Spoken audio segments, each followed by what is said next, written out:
Ladies and gentlemen, sometimes you just have to act like you are drunk, like you are crazy. Confuse your enemies, confuse them. Oh, that's yeah, we mo.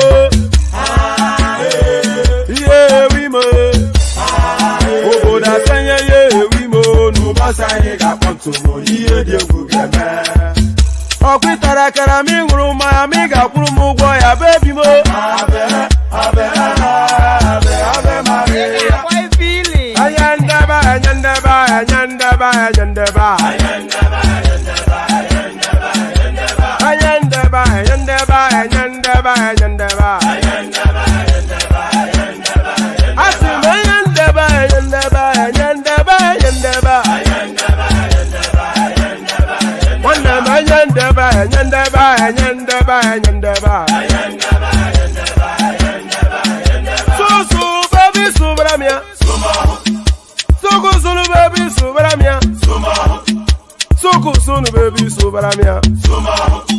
Okosunu baby subamia. Ase kwa nefo jabani si akuna nyego bamukambasi ozo. Since I was born, but now I am getting youth. Akuna mota akuna koga book.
And there it is.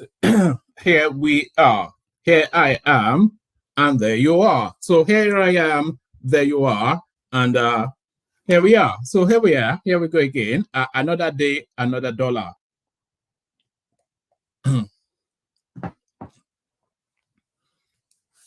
Another day, another dollar. And what better way to spend a few hours than in your company? So it is always with delight that I come to spend time with you again. So we come to spend time together again. However long it lasts, always guaranteed to be a delight. It's a unique and peculiar experience. You know, those who know, and those who don't know, they don't know. So it's not something. What goes on here is not something you can explain to anybody. If you get it, you get it, and if you don't, you don't. It's just as simple as that. But I'm glad to see that quite a few of you do get it. But perhaps you will get what is about to be discussed in the course of this session. But before we go to the headlines, a bit of the tidying up. Click on the like button just as soon as you're coming in. So we want to see that hitting 100 likes today. So you set us on that journey. We want to hit 100 likes today.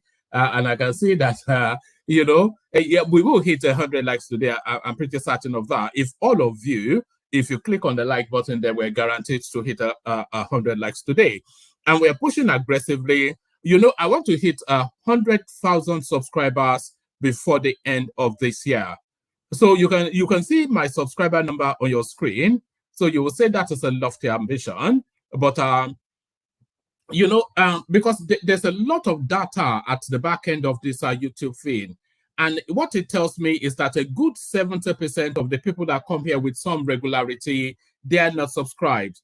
So if we can go on that campaign, but my what I'm aspiring to, I won't describe it as an ambition because that is overly dramatic.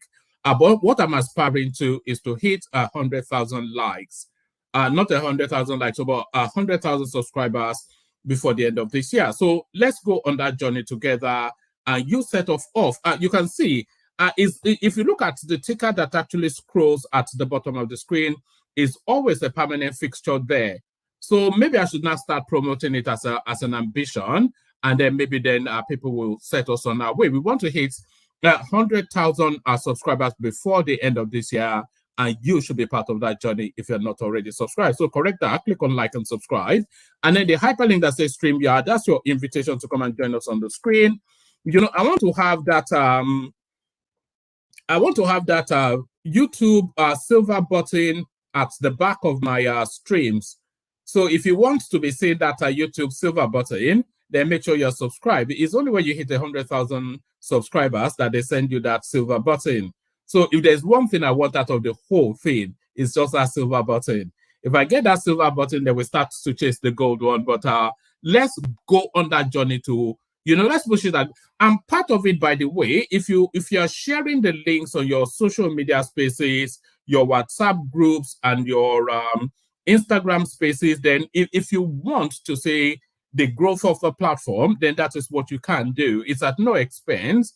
Just share it wherever it is that you mooch around on social media, and let the people that you mooch around with come see this funny sounding, bald-headed guy that talks in a peculiar way. Let them come and see the spectacle that is this space. So spread the spectacle. So yes, click on like, click on subscribe, click on the hyperlink that says StreamYard, and the invitation to buy your host cups of coffee, just ignore that. Let's go straight to the headline. And by the way, at somebody's recommendation, we'll be spending a little bit of time with the interaction between Shenwa Kimbaloye and Professor Akinyemi, Bolaji Akinyemi. I've not seen it, but somebody's recommending it. So we'll have about 10 minutes of it, see if it's anything that is worth spending time with.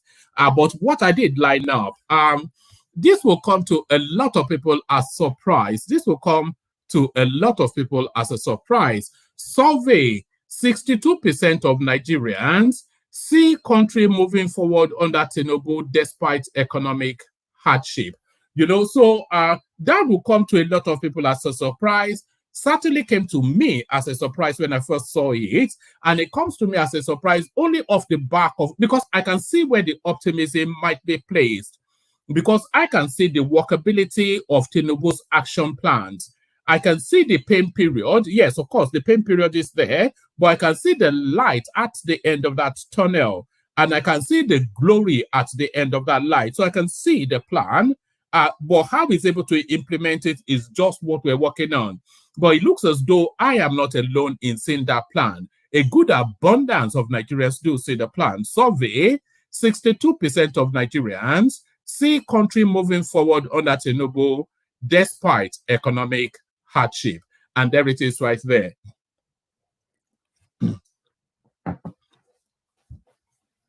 There it is right there. Quite a lot of people will choke on their cornflakes off the back of that headline.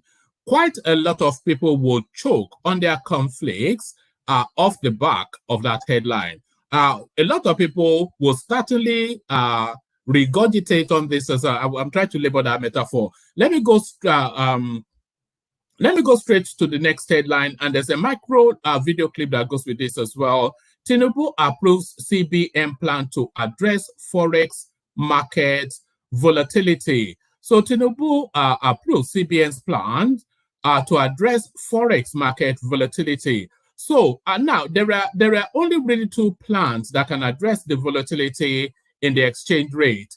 One is to artificially manipulate the exchange rate or to pump even more hard currency into that space. So if they artificially manipulate it, then we're back to where we were somewhat, because we're back into that sort of space of subsidizing the Nigerian currency. And that, of course, had never worked. But then if they're able to, because they're now telling us of this now new inflow of hard currency, $2.9 something billion last month, etc., through this liberalization policy. So if all of those monies are flowing in and they are pumping it straight into the economy for the economy to decide on the fate of that money, and if that money generates the economy more, then that can be a growth space. But the alternative, of course, is to artificially manipulate. So actually, let me play you this very quick clip that speaks to that space, and then we go on with the headlines. Watch this. Thank you very much. Good afternoon, gentlemen of the press. As you can see, I'm in the State House, and Mr. President was very concerned, or is very, very concerned about some of the goings on in the foreign exchange market. And one of the things we discussed were what could be done to stabilize and what could be done to improve the liquidity in the market and also the goings on in the various other markets, including the parallel markets. He is concerned about its impact on the average person, since unfortunately a lot of activities that we do, which are purely local, are still referenced to exchange rates in the parallel market. We've discussed and I've shared with him what we're doing to improve supply. If you look at the official market, you find that that market has been fairly stable and the spreads or the difference have not fluctuated as much. We do not believe that the changes going on in the parallel market are driven by pure economic demand and supply, but are topped by speculative demand from people. Some of the plans and strategies which I'm not at liberty to share with you mean sooner rather than later, the speculators should be careful, because we believe the things we're doing, when they come to fruition, may result in significant losses to them. But my presence here is more about the concerns the president has and his need to know that we are doing something about it, assurances of which I have given him totally. So I hope this helps. We're looking at it and we're doing things which will significantly impact the market in a few days' time, and we will all see it.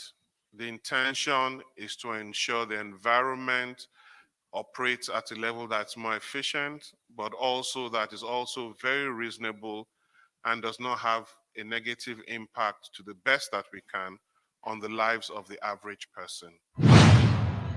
All right. So that's the position. That made as much sense as though we never heard it, because a lot of ambiguity and nothing especially said. But they are threatening to crack down on speculative spaces in the economy. So that seems to me just a totality of a nonsense. Because there is no country, there is nowhere on this planet where finance does not speculate on currency. So how exactly, and they are also chasing, by the way, Binance, the cryptocurrency platform, because they are claiming they have some sort of a responsibility for this sharp chasm that we're seeing in that forex space. But there's no coherent. How can there even be coherence? It might not have. It might as well not have had that press conference, for all that we know, because all he did was to threaten a particular legitimate space within the financial economy. Currency speculators will speculate to currency, but we wait to see those measures. But hopefully we get an inkling from this headline. Tinubu approves CBN's plans to address forex market volatility. So we'll spend a little bit of time there to find out exactly what is going on. So this now next headline is a deviation from our politics. This one more human interest, but this one caught me off guard. So if you see the headline now, it will catch you off guard too. Nigeria emerges third best English-speaking nation in Africa. So that catches me off guard, because, of course, I've always been of the lazy thought that Nigerians are probably some of the best English speakers on the planet, certainly by far and a clear distance above any and every other African country. But apparently not. We are number 3 even in Africa, with our put-on phonetics and etc., etc. Nigeria emerges third best English-speaking nation in Africa. Let's see. It's not a long read, so let's just let's get this one out of the way.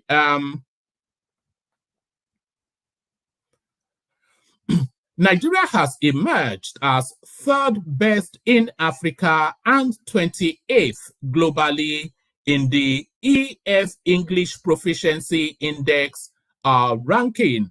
The correspondence length, the ranking was for countries classified as non-native English speaking. So non-native English speaking, you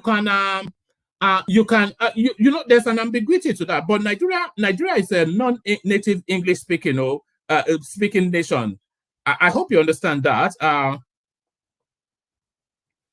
Yes, somebody is asking me if I didn't capture the Nigerian Air Force crash. Yeah, I saw the news, but it wasn't anything strong enough. It dropped in Niger State, not Niger Republic, as they're speculating in the obedience space. So I did say it, but I didn't think it was strong enough to present it here. But you know, non-native English-speaking countries are countries that English is not indigenous to. So that is to say that any country outside of England is a non-native English-speaking country. The United States, I'm sure, as you know, is a non-native English-speaking country.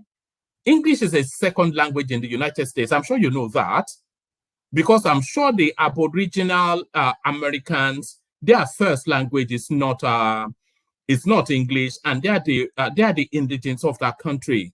So anybody outside of the Native American is a foreigner in that space, and the language they bring is a foreign language to that space. So English is not a Native American language. I'm sure you know that. Surely you know that. And certainly not native to New Zealand, Australia, etc. So, we just need to be clear on some of these things sometimes. But let me take it from the top again. Those are one of the things that get my goat, with all these Americans trying to correct English, a language that is alien and foreign to them. Nigeria has emerged as third best in Africa and 28th globally in the EF English Proficiency Index ranking. Correspondents learned the ranking was for countries classified as non-native English speaking. 20 African countries appeared in the ranking, which was released in November 2022, with South Africa. So South Africa, with their click, they apparently speak better English than we do.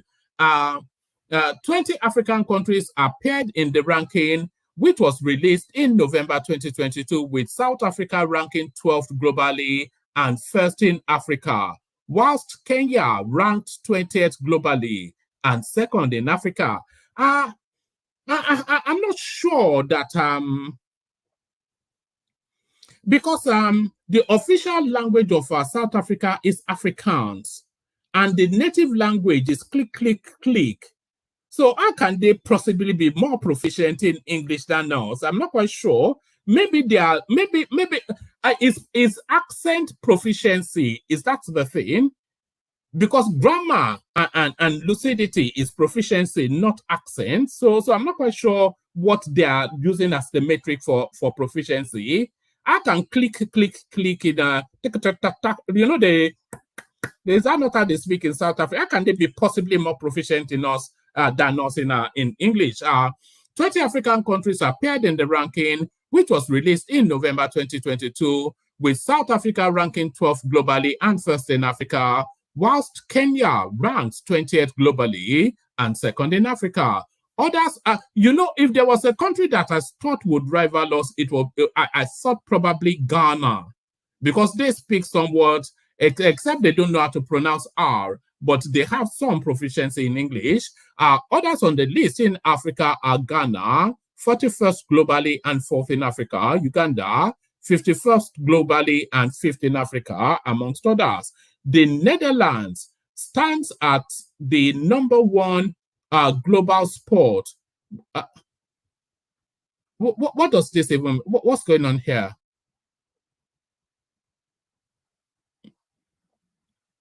Okay, proficiency amongst non-native speakers. So, okay, the Netherlands stands at the number one globally, while Singapore takes the second spot. The Education First English Proficiency Index, EPI, attempts to rank countries with the equity of English language skills amongst those adults who took the EF test. So now, I'm surprised that India, let me actually see where India is on that list. Let's see where India is on that list. India.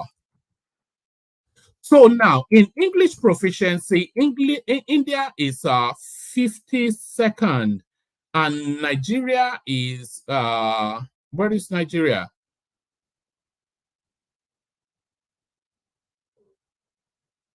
Where did they say we were? Hold on.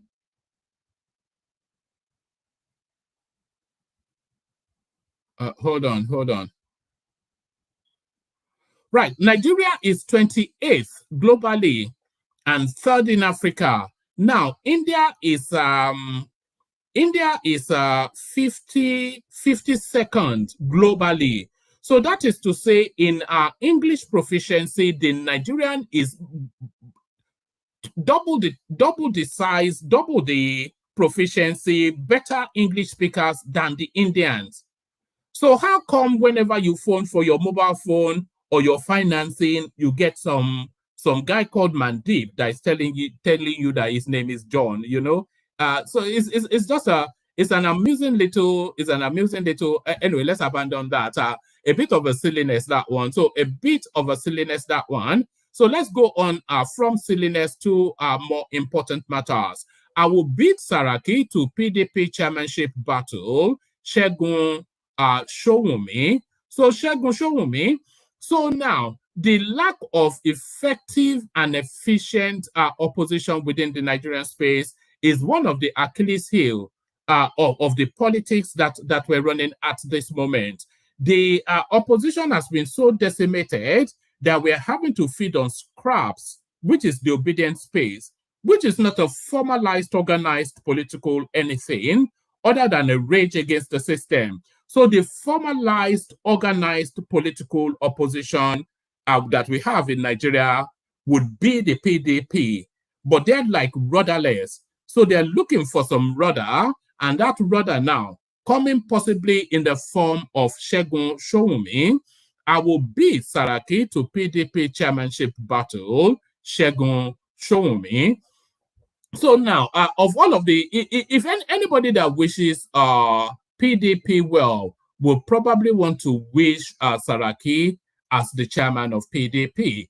A People's Democratic Party PDP chieftain, Sowunmi, said he will beat former Senate President Bukola Saraki to the battle for the national chairmanship of the party. Sowunmi made this vow while speaking in an interview on Channels Television's Politics Today on Wednesday. Saraki, a former governor of Kwara State, is said to have been touted as a candidate for the top PDP office.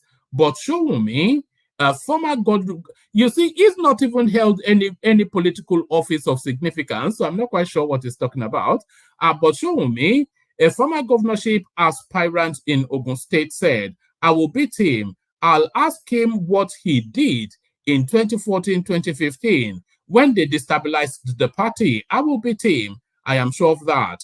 According to Sowunmi, the emergence of Saraki would amount to another party chairman from the North Central geopolitical zone, which he said was unfair to the Southwest region. So actually, let me finish it and then let me pause there for a moment. Whoever emerges as I'm not even sure who the chairman is at the moment. So meaningless PDP is now. I'm not even sure who the chairman is at the moment. But whoever emerges as the chairman of that party will indicate to us the direction of travel of 2027. Because, of course, they would not want to repeat that Wike debacle. So if the chairman comes from the north, then that tells you then that they want to match the best thing that they can do. Actually, let me pause here for a moment. When we come to the conversations, we'll probably get to that. According to Sowunmi, the emergence of Saraki would amount to another party chairman from the North Central geopolitical zone, which he said was unfair to the Southwest. The past PDP chairmen include Solomon La, 98 to 99, Barnabas Gamade, 99 to 2001, Audu Ogbe, 2001 to 2005, Amadu Ali, 2005 to 8, Vincent Ogbulafo, 2008 to 2010, something or the other Nwodo, 2010, and Hilaru Mohammed, 2010. There are others. So it goes on to give us a list of names. We all know them. They've had quite a lot, actually. So Iyochia Ayu was the last one. So it looks as though they don't actually have a chairman at the moment. Umar Damagum, currently serving as acting PDP national chairman, haven't taken office upon Ayu's removal in March. Of the 15 chairmen to date, there have been 6 from North Central zone. Speaking at the party's retreat for elected officials held in Bauchi State on Saturday, June the 3rd, 2023, acting PDP National Chairman Umar Damagum said, if North Central thinks that it is their inalienable right to be chairman at all times, then those of us in the Southwest can tell them, no, we don't agree. So I'm not quite sure that that is what Umar Damagum said, because Umar Damagum is not from the Southwest. I can say that with some certainty. Some of us have put a lot more than you guys have put in, and we want the party's chairman to be in the Southwest. And if young people want me, so be it. Then we will meet them in the field. So I think this is Sowunmi. But Sowunmi argued that his position remains that stability is more important than anything else. He said, when you have the situation that we have on hand now, we must be very measured. We must be very careful. And we must not run into that consistent argument of thinking that our issue is removing the person in charge. If we had the same conversation with Ali Modu Sharif, then we ran into McAfee, then we ran into Secondos, then we ran into Ayu. Now we are with Damagum. We cannot be a political party that keeps saying all the time that nobody is good enough to lead us. Asked if he had the backing of the party's 2023 presidential candidate, Atiku Abubakar, the PDP stalwart maintained that Atiku was not the kind of person who liked to destabilize things. He said, young people are just gyrating and my name is coming up. So young people are gyrating and his name is coming up. So out of all of the people that PDP has to offer, I would say Bukola Saraki is the most standout sort of a person that you probably want to have oversight in that party. He's a supremely intelligent man, is steeped, marinated, and completely baked into the Nigerian political structures. So the one thing that will stop Saraki from becoming chairman of that party is if he still has presidential ambitions, which I don't think he should still have because his loophole has passed. But then whoever becomes the chairman of that party will tell us the sort of opposition that they're going to present against Tinubu in 2027. But my recommendation is that they should present a Southeasterner. That would be their best shot. But that would be their best shot. So a Southeasterner versus certainly not Peter Obi, of course. Let's just maybe somebody like Soludo. Let's have Soludo versus Tinubu, and then we'll see how that plays out. So Soludo versus Tinubu, I will certainly be buying tickets for that. So I will be buying tickets for that. Let me just give you all the readouts now, and then we get that out of the way. Let's do the Forex one.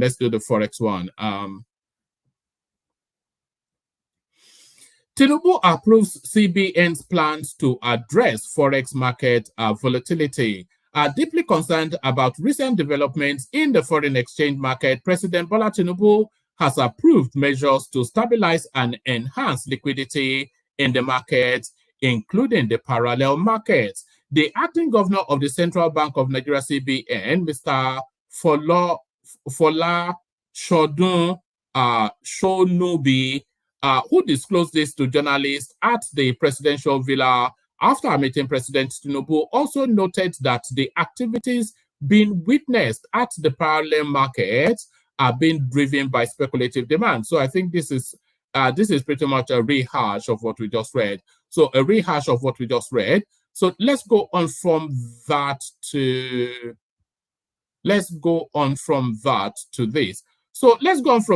this. So now, Nigeria runs an over-bloated system. I think we all know that. Nigeria runs an over-bloated system. But if you... Yes, I saw it, Crown. Yes, Nigeria runs an over-bloated system. But if you see just how bloated that system is, you'll be aghast. Let me now use the word that I'm now famous for. If you see just how over-bloated the system is, you will be aghast.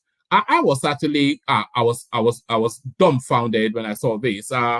Ministry of Information and Culture has 21 agencies. So that's just one satellite middle ranking ministry, by the way. It's not the Ministry of Defense, it's not the Ministry of Finance, it's not the police, but it's just the Ministry of Information. But under that vastness, under that arc of that ministry, you have 21 subsect agencies. So this is the overbloatedness of there's more in governance than there are in population in Nigeria. The Nigerian Television Authority, so that's acceptable. Federal Radio Corporation of Nigeria, that is unacceptable because they should all come under one umbrella. News Agency of Nigeria, Voice of Nigeria, Nigeria Film Corporation, National Broadcasting Commission. So those were the ones that were slamming fines on anybody that was critical of Buhari back in those days.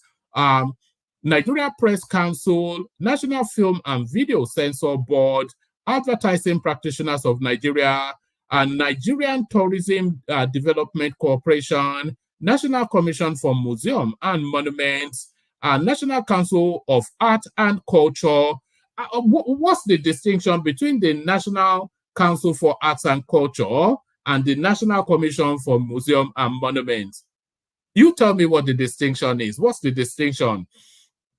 Center for Black African Art and Civilization. So those three portfolios and agencies, I'm still looking for the distinction. National Troupe of Nigeria. So the National Troupe are sort of like a singing, dancing sort of a National Theater, National Gallery of Art, National War Museum. So there is a National Commission for Museum and Monuments, and then a different agency, National War Museum, and National Institute of Hospitality and Tourism Development Studies. So how is that an agency? I have no understanding. National Institute for Cultural Orientation. So that's the propaganda agency, but how effective have they been? Institute of Archaeology and Museum Studies, National Orientation Agency. So there it is, 21 agencies, 20 of them meaningless. So that is the overbloatedness, that is the Nigerian system of governance. So now let's go to the headline one and have a read out of that. Let's go to the headline one and have a read out of that. So yes, at the direction of travel, it looks as though quite a few people actually concur with Tinubu. 62% of Nigerians see country moving forward under Tinubu despite economic hardship. So now let's now see just how substantial this is, how much meat this has in it. 62% of Nigerians in a new survey believe Nigeria will move forward under the administration of President Bola Tinubu. The survey was conducted by CMC Connect LLP, a Lagos-based public perception consulting and strategic communication firm in partnership with analyst data services, etc., etc. The firm said about 1,714 participants across the country's 6 geopolitical zones took part in the survey and shared their opinions and views concerning the first 60 days of Tinubu's administration. 38% did not see the country moving forward under the current administration. So that's 38%. You get no prices to speculate at their political leanings. You get no prices for guessing what the political leanings of those 38% naysayers. 38% did not see the country moving forward under the current administration, whilst 62% do, the report reads. By and large, respondents are less satisfied with the first 60 days of the current administration, but they are more optimistic about the country moving forward under the current administration. According to the survey, a substantial majority of respondents show strong satisfaction with the suspension of Godwin Emefiele as governor of the Central Bank of Nigeria and Abdulrasheed Bawa as chairman of the Economic and Financial Crimes Commission, EFCC. The report said respondents endorsed the allowance of both old and redesigned Naira as legal tender, whilst the proposed removal of electricity subsidy got significant dissatisfaction due to concerns about energy cost. The report said the unification of exchange rates and the president's target of 6% average growth in the next 4 years also received moderate gratification level from respondents. There is substantial let me scroll up.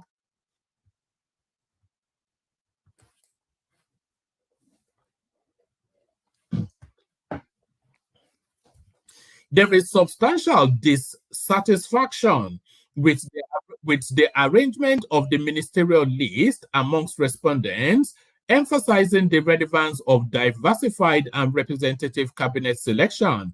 The removal of petroleum subsidy generated mixed views, with a significant portion becoming disheartened and harboring strong concerns, showing the sensitive nature of energy policy changes, planned opening of more land borders, and the release of fertilizers and grains to farmers and households enjoyed favorable reception. Respondents support the appointment of service chiefs and the dissolution of governing boards of government agencies. The suspension of the import tax charge levy on certain vehicles, the introduced green tax on single-use plastic, and excise duty escalation on locally manufactured products received favorable thumbs up. So I think they were doing an audit of policy positions so far.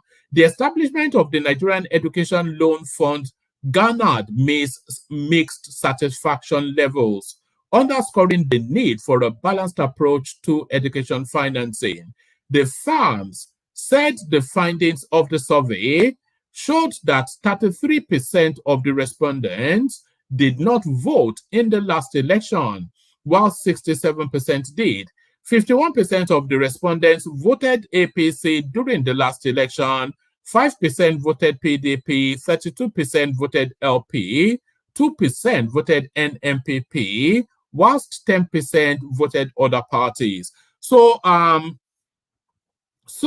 And I think you can see that in the percentages anyway. I did somewhat joke about that when I started the readout. So 32% of the respondents voted for the Labour Party. So they will, of course, say they are dissatisfied with the Tinubu administration. 51% voted APC, but 62% gave an approval rating that the government has a direction of travel that they approve of. So that is to tell you then that the approval cuts somewhat into the PDP space, and then no, let me reread that. 51% of the respondents voted APC, 5% voted yes. So that is to tell you then that they are cutting into opposition mindset for that recalibration that we're saying. Which one are we going? Okay, let me go to the reactions to that.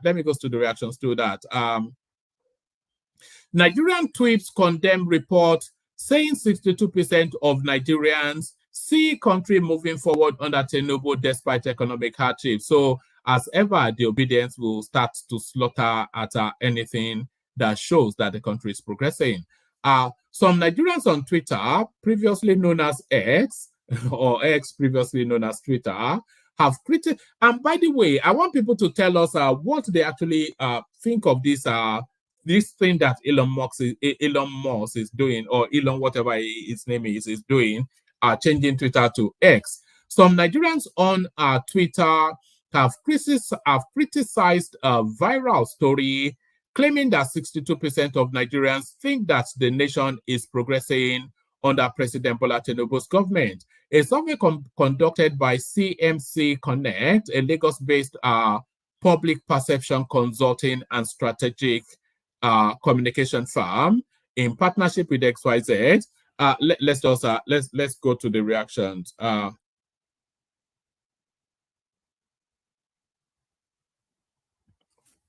Reacting to the survey, many Nigerians raised doubt about its credibility. They claimed that the present socio-economic challenges they have been facing since the inauguration of Tinubu in May are so enormous for anyone to opine that the country is moving forward under the current set of leaders. An ex-user, Chibuzo, described the survey as mere propaganda the government is using to deceive the masses. He wrote, 62% of Nigerians like Tinubu regime is idiotic. This is one of the signs to know that this government, without a cabinet, has nothing to offer. In less than 80 days, you are already running propaganda. You can't propagandize your way to good policies. This fuel issue is biting hard. And I suspect a lot of it will go in that direction. So a lot of it will go in that direction. So now this is the Bolaji Akinyemi clip that somebody wanted us to see. So let me play.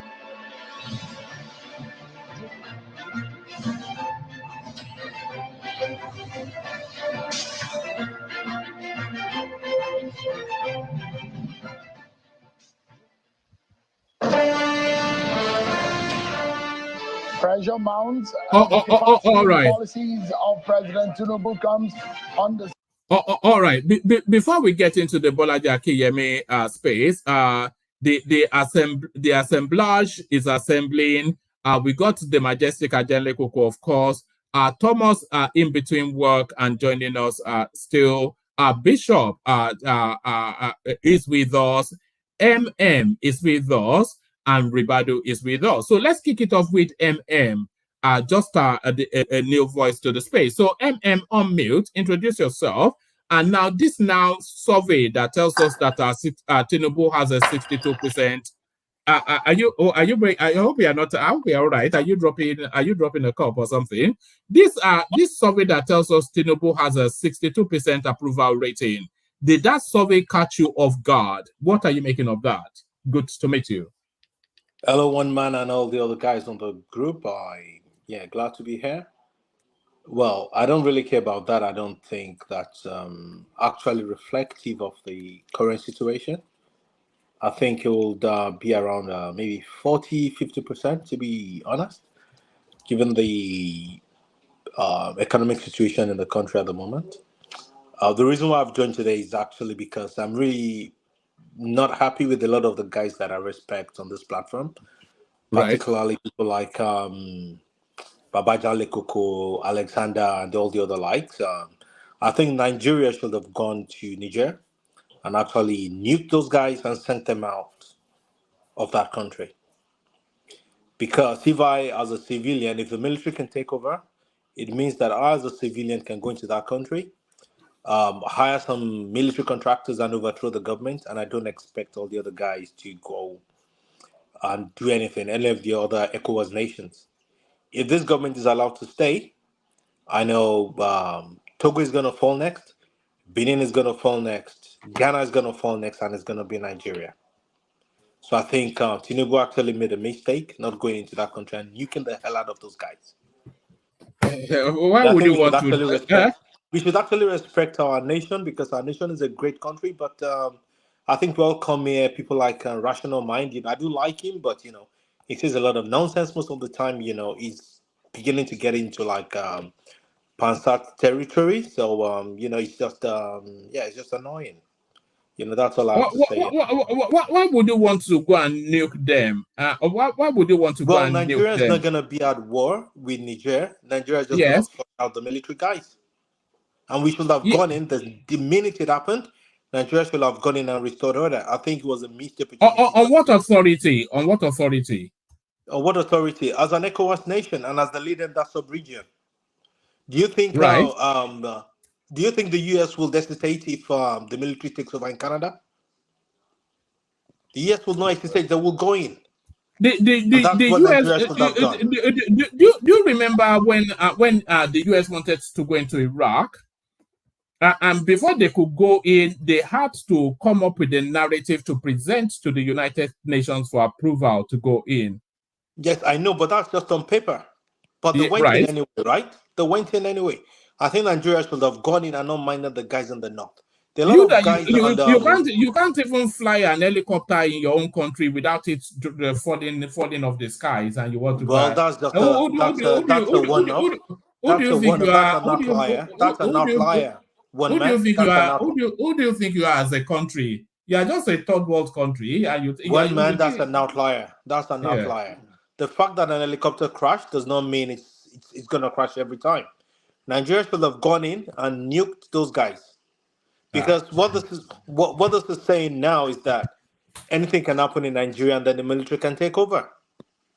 Because that's going to give confidence to any bunch of Tuaregs, any bunch of bandits somewhere, that they can take over the administration of a country. And the fact that you've got a few thousand people jumping up and down celebrating them in the stadium does not mean that the entire nation actually supports that government.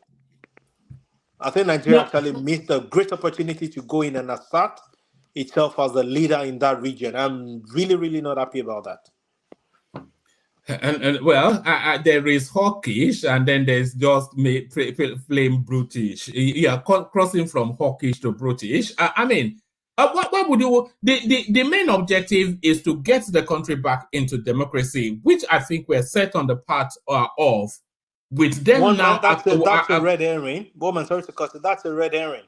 How so? The military should not even take over in the first place. So what would happen if 6 months down the line another military a bunch of thugs actually take over? What then happens?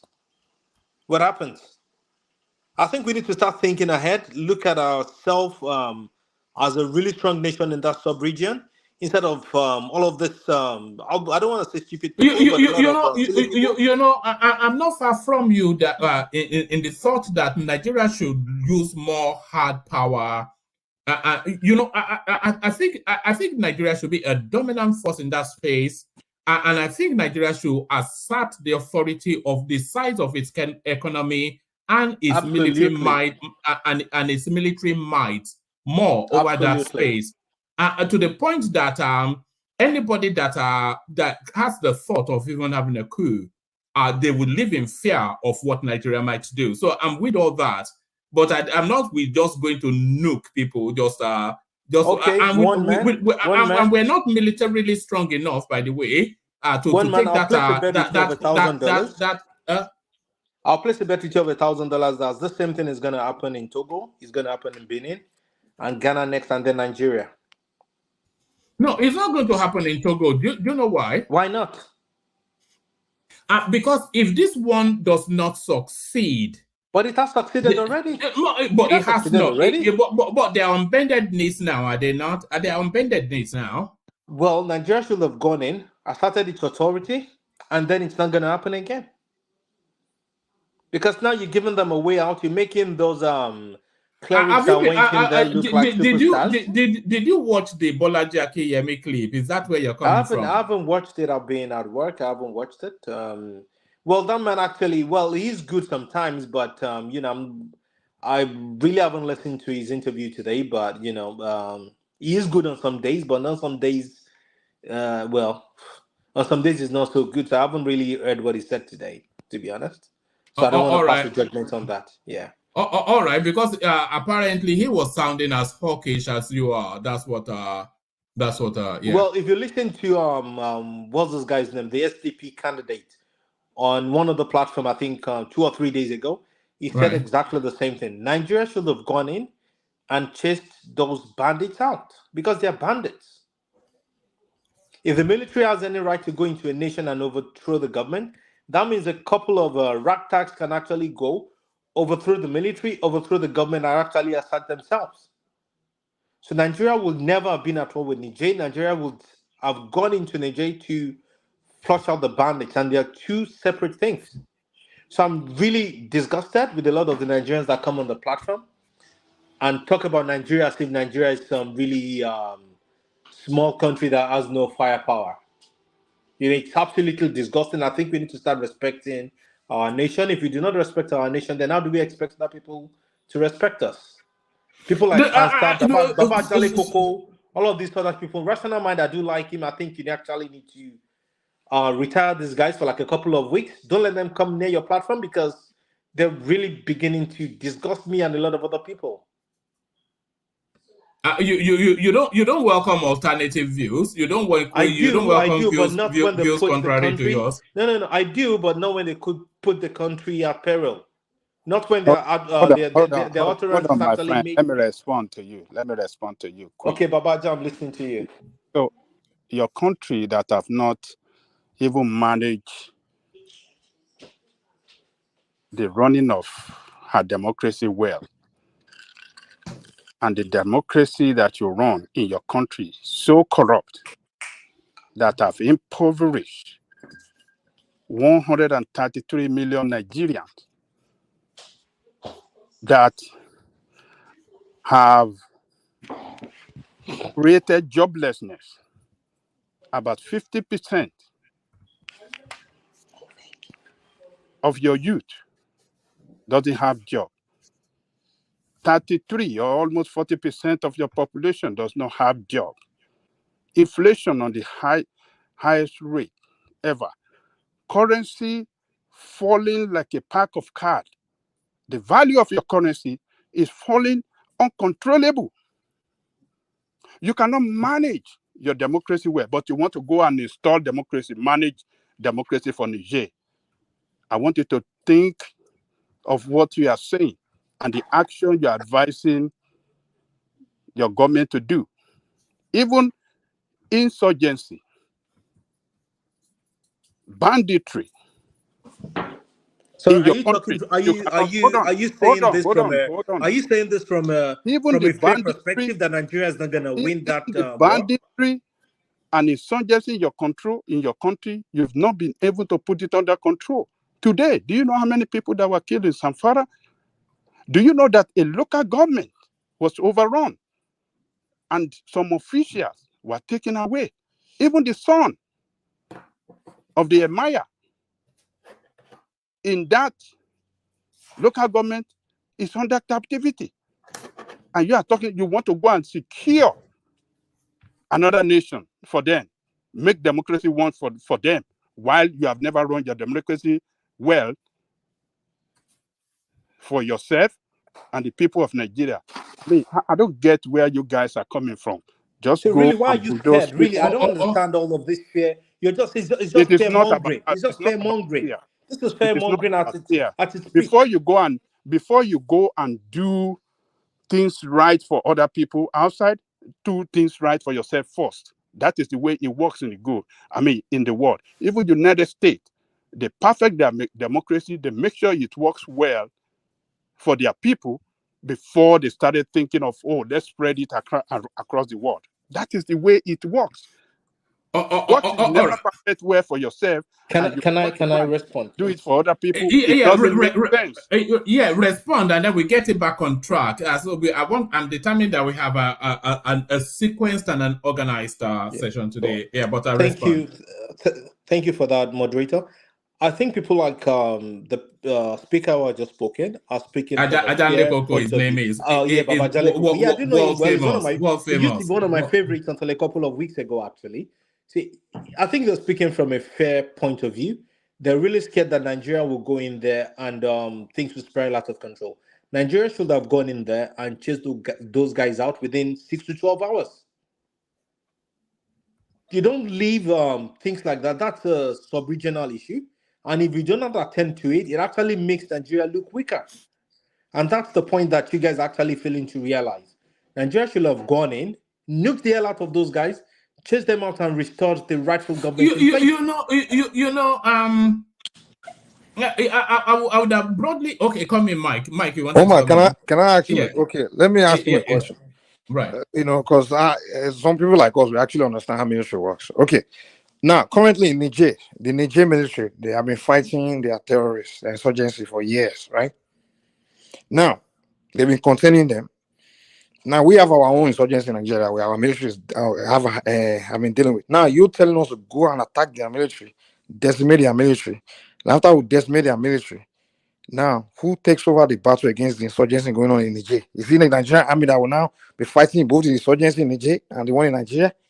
I mean, are we calculating those things? So that's my question to you. So who's going to take over the battle against the insurgency going on in Niger right now? That even the Niger military, the reason why they say they took over is because they say the government, the president is not giving them good enough support to fight the insurgency. So if you take out their military, are you going to replace with another military? Are we the one that will spend the money to build new military for them? So are we put that into account at all? So that's my question for him, Sha. Okay, can I respond now? Go Yeah, ahead. carry on.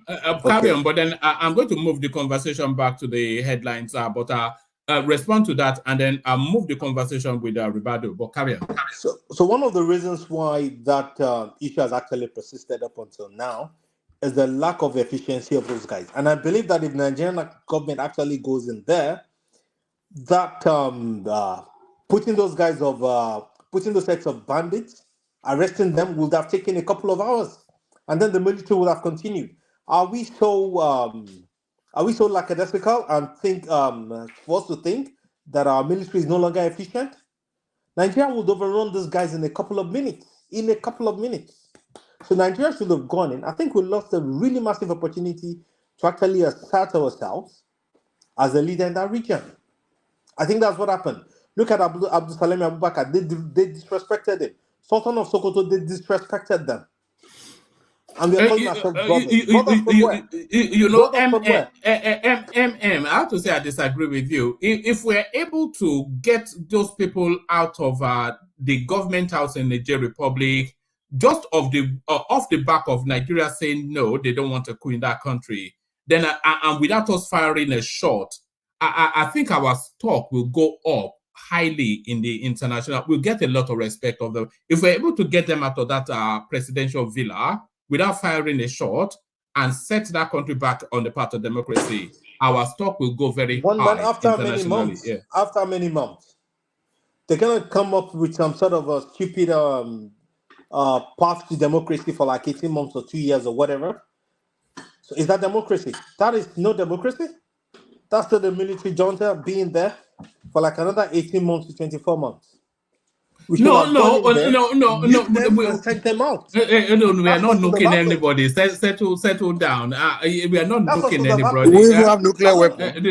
Yes, it's a metaphor. It's a metaphor now. It's metaphorically speaking. It's just a figure of speech. Yeah. It's just a figure of speech. I'm just not happy with the guys that come onto your platform and start talking about Nigeria. See, Nigeria's fifth world country that can go to Niger and run them over in like a couple of minutes. It's absolutely disgusting.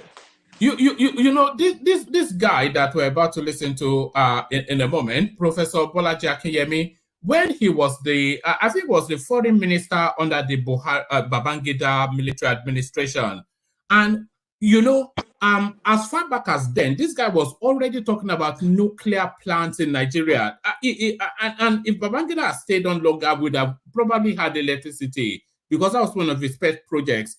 But he came up with a concept of a medium-sized space between the like a second world country sort of space between the first world countries who are super advanced and then third world countries who are still subsistence, because he was arguing then, as far back as the Babangida era, that Nigeria is too advanced to really be in that third world bracket, but is certainly too far behind to be a first world country. So he was arguing then that countries like Nigeria, Malaysia, then, not now, all those sort of countries, that they should have a different sort of categorization, which will be like a second world country. So he was this same Bolaji Akinyemi when he was a minister under Babangida back in those days. Well, so I know him quite well, and I listen to him on all of these other platforms. I haven't heard his latest interview. I think he did an interview on some maybe Channels TV or TVC or whatever today. He is good on some days, but on some days he says absolute garbage. The other time it was saying maybe Nigeria lost an opportunity with all of this diplomatic nonsense. Nigeria should have gone in, asserted its authority in that region as a leader, and flushed out those guys. It's a missed opportunity. Very soon, the same thing is going to happen in Togo, it's going to happen in Benin, Ghana, and then don't be surprised when it happens in Nigeria. That's just my point. You can move on. No, I would be surprised. I would be surprised if it happens in Nigeria. We've had Obasanjo to Yar'Adua to Goodluck Jonathan to Buhari, and then Tinubu. So we've had power change hands democratically 6 times. So I think the window of a military administration in Nigeria is completely gone. Well, I won't be so confident, to be honest, because what just happened in Niger now has shown everybody that if it happens, nobody's going to lift a finger. No, it wasn't a surprise. Were you surprised that there was a coup in Niger? Well, I'm not surprised, but I was. It's a parade. Nobody lifted a finger. No. What do you mean? What do you mean? Nobody lifted? We've circle wagoned them, and we've held them. We've got our boot on their neck. Well, what more? You want to see blood? Is that what you're after? You're just after blood. Well, I don't want to see blood. I just don't want to see those guys there.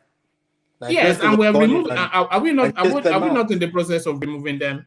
Well, after how long, Morman? After how long? 18 months? After 2 weeks. 2 weeks. They are there 2 weeks. Well, let's see if it happens after 2 weeks. They're going to be there for like another 18 months or 24 months. No, they will. They will not.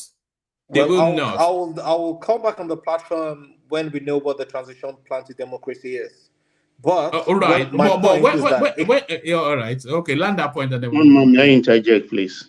Yeah, hold on. Let him land that point. Okay, go on. Then he's giving you the window. My point is that a couple of civilians can hire some people like Wagner, overthrow the government, and you put some people in the stadium jumping up and down, and you think the people are happy, and that actually makes the basis of the new Where government. did you get your information that Wagner overthrew the government? I think where did you get the information that Wagner overthrew the government? I'm not saying. I don't get it. Those of you that this internet age, so this education. Woman. What I'm saying is this. Woman. Can I have never seen war before. Hold on. It's Jack Daniels talking, not it's Jack Daniels, Remy Martins. Woman. Can I? 1 minute. 1 second. 1 minute, please. Let us take war to them and destroy them. 1 minute, please. No, hold on. Let him land there, Bishop. All of you that are, I'm seeing a lot of people saying, hey, Ajalegogo is supporting coups, Ajalegogo is supporting this. So if I'm applying or if I'm calling for diplomacy as a way to solve this problem and not taking war to them to kill poor people, does that suggest that I'm supporting coups? I don't know. I don't know where a lot of you. I don't know why you listen to someone with biased mind. Just because I said Tinubu approach is a wrong approach. He has ridiculed the image of Nigeria, given ultimatum to these people, and after ultimatum, what happened? Nothing happened. Sorry, people like you. Can you allow me people like you that actually rubbish on the image of Nigeria? Can you allow me, please? Let them. Yeah. Anytime somebody speak against Tinubu wrongdoing or mismanagement of the economy for the past 2 months, or how many months he has been there, mismanagement of the country. All right. We've started earlier. It's usually about 2 hours before we get to this space. But I do not have an issue. Hold on, MM. How do you want to be referred to? Is it MM? MM is fine. Yeah, that's my name. Yeah. All right. So hold on, MM. Let Bishop come in. Bishop. Okay, just 2 things I want to say, and in very quick, short sentences. Number one, Ajalegogo, your position is very clear. They stop this double something. Be very consistent. We know your position, and you have said it over and over again. Don't. And secondly, this gentleman that spoke now, his last sentence when he said something about that somebody, some people can just go and hire some Wagner group, come and overthrow. He was just painting a scenario. He was not saying that was exactly what happened. And I'm surprised that a lot of us you just go listen to took it him. directly. Rewind this I thing and had listen to him what he very said. well. I Thank you had him very clearly. much, sir. If you will let Thank me you very land, much. That was Oh, exactly okay. what I said. You're gonna he speak was for just him. painting a One voice. scenario that is One easy for voice. Oh, anybody you're to gonna speak understand. for him. You're gonna speak for him, Ajani right? Koko, you had him Before you now. let him I speak. had him. You interpreted what he said All right. and what you had. Can I continue? Yeah, yes, continue. And You then had him. after that, we move on. Yeah. You had him. I had him. You interpreted what you thought you had your One own man, way. what did you I am hear? interpreting. Look, One man, wait what did you now. hear him Wait now. said? Ajani Koko, wait now. What did you hear Amen said? One man. Wait now. People It cannot said some interject you. People cannot come in. You will shut them down. Well, you will not let all people right. talk. Come Okay. on now. All Let right. me finish my Okay. thought now. Okay. Carry on, Bishop. So you interpreted him the way you feel. Other people can as well interpret the way I am interpreting. I interpreted him is what I am saying now. So you don't just leave me. Let me finish. So what I had him say. Well, he was painting a scenario like I don't know the English word of painting that. Look, does it mean that anybody can just go and hire some people? He used Wagner, yes, and just overthrow a government and arrange some people to go and be jumping up and down in the stadium, and that would now confer some kind of legitimacy. It was just, I don't know the kind of, whether it's anecdote, what they call it in English. It was just painting a scenario which is very understandable, except you want to mischievously misinterpret what he said and he meant. Thank you. No, but you cannot say what he meant now because he made a One man, statement. he said exactly what I meant, and that was what I said. No, That was what what I you said, and he heard me clearly and correctly. but what you said is subject to interpretation now. It's not subject to interpretation. I think it was clear enough for anybody. For anybody that's rational to hear me. You said random civilians can go and hire Wagner group to come and overthrow a government. That was what you said. Yes. So what yes. did Bishop say? He said exactly the same thing that you just said. Yes, but he said you were being anecdotal and exactly. somewhat. It's just a scenario. It's a scenario. So if that happens, then what happens? All right. Let's move on. Let's move on and move it in the direction of Ribadu, who joins us, hopefully with a good connection. We enjoy so much hearing from Ribadu, and the crickets that he brings. When you're on mute now, you hear the sound of crickets in the background. Ribadu, good to see you. I hope you can hear me clearly today. We can hear you clearly, but you seem distant from your. Move closer to your set. Okay, I'm in Gombe. I'm on transit to Adamawa. Can you hear me now? Are you driving? No, I'm putting on airport. Can you hear me now? Oh no, yes, we can clearly. So let me. Do you have any particular topic you wanted to speak to, or do you want me to take you to the headlines? Yeah, I don't know your headline, but yeah, go on, take me to the headline. Maybe it might align to what I want to talk about. The one thing that popped out in the news cycle today, because it caught me by surprise, 62% of Nigerians see country moving forward under Tinubu despite economic hardship. So that caught me by surprise. It caught me by surprise only because we do this every day and people come and gnash at the teeth. This runs contrary to the wailing and gnashing that we hear all the time. What are you making of this headline? 62% approval rating for Tinubu, despite the fuel subsidy, etc. Yeah, I don't know where they get that fooling, So, but it's a positive thing. I hope it's like that. Okay, am I audible? Yeah, you are audible, but you still sound distant. But we can hear you. Carry on. Okay. It's a positive thing, and I'm happy to see it. Even though I don't know the credibility of things, I don't know what system they use.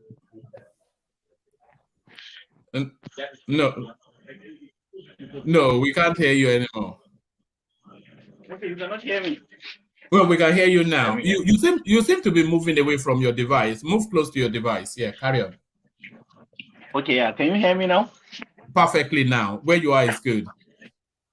Yeah, I said it's a positive thing, even though I don't know how credible that pool is, and I don't know what system they use, what type of survey they use to gather that data. But it's a positive thing. I hope it will continue. As I always used to say, the Tinubu administration is still just kicking off. So we still have to be patient and see and be hopeful. So that is it on the headline.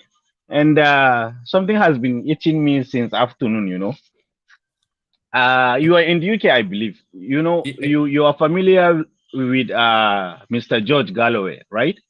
Yes, it's a rogue element, isn't it? It's always on it's on Sputnik and all. It's a rogue element, isn't it? Yeah, I know George Galloway very well. I follow him. Yes. Yeah, I don't know if you want anyone from the platform have seen his podcast on Tinubu today. So he was on he was talking to one journalist like that. David, I think that guy that owned West African Weekly. So one thing that I found very very very annoying and quite disappointing, especially from some of the Nigerian in diaspora. You see, government is a process. We had our own a lot. We have our challenges in democratic process. Now we begin to get it right gradually, as you just pointed out.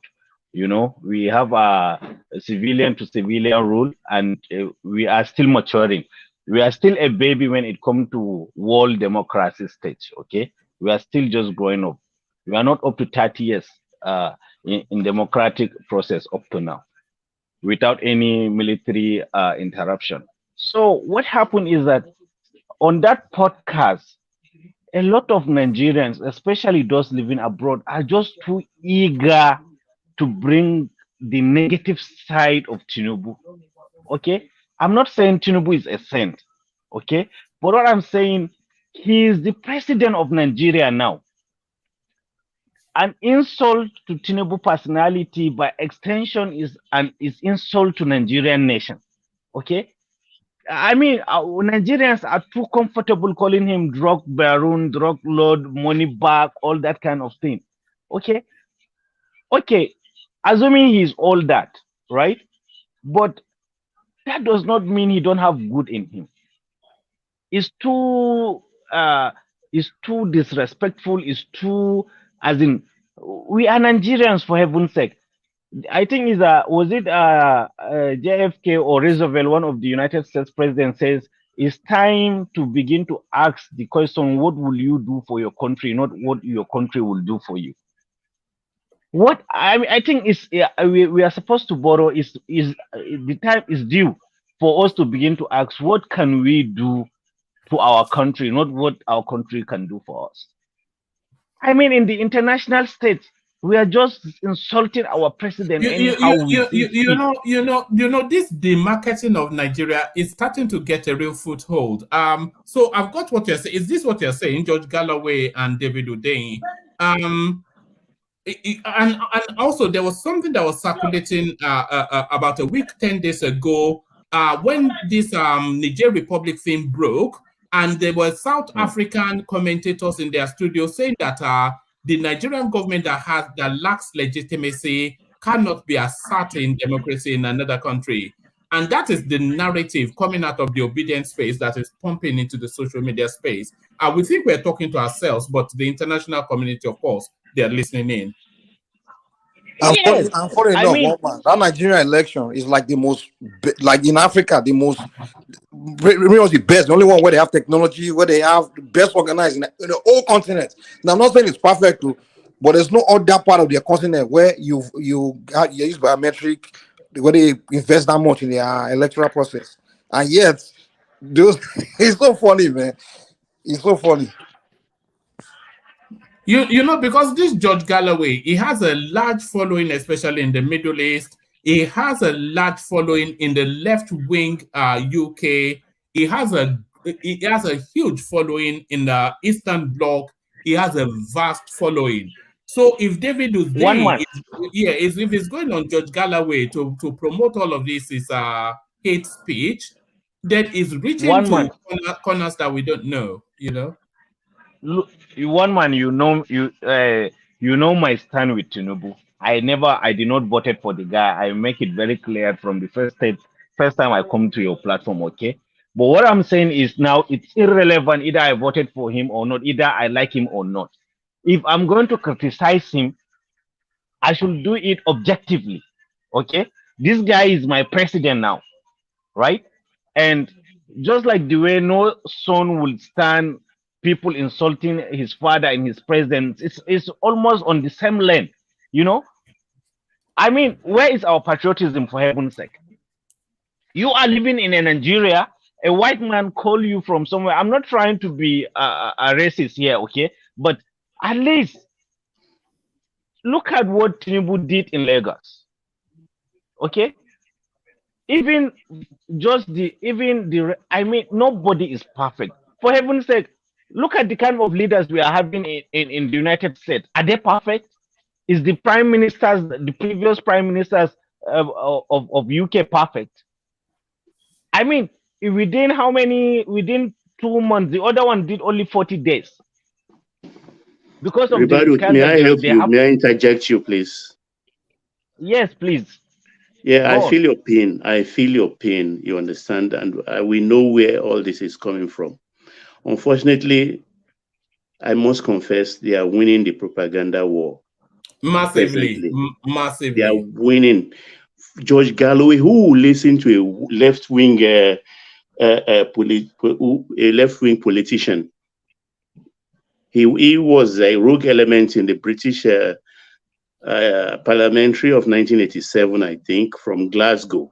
He's had his own encounter with American politics and they kick him out of US. You understand? But I don't see, a Yoruba proverb says, it's a bastard who uses his left hand to point to his father's house. You understand? And I wonder, all these things are coming mostly from the diasporan space. And it is sad. Well, whether the president was a drug baron, was a money launderer or anything, that was in his past. He is the president of Nigeria today. If you demarket him, you demarket Nigeria. And by Let implication, me you come in. demarket Africa. Let me come It's in. insulting. I You don't know if understand? anybody can hear me. So Yeah, good. No, yeah, let me speak, please. Let me yeah, finish. Landa, Because we Landa. know they are quick. They are very quick to insult. And it is very, very painful for those or those amongst us who still stamp on our chest and say, we are Nigerians. If they don't want to be Nigerian, let them get out of the space. Please, enough is enough. Let them get out of the Nigerian space. They're in court. If they win, they win. Look at even what they are doing. Printing T-shirts, the judiciary must do the right thing. What's the right thing?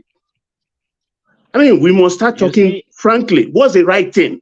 You see, Let me I come thank you in, very much. please, Bubado. What Yeah. we are not trying to understand is, I mean, if we watch Fox News, everybody here probably have watched Fox News, and we see how they talk about Biden and all the bad things they talk about Biden.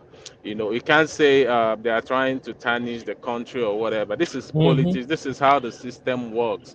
It depends on what you want to listen to. I mean, I don't even think a lot of people here knows Nigeria, to be honest with you. So it All right. depends on what we are actually listening to. If you want the bad news, you have to go somewhere and get it. If you want the good news, there's places that share good news about Tinubu. Depends on what you want. So don't say that people should stop talking No, about you the are wrong. bad I things listen to and Martians. Hold talk I on, listen about to the good hold on, Majority things. of hold on. Green. Everybody, One man, hold on. Yeah, one man. Let me answer him. yeah. Is that you, One man. Rebado? Yeah. Yes, permit me to answer Oh, him. all Okay. right.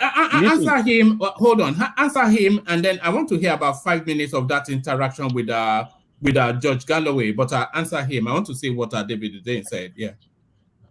All right. Listen. We are not saying Tinubu or any president should not be criticized. Okay.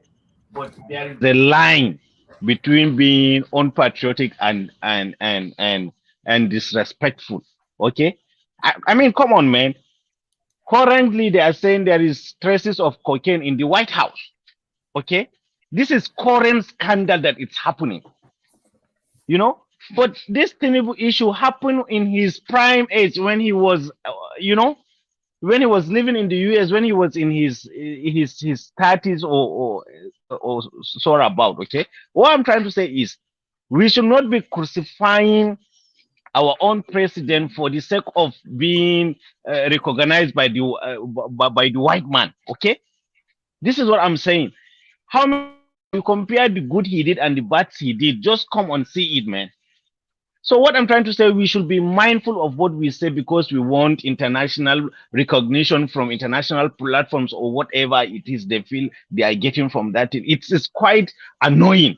It's not progressive for us. It's getting too much, isn't it? It's getting too much. Yeah, we are not painting the right picture, okay? And we are opening doors for other people to disrespect us.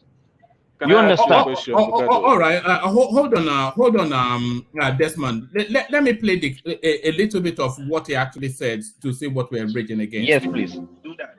David Hundean is an award-winning investigative journalist and the founder of West Africa Weekly, and he joins us now. David, thank you for joining us. One of the more anticipated interviews of the mother of all talk shows. Thank you for agreeing to talk with us. We wanted to get your in-depth analysis of the situation in Nigeria. But first, can you clear something up? Was I unfair on Tinubu when I described him as a bag man? I actually think you didn't go far enough. So as you may know, I'm the journalist who is basically responsible for putting this story out into the public domain. More recently, there was a story that I published last year on this issue, which became the basis for all of this. And in that story, the headline of the story is actually "From Drug Lord to Presidential Candidates." I described him as a drug lord. I think that's a fair description based on the evidence that is available. So calling him a bad man is actually a bit tame because it implies that there is still some sort of separation between him and the drug trader. Okay, he wasn't actually directly involved in handling heroin, he just handled the money. But actually, that's not what the evidence says at all. If you actually read through the court papers, it becomes very clear that this person was intimately involved in the heroin trade in Chicago. For whatever reason, the US authorities have chosen to sit on their hands. And I guess we'll come to that later in the show anyway. Yes. So how does such a man, even if he was just a bag man, but worse if he was more, how does such a man end up as the president of a mighty country like Nigeria? Short answer, he doesn't, or he's not supposed to. But I guess we live in very unusual times. We live in a time when it's become increasingly clear that certain countries, i.e. the US, are becoming more and more brazen about their willingness to basically set everyone else on fire to keep themselves warm. So in this case, it is increasingly evident. If you've read my story, if you watched my documentary, if you read the reporting by Kit Klarenberg of Grey Zone News, if you read the court documents, if you've done your research, it becomes very clear that this person, who is supposedly okay, so there he is running the country down as per usual. Yeah, Desmond, you wanted to come in.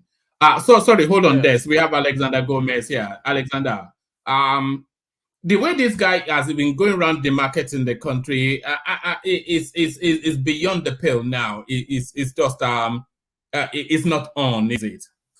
No, it's out of order. It's out of order. Greetings, folks on the platform. I'm saying hello to y'all. I don't know what is wrong with this dude. I don't know the kind of fame or popularity that he's striving for, but what his actions are so unpatriotic and bordering on treason that he needs to be very careful. That's why he's running from pillar to post, looking for asylum, going around with a temporary Ghanaian residency, and getting into trouble in Zimbabwe. You know, he's too. I don't know. They locked him up in a toilet, didn't they? The Yes, Zimbabweans. They should yes, have left him yes, there. yes. I feel Ribado's pain. I've always said that our problem in Nigeria is on patriotism. I remember a long time ago, I used to, this was in the early 80s. I knew someone who was from Ghana, and every time she was always saying Ghana, Ghana, Ghana, Ghana. And I out of interest, I wanted to know what was going on in this country that was so special. And I got there, Accra at the time was like Surulere, you know. So I turned around and I said, okay, we now need to go to where I come from. I need to take you to Lagos. So when we got to Lagos, she was astonished. She was so embarrassed. It was like night and day. But the reason why I'm saying this is because she had that patriotism at the time to have so much pride in her country. Like Ribadu said, when you insult this man who's our president, you're insulting us, by extension, Nigerians. This is unacceptable. I'm besides myself over listening to this, but something needs to be done before this gets out of order. As far as Tinubu goes, they're trying to ruin his reputation internationally, and unfortunately, they're doing a good job. They're doing a good job. Yeah, but to what end though? What's the end goal of it? Well, I think you already answered that question, to demarcate him to the point where he loses face completely internationally and nationally. His decisions lately hasn't helped. That's why I said that from an expert and a professional perspective, he's showing, and this is addressing it directly to that young man Kofatai, cognitive deficiencies, because a man who is as accomplished and who was able to turn Lagos into the fifth or sixth largest economy in Africa, he's making some teething problems that is so unexpected of him. But for me, it's down to a couple of things, and that's why. And based on the information that I have at my disposal, which I'm not obviously willing to disclose to anybody, there's a lot to his health problem that we know. So that pronouncement that was, to use your word, ad-libbed the day he was made president, feels scarcity is no more. Is the height of political naivety, you know. But I think the problem is essentially, I think that because he left government a long time ago, I believe, correct me if I'm wrong, I think 2008, right? 7, yeah. 2007. So he hasn't been in administration for that long. His skills were not, his naturally given skills by God will not disappear. It can only slow down, but he still has it. But he needs to start, like I said on this platform, he needs to start. We need to start seeing a huge turnaround in the economy, in the people's plight, and all that. And then people must start getting comfortable with him being the president. But he has, I must be very honest. Like I was talking to my big brother. I must be very honest. Tinubu is a highly controversial figure. Highly controversial figure. For someone who grew up in the Southwest, who does not have a classmate that can vouch for him. I'm sure one man. If you say you went to Maryland convent school, I'm sure someone will come out and say, yes, we were classmates. There's no one that knows anything about Tinubu before 1984, 85. And that's kind of Can I come weird. in? So, yeah. Let me finish this. So that's kind of weird.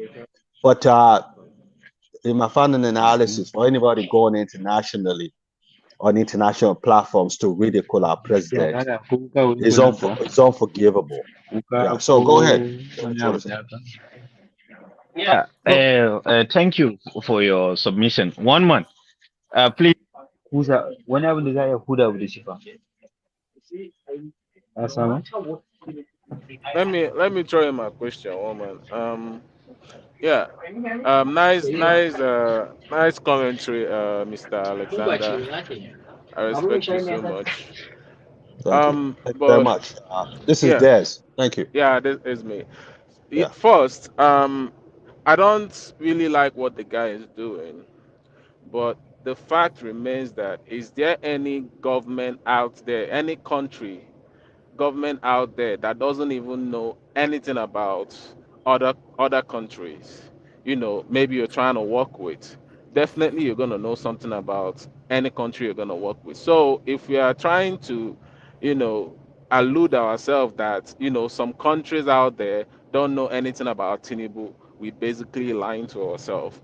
Now, him going out there to say stuff about Tinubu is wrong. It's being unpatriotic. And this Yeah. guy asked a question.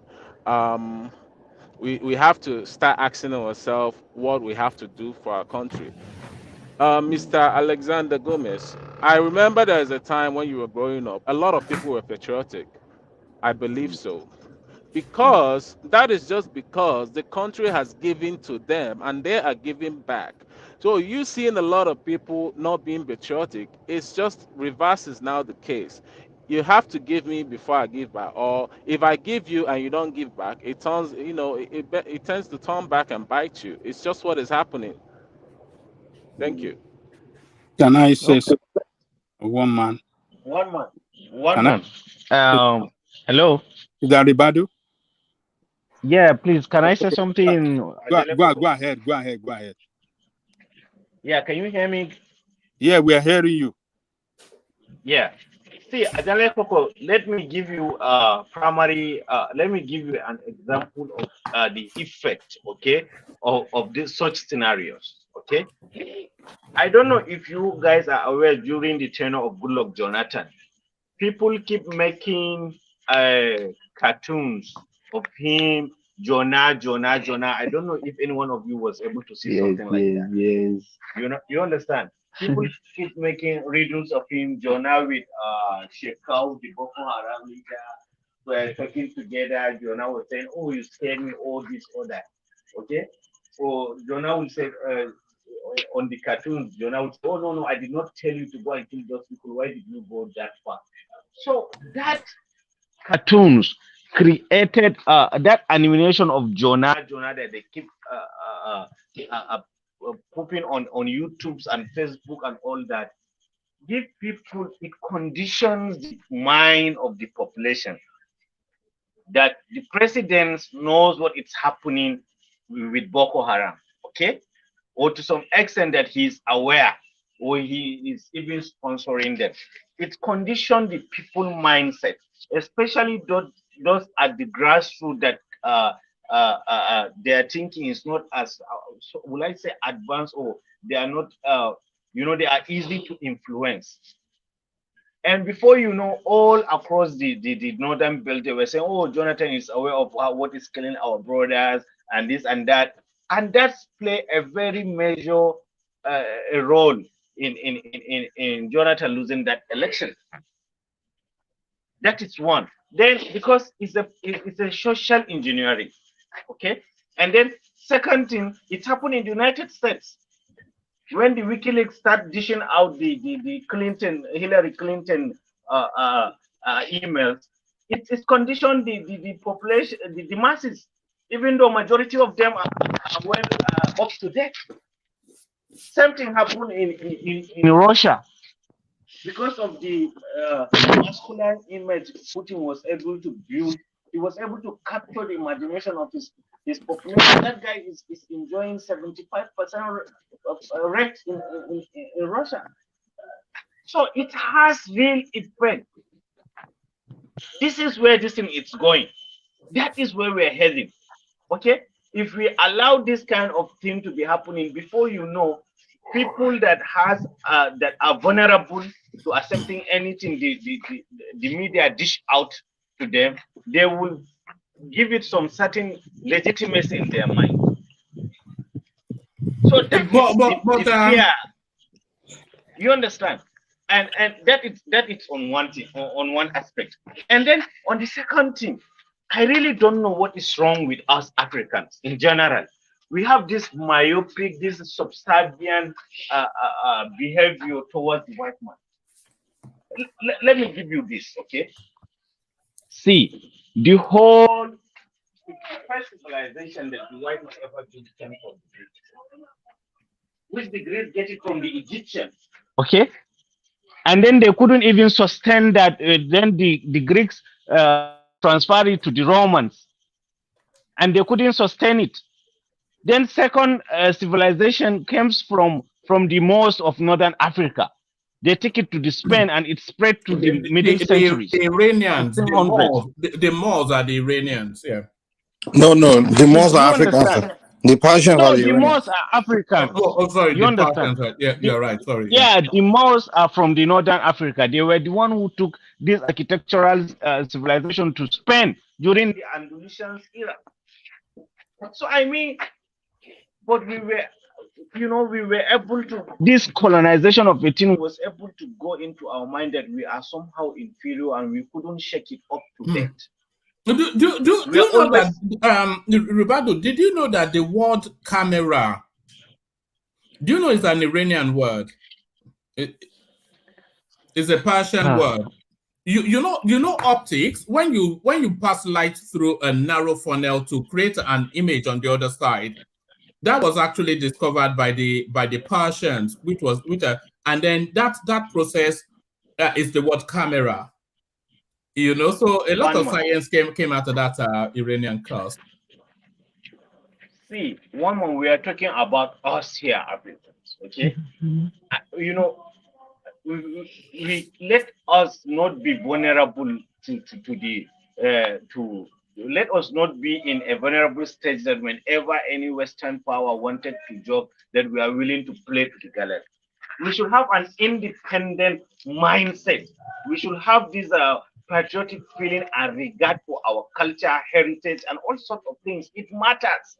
Look at now in our secondary school, we don't teach our children our own history, for heaven's sake.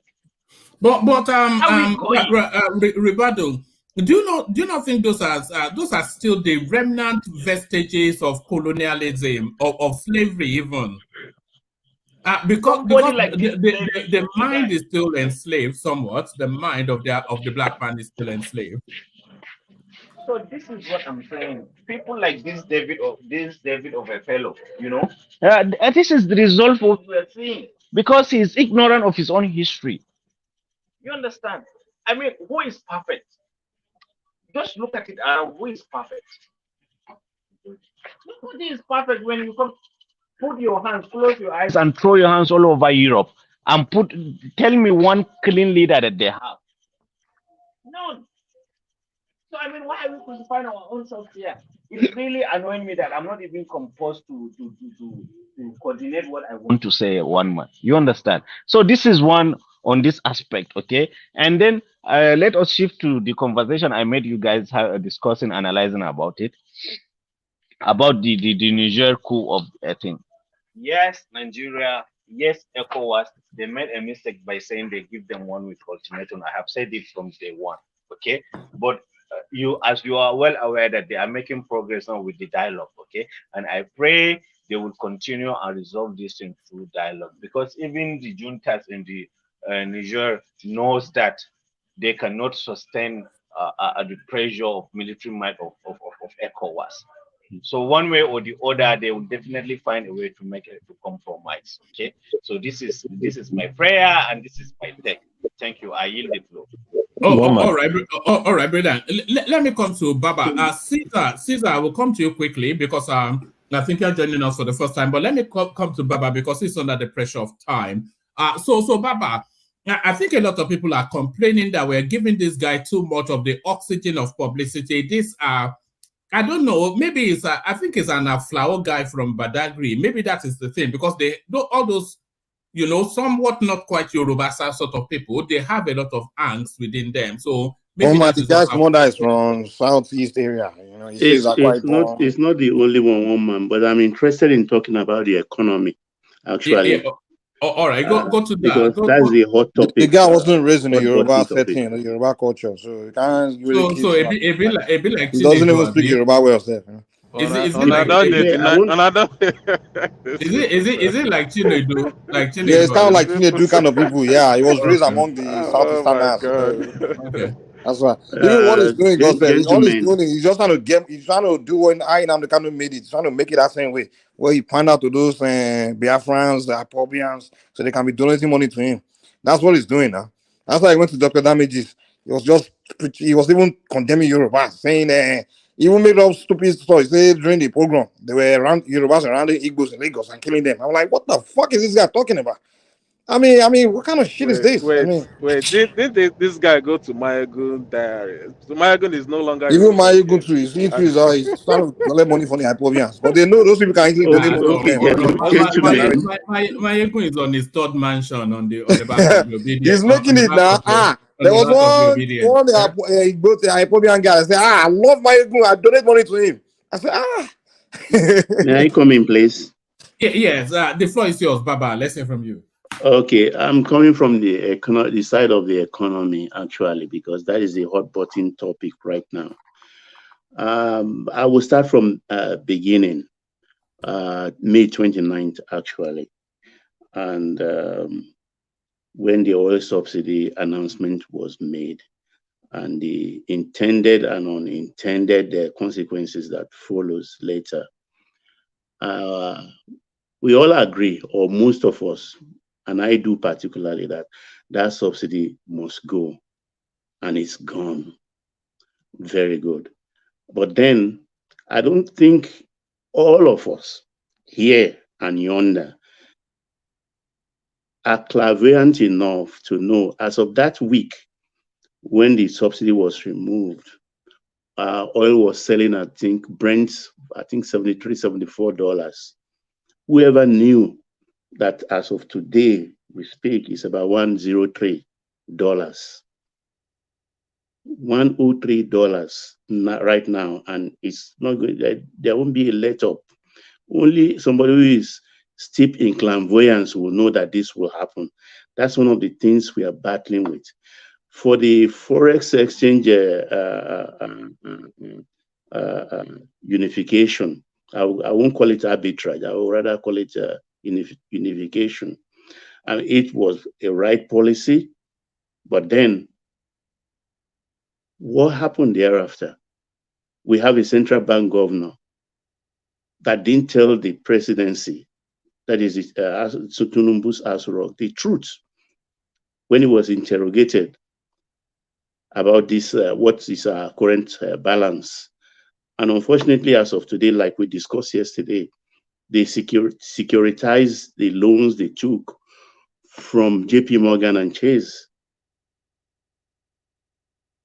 And when you securitize your base fund like that, it affects your nets, because you have to remove that amount and put it into escrow right from our own foreign reserve.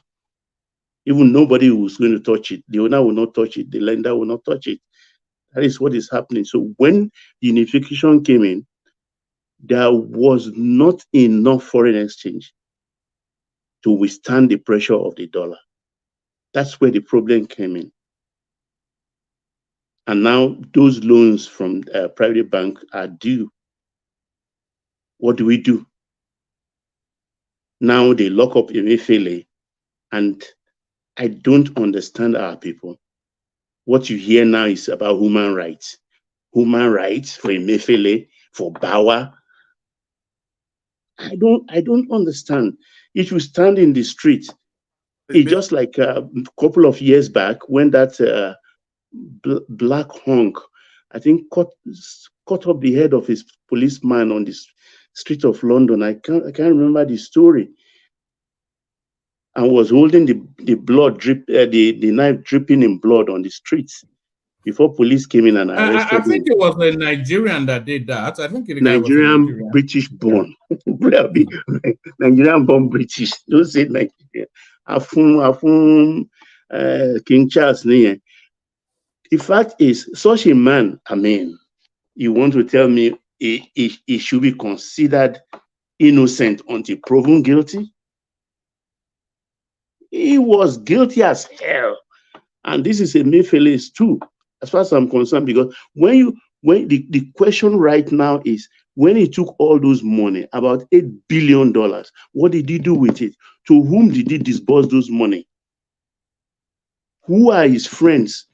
Or who has the authority to access that 460 naira to a dollar? That 8 billion today as almost 1,000 to a dollar. That's the amount we are looking for now to pay back that loan. So we are almost paying like double to what we borrowed. And we have the central bank governor. Even though those people too, we have to query them, the Bretton Woods Institute and JP Morgan and Chase, because the rule says don't lend to central bank that has not done their annual reports, audit reports. Don't lend to them. But for 7 years, Emefiele did not put any audit report on the central bank website. And you lend to that fellow against the international rules. Yes, we had a president then, but we all knew the kind of presidency Buhari was running. If somebody like as small as his nephew, who was a recharge card seller, Tunde they call him, became billionaire overnight and running airline, fake Nigerian Air and things like that with Serika, then that speaks volume of the kind of presidency we had for 8 years. So these guys were just running the government at their own whims and caprices, because he no book, and they used him. So when I hear people now talking about human rights, Emefiele should be, even as far as I'm concerned, all I'm waiting for, I can read Tinubu's mind. Maybe he's waiting for a Supreme Court verdict, appeal court verdict to go before they will come and attack the real issues we are going to face brutally, head front. Because what went on for that 8 years is actual rubbish. Baba, I think I'm with you on that. I think Tinubu is waiting for the noise to fade away from the Labour Party PDP space, and then he's really going to go for it. I suspect it's just waiting for that noise to be out of the way. Yeah, we're going to hear a lot of stuff. We are going to hear a lot of stuff. Because if you listen to Tunde Bakari yesterday, I think 80% of what he said is pure truth, not politics. Truth. He spoke truth to power.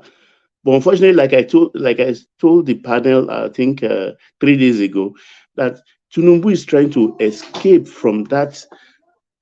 If PDP or LP were in power today, it would have been easy for them. Oh, we didn't meet anything. All the blame will go to Buhari's government. But Tinubu doesn't have that luxury, because Buhari government was APC's government. His government, Tinubu's government, is APC's government. So how do you blame your party or your previous president? But there is no time he will not come up to that. He has to unmask the masquerade and put the fault where it lies. Because there is just nothing. For that 8 years, they run the country dry. Kyari is a third person coming on board. Kyari should be roasted, not even tied to a stake. Because of what they did, put so much money into individual hands. And some of them deceive us, to the people who bought a private aircraft. Some of them, you are a businessman, you are having 3 private aircraft for which But none of you. Baba, the thing is, with the Emefiele space, Tinubu came in to tell us that he's going to respect the rule of law. And as much as I'm with you that they should never let Emefiele go, and he should spend the rest of his living days in prison. He will not. At a point, rule of law has to go in some aspects. For Emefiele, Kyari, Bawa, they are not going anywhere. You can't say that now, because if you do it for this set of people, then you cannot complain when they're doing it for a different set of people that you feel that is unjust. Oh, look, this is the problem. Every era calls for a certain drastic action. Every era. You understand? This era we are in is an emergency period. Our country set the rule of law aside. Is that what you're saying? We have to say, look, if you know what is happening, if you know how people fly private jets to carry these pancake people, what do you cosmetic people, hairdressers fly to Europe to go and decorate their children, maybe for graduation, you will be appalled. And most of these aircraft they brought into this country are on temporary importation. They didn't pay import duty. So we will start from that aspect. Pay your import duty on your aircraft, or go and pack your aircraft in Togo or Benin. Don't pack it on our soil. They should seize those aircrafts and invite the owners to come and tell us. I can go on every field how our country has been milked. We complain today, but we are not situating the problem where it lies. For 8 years. But Baba, we find ourselves. You see, there are two things that is happening now. So that fight for recovery and punishment, and with that. But also, there has to be a way forward, because we're in a precarious situation. So how does he manage the situation that he finds himself? That's really my take is this. You are dealing with central bank, and very good. He has appointed an auditor, and I think what he wants to do is to use the auditor reports. You understand, to indict the Buhari administration, not me. This is what the auditor is saying. Look at it. These are your people. These are your brothers. These are your sisters. You have to bring them in. They have to bring them. We are not saying they should bring the 100% of the money. All we want is half of this money. And for Kyari, though, we are just talking about oil subsidy. Nothing like oil subsidy. Oil theft. People present invoices like they brought in a vessel laden with PMS invoices, and they collect billions of dollars for nothing. They get paid. Listen to Tunde Bakari yesterday. He wasn't lying. I've told friends exactly what Tunde Bakari said yesterday. I've mentioned names to them. You understand? It is very odious what happened to our economy. There are people with billions of dollars, and they know that in the Nigerian context. That Tunde Bakari clip is a case of separating the message from the messenger. Because you know what I said in the beginning here? I said Tinubu knows where the bodies are buried. He knows where the bodies are buried because hold on, Baba. Yeah. I wasn't talking about Tinubu. I was talking about Tunde Bakari. Because I saw that clip too of Tunde Bakari, and you couldn't really fault. I may well play it in the course of this session. You couldn't really fault anything he had to say. He spoke the mind of all of us in that speech. But Tunde Bakari is also part of the problems we have in that country. He was the running mate of Buhari 2011. He was a ticket holder in the APC primaries. One of those. He told us that God told him he was going to be the next president and all that. So he's as complicit as the remove that from the man, please, Moman. Just remove that aspect from him and listen to the vibe, the correct ones he's saying. We have to separate the message from the messenger, because the message is right, but he's not the right conduit for it, I don't think. They took Nigeria. I gave an example a couple of weeks back on this thing that look, when they say crude swaps. When you take a vessel laden with crude oil, let's say 1 million barrels to a refinery, did the refinery charge us to refine the oil? If they did, what about all the products, 5 or 6 initial products that comes from crude oil? Where are they? Who sold them? Did we use them to pay for the refinery? Because basically the first 5 products that come out of crude oil when you refine are 5. Then it extends to 15 or 16 products before they now break into propylene, whatever. These are lucrative things anybody can sell and make millions of dollars. So who are the people who catch in on this? How were the oil swapped in when it is? How was the contract signed? What about the byproducts? If we are paying the refinery, what about the byproducts from the crude oil itself? Where did it go to? Because a lot of people don't know exactly what is going on in that industry. Because I'm at a loss. I'm quaking every day that this country needs this money right now. A lot of money in private hand. Our people need it because there is too much suffering in the land, and people will be donating to United Nations, one arm of United Nations, one other, and priding themselves as billionaires. You know, Baba, a lot of that money is actually unrecoverable. It's almost it is no one man. I disagree with you. Right. I will be very blunt now. You understand? Even the refinery, the Dangote refinery, all those monies borrowed, Emefiele borrowed, those monies were sold at 460 for that refinery. So and we put 4 billion of our CBN money cash in it. They say we have 20%. We have to do rework the arithmetic. If our stake is going to be anted up to 40% or 50%, we want to know. How do you recover the money? How do you recover? The average person that has stolen, because Atiku spoke on this, I'm going to look for that clip actually. Atiku spoke on this. The average person that has stolen, because you'll be surprised how much these people are stealing, the average person that has stolen $3 to $5 billion from Nigeria. How do you recover $3 to $5 billion? How do you fight that? If you listen to me carefully, it will bury you in legalities for 100 years. That is why I say we should suspend rule of law, because they all know definitely that but the money is international now. The money is they can hire 10, 20 SAN, and it has happened before. No, the money is international. It's not domesticized. The money is international. The easy way is this: we go the route of Bin Salman. He was 32 when he locked up all his uncles and his cousins. Right. I mean, let me come in. Just give me a minute more. You can come in. What happened in our own case? You understand? Look at even Desiani has the brazenness to sue EFCC. That's the kind of people we are.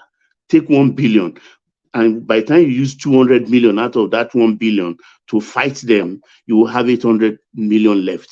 That's tidy business. And that's what they've been using the judiciary for. So we have to suspend that rule of law one way or the other. We had Decree 2 during the military. We can format anything. That sounds like a brutish system, Baba. You cannot. We have to be one man. We have to. People are dying. No. Then will be an uncivilized people. Will we not? Baba. I mean, I hear. America created where did they call that bay in Cuba to put to put the terrorists, because they know if they bring them on American soil, they will be claiming human rights. Not so. All right, Baba, hold on there. Let Caesar come in. He wants to come in, and I don't think good to meet you, Caesar. You wanted to come in, Caesar. Thank you. Yeah. So let me quickly comment on that. I was going to talk about the Niger coup, But in regards to the corruption thing, I think Tinubu, he should probably spend his time building a system in which that doesn't happen again. I want to see everyone locked up. I think everyone does. But one man is kind of it. If everyone is stealing, I mean, everyone's stealing 3 billion, 5 billion. How long is it going to take for us to even, is it even possible to even get the money? And everyone's doing it, which is probably why they don't want to get everyone. Because if we actually do go after everyone, is Buhari going to be in jail? It's not even a popular, I don't even think Baba wants Buhari in jail, right? People pick and choose who they want in jail and who they don't. So it's just going to be, it'll probably take years. I think if Tinubu can set up a system where that doesn't happen again, Nigerians will thank him more for that versus going on this this could be a 10-year thing, going after everyone. So are you saying to write off what's being stolen as a loss?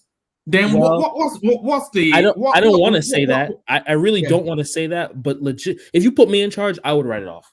But if you guys then want what to will be the deterrent? What will be the deterrent for anybody not to do it in the future? If people steal and you write it off, what's the deterrent? I'm just thinking logistically, the time period that we're in, we just got out of COVID.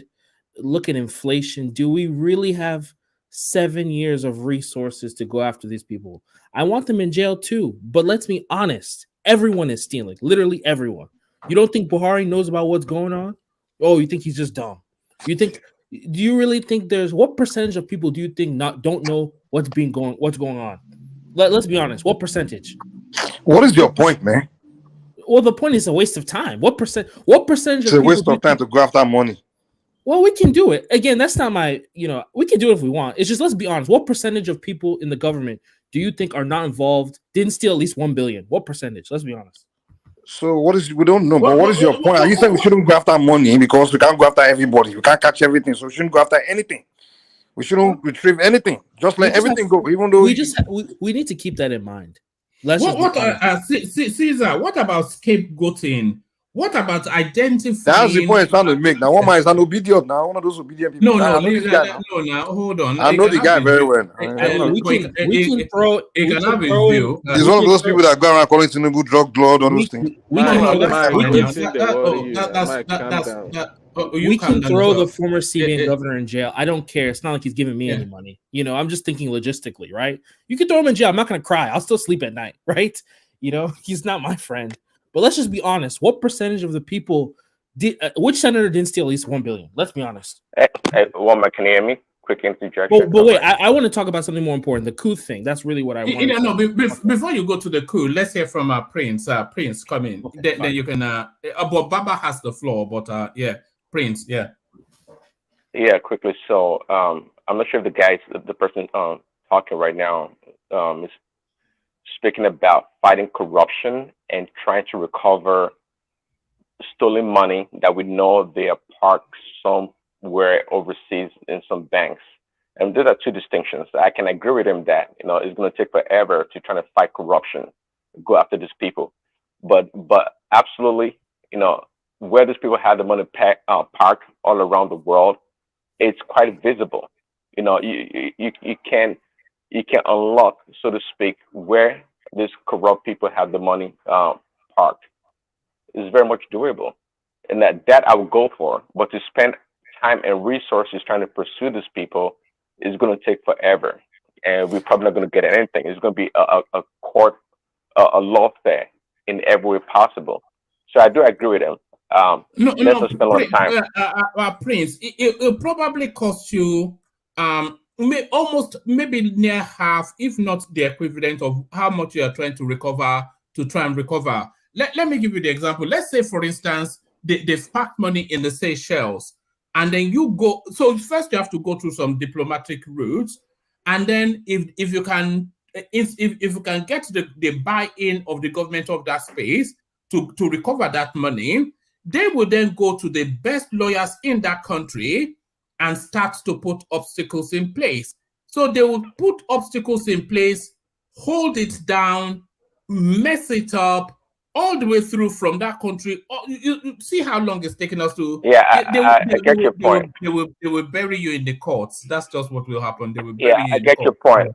But it used to be, I remember when I was in grad school, it used to be that Switzerland banking was like impenetrable.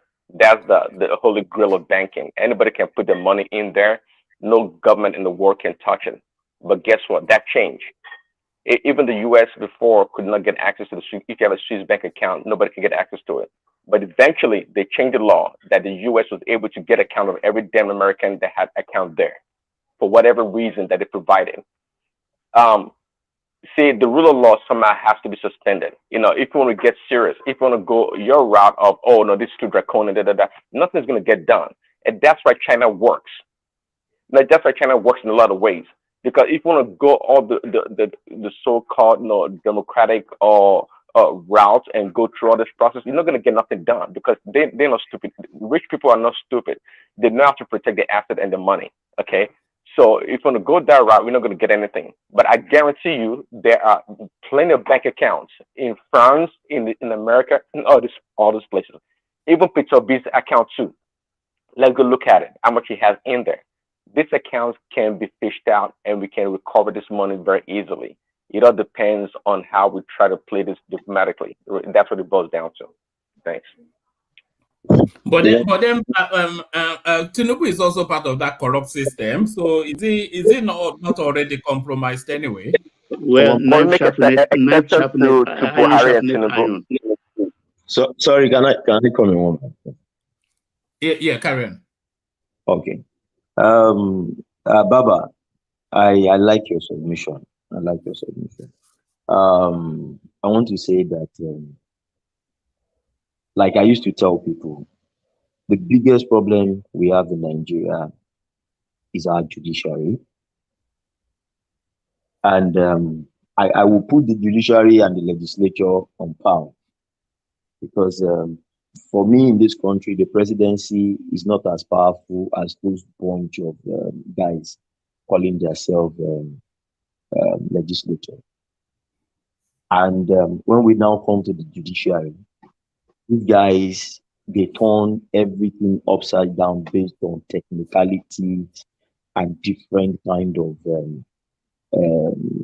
excuses.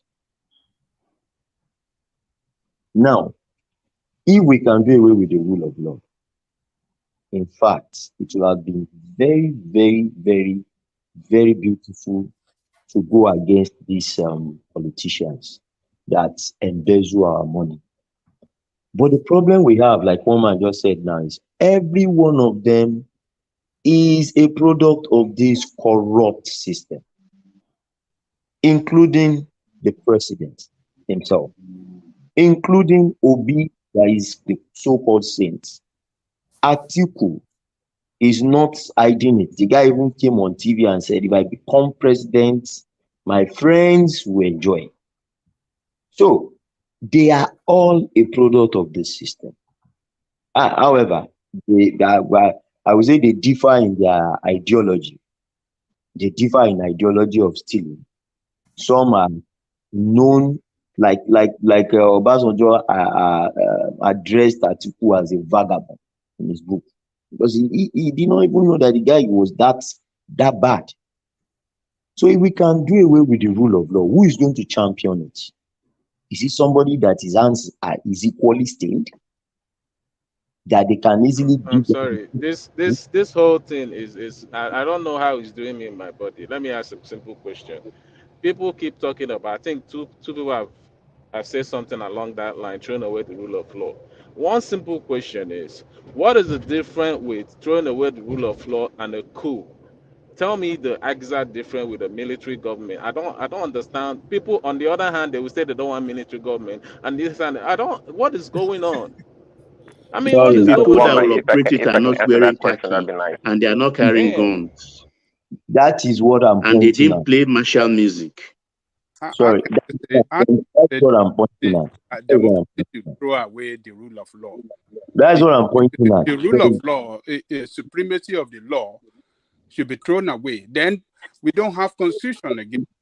Suspended, not thrown away, suspended. If you throw away rule of law, on what ground are For you the going to How is that financial different space, from for military the rule? financial space, on what ground are you going to use are you going to prosecute How is people? that different from it military is rule? question of When suspending there's it and emergency, making it when there's emergency applicable situation, to pandemic, you the can people suspend the that rule do of law. business with government institutions. To people that do government, How would the in government? fact, How would the? One voice, yeah. How would the country? On what basis would we?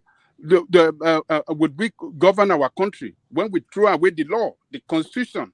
That well, you don't understand. I said suspend, how the country should be run.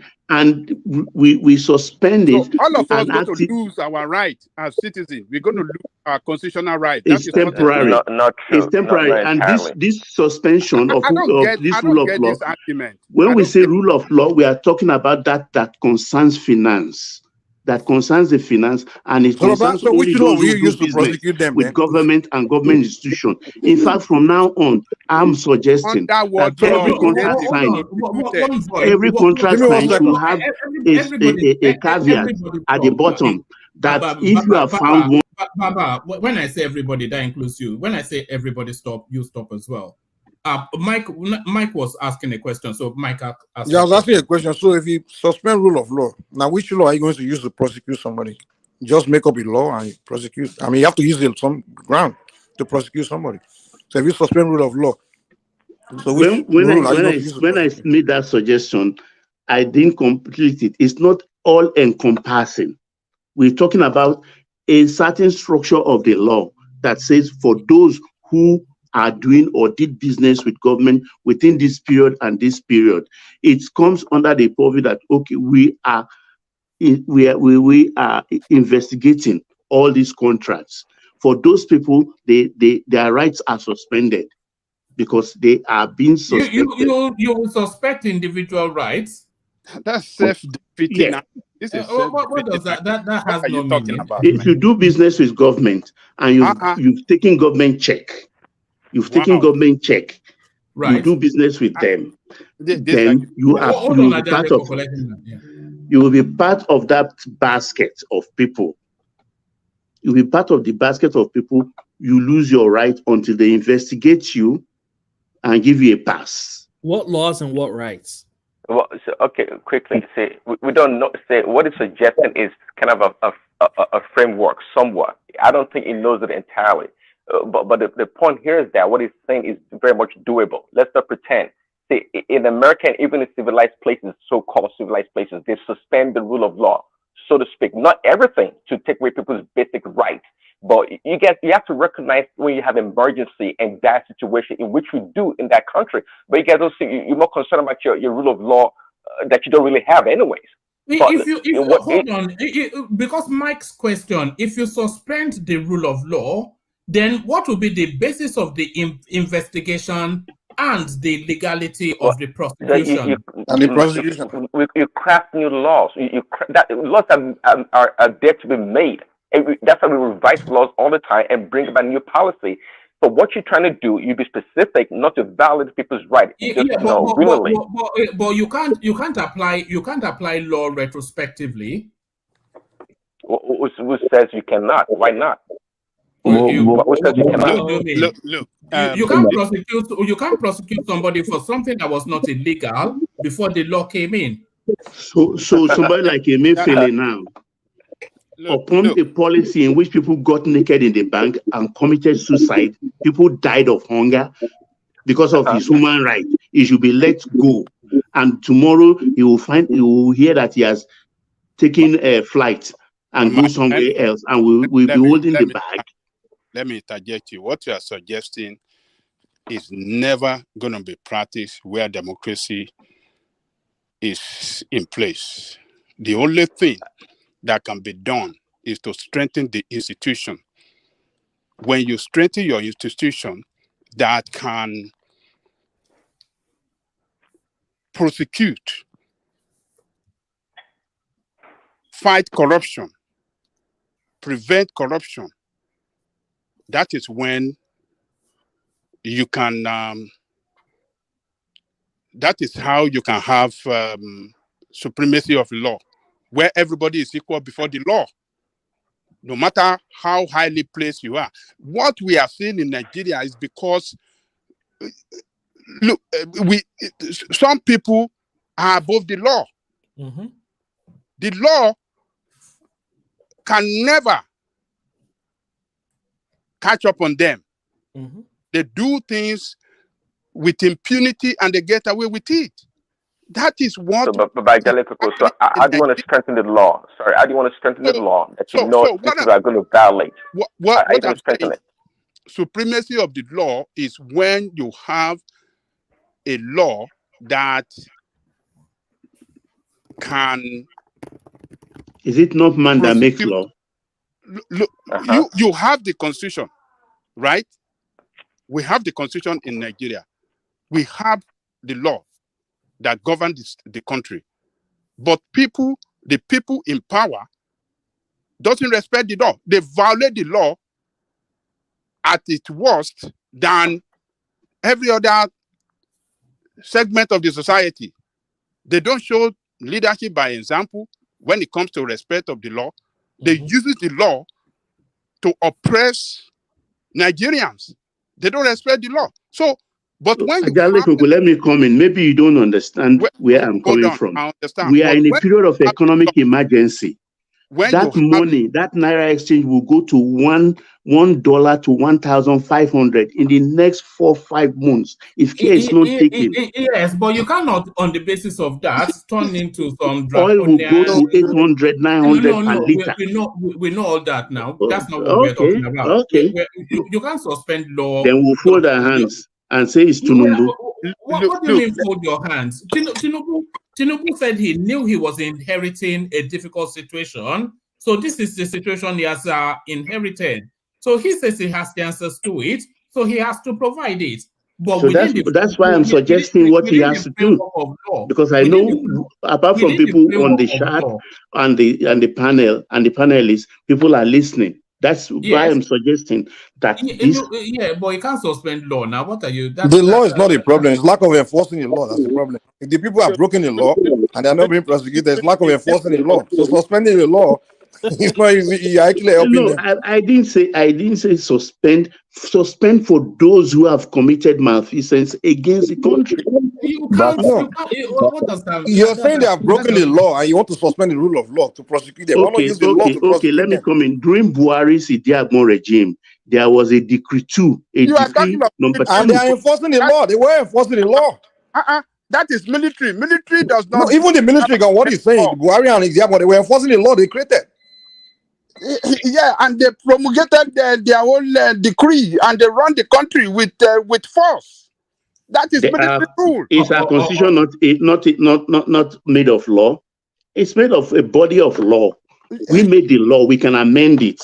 But it's not a law made by. Yeah, amending is one thing, but suspending we can find a way around it. That's why I suggested that during the America's period of terrorism, 9/11, they took all those terrorists to Guantanamo Bay because they were using military tribunal to deal with terrorists. Issue will come in. So if they can find a way and treat it that way, we can find a way too. Those one foreign terrorists. Hold on, Ajanleko as well. Do you know why they took them to Guantanamo Bay? Baba? Yeah, I know. Why? Because if they put them in American cell, the law of human rights will take root. So there it is. They didn't suspend the law. They just moved them to let's find a way too. Let's find a way and do the same thing. Maybe we'll take them to Itaú or 40 nautical miles out of our water. Put them in a boat. One voice, one voice. Let's put them in a boat and take them 40 nautical miles out of into international water and hold them there. But they are Nigerian citizens, man. You can do that to a foreigner, but not to a Nigerian citizen. Hold on. First of all, you're talking about the terrorists. They're dead now. Don't do that now. Let's. It's economic terrorism they've committed on the nation. Hold on now. Hold on. Those ones you are referring to in American case are foreign terrorists that killed hundreds of Americans. All right. So the shoe bomber was taken to Guantanamo Bay. Look, let him. I don't want it to be rowdy. Let him land. Yeah. Those one are foreign terrorists that have killed Americans inside America and outside America, and they don't want them to enjoy American law. That is why they took them there, so that they can be punished. That one is understandable. That's a war against enemy. But citizens of a country have the right under the law to defend itself on whatsoever offense that that person has committed. You cannot deny a citizen his right in a country that is governed by constitution. Constitutional democracy doesn't deny her citizen their right. So what you are suggesting is totally wrong. It is left for people in government to strengthen the institution that can prosecute anybody with Can I comment? the threat of the law at any time. So that argument is not right. Nobody going to buy. Then nobody has the right. Hold on. Another person can come tomorrow. Let me land this way, one more, please. Another regime can come tomorrow and then accuse Tinubu that, we have something against Tinubu, and then they will deny him all this right, and in an attempt to just destroy him and, crook some sort of things against him and then punish him. Because when you don't have the law, when you don't have any law for you to defend your right, then your right could be violated. So that is what you are suggesting. They should violate their right. I mean, that's not... all right. Baba, let Prince come in, and then you round off that space, and then I'll go on to Caesar. Yeah, thanks, Omar. Yeah, I'm still with Baba. It's not about trying to suspend the entire law. It was quite specific about going after specific laws that pertain to maybe recovering of money or going after certain individuals. During 9/11 or after 9/11, a lot of laws were suspended in the United States. People were highly restricted. COVID came also. There were a lot of laws that were suspended also. We didn't have free movement as Thank you. Homeland Security came in. Yes, exactly. We're highly restricted.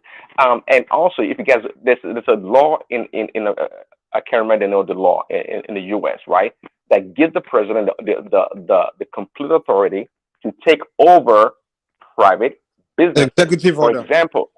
For example, Trump during COVID had the right, though it didn't fully execute the right, to go into car companies and compel them, keep in mind private businesses, to start producing ventilators for the citizens, for hospitals. It could do that. There's a law that allows them to take over businesses. And it doesn't have to pay them, or it doesn't have to make profit off of them. It can take them over, do what it wants to do during that interregnum, and return back to normal law.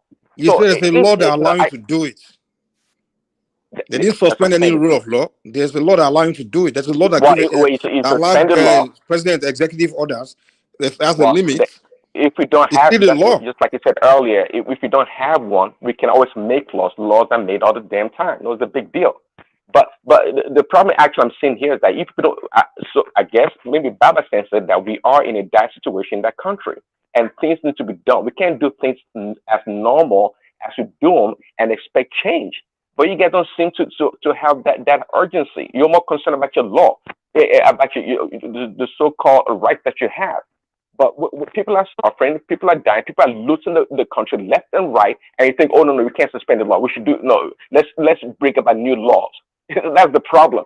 The laws we have on books are not working, and you want more laws rather than trying to reject and find balance things and recalibrate the system so it works better for everybody. See, law upon laws does not solve the problem. That's what they do mostly in Europe, and that's why we believe in common law as opposed to civil law.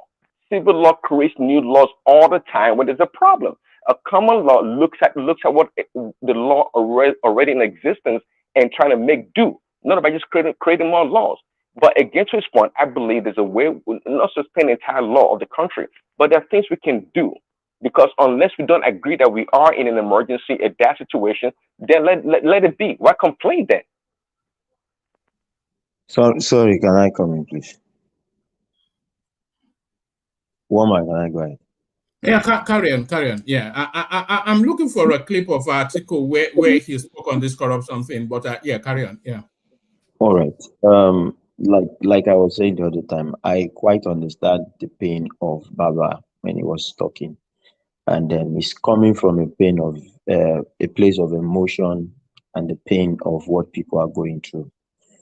But like I was trying to point out the other time, you see why it's possible for the military guys to come in and do such things like Decree 2 that you were referring to the other time.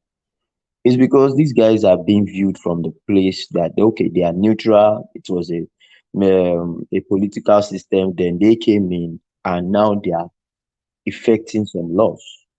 But if you look at our system, and that is what I'm trying to say the other time, we have a Keyamo now that is part of the past government that is still in this government. We have Atiku, past president, past vice president, still. You know, all of them have been in the system, in the same corrupt system. Even the president has been a product of this same system we are complaining about. Now, if the president comes out and says, I want to fight the way you want him to fight, at the end of the day, you would find out that files of him too will flow out. So you see, it is only a clean person that can take up that kind of a fight you're talking about, even under the rule of law, as in enforcing the law to the point of, okay, closing his eyes to everybody because he knows he has nothing in his own cupboard. But the truth of the matter is, with the system we have, even if I'm telling you, even if Obi is probed to be, they will find something about him. Does it not surprise us the way our politicians, when they are going for a particular post, somebody will come out and say they didn't do NYSC, he doesn't have certificate, he doesn't have this. When they do, you always find a case against these people. The only thing we need is to enforce our present laws and have a system where it would go against, the law itself will go against these people that have done the wrong thing, and it would be natural. It's not going to be a witch hunt thing like we have. All right. I want us to watch this clip. This is thank you, Jide. This is from 2019. This was the presidential debate 2019. Atiku Abubakar versus Buhari, of course. So there was something he said at that interaction. This is with Kadira Ahmed. There was something he said at that interaction that that comes into this conversation. So I'm going to play it to you in a moment. Let me acknowledge Akulata's super chat. It says, can you guys be real? The monies are abroad and any illegal prosecution is a waste of time. You risk losing the monies permanently. Take emotions out. So thank you for that. Keep them coming. So the super chat, it needs to be reactivated, apart from Ayo that is sustaining it. Let's have a listen to this. Let me make sure. I want to pick it up from her question. Let's listen to this. An amnesty, where you say to people who've been involved in corrupt practices that bring back money and we draw a line, and then going forward, we begin to implement ABC. Why not?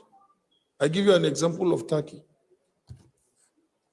Turkey gave an amnesty, and all the money abroad came back to Turkey, and the government said, when you bring the money, there is even no taxation. We want you to invest in manufacturing, we want you to invest in technology, we want you to invest in real estate. And look at Turkey today. It's like any other European country in terms of its development. And then they drew a line. Why not? We could consider it. No, but have you considered it? Personally, yes. Personally, I have considered it. Okay. Why not? You will realize that for a few Nigerians, this will be problematic. Yes, it will because it sounds like it will be, but a way of trying to allow those who've stolen money to get away with it. What have they been able to achieve? Let me tell you what we achieved when we came into the office to fight corruption.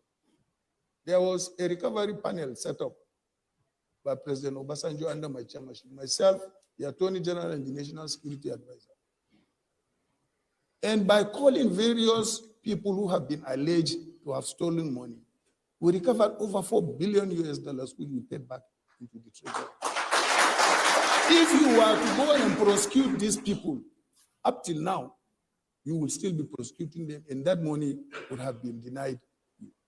So, I mean, there are a number of options. The moral issue with that, though, is that in many ways, people say there are two problems. First is that corruption then looks as if it pays. And so therefore, people are not, there's no deterrent for people because they feel that if they steal, there's always going to be an opportunity for them to be able to make a deal and come back because they're bringing money back. And then you're sort of sending the wrong signals as well to people who are coming up because this is, we now have a culture and people are trying to change that culture. It all depends on what you want to achieve, whether it is moral rectitude you want to achieve or you want to see a fast development of your country from proceeds of corruption and so on and so forth. It all depends on what you want to achieve. I'm going to take a few questions from the audience. So that's the pragmatism of it. It's just when we were having that conversation, I just remembered that interaction between Kadira and Atiku Abubakar. That look, they will bury you in court. You just have to negotiate it. Tell them they can keep X percentage. What you're just going to negotiate is the percentage of recovery and how much they can keep. That's usually how it works. Baba. Yes, woman. You see, I'm coming from a place of very deep emotion. Maybe because I know where some of the bodies are buried. From Isle of Man to Guernsey, from Guernsey to Cayman Island to Zurich, Geneva. You understand Kishibubashol and Salon. Because I don't see the need. A man needs $5 billion unutilized, not useful, just idle money. It's protection money. It's not protection. Look, you will die someday. You will still live. These children we are leaving money for. You understand? Some of them don't even show interest. They are just these big houses. Some of them don't even like it. That's why the nest is always empty. As soon as they can escape, the children go away. We find ourselves lonely in our old age. You start to entice them with the money. Why will me? Send tickets here and things like that. These are idle money. They themselves are not even happy. We see these people every day. We talk. They throw this even money at your face. It's not a difficult thing to handle because our economy is in dire straits. It's not hemorrhaging, but it's in dire straits. There's no way you can perform an invasive surgery without spilling blood. Same way you cannot make omelets without breaking eggs. All right, Baba. Round it up so I can. Yes, thank you. Let me bring Caesar into the conversation. He's joining us for the first time. Caesar, so we have talking points, but you were especially wanting to speak on the Niger space. Are you still there, Caesar? Yeah, I'm still here. Thank you. So in regards to the Niger coup, I think there is a marketing issue that I would like, even though I don't, Bola Tinubu is not my candidate, right? There's a serious and me and Mike were actually talking about it. There's a serious marketing issue that I think the government has, like this whole going into Niger thing. I think part of the reason why it's such a passionate thing for ECOWAS is all of these terrorist groups are hiding in this Sahel region, right? Mali has at least two. I quickly Googled 2 different terrorist groups. We know about ISWAP, we know about Boko Haram, all these little ones that keep naming, and they just keep hiding in the Sahel region. And to me, I don't know about, it was a red flag when we sent in U.S. diplomats, ECOWAS representatives, traditional leaders. We sent in everyone. They didn't want to meet with them. and then they want to meet with Islamic scholars. I mean, I'm glad the solution is solved, but I'm worried about what's going on in the Sahel region. And when we want to build infrastructure like that pipeline across the Sahel region, ECOWAS has an interest in keeping this place stable. And if Niger can't solve it, if Mali can't solve it, I think ECOWAS has a responsibility to solve it. So if Tinubu says, I want to go in to destroy these groups once and for all, I think everyone will support him. But when he says, oh, I want to restore democracy, now we have more questions. But I think that's an angle to the Niger coup no one's talking about, that it's extremely unstable. And there's a lot of groups up there. It's not just ISIS and ISWAP. There's way more. How are we going to build anything if this is what's going on up there? So I thought that was an interesting angle. Yeah. All right, brilliant. And to this headline that 62% of Nigerians see the country moving forward under Tinubu despite economic hardship. When I saw this headline, it surprised me, but also gladdened me because for all of the hardship that we hear that Nigerians are suffering, the question I've always asked, especially when Folibi is around, is that do people see light at the end of the tunnel, and do they have an understanding of Tinubu's action plan? But what this survey is telling us is that the abundance of Nigerians, they actually see a direction of travel, even though the country is going through extremely difficult times. Caesar. Yeah, well, they need to again. Well, professionally, I work with data a lot, so when I hear a survey, there's a lot of bad surveys out there. But if this survey is legitimate, right? I mean, people don't like him, but I mean, he's more qualified than some of the other candidates, right? And I don't think he's a fool completely. I just think he's corrupt, right? So I do think there will be some progress, but will there be enough progress? I think that's the question everyone's asking. Yeah. Why are you a bit reticent to endorse him? Which actions has he taken or not taken that is giving you pause for caution? It's just the way he's doing things. It's just the way everything is happening. I don't think it's structured. I don't think it's planned.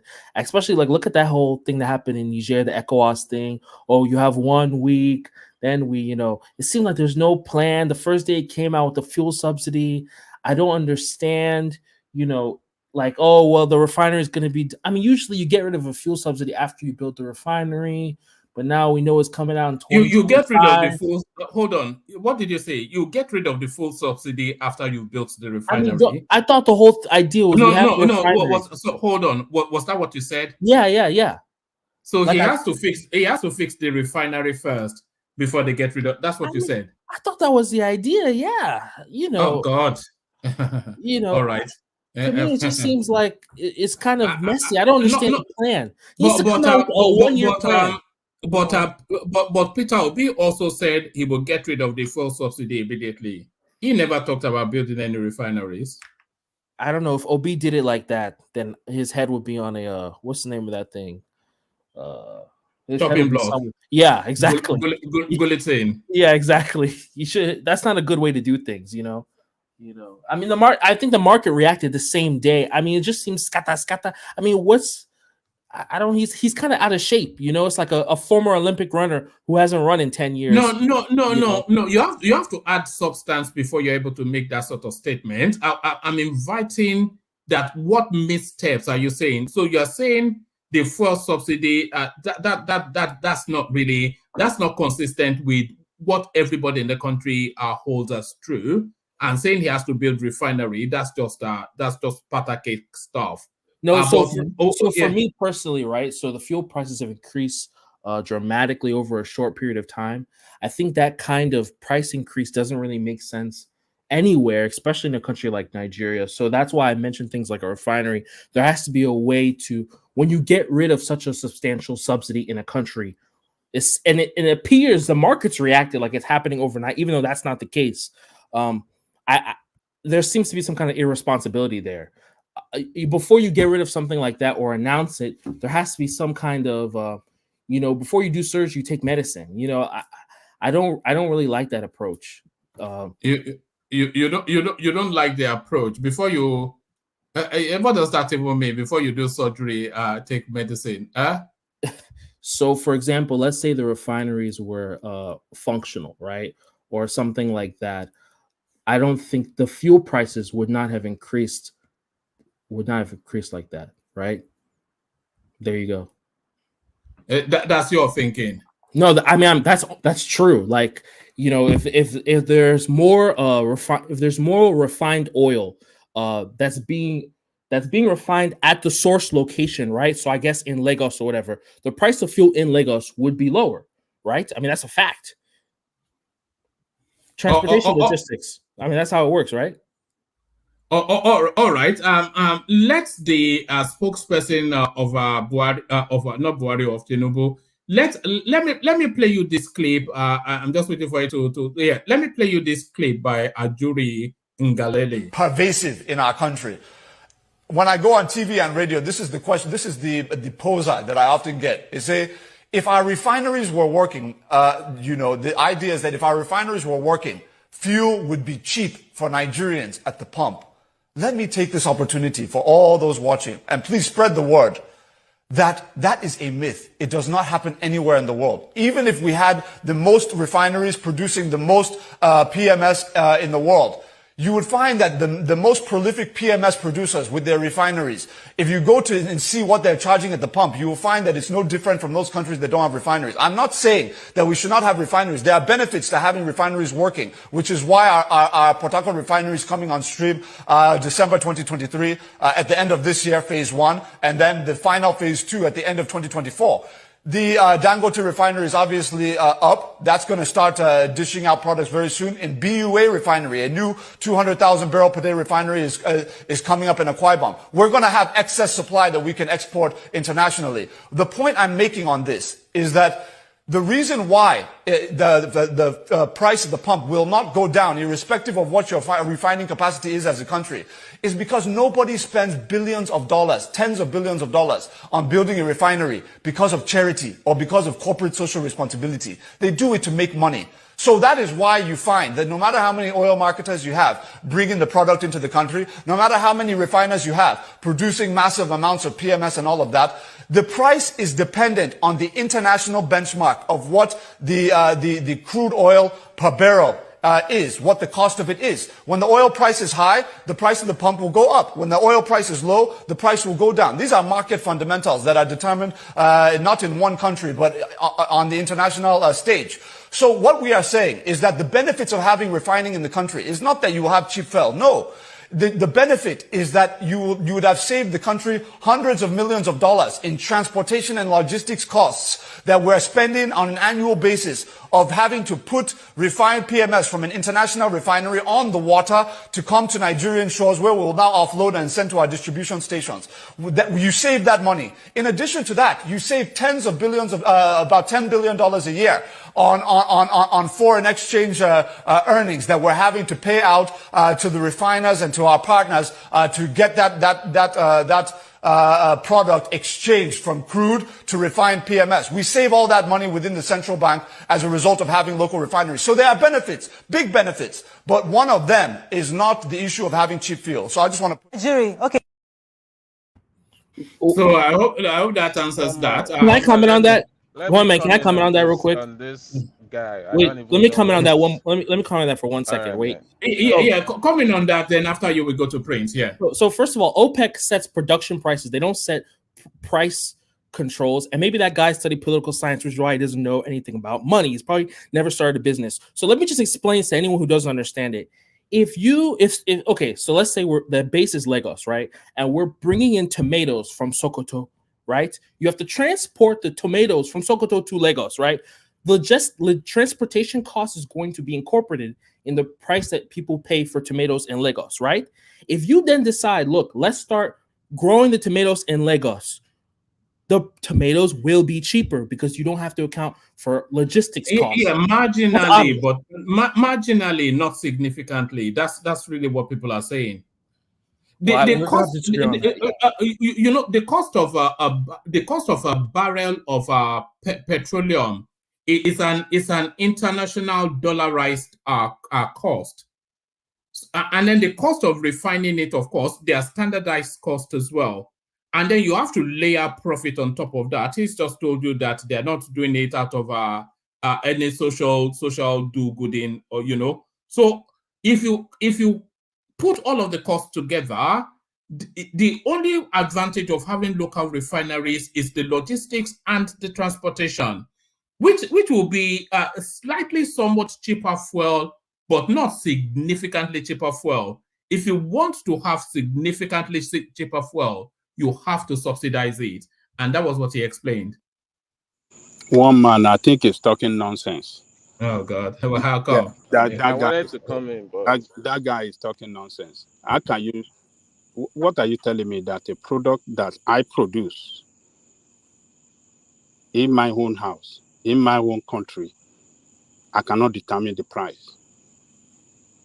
Why can't I determine the price of my own product? Why must the international market determine my own product at my Because home? in Gilali, I'm sorry, in Gilali and the rest of the African economists, they like textbook lab economists. Of course, you can adjust it. It doesn't know what it's talking crap. No, it's what he's saying is true. It's true to according to the textbook, but I don't believe it. Just like Caesar said, and just like you're saying. Can I say that thing? This is Can I say one matter thing? of Yeah, hold on. This is a matter of common. A product that you produce, that you have comparative advantage over others, you should be able to determine the price. It is not the international market that will determine the price of your own product, your own homemade product. Okay. Ajanle Koko, hold on. Ajanle Koko, hold on. Yes, we know the rest of let's say the cost of a barrel of petrol internationally is $35, and then add all of the cost of producing it to PMS, and then it lands at $50. And just for the purposes of the conversation, for you to sell at the pump, you have to sell it at $2. So that is the international costing. So now, what's the variable that will make it cheaper for Nigeria and Nigerians outside of subsidy, outside of subsidizing it? What variable makes it cheaper? Baba, okay. Fatai, wedding. All right. Okay, Baba. Actually, I'm even happy this video came up today. Actually, I came in. Baba Alexander Gomez. I let Jimmy but I will come back to that. Yeah. And you come on Barry, but anyway, another story. So I'm happy today because there was a day we could have dealt with this issue on this platform, right? But that's for another story. So I think Ngelale is trying to, he's trying to impress in his job. The point he was starting with was, okay, it's very fantastic. Indeed, nobody sets up a refinery to do charity work, right? So have we lost you, Fatai? Can anyone hear me? Yes, we can. One man. Yes. What happened? One man, can I quickly say something? No, I think Prince wants to have a say, but if it's a short little, because I think Prince wanted to go, Okay. Go on. Okay. First thing we have to understand is the input to whatever equation determines the output. If you are going to buy your crude at the international value, then you have to. Sorry, woman, can you hear me? Yes, but somebody else is now. So let him land. Yeah. So if you are going to buy your crude at international value of wherever they are selling the crude per barrel, and you are going to factor that in as your major cost price, then it will always affect the selling price. We're not hearing you well, though. Okay. Yeah. Can you hear me now? A bit better. Yeah. Said the price of crude, which is the input, which is the cost, the major cost now, would determine what your output price would be. If it was not so, before subsidy, if it wasn't so, before subsidy, Nigeria was buying fuel at a price that was very cheap, almost the cheapest around the world. Now, Saudi Arabia sells at, converting to Nigerian naira, you say 470 something naira. Russia sells at 400 and some 705 or 400 and something naira, still converting to Nigerian naira. So if that is what the pump price is there, if you are trying to move from there to Nigeria, then you add the logistics of it to it, then you know what the pump price would be. So if we are going by what they are telling us, that they are buying the crude and they are going to be buying the crude and the crude price is going to be the input, I think what the man is saying is correct. If we are going by that, but if it's going to be that they are just going to take it from the ground and refine and sell to us, and I don't know any government that will do business like that, because when you are taking it from the ground, you must pay for taking it from the ground, and you must pay the international price. And if the government says don't pay the international price, then it means that the government has gone back to subsidy. Yeah, of course. So you understand that. That's my own point. All right, Okay, Fatai. Gorma, can I continue then? Yeah, carry Can on. I continue? Yeah, Carry so on. like I said, I mean, there was an opportunity to deal with this matter on this platform, but anyway, that's another story. So like I said, he was starting very, very well, but where he got into is, he said the international crude price, right? So I don't know who determines international crude price. What is the international crude price? You see, that is where people, that is the fundamental thing. Market forces. Okay, so market forces determine crude price, and that crude price that you see is a speculation, right? Crude oil is not like a petrol. The price today is just to give you an idea how crude price is bought and sold on contract. If I need crude in December, I sign a contract from today. So whatever the price is today is not what determines that crude that is supplied to me in Christmas. Crude is sold through what is called options and futures, usually futures market. That's where it's sold. So the price today is not what determines the price of crude today. Has nothing to do with the pump price of crude today, right? Because that petrol that I'm selling today, it's been ordered, especially even if you are bringing this refined. I have ordered it long ago. So it's not what is happening in international price today, is what is determining the price today. This is the argument they use to institutionalize subsidy in Nigeria. So when they are making this argument, they are trying to tell you to bring back subsidy. And that is why, me personally, it agitates me. There is no coherence in that argument. Ingilale, maybe because he's new at the job, he's trying to placate Nigerians and whatever. But the fact that argument that it is the international crude price is a speculation. It's not like tomato that I go to the market today, I say, yeah, Baba Sikira, 1,000 that you gave me today, tomato is up, I need another 200, and I go back to the market to buy it, and it determines how much I ask from Baba Sikira. No, I sign it. As a matter of fact, if the way crude oil is bought, so if I buy crude oil today, if I want to buy today, I look at the feed, I look at the market price. If it's selling at 100, so I go, and I say, and actually it's buy based on risk assessment, right? I say I'm going to buy 150, supply me 1 million barrel at $200 per barrel. Today it's $100, and I say $200 because by December, I'm either, even if by December the price is 1,000.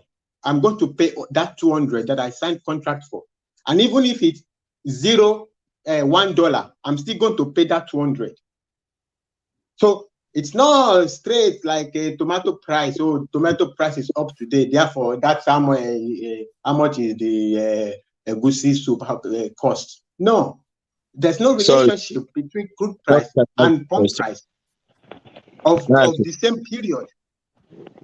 It's speculation, because that one is pure speculation. It's just speculation to give the buyers and sellers an idea of the goings-ons. And actually, the pump price is actually yeah, Fatai, I think Bishop wants to come in. Let him interject a little bit. Yeah, Fatai. Sorry, Fatai. If you are a businessman and you bought crude to refine. That's not Bishop's voice. Well, carry on. No, I was the one that asked that I wanted to ask you. No, it was not you. I was the one that was trying to speak, but go ahead. When you finish, all right. Both of you ask questions and then Fatai pick it up. Yeah. Okay. So if you are the businessman that ordered crude at $200 per barrel to refine, and along the line you were to pay that $200, and you paid that $200, and now the market price of crude has gone to, let's say, $500 per barrel. Would you keep the price of your PMS still on the same value of $200 per barrel, or you go to a price that would make it easy for you to go back into the same market and buy crude at $500 per barrel? That's my question. Yeah, that question, I hear it a lot. It's about the question. It's the question I heard a lot on that inauguration day, that when they say subsidy is gone, they say, oh, because of future market. Brother, that is criminality in market. That is, if in a serious space, right, you could be criminally charged for that. You can't say because of some future event, therefore something that has been settled today, you are violating it. Because some future, if I go into the market tomorrow, if you go into the market tomorrow, you don't have money to compete in the market, go and get a loan from the bank. Okay? You can't say some future event. Therefore, if I go on Amazon and I order a laptop and I pay everything, pay cheap shipping, 1,000 for my laptop, and you heard in the news that microchip is going to be costly, right? Which will affect the price of a laptop next month. So you will now say, oh no, if you will not send me my laptop because laptop will be already paid for. You will send it to me. That one, when it happens, you'll be dealing with it. If you can get in the market, get in the market. And if you don't want to send it to me again, you cancel the contract and give me back my money.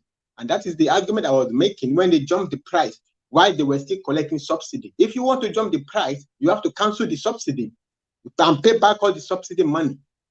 So that's in a serious space. Actually, if you make that argument, that's criminality argument because of future events, hypothetical future events. It's not the same thing that you are making. The analogy I'm making is different from your analogy. Okay. So what is the, maybe I didn't get it.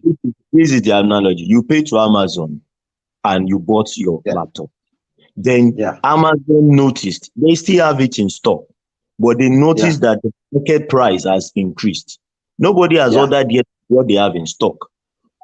Would they still keep at the former market price, or would they jack up their own price so that by the time they are taking their capital back into market, it would enable them to be able to buy the same computers so that they can sell at whatever present price they are selling? That is my question. Yeah, you are making an argument.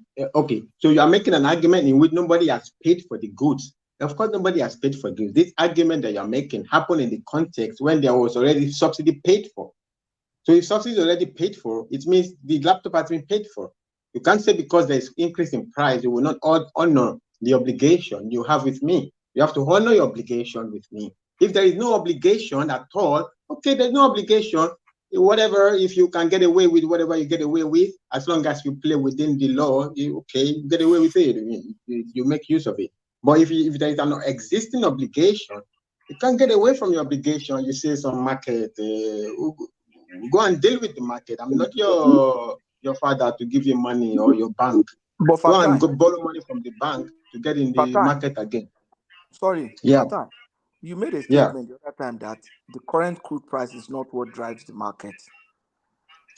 Yeah, it's not what drives that. You are talking about maybe they have some future contracts, and Yeah, but don't you also think that the future price will drive the market as well? Exactly my What? question. The futures now. There are so many. Let me even address some issues that then come to you. I will address Ajale Oko. Say what you are producing, you should be able to control the price and effectively be able to sell lower. Ajale Oko, the objective is not to subsidize. If, for example, we sell crude to Dangote at subsidized rate, it means that we expect Dangote to bring out the petroleum at subsidized rates. We are back to where we were. The only difference is that we are not paying actual cash for it in this case. But the danger of that is that half of that fuel we end up With in a small Sudan. gold. Yes. We end up in Sudan, Cameroon, Benin, and we kill Dangote refinery. Patoski, sorry, brother. Before you move on to Badalingo, the question you asked me, I don't understand. Can you be specific? What I was saying I was don't that understand. since the current crude price will not drive the Yeah. market, because you expect that most of the time those crudes there were future contracts to buy those crudes. You understand? So I was saying, don't you think that future market for commodities like crude will also be driving that market? For the Of future. course it should. Futures. For the future, you mean drive it for the future? No, future market. You know, for example, We'll drive it for now. We'll drive it for now. Yeah. Current No. futures contract. I'm not talking of I'm not talking of the actual. It's essentially the analogy that Jide just gave. Yeah. You know, they also trade No, there is future no analogy. contract. There is no analogy on ground. It's very structured. It's not straightforward. Fatai, let me just. It's not like that analogy. I'm just bringing another scenario to it. At least some people will be able to understand what I'm trying to say. You know, the future contract is also traded. Yeah. So don't you think that market, that trade will affect the? You understand what I'm saying? But it will. So I'm just putting that. But let me talk to Ajaleko. You see, if we end up still subsidizing. No, Patoski, I don't follow. I don't want. If I keep explaining the people, I think the audience will not enjoy it because some technical. Yeah, it will get very tiresome very quickly. But you are missing spot market. Spot market also counts in oil sales. A lot of that's why I don't want to go to all those technicalities. Let's just leave down so that at least we can enjoy our conversation. I will address that. Then I know. Just one sentence, Patoski, no beg, I beg. I would not even argue with you if you are saying complexity, right? But just to say future crude price is what determines pump price. It's so irritating. If you even argue about complexity, I could even we can be going forth and back about that one. But just say the crude pump price are I mean, getting from future contracts. They have had a commitment to buy. Maybe they have had a commitment to they've taken commitment to sell from people at a price in the past. Well, that's what they are saying, right? Yeah, the commitment is there already. Let's not go there. All right, let's just move on from there. I don't think half the audience understands. Yeah, in a very clear way. So, Ajane Oko, the same, if we do that, it will still have the same effect. And the implication is that it will kill refineries like Dangote. Markets like Benin, Cote d'Ivoire, all those people that are supposed to be buying from Dangote, will rather now buy Nigeria's fuel, which is subsidized, instead of buying from Dangote.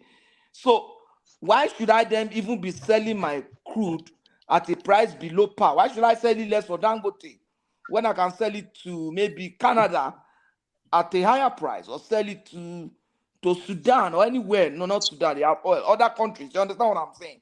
So it doesn't really work that way. What this man Ajuri has said is this. You see, you come in this, but let me just try to finish up with this. What Ajuri has said is this: that when we have these subsidies and the finance are up, it does not necessarily bring down the price. I'll tell you why. That transportation, when we're buying from outside, the transportation cost of landing, and even they call it bridging from our depot to different filling stations, government is subsidizing that. So that transportation that you would think will come into your pocket that as a form of reduction, government was subsidizing that before. So you were actually not paying those prices before. So if Dangote now comes in and that transportation has been covered because now we produce in Nigeria, since government has removed subsidy, you won't see the effect of that change. Except government now again subsidize transportation from Dangote to different points. That's when you now see effect of subsidy. And when we do that, we still go back to where we were at lower price, and then it will go to Nigeria and all the other country. That's the reason why. I think that's the argument. It's not as if we are not going to get a reduction. There will be a reduction, but all right.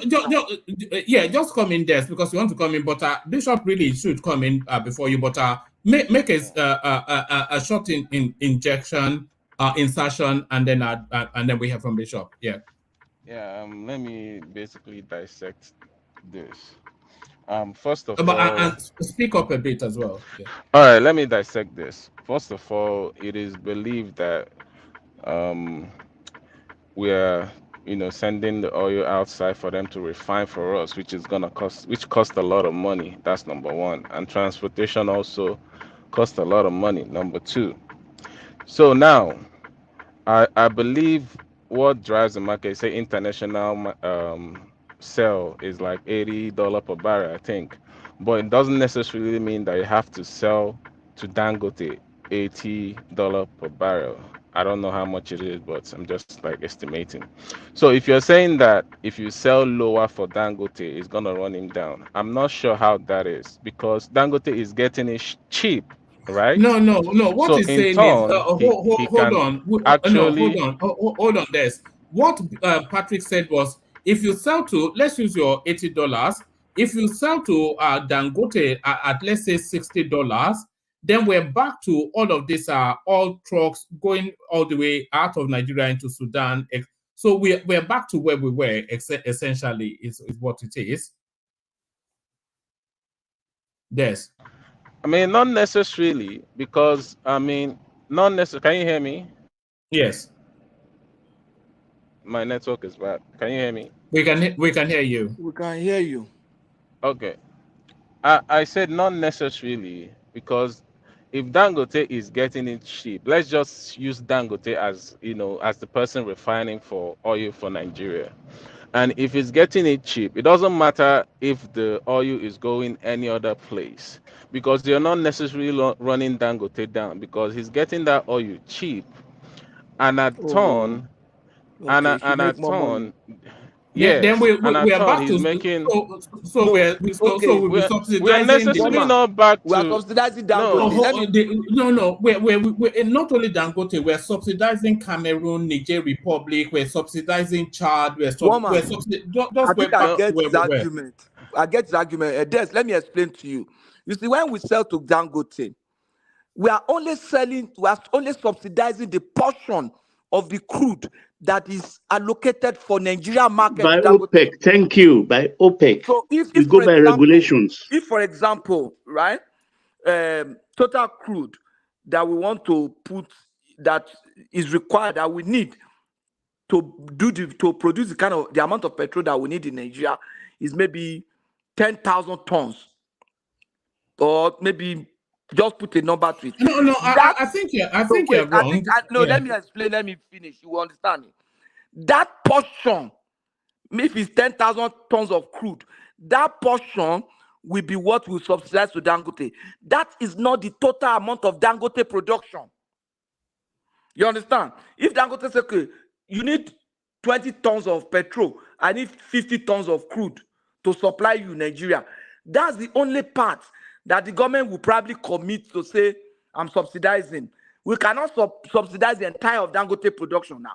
If we subsidize that portion and say, Dangote, produce this for us and deliver to NNPC, the other crude that you want to buy, you can buy from us, you can buy from Angola, you can buy from anywhere. If you choose to buy from us, fine. You see that one that goes to NNPC, by the time we push it into the market, it will end up in Benin. It will now be competing with the other crude and petrol that Dangote produced at a higher cost that he has either bought from us or bought from Angola or anywhere, and that will kill his business. You get what I'm saying now?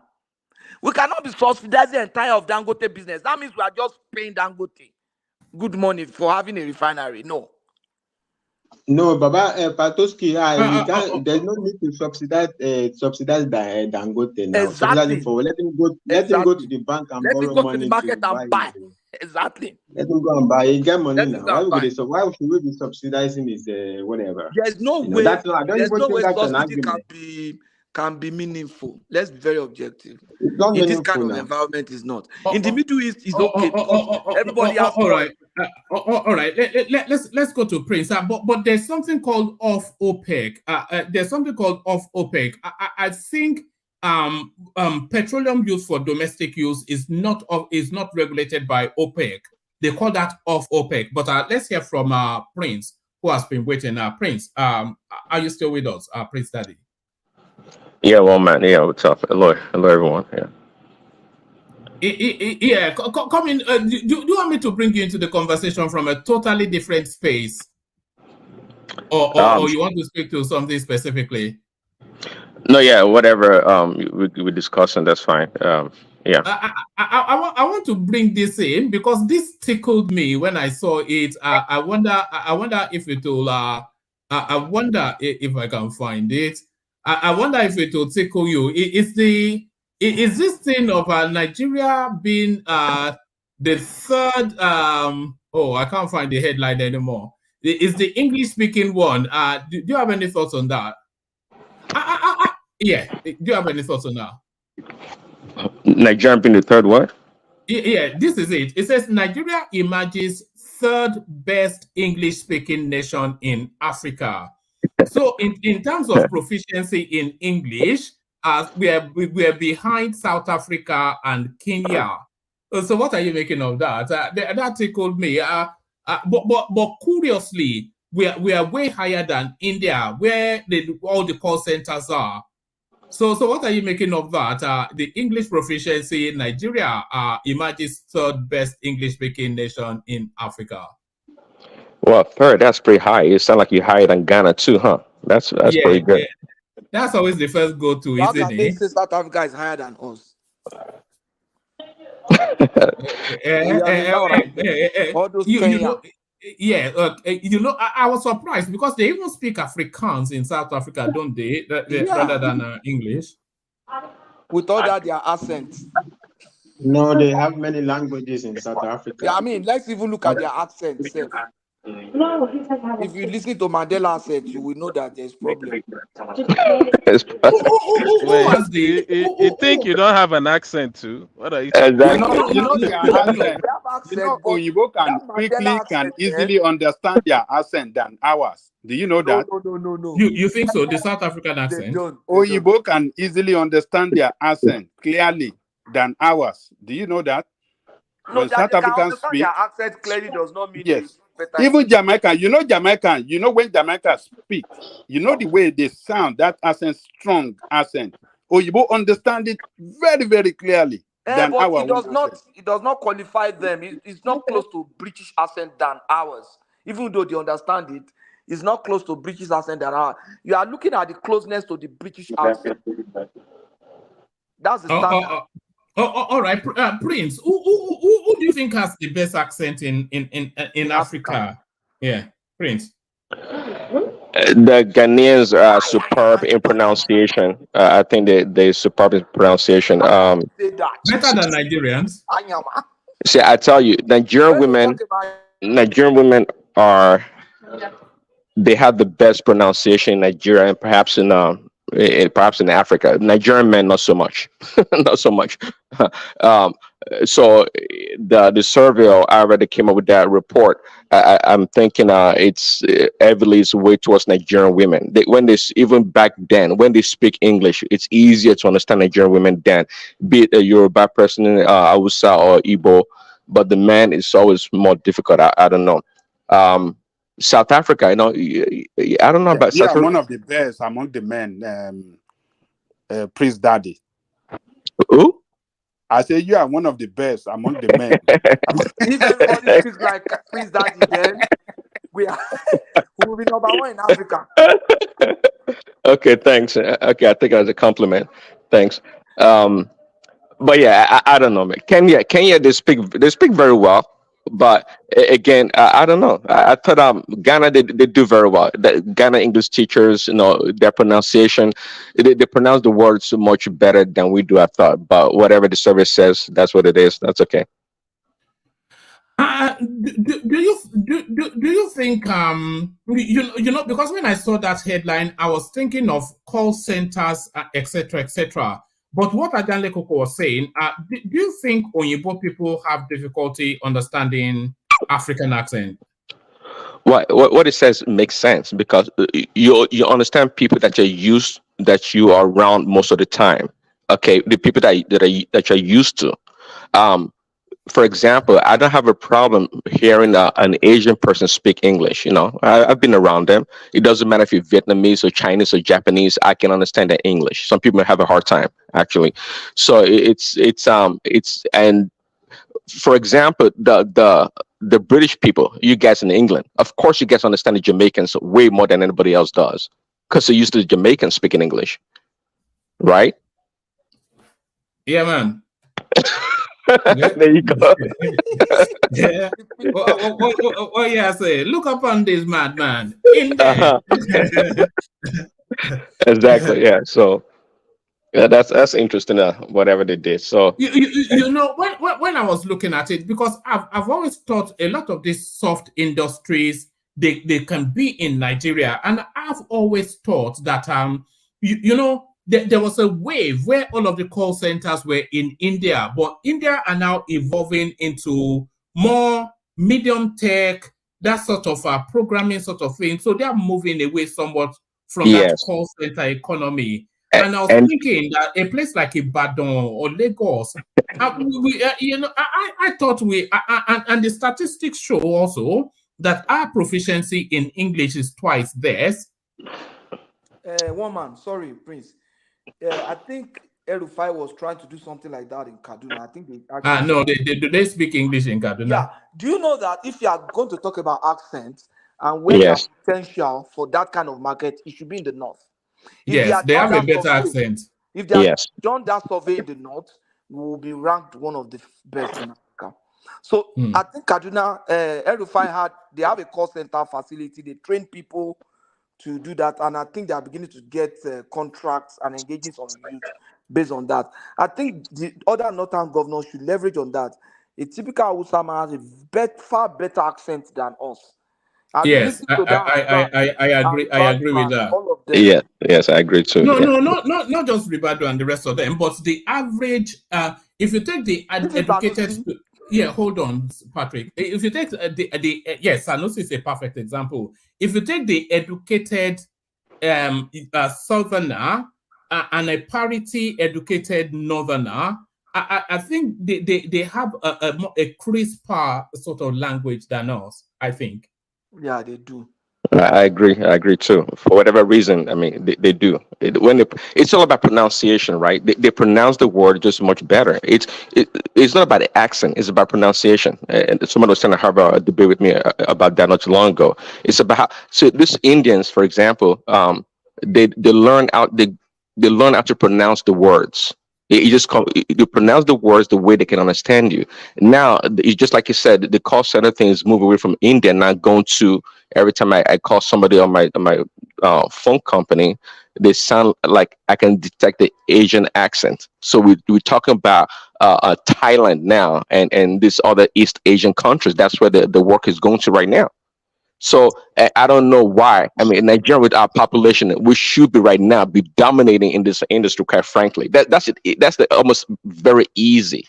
I mean, we should be dominating that market right now, especially in Africa, and having all these companies, bring that. One man. Sorry. I want to say something. Sorry. Why are we even talking about how speaking English ranking? I don't understand. You know what is that? What is in my head? I am disappointed in Nigeria as we are celebrating English speaking. I'm telling you, that's what I'm trying to understand. Hold on, everybody. Hold on. Can I say what you just said again? What did you say? Can I? Yeah, how are we celebrating English speaking? No. No. Say what you just said. You said you are. You are You said disappointed. I said we are celebrating English speaking You in said you our are country. disappointed in Nigeria. Which language are you using to say it? God bless Eh? you. Look at When this you guy. order in China, Look which at language this do you guy. use to write to them? Now broken. Now broken. They take the train. Now broken. English is the international language They, of they don't China. care about your language. Broken They don't care English. about it. Okay, you They use don't hand to care. communicate. They don't care. You use Yeah, hand to communicate in China. they don't care. It's not No, that English is bad. But you see, these are not the this is not the kind of things I wish Nigerians to be celebrating. no, it's not about English speaking celebration. I is say not at all. we're taking towards the economic aspect of it. Okay, do you Let me do, let me tell you, English is the not opportunity of it? English is not our language. And I want to say this. You see, if we begin to teach our people, educate them with our local language, we'll go more higher than speaking English. It's a lie, but let's move on. It's a lie. It's not a lie. Yeah, It's that's not a not lie. true. That's not Then true. Because physics and biology was created in Igbo language, right? You can use it you can use will be Igbo language or restricted. Yoruba outside to What is educate the Igbo to teach language for people physics. velocity? What is the Igbo word for velocity? Do you understand Igbo? Patoski. Or acceleration? No answer, Continue. Patoski. Now, what like they look Continue. for? No, Don't mind let now. him continue speaking What's English. the Igbo language? What's Continue the speaking Igbo word English. for Other nations thermodynamics? left us behind. Other What's nation, the Igbo word for thermodynamics? other non-English nation like China, India, and others left us behind, and we are They here learned speaking English, English. That's what and we're you are saying. celebrating it. They learned Okay. English. But seriously, McKenna is actually making sense. I mean, Yes, I made this argument before. I think that was 2 days ago. What would you use to, start talking about photosynthesis and all that? But thinking about it, all these countries, Russia, and people that doesn't even relate with English. I mean, they find words for all these stuffs, and it's not gonna be one kind of person, very intelligent professor, sit down one place and start thinking about words. Do you get? It's not gonna be such of a big deal, but it's not really what we're worried about right now, to be honest. But it's not still a bad option. Let me say this. The kind of pride that Nigerians, the way they keep themselves when they begin to make all this accent or English accent and all that, it's begin to baffle me. How? Do you understand? You see, if I see the nations that move forward, they celebrate their culture. They use their local, they celebrate their locals than all these international these things. English. This English is not our language. They brought it to us. They just planted it within us. You understand? So, like when I see country like China, India, the kind of progress they're making, these guys don't care about English at all. When you go there, their factories and all that, all these guys communicate with their local language, and they're doing perfectly well. Ekere, can I buttress your point, please? Can I buttress your point? See, Yeah. we are here happy that Nigeria is one of the most ranked English-speaking country in Africa. Yes, if for the economics, as one of our panelists was saying, fine, it's okay for call center job. Fine, it's okay. But my own question is, we celebrate the use of English language at the detriment and at the alienation of our own domestic language. I was watching a documentary of a school in UK where it was Indians that were teaching their children Yoruba. It's annoying. Some of us our children don't even know how to speak Yoruba. Don't know how to speak Igbo, but we can say Americans, they are paying me money to teach them Yoruba right now. And Cubans, Brazilians, they are paying me money, big time money, good money to come and teach them online. Introduce me to that market too. In Brazil, do you know they have made Brazil Yoruba a national language in Brazil now? They are teaching in school now. If you want a job as a Yoruba person, you are getting a job in Brazil teaching Yoruba. There are more people that speak Yoruba. I think in Brazil, I think there are even more than people that speak Yoruba in Nigeria. Now, in where? Yes. You're Mike, joking. Mike, You are No, taking it the too people far. that practice our tradition are more in Brazil and Nigeria, but the Yoruba Mike, language, they kept some of them. The place like El Salvador, they still kept the language from no, slavery, yeah, but it's Mike. very, very. If care is not taken, we will soon be consulting a far from Cubans. How do you If They you practice? will already Brazil consult has a always far, you made go fun of to me Cuba. now. They say Ogun already left Nigeria. That is in Brazil. They say the Sorry, how do Cuban you? were laughing at. They say the Cuban they are joking. They were saying that the Alafia for you was sending people to Cuba to come and learn how to play the pata drum. I said, man, you got man. They were teasing me now. I'm like, They say your tradition already left Nigeria. It's in Cuba and Brazil. I said, man, are you kidding me? That one is not true. One of the Mr. No, they were teasing me now. I said, I wanted to okay. punch them. Yeah. Mr. Mike, Okay. please, how do you practice Yoruba traditional religion without using Yoruba? All right.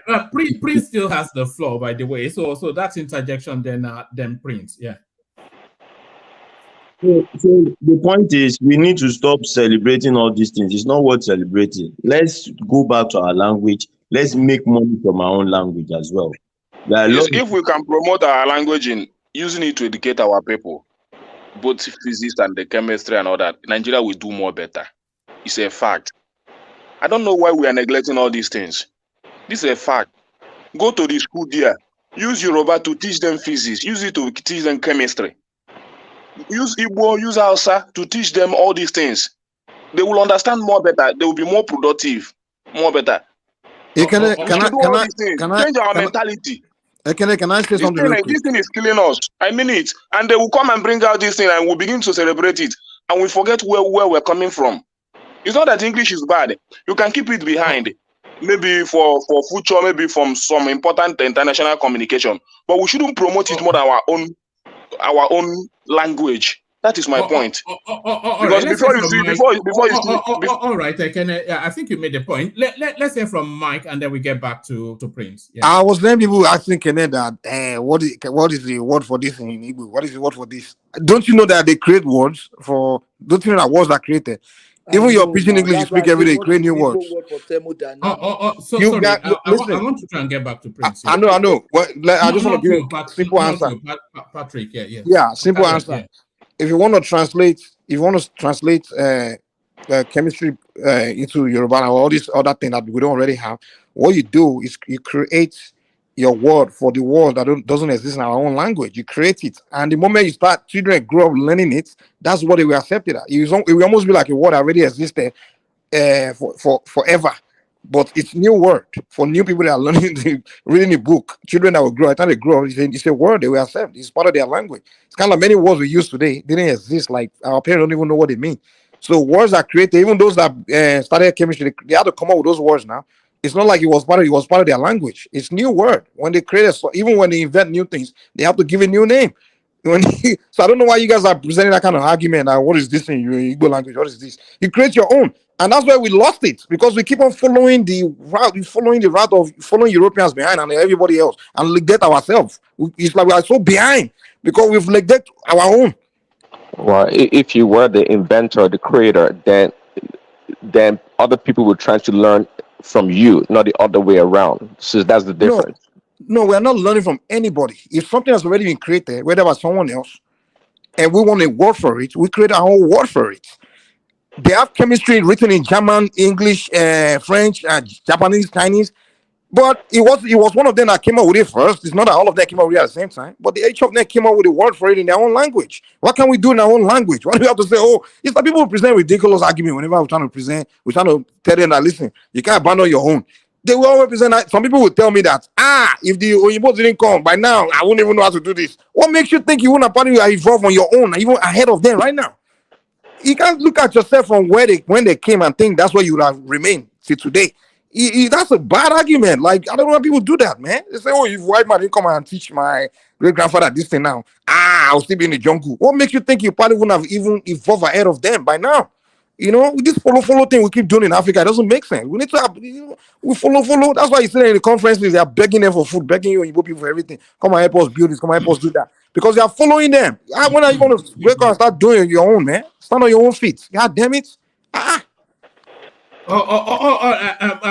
Kulata makes the point. He says most English words are borrowed. Appreciate yours, and that is right. You know the word veranda is actually from that Indian sort of So there's a lot of adaptation.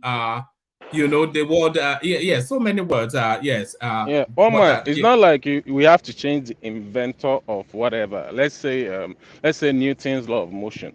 You don't have to change that Newton, but the other stuff, on that law should be Igbo. I mean, should be Yoruba, or should be our native language. You don't have to change the person that invented that actual law. It's not what we're saying. All right, Prince, does it offend you though that South Africa and Kenya are above us in proficiency? I take all of the argument that we should celebrate ours more, but now we're talking about we still a hierarchy of things. Does it offend you that South Africa and Kenya are above us in proficiency in English? Nah, it doesn't offend me. I mean, I don't even think about it that way. It's what we do with the language. I don't know how the metric that they use to determine who's the better speaking English country, but it doesn't matter. Overall, we are more productive, I would say, as a people. So it's about, do you understand the language? And I think we do. Obviously, we have renowned authors and people that have done great things with the English language. A lot of Nigerians go overseas to teach English. So I don't know. It's no, we're not yet to celebrate that we Africans with thousands of languages on our continent, we are trying to see who's the better English speaker. So it's a non-starter. Whatever is worth, it's okay. No big deal. All right, brilliant. Let me take you to this next headline, and then try and bring Bishop into the conversation. Let me take you to this space. So is this survey that seems to it seems it runs contrary to what seems to be the perceived general wisdom. 62% of Nigerians see country moving forward under Tinubu despite economic hardship. So from all of the conversations that we have on so many of these spaces, you would have thought the contrary was the case. What are you making of that headline, Prince? Yeah, given what we've been talking about regarding the fuel subsidy and all these economic woes, that's extremely high. I don't know how they did that survey. Maybe no Southeasterner was surveyed in that survey. I would say, because that 62% is too high. It's very high for all the complaints about what Tinubu is doing or not doing. That's quite impressive. But surveys from Nigeria, I don't know who did the survey, but it's for whatever it's worth, it's fine. But 62% is really high. That's a really performing president or administration would get such a high result. No, it's not an approval rating. No, actually, let me bring it to you. Let me speed through it. It says sorry, mute for a moment just for the background feed. It says 62% of Nigerians in a new survey believe Nigeria will move forward under the administration of our President Tinubu. So we'll move forward. The survey was conducted by XYZ-based Lagos Perception Consulting and Strategic Communication firm. The firm said a total of 1,714 participants across the country's 6 geopolitical zones took part in the survey and shared their opinions and views concerning the first 60 days of Tinubu's administration. 38% do not see the country moving forward under the current administration, while 62% do, the report reads. By and large, respondents were less satisfied with the first 60 days of the current administration, but they are more optimistic about the country moving forward under the current administration. According to the survey, a substantial majority of respondents show strong satisfaction with the suspension of Emefiele as governor of Central Bank and Abdulrasheed Bawa as chairman of the Economic and Financial Crimes Commission. The report said respondents endorsed the allowance of both old and redesigned Naira notes as legal tender, while the proposed removal of electricity subsidy got significant dissatisfaction due to concerns about energy cost. The report said the unification of exchange rates and the president's target of 6% average growth rate in the next 4 years also received moderate gratification levels from respondents. There is substantial dissatisfaction with the arrangement of the ministerial list among respondents, emphasizing the relevance of diversified and representative cabinet selection. The report reads, the removal of petroleum subsidy generated mixed views, with a significant portion becoming disheartened and harboring strong concerns, showing the sensitive nature of energy policy changes. Planned opening of more land borders and the release of fertilizers and grains to farmers and households enjoyed favorable reception. Respondents support the appointment of chiefs of staff and the dissolution of governing boards of government agencies, the suspension of import tax change levy on certain vehicles, and the introduced green tax on single-use plastic and excise duty escalation in local manufactured products received favorable thumbs up. The establishment of the Nigerian Education Loan Fund garnered mixed satisfaction level, underscoring the need for a balanced approach to education financing. The firm said so this part pay attention to. The firm said the findings of the survey showed that 33% of the respondents did not vote in the last election, while 67% voted.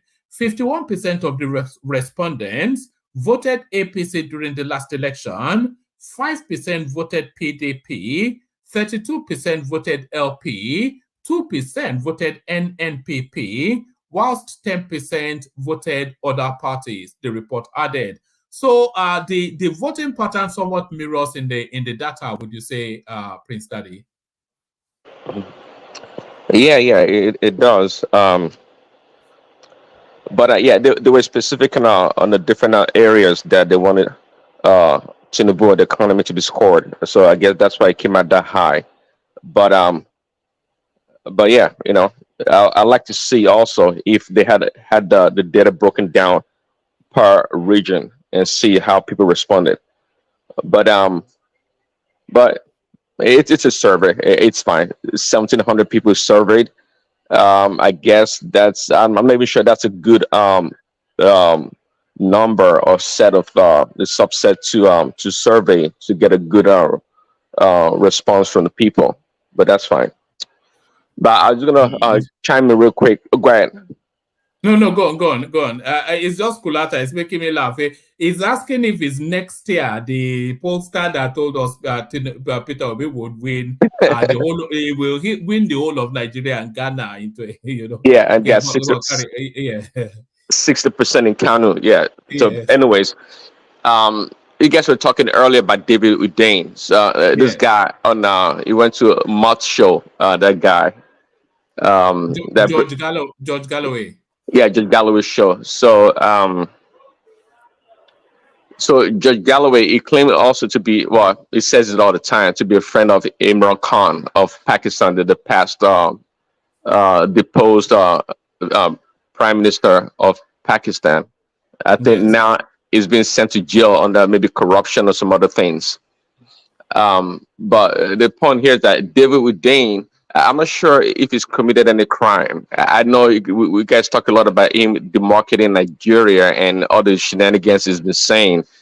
I'm not sure if he's committed any crime. The guy, as far as I'm concerned, actually, this is the first time I'm seeing his picture and him talk. I've heard his name, of course, numerous times, but I don't even know how important this guy is. He came up with the fake.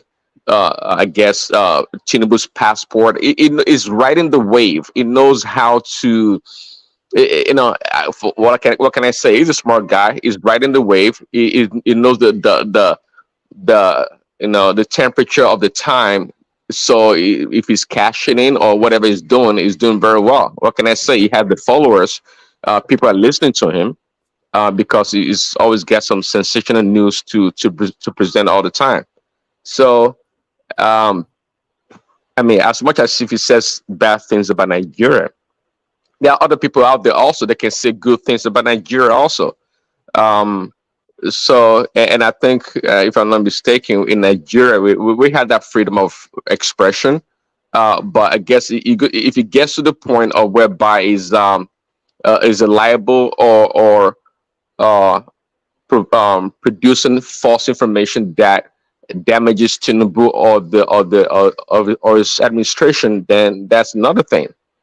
But to be a free press person doing his own thing and presenting the stories as he sees fit, it's another thing.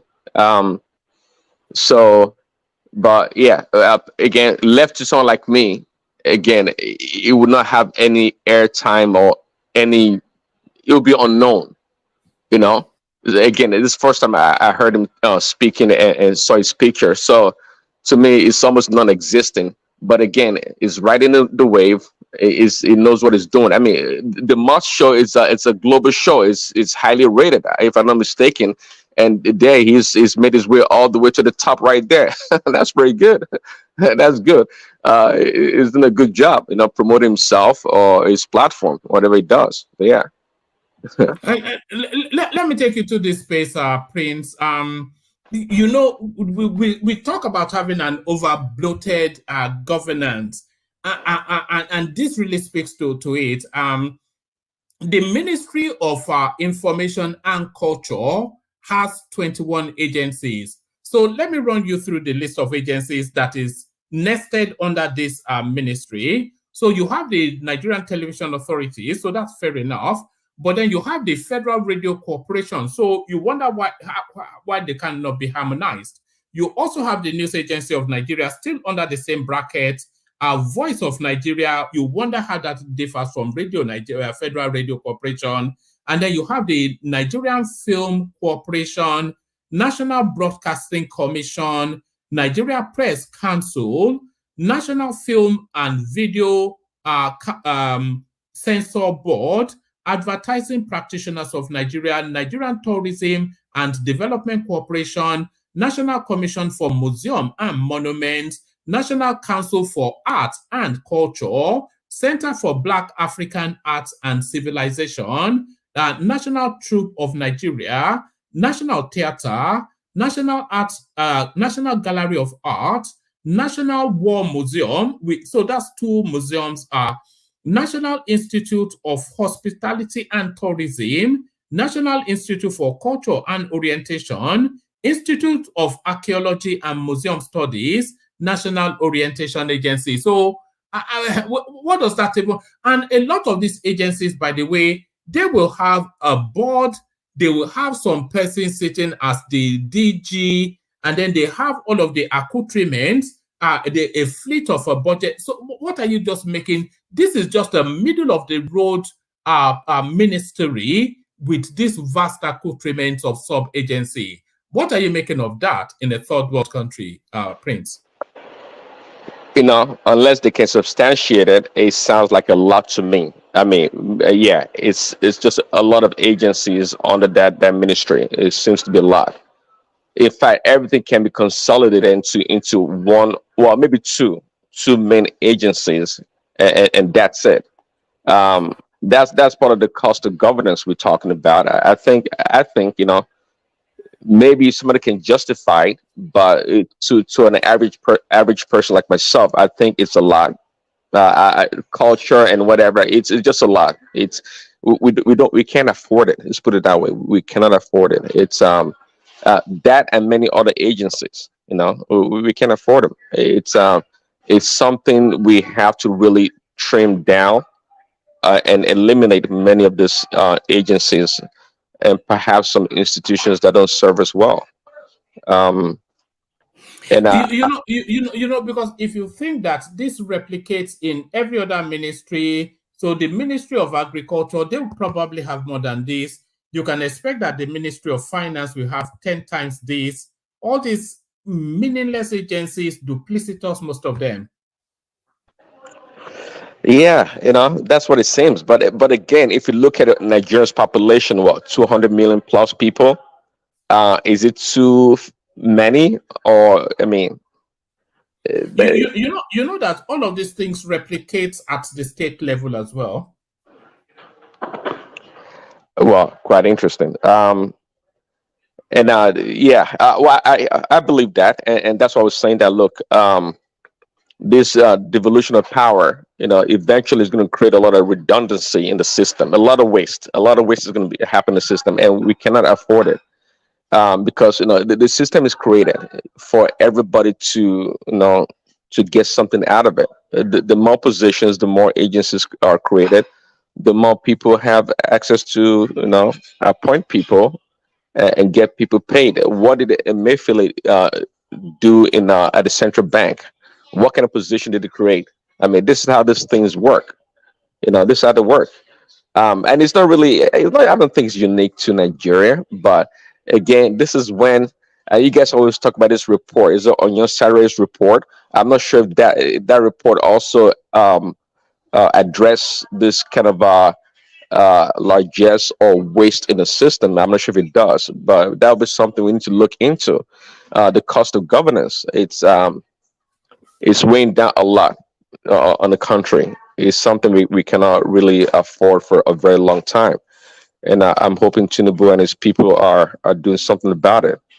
But again, they are doing something about it. They've increased the ministers from 42 to 48. yeah, well, if it can be justified, somebody I heard somebody on maybe a Rise of China's television was trying to explain, is there, I think Ruben Abati was asking the Tinubu's guy that, hey, yeah, they talk about cost of governance, and then you increase the ministerial positions to like maybe 48 or 47. I mean, what is the benefit of that? And it was trying to explain. Well, is there a cap to is there a limit to knowing when the government is overblown in its expenses? And it was trying to make a point that, look, if that may be the ideal number. In fact, maybe more ministerial position may be needed. Who knows? But at the same time, they are aware that it costs a lot of money to run the government, and there may be some redundancies somewhere, but it is what it is. This kind of stuff, when we hear them or read about them, they sound bad, but until somebody comes and justify and make a case for them. But again, sometimes you can't afford something. It's plain and simple. You don't have the money to manage certain expenses. Therefore, you have to get rid of them. That's just the way it works. As opposed to Emefiele trying to protect the naira and then borrowing to do that. And this is that crazy stuff we're talking about. No accountability. And I think we were talking yesterday also about. I don't know if you talked about. I heard on the news. Every year, the CBN is supposed to produce a report about its activities, its balance sheet, consolidated balance sheet, whatever, to be made public. In 7 years under Buhari, they had none. Could you believe that? I don't know if you heard about that story. They had none. Yes, yes. And the Senate or the House of Assembly, whichever body is in charge, did not demand to see this report. Is that a government? Is that government? I mean, is it Lawan that was the Senate guy? I mean, that was just a joke. For 7 years, they didn't see it. So now I'm not looking at it. Why do we blame Emefiele? Quite frankly, why do we blame Emefiele? Everything that he did seems to be at the behest of certain people. Because if Buhari really wanted it, if the Senate wanted it, they would have demanded this report. But nobody cared to demand this report. So Emefiele is the underboss. He's working for some people. Okay, absolutely working for some people. You call it the cabal or whomever. Even Buhari himself is not clean. There's no way you're going to tell me Buhari's clean. They knew what was going on. I mean, it was terrible. I mean, and the fleecing of Nigeria, borrowing money to bolster the naira. I mean, now everybody's so much upset about what Tinubu is doing right now. Whereas all these things, if the actions have been put in place 7 years ago, 8 years ago, we'll be reaping the benefit of such policies. But now we have somebody in place that's trying to do it, and everybody's crying. Well, you shouldn't have done this, shouldn't have done that. That's too harsh. When is the time? When is the right time to do all those things that needs to be done? All right. That's a rhetorical question. The time is now.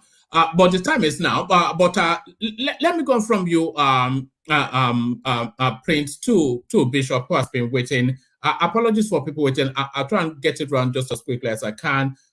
Bishop, let me bring you in with this headline. I'll beat Saraki to PDP chairmanship. This is Sowunmi. So now, you know, it's just curious. Since they got rid of your chair, they've only really had a stand-in chairman. So what sort of level of effective opposition? We don't even have an opposition, you know, because the Obedient Movement, they're not a political party. They're just a disgruntled section of society. So to all intents and purposes, we are actually running a governance without any really standardized opposition. So who should arrowhead the PDP in order to serve as an effective counterweight to governance? Bishop. Okay, thank you once again. Good evening, everyone there, fellow compatriots. Please click on the like button. It's very important that you do so. So if you have not, just go back, flip out, click on the like button, and we'll appreciate you for that. Basically, Sowunmi and what do you call it? Saraki. Saraki. Unfortunately, that's what's left for PDP to showcase. Sowunmi, as usual, he talks a lot, very loquacious, and sometimes he doesn't make sense.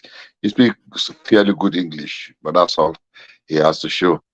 Go and listen to 5-10 of his interviews. He blows out, and all is just blowing noise, right? And at the end of the day, nothing. He assured everyone that he had the PDP ticket in his pocket.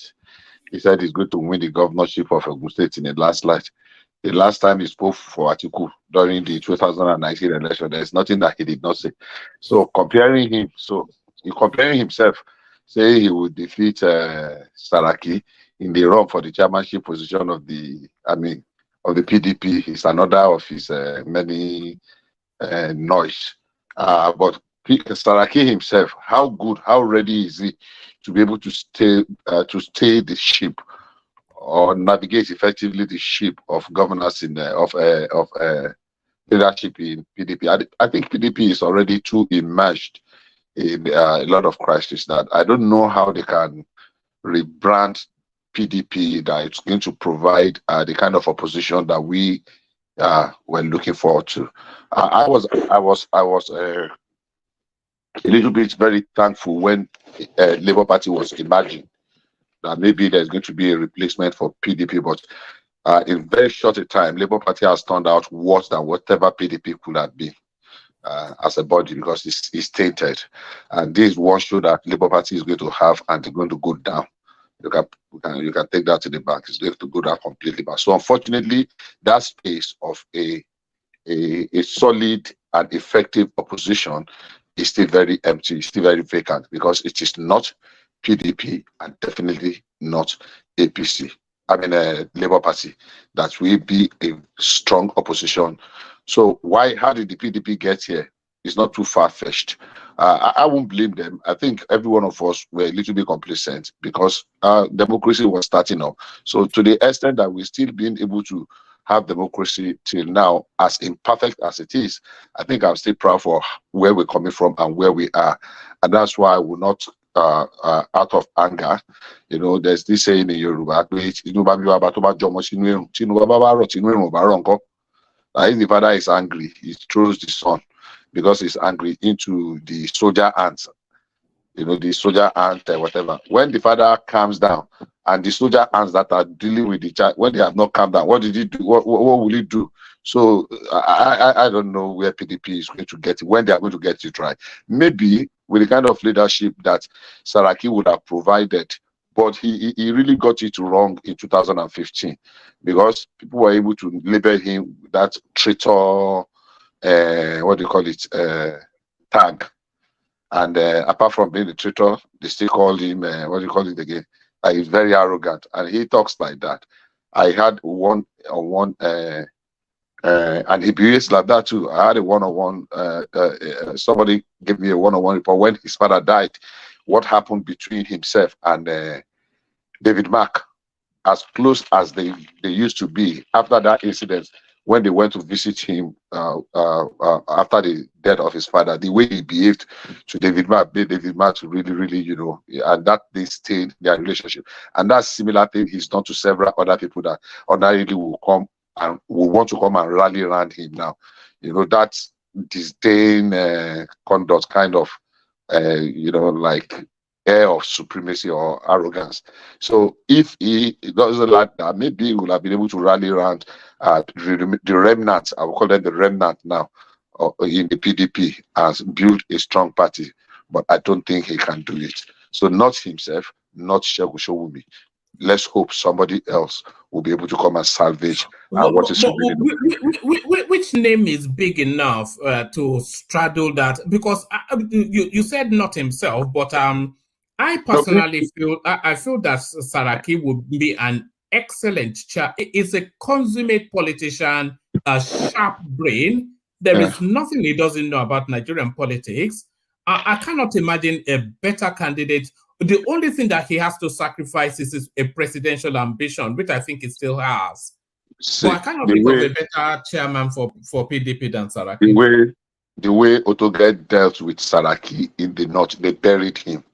Whether it is political, between himself and Shehu Sowunmi, there is no comparison. No, don't get me wrong. Between himself, so that's why I dealt with Shehu Sowunmi first. Shehu Sowunmi is just a noisemaker; it's nothing. But himself alone, now standing alone, because the way he was displaced in Kwara politics with that Otoge, and the second Otoge 2.0 that still happened in this something, they really they decimated his political grassroots everywhere in Kwara.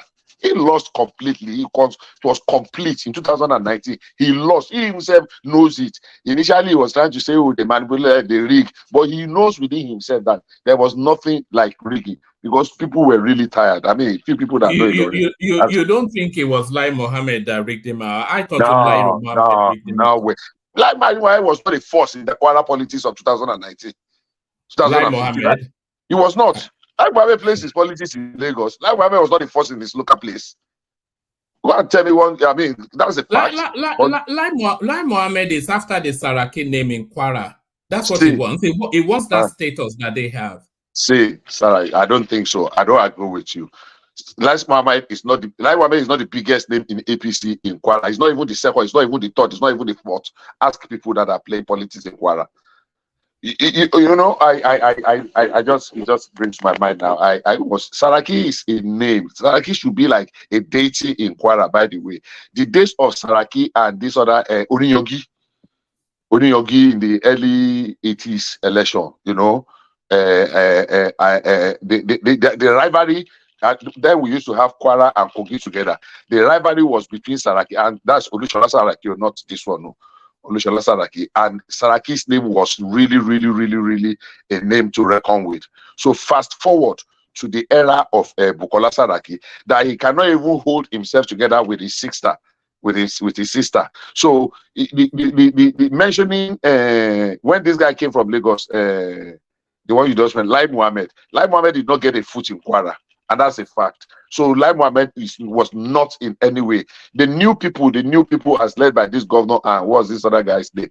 Even this guy that I used to like, that was a minister under Jonathan. That was what's his name? This guy's name. He was very close to Saraki then. I mean, the name just escaped him, man. He's a good guy. If I remember his name, I will chip in. So Sarah, I mean, Lai Mohammed is no match in any way. Get my word. I did not say was no match. I'm saying is, because it was not and is still not a match to Saraki in Kwara State. The forces that rose up against Saraki took him by surprise. You know, he never expected it, and they were able to uproot him completely. So if you don't have a grip of your local politics, how much can you say you want to extend to the middle belt? Saraki is nobody in the middle belt. Absolutely nobody. Before he used to want to mash you know. Is it Buraji that you were after? No, not Buruji. Buruji is Ogun State. Buruji, Abdullahi something. Bolaji Abdullahi. All right, carry on. Yeah, when you get the name. So, no, Bolaji Abdullahi. I mentioned it today. It's Bolaji Abdullahi. All right. Okay, Bolaji Abdullahi. He was an aide to Bolaji Abdullahi, and the guy that eventually became a governor in Kwara State.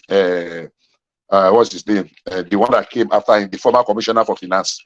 Is it Abdul Razak? Yeah. The one I heard, the commissioner of finance for Saraki's regime that became a governor eventually. So at the end of the day, everything just scattered. You know, everything just scattered among them. But unfortunately, some of them could not stand up and look Saraki in the face, because Saraki used to rule like he was like a real what do you call it now? Like a real godfather. He had that grip, and people really feared him. So some of them could not go to other parties. The ones that could go. The ones that could not go and could not stay with him, just they were just like a Adesika about. They were just carefree about it, because they knew very well that empire was already crumbling, and that was exactly what happened. So I don't know where Saraki is going to pick it up from for now, but for now there's nothing. Saraki is no threat in Kwara politics. Going back to PDP, who do you see? Who do you see on that seat? Who do you see on that seat? Because PDP, I cannot see past Saraki, but who do you see? PDP needs to sit down and reconcile themselves. Bring as bad as this guy is, Wike, your man from Kwara, from Rivers State. As bad as Wike is, Wike still has the ears of Madam P.J. Jonathan today, Papa Odili, and Papa Jonathan, and quite a number of people in the South. We can rally a lot. So if they are able to do that and get a common ground, Wike will not be the party chairman, but let the party come and say, okay, we made a mistake. Let their elders try to reconcile Wike especially, and try and penetrate the Southwest again.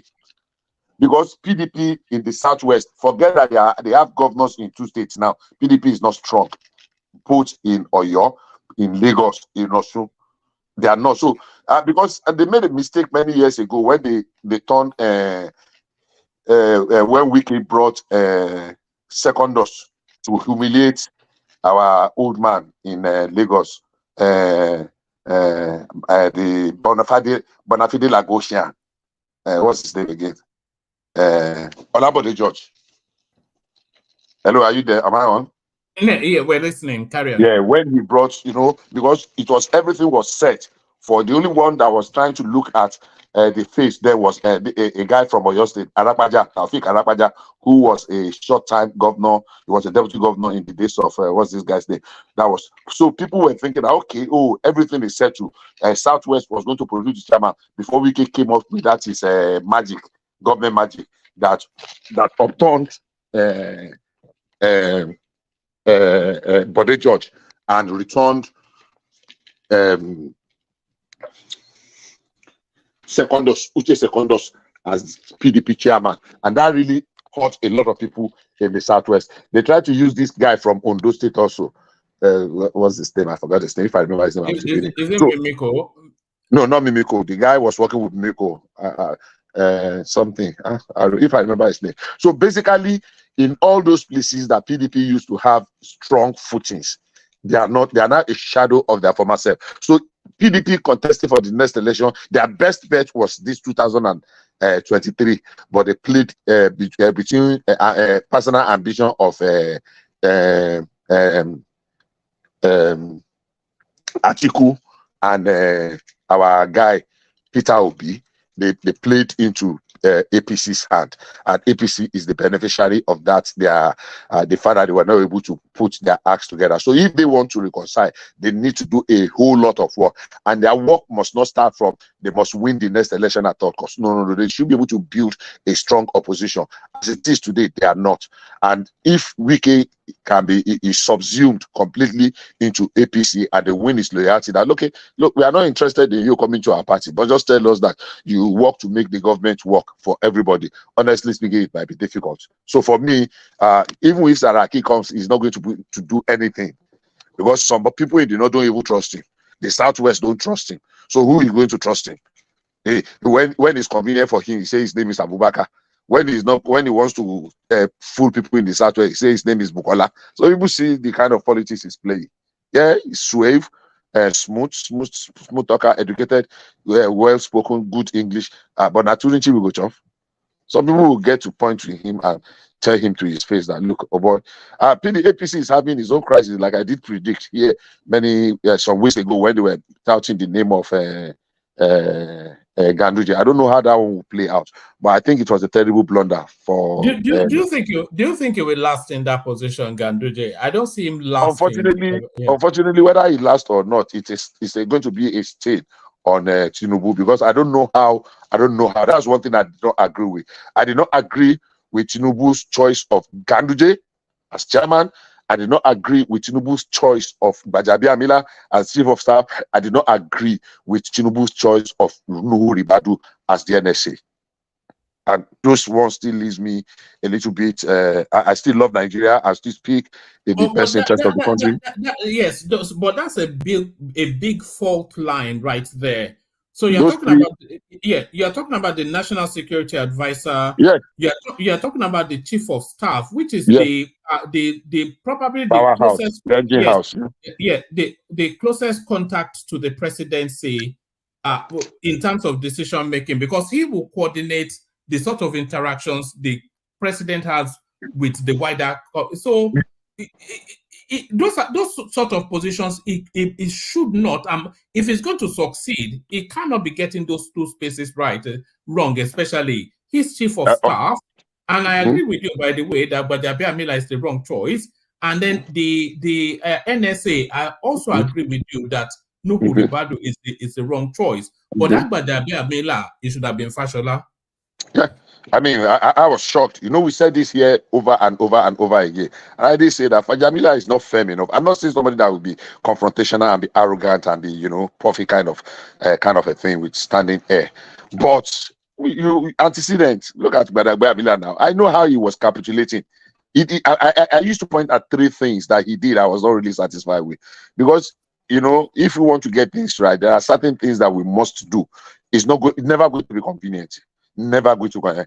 Rulership is not a popularity contest. We should be able to get it right, and people will know that. Okay, even though, like you were talking about the survey, maybe the people that they asked doesn't know that well, these things are necessary. We are just saying because we want to protest our interest. But in the recess of the world, in the real cocoa of the world, how do we get out of this mess that we are in?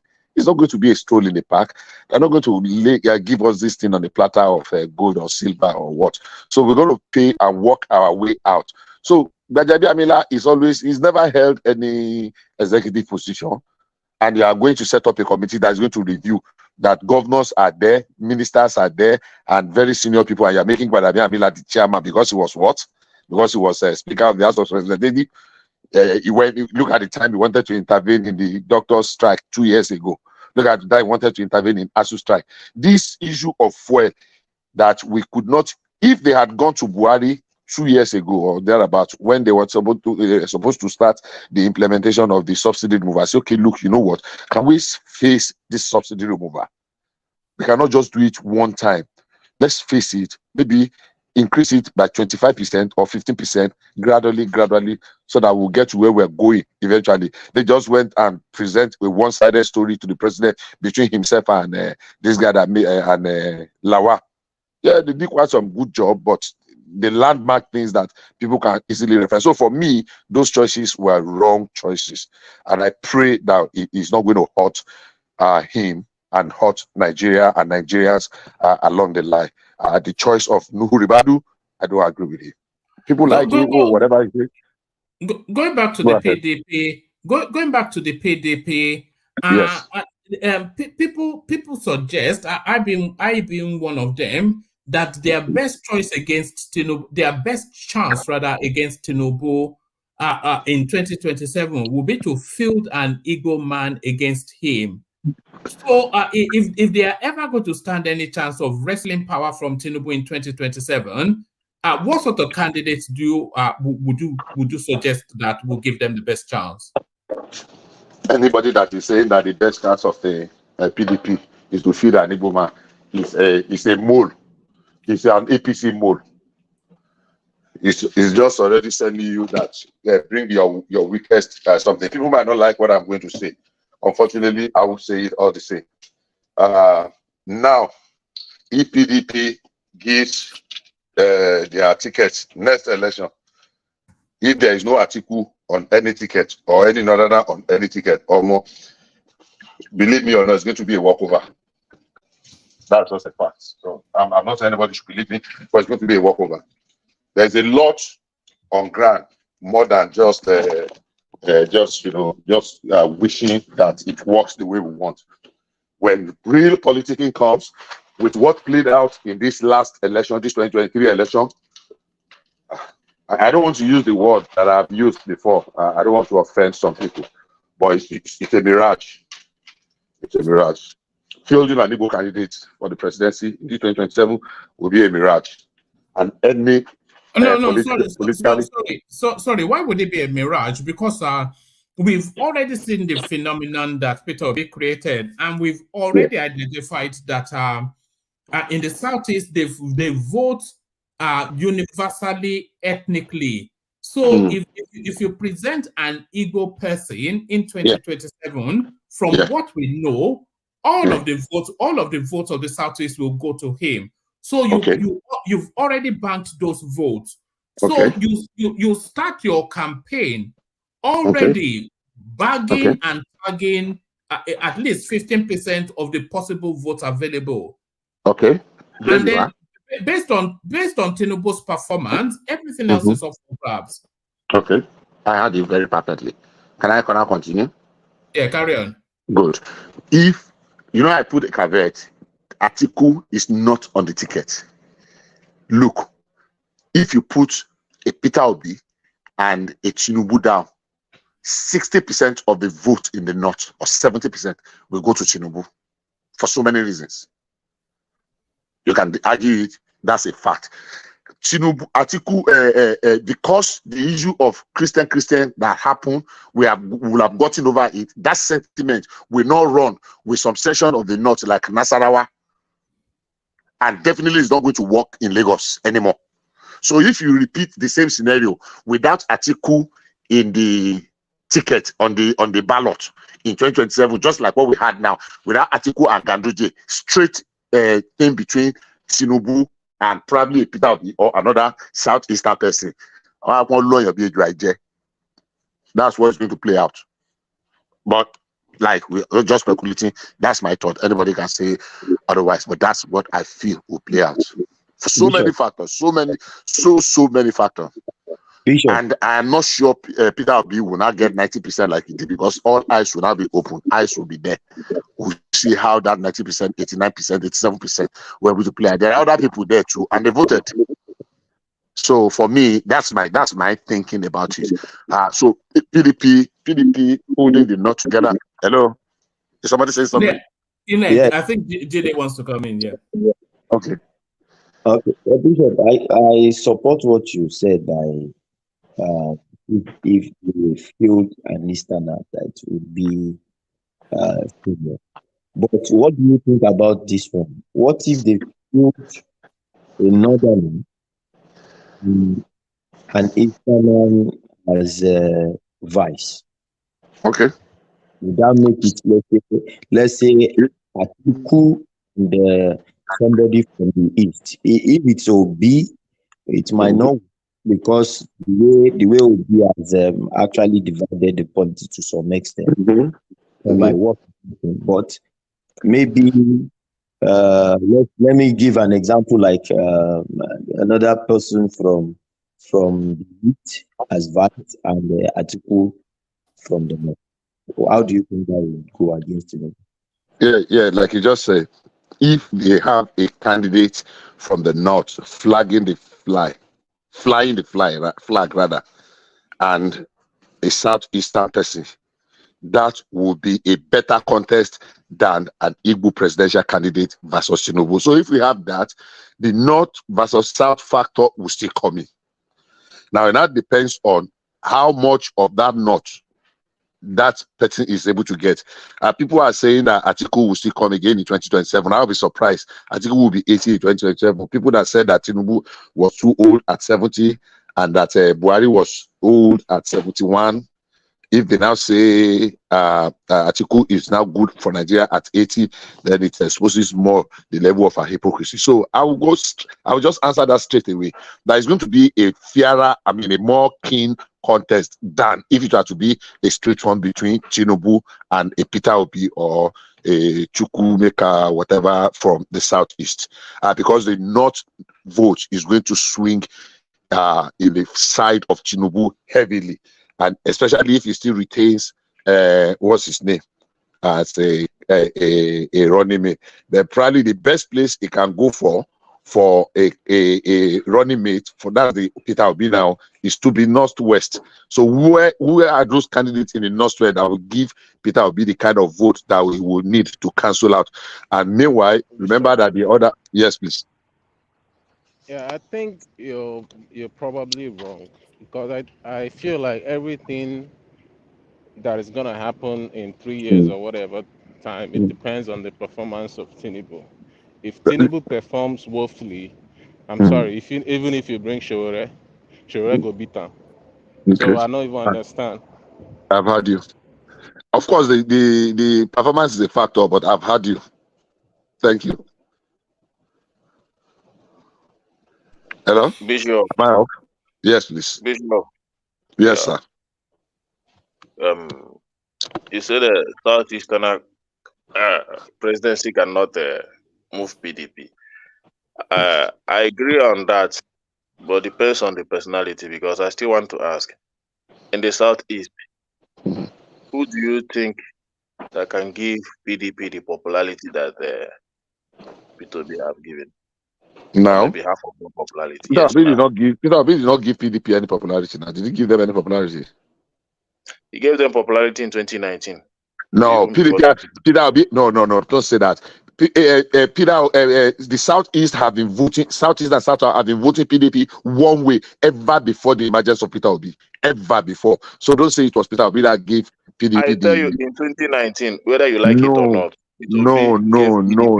Okay. Hold on. Let's look at the records. What was the percentage of win of PDP in the Southeast in 2015? I don't want to go back to 2011. If not, I would have said, let's look at 2007, 2011, 2015. If the pattern was the same thing, how would you not attribute 2019 that they did not score more than what they scored in 2011 or 2007? So how would you not attribute it to the emergence of Peter Obi? They scored more in 2007 and 2011 now. So let me say this. Do you think that Igbo will just come to vote as just an Igbo candidate? Maybe just for them to please the Southeastern, and they just need to bring out an Igbo candidate. Do you think it works like that in the Southeast? I don't understand. Can you repeat that question? As in PDP now, you are talking about PDP. Yeah. Do you think PDP bringing up an Igbo candidate would just make PDP popular in the Southeast again? It's one of the factors, one of the things. Now, what do they want? Why is the Southeast angry that they did not give them? Honestly, to be honest, if PDP wants a Southeastern candidate and they are focusing on the one that the Southeast will approve, then they have failed already. They will have to find a candidate that other region approve, and we all Exactly. know anybody the other region will approve, the Southeast will not Exactly. approve that guy. So they will have to focus on a candidate like That's maybe right. like Joe Igbokwe or Rochas Okorocha that the Southeast don't like, right?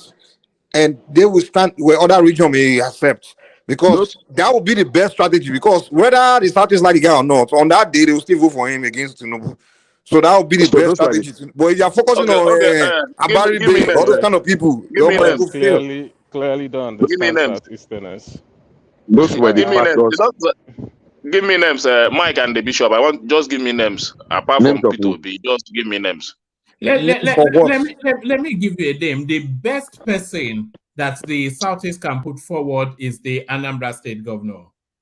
That's the best person. That's the best To do well in one man to perform well in which area? In his in his north or in the country, because the country likes Soludo. I don't think so like that. I don't think the guy is that. I mean, who knows him like that? It's only intellectuals that know him. I don't think the population really. I can't tell Mr. Soludo will go to the north, they will start jumping or celebrating him or anything like that. People don't really know him. It's only people that are. But when they present him, people won't see him as an Igbo man in the way they see Peter Obi as just an Really? Igbo man. Really? Yes, I don't think so. I don't think so. The guy that went to Hong Kong in prison is the one in Northern National. I think Soludo transcends ethnicity. Based on what? Based on what? What has this? And you know, he's calling. He's at the focal point of calling for Nani. He's a competent guy, but he doesn't transcend ethnicity. He's a competent person, yeah, but it doesn't transcend at all. The truth of the matter is that at where we are now, we are at a serious crossroads. Like I have mentioned here before, this writer, what's his name? This adaptation of Olaruchimi. No, not the gods are dead. The gods are not to blame. That he says, where it says that we left our pots unwashed, our soup now burns. We have played some politics in the Southeast that it will take some time to be able to overcome it. That is a fact, but it is not a comfortable fact. It's not very convenient, but it doesn't matter. So if 2027 we can rally around and play politics and build bridges instead of burning them. We burnt a lot of bridges. Look, the Southeast politician made a mistake. I don't know. They think the people that led, and they are inculcating that into the coming one, to thinking that blackmail, mischief, and what do you call it? Victim mentality, victimhood will earn you what you want. They burnt the bridge between the Southeast and the North. They burnt it between the Southeast and the Southwest. That's a fact. It's not convenient. People will not like it, but that is it. I have said it here before, and it's documented. It's something I wrote down in 2015 after the election that we started this Fulanization. Buhari, everything was wrong about Buhari because there was so much distraction, especially from the Southeast. Remember the campaign, Born Through We Children, and the rest, the narrative of Born Through We Children, and everything about Fulani, everything about Islam, everything about Buhari, that led to the extent that very responsible actually believed in the narrative of Fulani. Tinubu, Buhari was a cloned individual, that he was dead. And that narrative went ahead. But Bishop, you know, people are able to isolate a lot of those narratives to the author. So I personally, I'm not attributing all of that Jubril Sudani to the Southeast. I'm attributing it to Nnamdi Kanu. The fact that all of this crazy going on. Hold on, let me just land this one. All of this crazy goings on that we're seeing, all this wildness, just this barbarism that we're seeing, nobody is attributing it to the Southeast. They're attributing it to the Obi subsect. Woman. So Soludo is completely separate from all of that. Woman, you are getting it wrong. I lived in the Southeast long and well enough.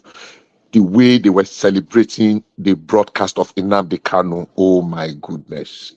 Look, forget that thing you are saying. That is just narrated to of one man. It was much more than that. It was the general belief that what he was saying was the gospel truth. The people that could ordinarily, that should, let me change my word, that should ordinarily speak against such narrative, they were clapping, they were enjoying the what do you call it, as it was going there. They were, they were flowing with it. And other people were watching. People were watching with the dominance, and it degenerated from being just mere rhetorics and the rest to real physical attack. Bishop, We're not one keeping record. question. Bishop, People one that kept question. record, kept record. Go One ahead. question. One question Go I ahead. ask you. Am I one of Yeah. them? Oh, I did not know you then. I'm just meeting you on this Okay. platform now. Let Maybe by me your put expression. it. Let me put Look, it I this way. have a few friends. Let me Let me put it finish this it. way. So Okay. sorry. Let him interject you. Yeah, carry on this. Yeah. Yeah, let me put it this way. If I'm not part of them, which I know I'm not, and I'm telling you there are thousands, if not millions, of some people like me. So if you are generalizing that people, No. Easterners, are celebrating it, it don't really make sense to me. Okay. That's Let what me I'm tell you trying how to it say. works. Hold on, let me Okay. jump in. Hold Let on. me tell you how it Just hold works. on. Let me respond to him first. Okay, Let me okay. respond to him first. You might be in your millions, but you are still in the minority. Does that answer your question? You might be in your millions, might be in your hundreds of thousands of millions, but you are still in the minority compared Who to took the that people poll? Are you that the one that identify. took that poll? So, but Did you take that poll? why are you reprobating? You just gave me a No, statistics now. When you're you said making your a own, very did you take a poll? When you said your own now that you are in the millions, did you take a poll? Yeah, but Did you? Bishop, but Bishop, Bishop, hold on, sorry, Kenny. Bishop, Des has more authority to say what he's saying than He you because doesn't. Des. I lived straight Wait, yeah, 26 years in the southeast without breaking. you live there, but he is from there, so he knows his own people more than you, I'm sure. And he has and every reason to be. I support And he what has Des every is, reason. Bishop, I'm And he has supporting what every Des reason is to be. telling. And you will support. Yeah. I know. I have no issue with that. And he has every reason to be biased. So simple. So let's leave it. I mean, Yeah, I've you have no stated my reason to be opinion. biased, but these are my people, and I communicate with them every day, more Look, than I you am do. not insulting. I'm just stating my own analysis. It's okay for you not to accept No, it. no, it's It's not my that. analysis. I'm not seeing it as an insult, but I'm just seeing it as a conversation. I'm saying that what Desi said is a fact, because being that these are my people and I communicate with them every day, I can tell you that what Des told you is just fact. That what? Because That what? But there are we millions know of what people. most of the Southeasterners feel See, more than let me jump in real quick, man. See, you Kenneth, this understand. real life So works. One Let of me the issues let we me have tell you, is that this is real life works. It's a high possibility, which I don't know, that if we do like a vote, count of this, do a poll, maybe some kind of election where the Southeast will say where do I belong, where maybe majority may not be like that. It's possible, but as real life works, when something is happening, people are looking at the direction of that place, and based on what they see in that direction, they will go by. I'll give you. I'll tell you what most people think. In fact, I used to think all of you were like that, because when Kanu started, he started when the iPod started their behavior, he's attacking Northerners, doing all this whole iPobian thing. I looked at the Southeastern region. In fact, I'm even looking at one of my professor friends around me, everybody, and it's either they don't say anything or they support him. Not a single person say I'm against it. Then when they invite Ohaneze on TV, invite the Igbo on TV, anything, they all give support. And then we see people singing song, hailing him, and they will create song for him. So all we were seeing was support. So it could be that maybe those that are being vocal, showing support, maybe they are the one that support, and those that were quiet or don't support him. But we don't know. They are quiet. But if the ones that didn't support you would have been vocal as well, then we can say, oh, okay, it's just some group of them. But the fact that you saying you don't support it and millions don't support it, but we didn't hear a single one of them come out and say, I don't support him. So what are we going to go by? The way life works is we say, that place, that's what he believes in. You understand? That's just the way life Bishop, works. Mike, something happened there about last 2 weeks ago in our space. Somebody, a guy came up. He was carrying a bell, tying some of this Biafra stuff and all that. He was shouting Biafra or nothing in the market though. a very rowdy area. The guy was shouting. Everybody was just gathering, looking at him. People were looking at him. Is this one mad? He was just a single voice. But the way he was shouting it, if you come across it and you begin to buy this narrative and say, you still buy and say, this is how they behave. This is, they believe in Biafra. But people standing around him, a lot of people standing around him, where they, if let that, me finish. what that guy did, sorry, just sorry. If that what guy did, it happens in the southeast. Do you think he will get the same reaction? In the southeast? If he did Yeah, that same definitely. thing. You know, there are places you will do it. People might, you know, like in our, So that in circumstances that make people to look at him that you are in Lagos and you are doing like this. yeah, he's behaving so. Even so, in thousands of people So standing it's there, not as there, if he they was have only person fully. People were just seeing him. So what I'm Yeah. saying, it's not as if they had a contrary opinion. They are just looking at the space where the guy is demonstrating his shenanigan. That's why they are looking at him. It's not as if So I they don't think don't it's like only what that he's because saying. because One you man, see, are you still there? even in southeast there, even I'm in still southeast, here. I'll come to you in a moment, Jide. It's when me you go that's to the talking. southeast, you know, you Sorry. just look at the space, see the categories of people demonstrating it. I'm not trying to insult anybody. You understand? But you need to look at the categories of the people doing that. Because anybody that have understanding and what it means in saying that I want to have a nation called Biafra, knowing the possibility and knowing that this thing is just something that is not possible in the nearest future. Why claim myself? Okay. A lot of people My, believe. my opinion is premised is based on the fact that look, we got some things wrong on all sides, whether it is the southwest, the southeast, or the north. We got some things wrong, and we need to work on it to build a nation that works for every one of us. If we begin to look at that, I'm coming. Just give me a second, please. I'm going to interject one thing. No. I wanted you to take it back to the PDP, but that's what that's yes, yeah. to the That's PDP. what I'm trying to do. I wanted to just round up this phase. I wanted to just round it up that whatever it is, that's my own thought, that if we need to move forward, we need to begin to build bridges. And in building the bridges, the first thing that should come is Nigeria. Then we look, what is the platform? Is it the PDP? Is it APC? Is it Labour Party? Or is it a new party? Then we now look for credible individuals that will champion that cause.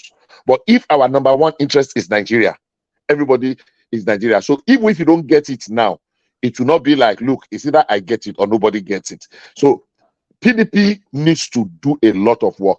Is Saraki equipped enough? He will only succeed if he's able to build a rapport between himself and some south and southeast and southwest leadership and the north, because Saraki is not really being seen as a real northerner in the real sense of the word. We see him as a northerner, but northerners don't see him as a real northerner. They see him as a Yoruba man. So he needs to be able to build RAN, bring Wiki to himself, look for core people in the southeast, bring to himself.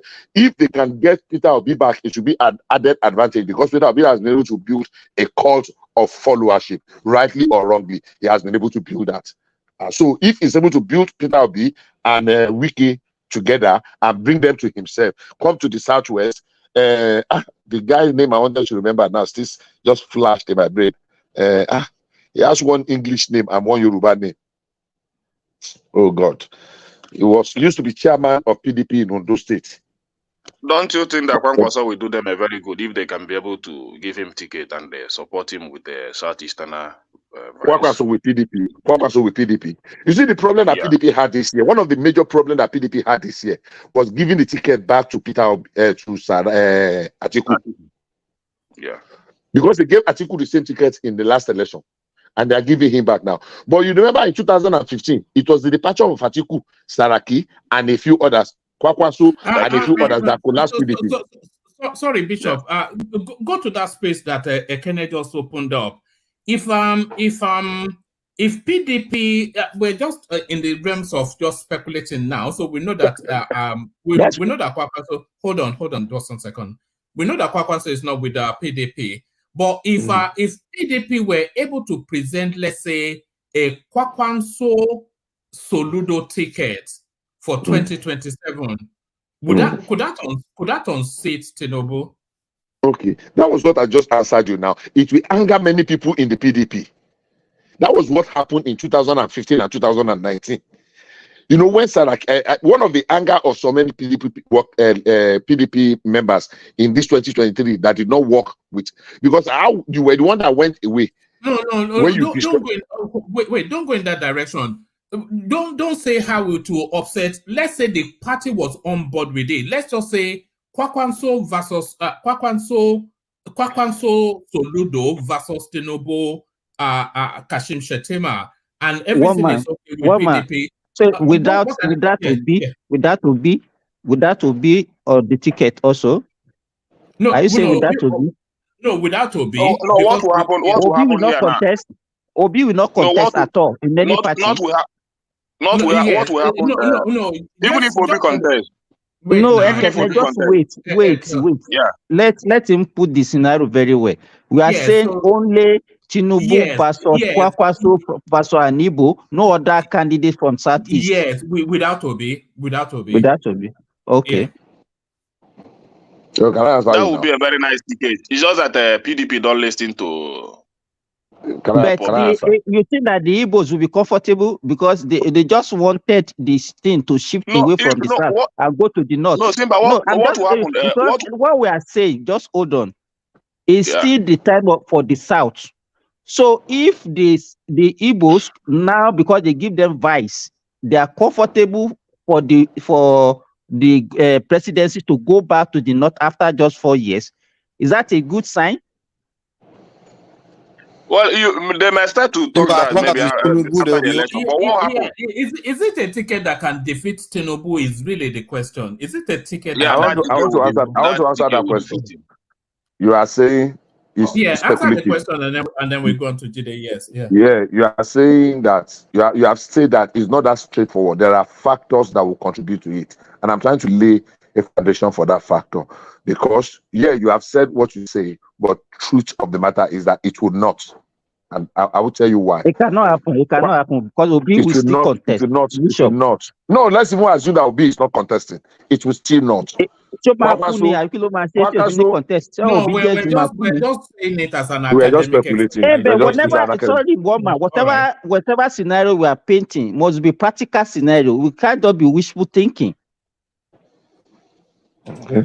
That's another factor.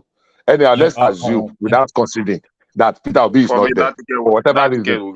Let's just assume that the only candidate is Soludo, and Soludo is now a running mate to Kwakwanso. Now, the truth of the matter is will Kwakwanso be able to deliver the entire north? No. Will he be able to deliver 50%? Maybe not. He can deliver maybe some states, 5, 6, 7 states. Will he defeat Tinubu in the north? I don't think so. It depends. Are you saying northwest or north general? That northwest, he will take it. The north, in general. The north. So why didn't he take it this time? If you are saying in the northwest, because even in this election, he did not win in the northwest. Exactly, only one is Kanu. Only one is Kanu and Jigawa. No, he ran as an independent candidate now. What makes him an independent candidate? You know, being run as almost as independent. Yes. Anyhow, I know my time is up. Let me add one thing I wanted to ask. I wanted to interject seriously when we're talking of the petroleum issue. Of course, a lot of people. I will just put this rhetorical question out there to somebody that says something, and I'm sure the person will be able to make sense out of it. Are we saying if oil prices gets to or rises to $200 per barrel today, note my words, are we saying if crude oil prices hit 200 today as we are speaking, the price of petrol at the pump in America will not change tomorrow? Let it be a rhetorical question. I traveled quite a bit this past few weeks, and in Georgia, petrol sells for about $3. In some places, it's $4.99. As far as Montana, Idaho, Washington, what do you get it? $4 something. It's per So gallon, if the per price, gallon, if per per gallon, gallon, per per gallon, per gallon. gallon, yeah, per gallon, it's gallon, So it's what gallon. you are Nigerians? You are speaking to Nigerians. They don't understand No, what no, you mean no, by no. per Okay, gallon. okay, okay. No, what I'm saying is that if somebody says something that's very instructive, and I'm now just using it to ask a question, I know the time has gone. And the question I wanted to ask then, without beating around the bush, that if the price of crude oil jump from $100 today to $200 tomorrow, are we saying the price of pump petrol in America will not change? Thank you very much. All right, brilliant. Let's go on from you, Bishop, to Jide, who has been waiting. Hopefully, still there. Jide, are you still there, Jide? Yes, one man. Brilliant. But one chance, bye. But let's come to you, Jide. But in coming to you, I'll be handing over to Mike, who's going to guide the rest of the session. But let me acknowledge the super chat, Kulata. He refused to come on the screen, and you know when it's not on the screen, he likes to do that. So that's Kulata, rattling it off there. So that's Kulata, and then Prince, who stormed away yesterday, telling us he's not going to come back, but he's back only to super chat. So that's Ayo, of course, as per tradition, and that's Ayo, and that's Kulata, and then that was Crown. So thank you to all those. Keep them coming. So let me hand over to Mike as Jide takes the floor. I'll see you guys tomorrow. Mike, to you. All right, go ahead now, Jide. Yeah, General Mike, thank you very much. Mike is not a general. We have only one general. Yes, only Thomas. He's a constable. Okay. No, just Mike. All I say is that Mr. Mike too is in the army. Seems. All right. To what I would like to start with what Bishop ended with, and I am very happy that Bishop brought this up, and that was why I asked Fatai that question the other time, because sometimes we just talk about business as if the people doing business only have the mindset of throwing their money away. I don't know how I will go to the market. These people go to the market to buy something for 200 naira or $200, and they are selling based on that price. And while they are still selling, they now heard that the price has gone to $1,000, let's say, for example, and you're telling me that the pump price would not change, because they would already be looking at where would the funds come for them to go and replenish their stock. And this is where these fluctuations in price would also come in, even though crude price is contracted and things like that, from what he was trying to prove the other time. But for me, I always like when we are very objective in our discussion, and we put ourselves and we see things the way it should be seen, not based on our opinion in terms of political inclination or tribal inclination. So that's that. What really interested me that I wanted to speak about is this Udain rubbish that is going around, and it continues to strengthen the argument that the government needs to start restricting some things on the social media. At least, if he had done his interview wherever he did it, but that interview cannot be heard on any platform in the Nigerian space, it would have been useless. It would have been useless. But there are so many sheep-like Nigerians that will have listened to whatever the man is saying, and they will have believed it hook, line, and sinker, and they will act on it. Did you see where he went to that George Galloway to go and embarrass his country? That's what I'm saying, because that man should be. I don't know if he's gotten. I would escort him to the court and ensure that he's giving serious sentence, because I don't know how unpatriotic you can get. Nigeria already has a bad name before in the international space. When you mention Nigeria to some of them, they feel corrupt people, 419ers and things like that. And you are going to add salt or rub salt on the injury. What do you It's think he's trying to Olajide. achieve by going to talk to that guy, Judge Galloway? Will that guy not affect any change in Nigeria? I don't get it. You know, Oh, at least when he was doing it, going to Nigerian platforms, doing the whole damaging, I still see it as okay. At least he's doing, now he went to like what is he trying to achieve from going to that kind of platform to destroy the image of Tinubu and the country? And I mean, come on, what do you think? What is he trying to achieve from that? I don't even know what he wants to achieve. I don't know. And But this is Mr. Olajide, wait. Sorry, please. Let me land. You can interject. And one thing he doesn't know is that he's really not hurting Tinubu. He's not hurting Tinubu. Tinubu will start scoring good He's marks. hurting the country now. We all know. Yes, he's hurting country and even hurting the people in the diaspora more than he can think of. Because the more you rubbish the integrity of the country, the citizens over there that are from Nigeria will even be looked at lesser than they were looked down upon before. Jide, you know, Nigeria is already having the reputation of being drug people, pushing drugs. Now, you in Nigeria is not going on an international platform to promote Nigeria as saying the president is a drug lord. Are you kidding me, man?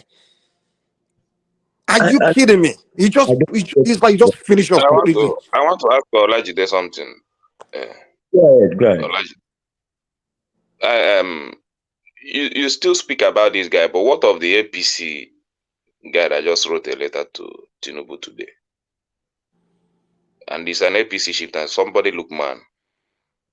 There's no, you can't compare any of that with what we are talking about here. I mean, this guy is going on international. But that's like bringing the image of the party down in the eyes of Nigerians. Dude, we are still Nigeria. We are still within Nigeria. You don't get it. You don't get it. It's one thing that we are attacking each other within our own space, within our own country, play politics and attacking our parties or this and that. That's within us. We get that. We are talking about going to destroy our image internationally in the name of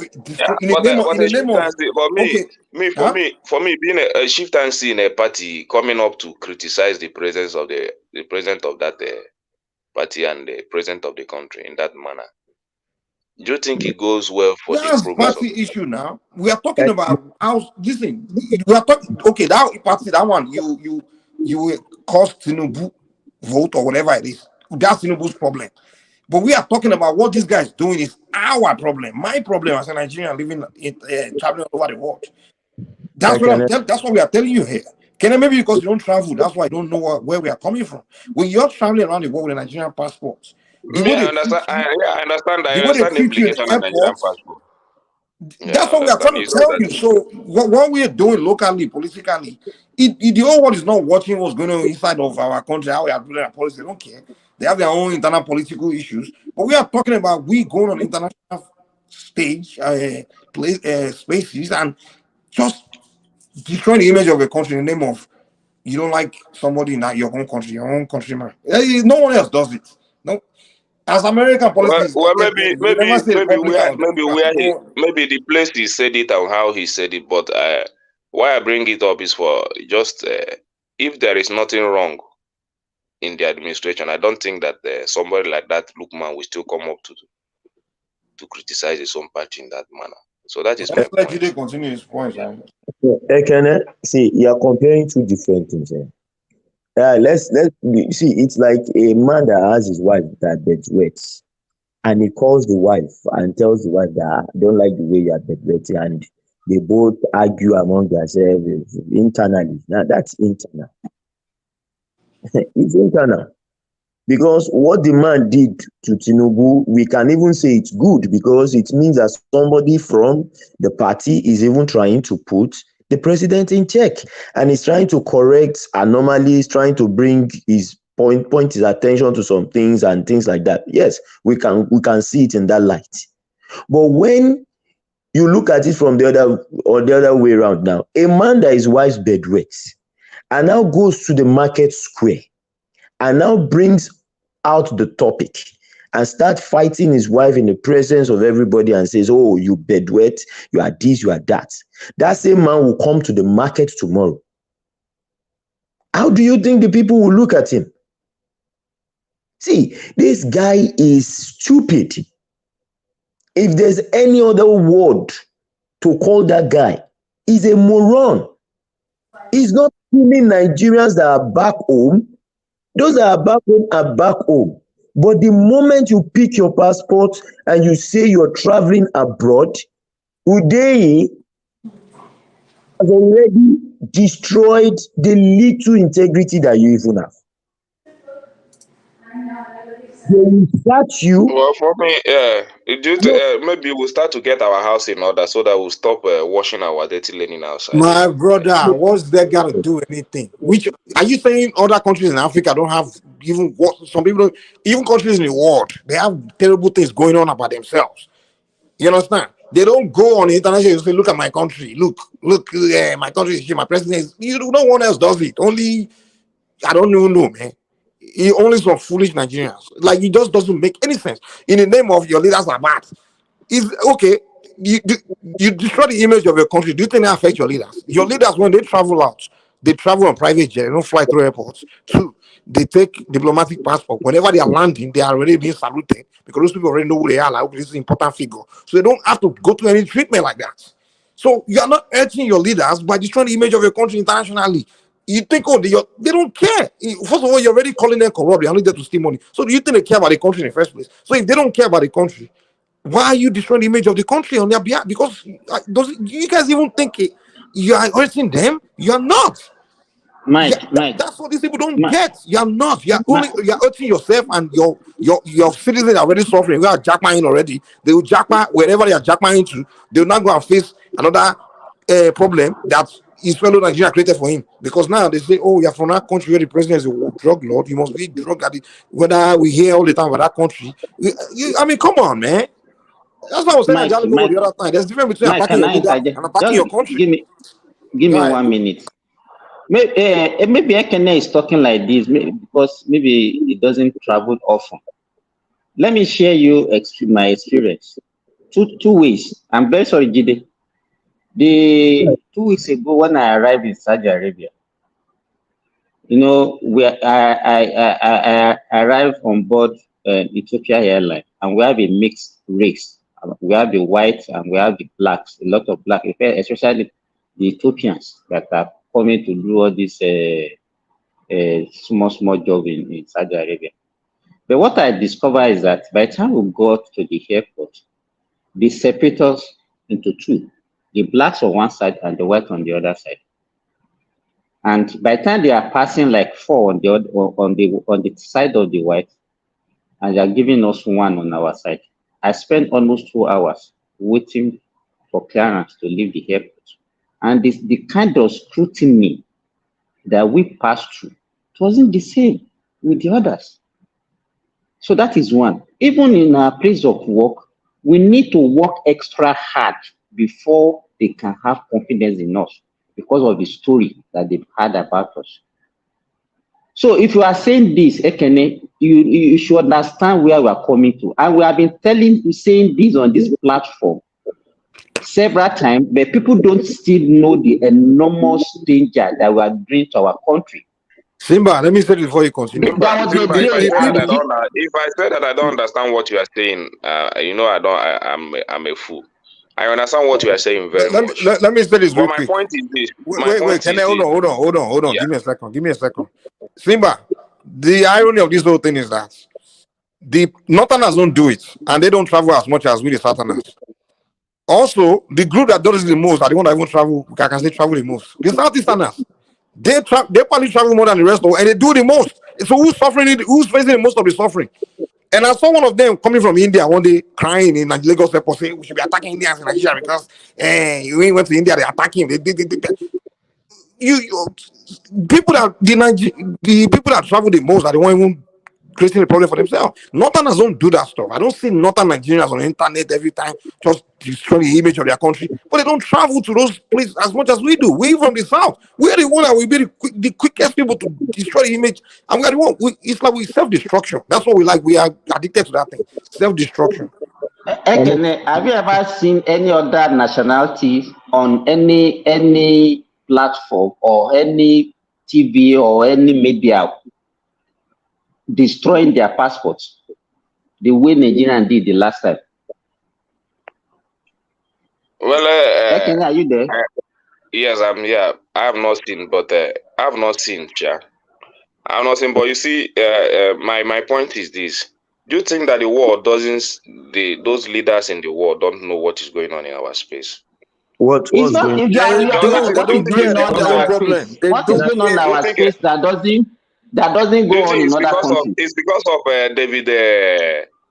David Yes, you think yes. because of him that Ekene, no, they no. were having that kind of Listen, treatment? Ekene, listen. Yeah. No leader in another country or people citizens in another country are paying attention to what's going on inside of Nigeria. They don't care. They have their own life. They have their own. They don't care. No one is googling what's going on. I don't Google what's going on in Argentina or in Mexico. In Mexico, they have many drug problems, all those kind of things. I don't go online to go and be following how it's going on. No one is looking into another country. The time they see it is when they start hearing it from the people. Maybe they want to. They run into some Nigerian spaces. Maybe they have Nigerian friends, and then they start hearing them talk. Even the Black American guy will say, "I don't want to go to Nigeria." When people ask them, they say, "Because my Nigerian friends are telling me don't do this, don't do that." So that's where they're getting it from. They didn't look into Nigerian news, and there's no way they're flying to Nigeria to see what's going on in Nigeria. They don't know. We that live in a country are the one that really know what's going on within us. We know our problems. But people in other countries, they don't pay attention to your stuff like that. Unless they have something they want to go and do there, and then they can start looking into it. Like, okay, I'm going here. I want to know what's going on there.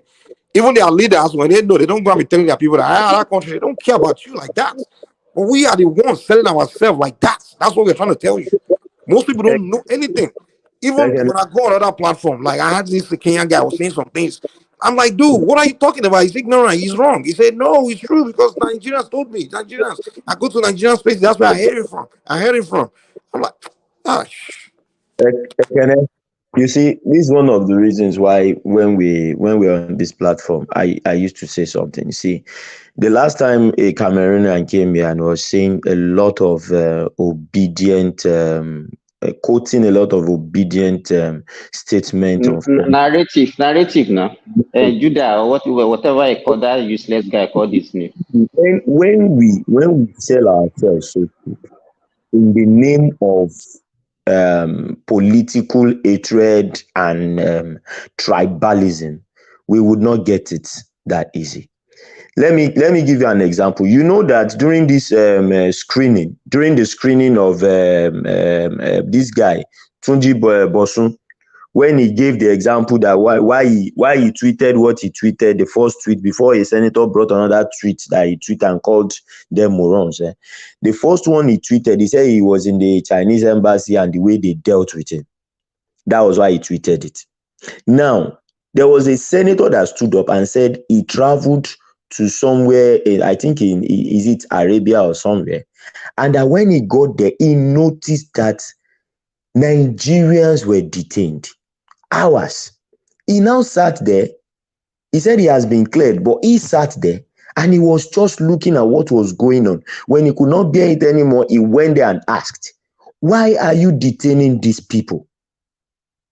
And they said they still have to go through some checks. And the man said, have you not done enough check? And when they were trying to harass him as well, bring police and things, he now had to show them his diplomatic passports. Then they started, they were so cautious. Then they had to do what they wanted to do with those Nigerians and released them quickly. The man said it on live TV. This is what we have brought ourselves to. And this is what the obedience space continue to do to the reputation of Nigeria everywhere they go. Now, music, entertainment has shown Nigeria in a very positive light over the time. And now, even the foreign people that have not been to Nigeria want to come to Nigeria. Now, this whole thing started again, and we started painting a negative narrative of our country again. I was looking at some African nations, and they were asked, what do you know about Nigeria? I said, blood money, ritual, 419. Look at what comes to their mind. Because when you watch a typical Nigerian movie from the past, what we portray is either the Kanayos, the wherever, the wicked person doing bad things to people and things like that. We don't know that these little things conditions the mindset of people on the way they will see us.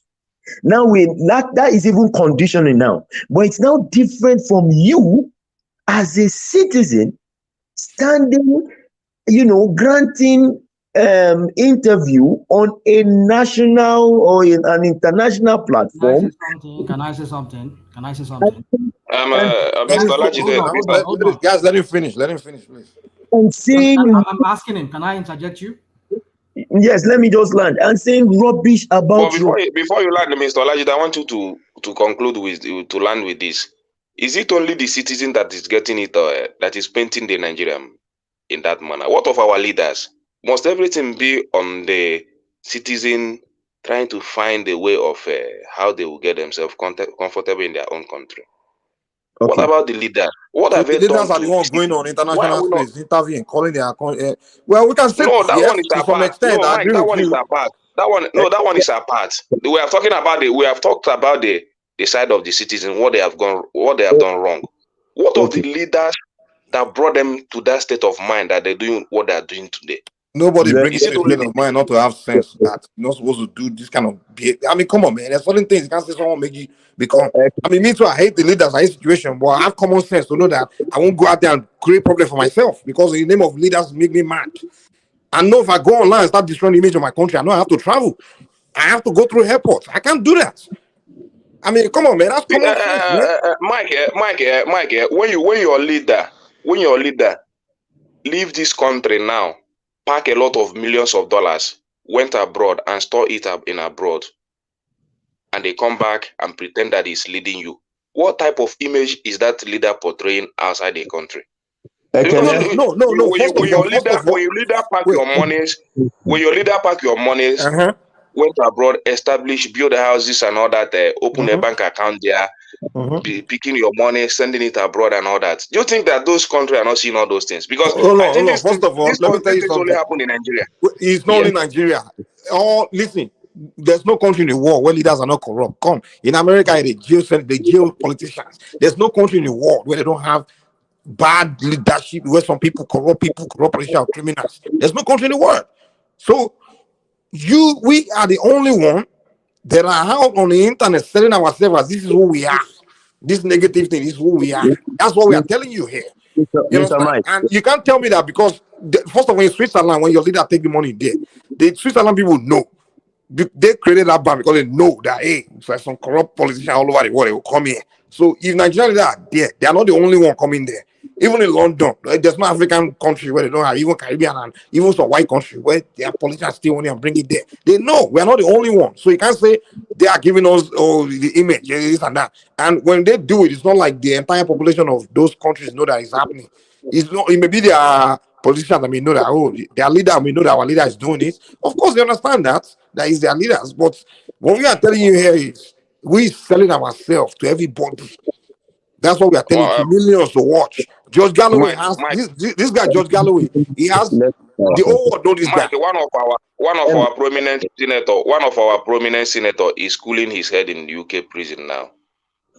That's what I told you to some extent. Like you understand?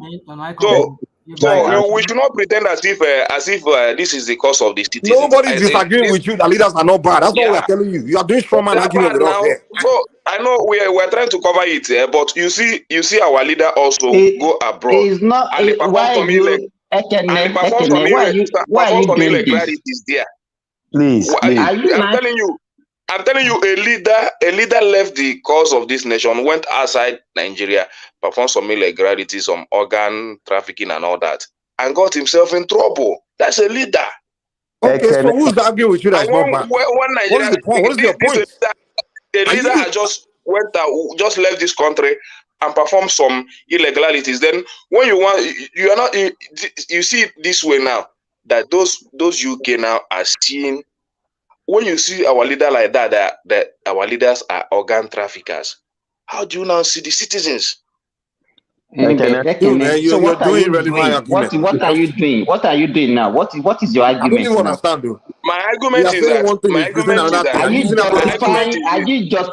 Are you justifying what the guy did, or what? Is that what you are doing? I'm saying that most of our problem is from the corrupt practices of our leaders. It's all of us, but the leader came from the people. People are people. Forget that leader. Leader they fall from the sky. Stop all this leader If the citizens are getting it wrong by the way they present my brother, leader came from the citizens. We don't change leader. How many times? How many times we change senators and president and governors? Nobody the same. Nobody the same people they come from. What is this leader people can always talk about? Now, now Nigeria, we are all freaking leader and the We people. talk about leader don't come from the sky. We are telling you, we all talk of us. about our leaders every day. We castigate them. We do all this. Now we are just making an example, and you are trying now to exonerate and justify what the guy did. That he did it because some people made him to do like that. Hold on, guys. Hold on. It has become. So if you are a thief, any Nigeria can misbehave because they have a bad leader. Everybody should be misbehaving. So nobody knows the right thing again. Can somebody bring in another perspective to this? Can I Hold on. They said I should hold on. Why said I should hold on? But you did not take the floor. So please let me just say this, because people just keep. But somebody hold the floor. Rational mind. Somebody is on the floor, so you take permission from the person. Sorry, let rational mind come in and let's have one voice. Yeah, rational mind. My friend, you continue, please. Let me just say this, because if I do not say it, I don't land on Tinubu now. Go ahead. Boy. I mean, that guy. Please. I beg you. I know I'm more. You see, people like us here that talks like. Speak if you want to speak, and let somebody else speak, please. You said? Just go ahead and speak now. I only advise you not to take it to Tinubu, but go ahead. Why would you advise me not to take it to Tinubu if I want to speak to Tinubu? Go ahead, just talk. You see, when some of us here talk the way we talk, I shudder a lot. Now, people like that speak the way they speak, the way they've spoken here, are the type of people who will be hearing of the ABUSE word within the family. And they'll say, because, hey, no, we don't want the world to know about what's going on, until somebody's being, as we all know it, the word. The child is being, because we don't want the whole world to know. The mother want to cover up so that the whole world will not know about what the father is doing. Come on. So you are talking about Nigerians are traumatized. Is that what you are saying? Traumatized. Let him land. Mike, let me. No. I have the floor. You guys will respond. Just let him land real quick. Don't have the floor. Rational mind, though. You are taking permission from. I was given the floor by one man. He said, No. One man is not in charge now. One man is not in charge now. Sorry. So, let's have one. You are taking. Okay, guys, listen. Hold on. Everybody, hold on. Mike, you have to coordinate it. I'm trying now. If you are permitting him to interject, let him land, and then Paul to yes. Okay. So basically, you are interjecting, rational mind. You just present your point. It's not like you have the floor now, but go ahead and present your floor, and then Jide and Simba will respond. Go ahead. Yeah. So my point is this: if somebody goes out to tell the world, Tinubu did it himself in an Adekunle era when what's his name was there. When what's his name? Abacha was there. They had a Radio Kudirat. What was Radio Kudirat for? And you people are the same people here that says, "Oh, he single-handedly funded Radio Kudirat." That's how you assume he did that, which I don't even believe. What was the use of Radio Kudirat there? To broadcast to the whole world the shenanigans and the crap that Abacha was doing, how he was being brutal to people in Nigeria. And you people call me all because of Tinubu. Who is Tinubu, for goodness sake? You people will spin anything because of Tinubu, just because of Tinubu, you don't want to listen to reason anymore. They come here and tell us that because somebody went on a very bigger platform to tell the whole world the crap of a president that we have with his baggage. Don't lie to the whole world. That's what we are saying, guys. Well, it's up to you. That's your own opinion. My opinion is the crap of a president. Tinubu is a factually drug lord. Mike, let me tell you something, Mike. Let him land. We'll respond. Oh, yeah. The crap of a president we have with that kind of baggage he had. Let's just have conversation. I predicted it. I predicted it. We are speaking to the optics of this because this even Can I land? Mike, let enigmatic, please wait for Rational Mike to land so that it will not be controversial. Okay, Rational Mike, you have 1 minute too. It's not like you go 5 minutes to land. No problem. Just continue. I just excuse myself. Make your point. No, I'm not doing that. Go on. Okay. Who else? I'll be quick. So what I just want to say, we have to, of course, if the guy has a right to even call he has said it several times. He's fixated on this guy. They ask him, why are you not speaking about Atiku and Obi and all of them? He said his major concern was Tinubu. And if Tinubu is going to be there for 8 years, people should expect this. He's an obedient, and we all know. They've taken it upon themselves to have only one assignment and one job, to discredit Nigeria as a whole, as a country. And they won't stop at that. Were they not part of them that wrote to Biden? If I ask any of them now, do they even know what the scandal that is going on in the U.S. Supreme Court? Do they know? By almost all the 5 justices of the Supreme Court. Do they know what is going on in each of the agencies of government here? Of course, you will see some channel where you will see Democrats come to lampoon Republican and vice versa. But you will never see an American come to a Nigerian TV and be speaking about a certain Donald Trump or a certain Biden. But the fact that people should understand is this guy that is speaking now, he has an axe to grind with some people in Lagos and in the APC, the way he sees some enemy. But this same guy, almost, I don't know, Mike, Rational Mind, and a couple of people who stay in the US, right? The preferential treatment they will enjoy when they travel abroad. Others who are in the comment section typing rubbish, they will be scrutinized 10 times over. Mike, Rational Mind's grandchildren, generation to come, they wouldn't need visa for anywhere, for anything at all when they travel. And the politicians you guys are actually crying over now, they all travel on diplomatic passport. So this is going to be a trickle effect on Nigerians who are trying to travel on student visas, trying to travel for the first time with their green passport.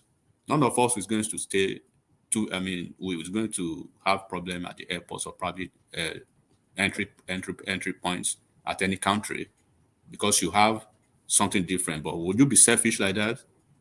I mean, he can say whatever he wants to say, but we are talking to the optics of it.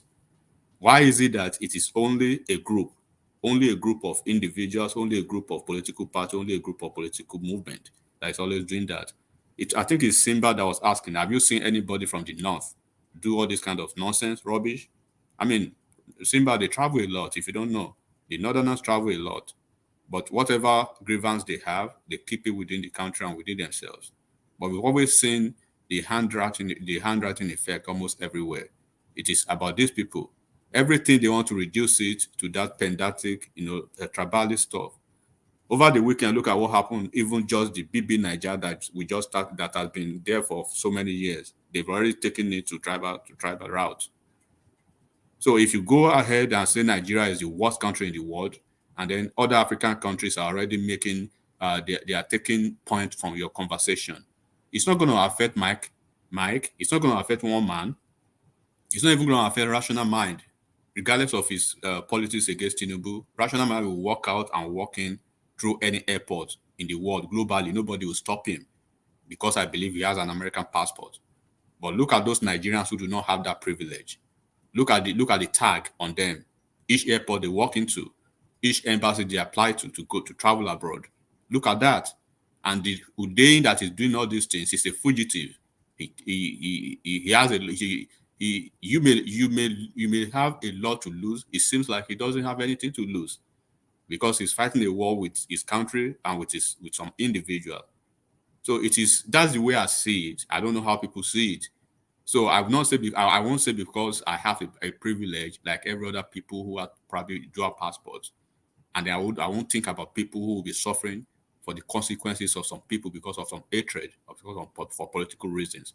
That's the way I think people should reason it. It's not about I hate this. Of course, we do have politicians that we don't want to see, that we hate, that we don't like, but we're not going. It is travesty to say you go on the TV almost every time. Do you know who Galloway is? People should check out Galloway. It's not about the individual involved now. We already know David Udain. We know who he is, and we know his hatred already. So nobody should be surprised. But I'm talking about the effect on Nigerians, average Nigerians. Tinubu will travel out of the country back and forth. All his kids are dual passports. Peter Obi, he has his own dual passport. His kids will not have issues. The same as Kwakwanso, the same as Atiku, the same as all the politicians that we call thieves today. But an average Nigerian will have to go through 10 times of what anybody will go through just to secure a visa. Enigmatic. If that should be the case, don't you think it's a good thing? Because if Nigeria now see that they cannot easily travel because of some certain behavior in our space, then it will now give us the energy to begin to walk back, to mend our ways. That is how I see it. So, what has I don't know. You don't make sense, man. What has changed so far? Ekene, look, what has changed so far? And we are trying, like I say, when we come here, we try to be very conservative and cautious, not to go any route. When you are talking about this drug, who are those people that are caught with drug almost all over the world globally? Nigerians. Who are they? You want us to speak it out? Even if Tinubu is a drug, even if Tinubu is a drug baron and all that, what they say, Tinubu is not the only drug man we know in Nigeria. There are a lot of them. I'm asking. Hold on, guys. Hold on. You are not getting what I'm saying. Jide, hold on 1 second. Is there logic? Can I just produce now? Is there logic of in the Southeast? Let's sit at home. Let's destroy each other. Maybe if we do it, the leaders will change. That's the same thing he's saying. That's the same logic he just presented now. Like, if we continue to destroy our image worldwide, maybe if they start to punish Nigeria, the leaders will change. Because of the leaders.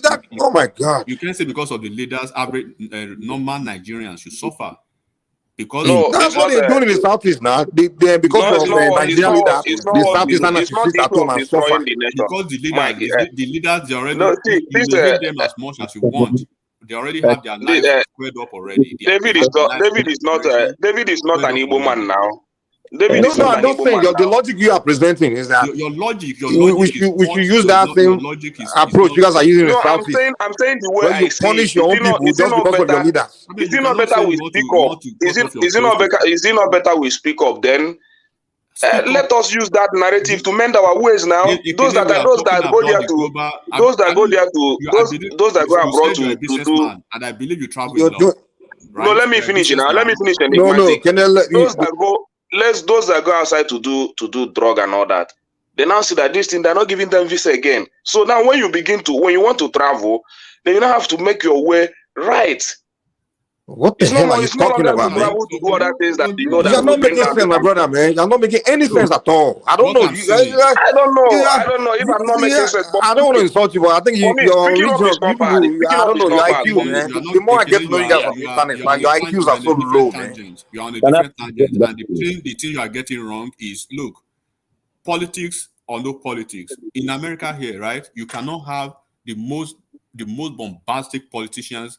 They are in both political parties. Have you seen Republican and Democrat go at each other? Have you seen them? But when they wear that toga of an American, you better not speak against America. Whatever politics they have, they keep it aside and they project a good image of the US wherever they are. So now, Udain may hate Atiku or anybody, right? You may hate anybody from any part of the country. But when you wear that toga of a Nigerian, right? Then you must always project that fact that you have to find a way. Is Ghana better than us? Ghana, do they not have their issues or any other country in Africa? But why is it that it is only? Have you seen like a recurring decimal? And I made samples of that maybe 2 days ago when some of you were mad on this platform. It is only, you can only trace it, right? You can only trace it to an angle, to a group now that is surfacing in the political annals of Nigeria. And I say, I bet to say you will never see that from PDP because of politics. You will never see most of these things happening. And once again, if you travel constantly, not just within Nigeria, if you travel out of the country and you have easy routes all over the world because you have a dual passport, then it means you must be selfish not to be concerned when people spoil Nigeria's image, because you can go in and out. But some students are out there now trying to get a visa to go to one country or the other to study, and they're having issues. That Nigerian name is being robbed because of the green passport, and it is caused by Nigerians. So if you are saying leaders, the leaders are squared up already. Their generations are squared up already. Regardless of the situation Ekweremadu is going through in UK prison or whatever, his son is in a cabinet in Enugu State. Now, his son is in the cabinet of Enugu State, one of the commissioners now, right? As we speak, there are 7 ex-governors' sons or children in House of Reps. Their life will continue to move on like that. An average Nigerian, because you hate Nigeria, you just want to bring it down. You think about them. That's the optics. We are not trying to say leader or no leader. So that's how I'm going to leave it. Whatever. Enigmatic, they don't care. They put their sons there, and we continue to promote. We continue to promote their irregularities by not speaking up their evil acts. They put their sons there. Their sons are still succeeding over us and all that. So the solution is to go on international world and go and we the citizens, we are sitting behind, covering their image, trying to not make so that Nigeria will not look bad. We are covering the image of our bad leaders. Their sons are taking over and all that, and we are covering their image. Okay, let's hear from someone that wants to come in just now. They say they should condemn the country, but when you pick a specific example of the country, a region, they will start to call you a tribalist. Okay, let's condemn the country region by region and see who is actually tarnishing the image of Nigeria. Those people, are you seeing PDP people doing that? Are you seeing Kwakwansiya doing that? If you trace all these people, they still belong to the obedient that you people don't want to listen. They go out there to denigrate Nigeria's name on a daily basis. What is the game? What do you guys want? Because of an election? Enigmatic, please can you give Jide sometimes to talk? Who wanted to come in? Was he Jide that wanted to come in or someone else?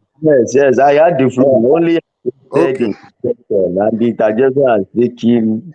You started it, so you are the one. You should give us time. We are the one that started it, so.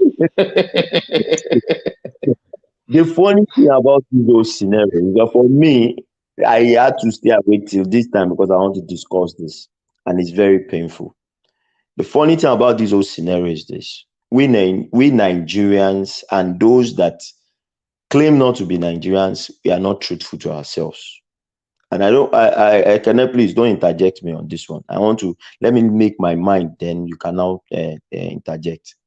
Now, Nigeria is not the most corrupt country in the whole world. Nigeria is not in the top 10. 2020, 2021. Even Russia was in 2021, top 10. Nigeria is not even in the top 20.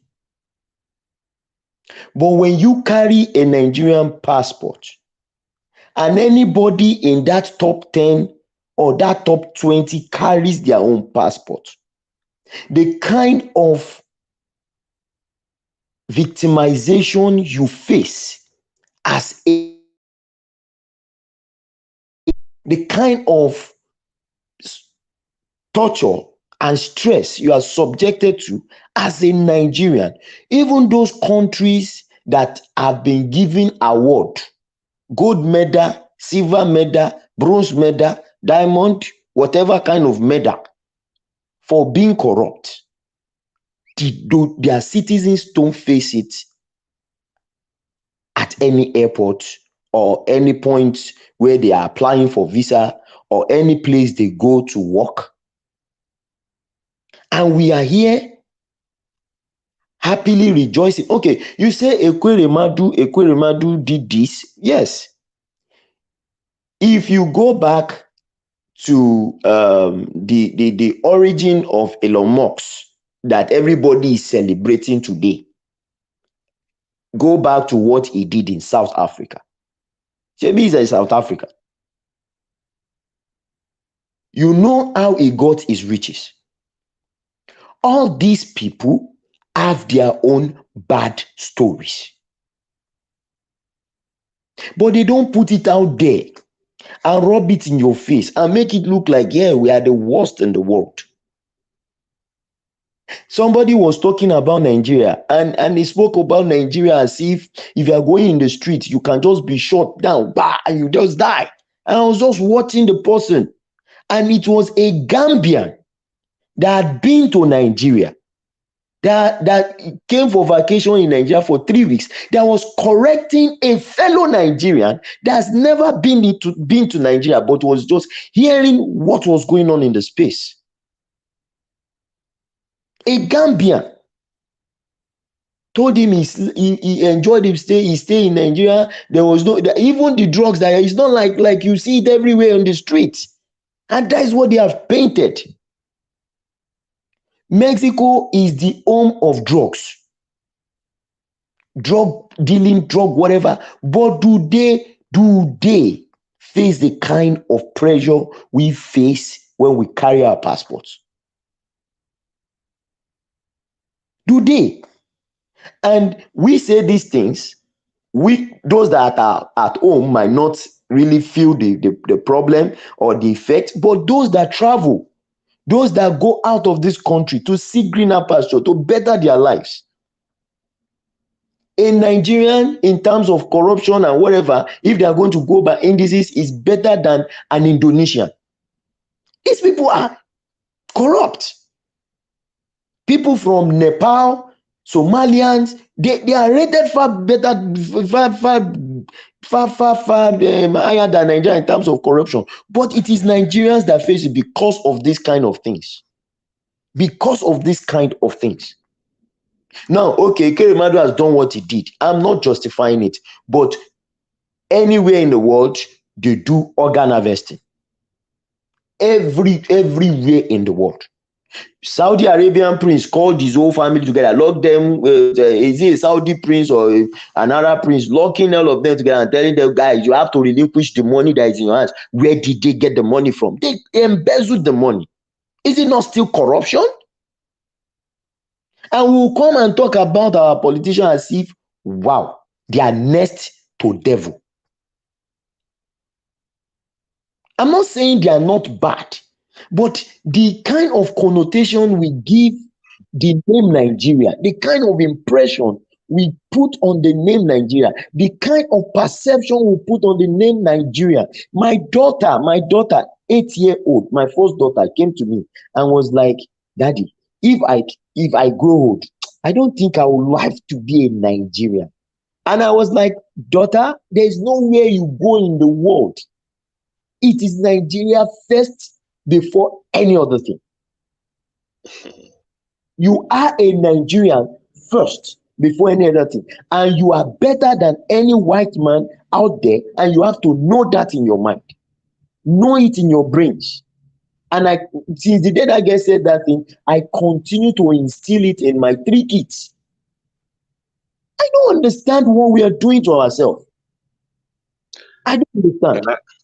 Can I respond to you? This person that is calling Tinubu a drug baron, is he not corrupt when they arrested him? Where they arrested him for his corrupt practices? All of a sudden, wait, calm down, please. All of a sudden, he is now the bearer of the gospel. Abi, we are not saying don't say things about your government. If you say it on the Nigerian space, fine, it's okay. I am saying it on the Nigerian platform. Here, there are people Yes, our government are corrupt. We've had so many cases. It's only in Nigeria that you say snake swallow money, monkey swallow money. Yeah, it happened. You understand? But even in America that you see, so somebody was trying to say they should probe NASA, that NASA is one of those places that the United States government is using to siphon money from. You see, but they will not paint it the way we paint our own. They will not diminish their country the way we diminish our own. They will not see Nigerians, people that are even poorer than Nigerians. An average Nigerian is richer than a Nigerian in terms of the facilities available to them, the kind of life, the quality of life, and everything available to them. They are still defending their country. Please, Jide, please, can I interject? Please? Jide, can I respond to you No, in most of the things? interjecting, please. Let us. Okay, let's hear No, you know, I'm doing. It's just like interjected many times now. These people just speak. They haven't said anything since they bring here. but the conversation cannot be going in one direction now. Unless another person No, bring but another. you've interjected many times. Please, let me put my position. Let me comment. Because this thing is getting too much. Yeah, I know what I've go through many airports. Our image is continue damaging every day because some people somewhere say they don't want that country, and that's the most people that damage the name of that country. I've lived in South Africa. I can't lie to you. It's like because we are painting it Nigeria. We should start calling name. I think when we start calling name, everybody will restrict their position. Don't call name. Don't call name. Just make your. The same way. Okay, now we don't want us to call name, but we can expose ourselves in international space.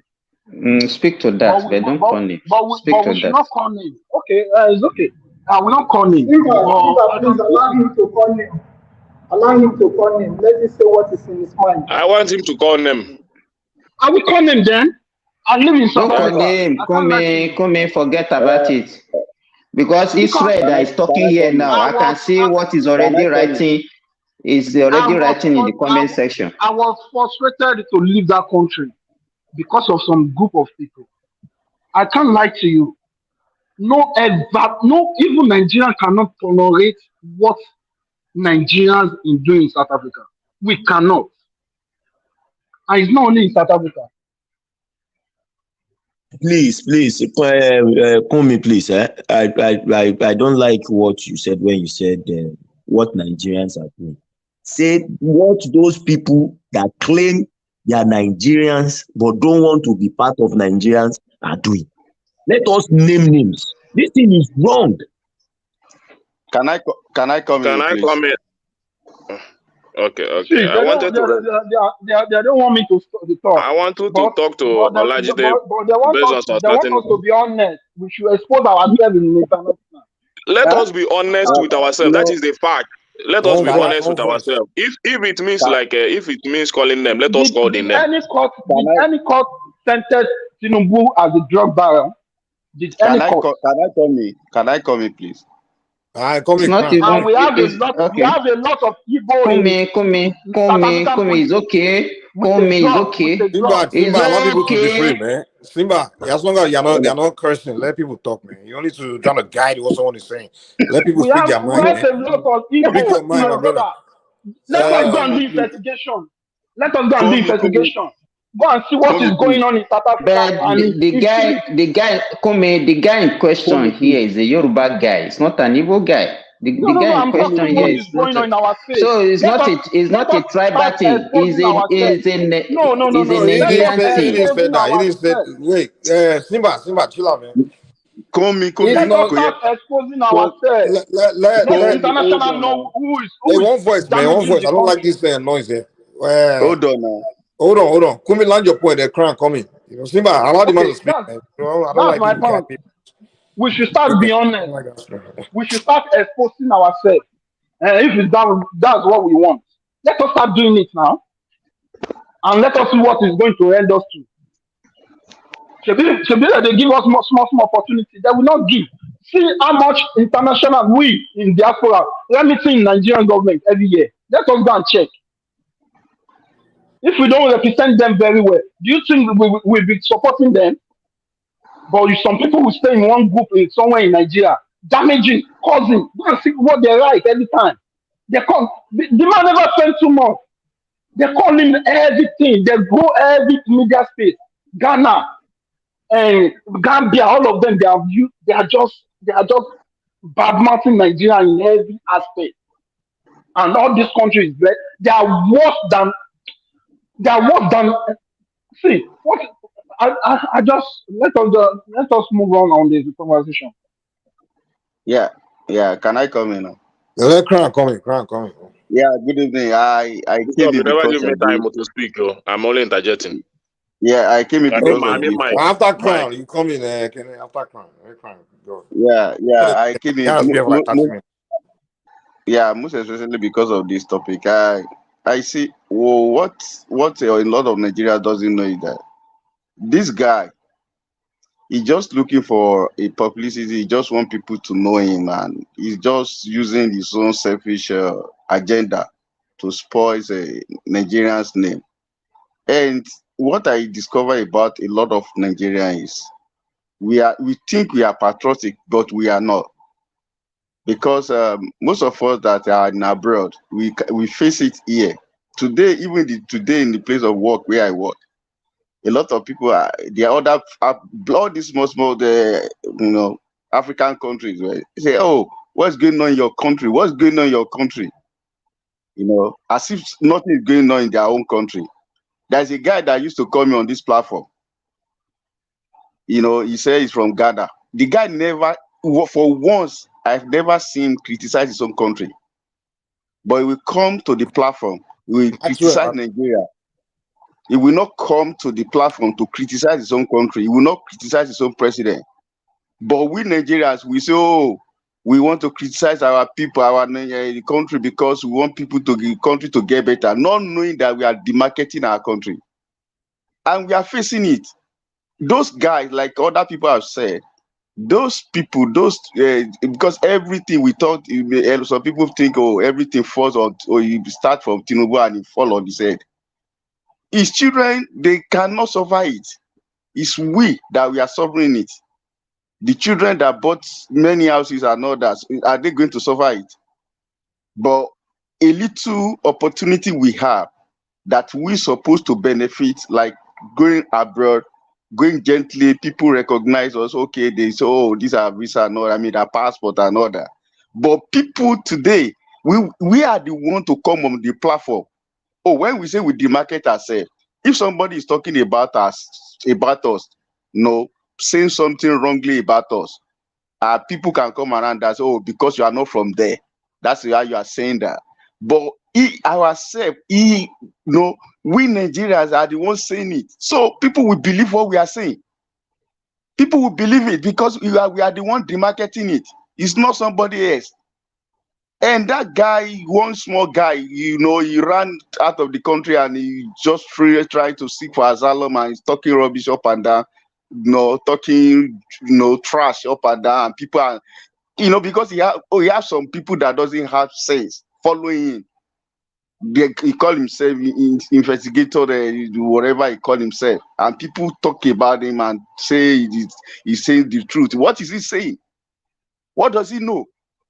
If you want to criticize politicians, you criticize people not running the country down. Other countries, other African countries, the Cameroon, that guy, the president of Cameroon, have been there for almost 30 years. You will not see Cameroonians going to 42 years. He came in. When I see the video of the guy a mess. The guy was messing on stage during the. You don't even know what he did. The guy just a mess. I didn't even know. No Cameroonian. Do you know what's even funny? Jude came on this platform and he talk about that too. No Cameroonians, they're all sweeping under the carpet. Jude came to talk about Nigerians, and the guy didn't even talk about his president that was messing on stage. See that guy that said in front of the whole world. Yeah, the Cameroonian guy that came here now to come and talk about Nigeria. You say we serve in Nigeria, and we come to the platform and be demarketing Nigeria. The same you say you benefited from a country. You benefited country that gave you Oh, that one, opportunity that Maxwell. I that mean, serve like, in the country. these people hang around Nigerians now, so that they have to behave like Nigerians because the way Nigerians are marketing. It's just like you serve in U.S. Army. Can you ever see anybody that serve in U.S. Army that will not say, "Oh, we will not be marketing in U.S." It can never possible. And the guy will come online, and all of us will be we supporting have him. Nigerians here. We have Nigerians. If we talk about US now, they start defending US. They are here on the platform now. Yeah, what are they defending? The market. All these small country. Today, what I'm talking about is today that the thing happened to me in a place of work. All this Africa, maybe Sierra Leone, where those guys are coming from. They say, what's going on in your countries? And we people are talking about it and they said, oh, our leaders, as if other people doesn't have leaders. We are just dismarketing ourselves and all these things that, like what who said that is enigmatic. You know, a lot of people just like Yoruba will say that, oh, you have crossed the bridge and you now break the bridge, you broke the bridge so that other people will not cross it. That's what people doing. You think you love the country. You didn't love the country because you have already crossed over. So a lot of people will not go back to Nigeria the way they are doing. They know they will not go back. So they will not allow other people to benefit for what they've benefited. Because let's face the reality. Like, so I don't want to say all, but most Southeasterners, they want Biafra and they don't love Nigeria. I get it. They should give them. It's okay that you hate Nigeria, you want Biafra. I get it. But you thinking because you hate Nigeria now, you doing destroy the image of Nigeria when you are the one traveling that was going to deal with the consequence. That's where I'm like, okay, these people here don't have sense, you know. Like, you don't have sense at all. You do self-destructive things. Mike, the same Mike, give me space to speak now. Okay, go ahead. People will come on. Hold on 1 minute, please. 1 minute. The same set of people will come online. They will say, oh, so the passport they are carrying is this, that. They will not know that they have said a lot of negative things about that passport before they leave the country. So, well, you know, I follow you guys a lot. But I just need to join today. Like, you know, this thing we are doing, we should just have rethink about it, because a lot of people have their children outside the country and they believe their children are secure. So other people, they think they are doing a good job for other people over there. They are not doing a good job. I'm just telling you guys, you are not doing a good job marketing your country. That's what I will say. Thank you. Okay, can I speak? Please, 1 minute.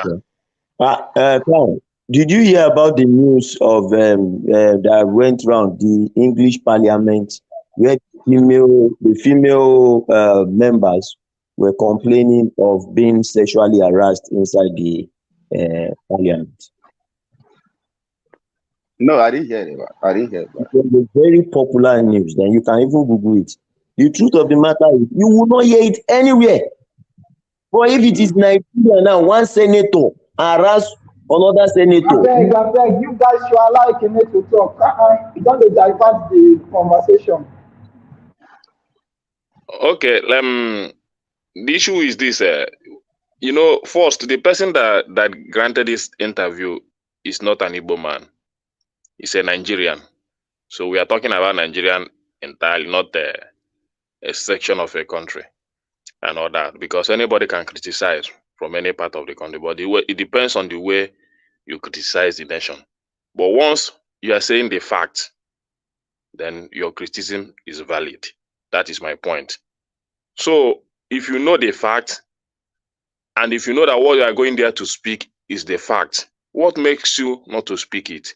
Because you want to protect some images and all that. I don't travel often, but I have people that travel. I have people abroad in my family, and the friends and all that.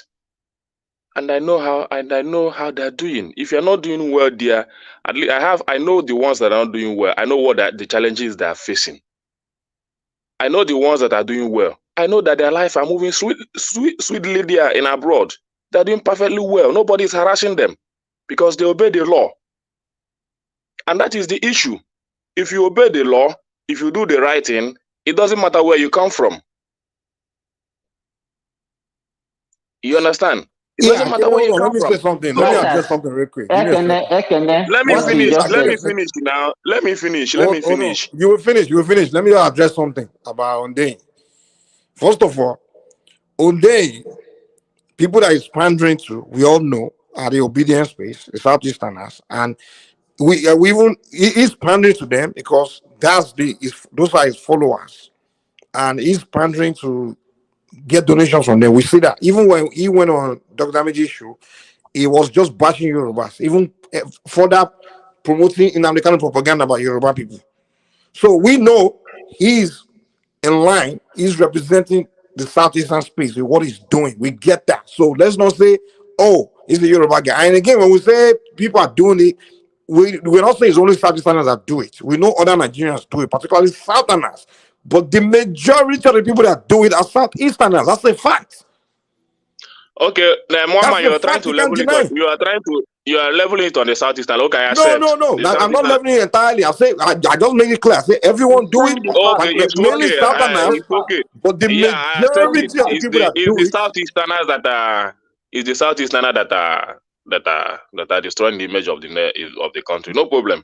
I accept that. mainly, But what I want to say, and it's a factual statement. what It's I not want like to say is this. I'm making it No, up. what I Anything. want to say is this. You talk about other nations and all that. Tell me, all these nations you mentioned, which one have not given their country 24 hours electricity and all that? What has our leaders have been able to give this country to say that we'll go there to begin to clap for them on international space? But you are talking as if you are here to defend our leaders. I don't even why you keep doing. We keep I telling don't. you we are Yeah, not here to defend that is leaders. what how I see it. That is how I see it. Because No, a country, no. let me say this. Let me say this. Let me Telling finish. Let me you finish. not to destroy image of country has nothing to do with leaders. Mike, you give me a space to speak now. Is Let our me leader finish now. Then allow? Is our leader you can allow the interject. citizens to start selling drugs? Is our leader I allow the don't. citizens to be doing 419? Is our leader I is don't. allow the citizens to be doing money laundering?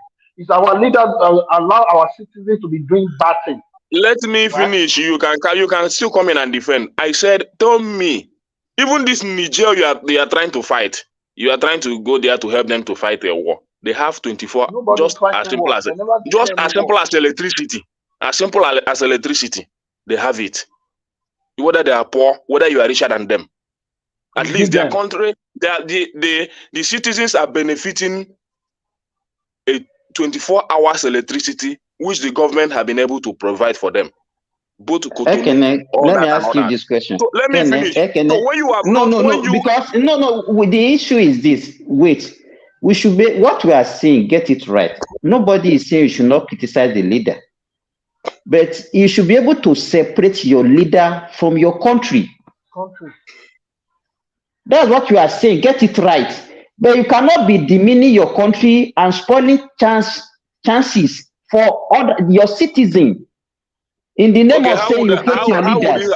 how would you have done that, Simba, to separate the leader from the country? Okay, Just okay. Let make me a give statement on how give you you would have done it better let by me criticizing give you the leader without involving the country. you Yeah. know the issues, you know the perceptions that the foreign countries have about Nigeria, especially about drugs. Do you understand what I'm saying? We all saw it what happened in Seychelles when they banned Nigerians from coming. Those are the things that we are speaking about. Now, this same guy, now you are not promoting the same thing. You know how many people go to that Seychelles to go and work? And those one now, they don't have that opportunity again. So what we are trying to say is that we cannot say, okay, our country is bad. At the same time, the few opportunities that we're supposed to even have abroad, we are spoiling it for ourselves. That's the way I want you to see it. Nobody is actually covering any leader or protecting them. Simba, you see what Let me answer you your know why I question. said it?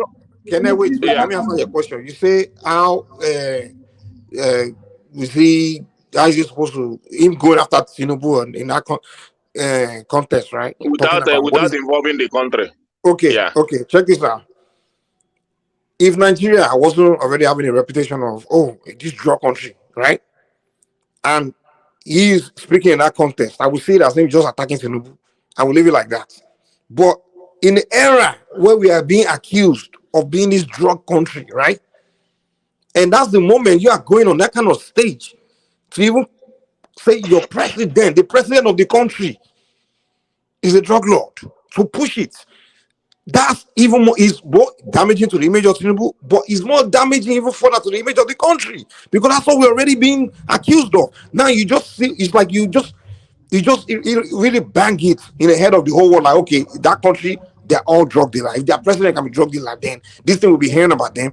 That's completely true. They must all be drug back. That's what he just did. That's what we are telling you. We are not But saying, even if but you know, Tinubu is not the only drug. Even if bro, he stop is, moving he's not goalposts, the man. only. That's not this guy, man. Okay, let me say this. Okay, Tinubu is let not me the say only. this, Mike. Let me finish. Let me finish, Mike. Complete Tinubu Let as me a finish, Mike. Let me lord. finish my talk. You see, the reason why I brought that Peter statement.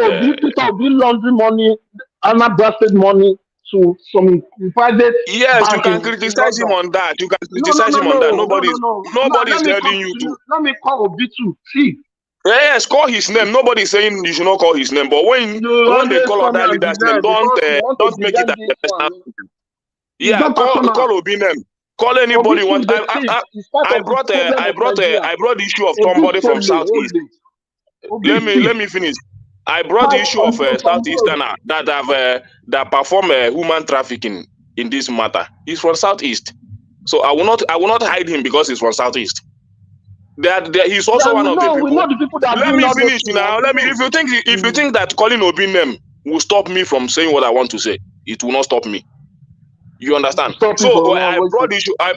Of another Kumi, please Southeasterner. calm down, calm down. I brought the issue of another Southeasterner as a well-known senator who had represented this country that went outside that country and spoiled the image of this nation. He's not even serving jail in our country. He's serving jail in abroad. And you think it's because of what the guy just said, that the other world don't know what is happening in our space. When your own leader in Nigeria, the money that are supposed to use to build hospitals, schools, and all that, they went abroad, use it to build houses, hotels, pack those money there. We are talking about scarcity of forests and all that. They store monies in dollars, in euros, in those Western countries, and the citizens are suffering. Tell me that person, that senator that I've talked about, do you know how many houses he owns abroad compared to what they have here in Nigeria? They are buying houses abroad, doing all that and all that, and you want me to sit quiet and say I want to protect it when they are the one clean the image of the nation? You think that those Western leaders, they are dumb? They don't know what is happening. They don't know that your leaders are foolish. That instead of them to use their money to develop their space, they are bringing the money for them to use it to build their own economy and all that. I'm not talking about Tinubu. I'm talking about from my space, the leader that went out from my space to go and destroy the image of the nation. So what So if you think I'm talking about, what are you saying, Ekene? In summary, so what you are what I'm saying saying now, is, summarize it, yes, summarize it. What are you saying that, what I'm okay, if saying is anybody, this. no, just wait. What you are saying now is we should only condemn the leader. We should not condemn whatever wrong thing that the followers are also doing. Is that what you are saying? Everybody is involved. If you are a citizen, you went there to do drug, and you say that But I've seen you on that you are this not same spoiling the image of the platform. nation. You Just also wait. contribute. You, If Ekene, yeah, hold on. On this same platform, I remember the day we were discussing the issue of secures. You are also giving reason that because the country is not good, that's why Nigerians are carrying drug. You are justifying it that day. You are this is same thing that you are saying. this You is are the saying because issue the of country is what not that is good. what I'm Because saying. just hold The leaders. on. You are wait. So every wrong thing now, nobody should take responsibility. That is what you are saying. That is always so. If I go and carry drug now, you will not blame me. You say because Nigeria is bad, Nigerian leader is bad. That's why I'm carrying drug. If I turn to an armed robber now, or if I come to your house and kill you, As far as yeah, you will justify it by saying because I'm traumatized as in Nigeria, because Nigeria is not good. That's why I killed you. Is that what you are saying? For me, Asimba, there is an adage that said that when things want to spoil, it starts from the head to spoil. Things don't start from the ground to spoil. So if the leaders are corrupt, automatically the nation is going down, whether you believe it or not. You understand? So there is nothing to justify. But as far as for me, I stand with the public. I stand with the. Okay, madam, come in. Let me interject you. Yeah. So, okay, hello everyone. Please, Simba, let people talk. Oh. This one you turned prophet overnight. Kumi, don't talk. What's all that? I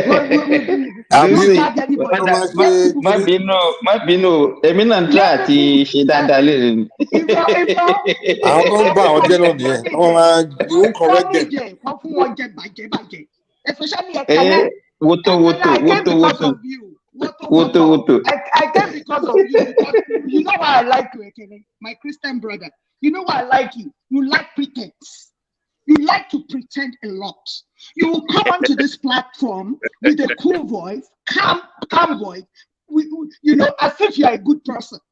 Then you want to condemn Bola Tinubu by force. Brother, take it easy. Take it easy. Let this man rule Nigeria the way he wants to do it so that everybody will benefit. Southeasterners, leave Tinubu alone.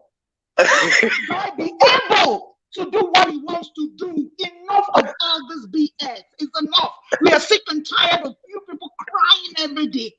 Stop crying, bro. What is the problem? My baby girl, nobody is crying though. Nobody is crying. No, but I always listen to you. You come with that your calm voice. Everybody will think this is a nice person. I heard it when you're giving enigmatic. He's speaking English. He's with the guy that speaks English. I don't speak English. You have to speak the kind of English that you want. Let people alone. Let them breathe now. What is the problem? No, we come here to discuss the iron issue now. We shouldn't left anything behind now. That is the issue. We all Nigeria. Let us be calm about this thing. Let's go about it the proper way so that the country will be better for each and every one of us. Don't let us condemn as if Nigeria can never be better. Please. This is what you people Nigeria are will be better. Nigeria will be better. Please, Nigeria will be better, but I don't want to be leaving anything in the hand of the citizen. I want to be heaping it upon the leaders. That is my own decision. Yes. And it's all the leaders, including OP. They deserve the criticism so that they will perform. Yes. I'm not praying that Tinubu will fail. I'm not praying that he will fail. Because that is what so most of if I have anything to say, if he tells me that he's going to give me electricity in the next 2 years, I am expecting it. And if I don't get it, I'll come here to say he didn't do it. There is nothing to hide about it. So you say if you give electricity, you will praise him, Abi? Why? Why won't I praise him? I praise Buhari for giving me. Wait. About 8 years ago, I had some Southeasterners. They were telling me, talking just like this, like if Buhari give them a second Niger bridge, so they will praise him. The same people, when I went to them, say, okay, the guy just look at the second Niger bridge. They didn't praise him. They were still swearing for him, So I don't believe you, man. I don't believe you. I praise him on this platform. I praise him on this platform for giving Mr. I told you that second Niger bridge is almost in my doorstep. Once I land, they are destroying the what did you call the bridge just now? The Niger Delta Bridge. They are destroying it now. You guys are not talking about that. They want to blow it up because they want to know that beauty. Anybody that is doing that is not a patriotic. Okay, let Israel speak now. Let Israel speak now. He has been here for long now. Let him speak now. Let us hear his voice. They want to damage the country. They just want everything to burn down. That's what they want. Let's hear from Israel. Okay, please. I'm greeting everybody. Good morning, good afternoon, good evening, anywhere you go. Please, you guys will permit me today, I will use pidgin English, so I will say what's on my mind. Okay, I will start with this. You see all these gaslighting, all these APC people and Tinubu supporters they tried it on this platform. It will not work because number one, the generation that we get now, from let me say from that 15 up to let me say 40, our mindset now, the shade we don't see for that country, our mind don't change. So for me, I believe say most people say they comment on this platform on our late 20, on our late 50s or on our late 60s or early 60s. Some of you will not have the strength to Israel, come before you to go this forward, let me platform. ask you this. What your Wait, generation go through where our generation no wait, go through? let me finish. Let me finish. Then we can have the conversation. Okay, So finish. what I'm trying to say, in the next 10 years time, most of you are on this platform now will not have the strength to come here. Even some of people of that generation, the 50s to the 60s, some of them will not be alive. So what we, the younger generation, like from 40 down, we are trying to do, we are trying to change the mindset of the next generation coming after us. So By doing all what? this, wait, all this stuff you guys will come here say, don't come and paint the image of the country back black. All those ones now for now. For we, this generation, we believe say if this country no work for anybody, make it no. If no work for everybody, make it no work for anybody. So the earlier you guys get that one into our head, all of us go move forward. You see, the beauty of this obedience movement is not about Igbo, it's not about Yoruba, it's not about the South Side, it's not about the North. This one now, a combination of all different kind of people moving in one direction. So if you like, wanna continue to the gaslight, wanna know they try to reason wetin we dey talk, wanna still dey play defense. This whole thing will consume Nigeria, and by God grace, the younger one will change the mind of the coming generation. So wanna keep continue they try to gaslight us. And then you go international TV station and try to say what you think is the problem with Nigeria. When I come here, they just say they try to Hold on. demarket Prove Nigeria. it to me how Tinubu is a drug lord. How Tinubu is Did a I did I drug baron. say did I mention Tinubu is a drug lord? We are talking So about what Israel, the guy went on I say, international. I say David went to an international platform to say what he wants to say, and you come here to criticize him and call him names. Hello, brother Israel. What's your name? Israel. You said you Wait, please, I there's a can't hear you. movement. Something is echoing. Hello, can you hear me now? Hello. yeah, go ahead. We can hear you. Go ahead. Okay, yeah, the guy said they have a movement, obedient movement, right? And they are not even educating their minds. They Obedience don't really movement. obedient movement, that they are not educating their minds. They don't know You think nothing. so? You think so? If You you think are so? really conversant of what's happening in Nigeria, you won't be hailing somebody that went on international audience to start talking BS. That means you don't know nothing. You see? You see? Let me tell you, Hello? Can you hear me? I've got boys of your age. Listen to me, brother. I've got boys of your age that they are my children. I let them sit for wisdom every time. It's not that you people want to riot or you want to fight people that are more knowledgeable than you. You are not even educating your mind to be able to know what's up. You're just there to be rowdy. And I understand it. You said Nigerian has really affected you. It has affected you people's thinking as well. You people's thinking faculty is not functioning well. That is You guys that are Hey, educated, Israel, instead hold of on. you wait, no, Who will I vote am for telling Obi? you something now. You guys are not well educated. If you are well educated, you won't be behaving in such a manner. Hearing somebody that went on international audience to start talking bad about his president, the president of his The country. obedient generation. You won't be hailing such a person. A wasted generation. It takes a person come with a lot of wisdom to know that is not right. No matter what. Madam, we are just getting started. We the start. Mike, we are just getting started. See, The obedient generation. Israel, let me ask you a question. Israel, let me ask you a question. With what that guy did, what David did, what benefit do you think Nigerians will benefit from? What benefit? Concern me whether Nigeria benefits or Nigeria no benefit. That's why we call you obedient now. It don't concern you, but you are complaining. Why don't go concern you? Understand anything. They are all true now. You guys don't understand. The problem is this, you guys are very, very Mike, moderate now. Wait. Let me say something. See, most of you guys on this platform, you are very educated and intelligent, but you don't have this pushback for government. Everything the government. Yeah, no, bros, no. Let me ask you a question. Hold on. Did you live through the 90s where we fought the military out of power? You understand? You come here telling us that your generation is shaky. Generation where you guys are eating egg, you have internet, you have iPhone, you have when our own generation we could barely we have. I mean, what's your generation see where another generation will see? What are you talking about? You're coming here. Your generation is just retarded. I mean, I won't say retarded. I will say the obedient part of it. Your generation is just retarded because they are very intelligent. I know many of them they are smart, but the obedient part of your generation, they are just dumb.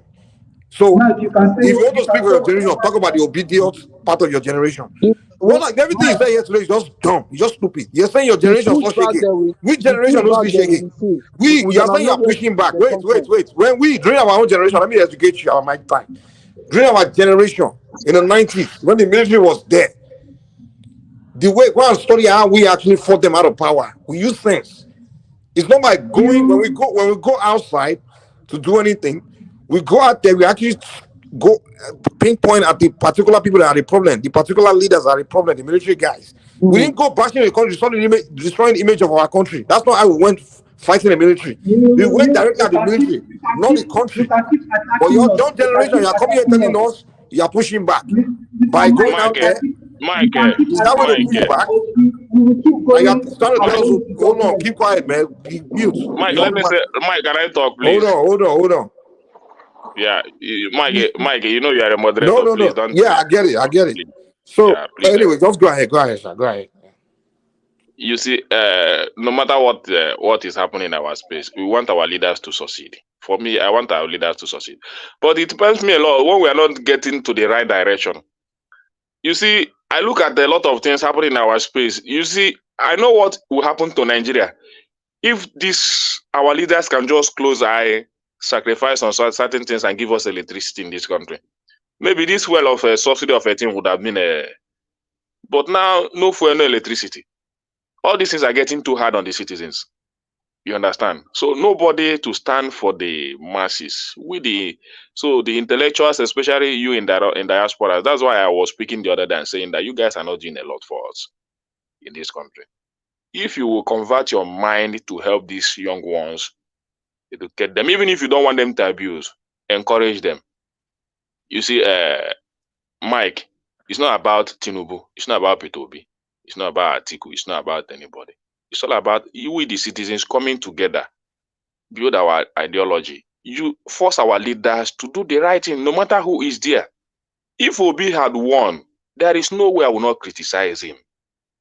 There is no way. I will be the greatest fool not to criticize him if he had won that election. Now that Tinubu has won, would you want me to just sit back and see Tinubu say that he will do this? And if he didn't do that, won't I say it? What that guy did, do you think that is a criticism? In well, what way would that one? Timber, honestly speaking, I didn't watch the interview. Come on, man. Come on. One man played it here. Yeah. I think you didn't watch it. I didn't. I have not come. I have not come. Stop it, man. Yeah, I've not come. I've not come. I didn't come from the beginning. Yeah. But my point is this. So can I be arguing against this point all day now to learn that telling us that you haven't watched it? Are you kidding me? Yeah. Can let me ask you a question. Let me ask you a question. You kept saying our leaders. We know all this. What we are talking about is about this guy, demarketing the country and demarketing we Nigerians, that are outside the country, because maybe he thought he's demarketing all those leaders. It's a lie. I said it the other time. But what I want to ask you is this: with just a clip that one man played the other time, do you agree with what that guy is saying? Do you subscribe to what he's doing? If you subscribe to what he's doing, fine. So what positive answer or positive thing that you think that what he's doing will bring to Nigeria?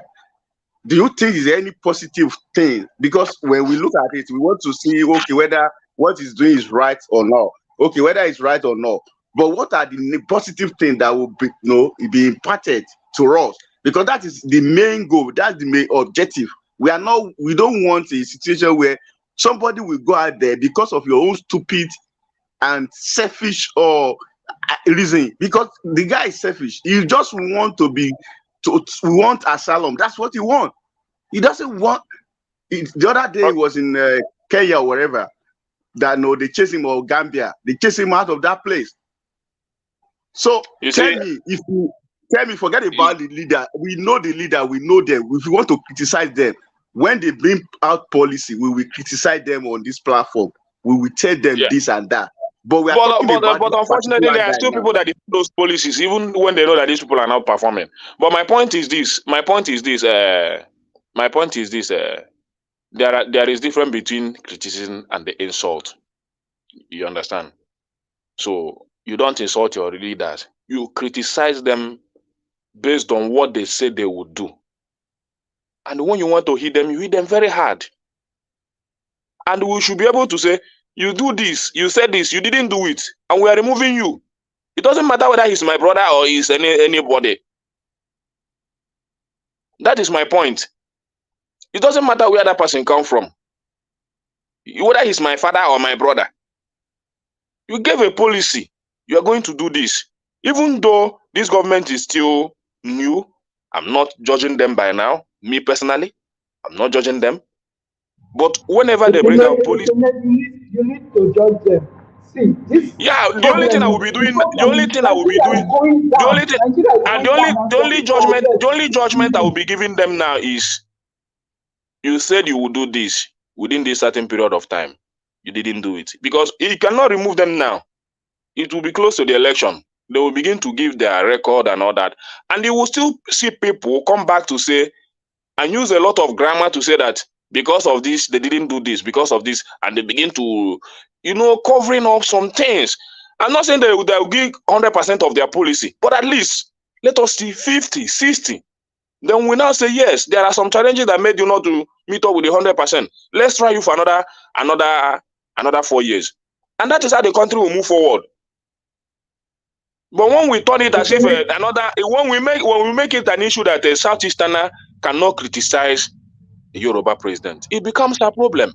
And when we make it an issue as if that a Yoruba cannot criticize an Igbo president, it becomes an issue. That is my problem. Ekene, I think you are dodging the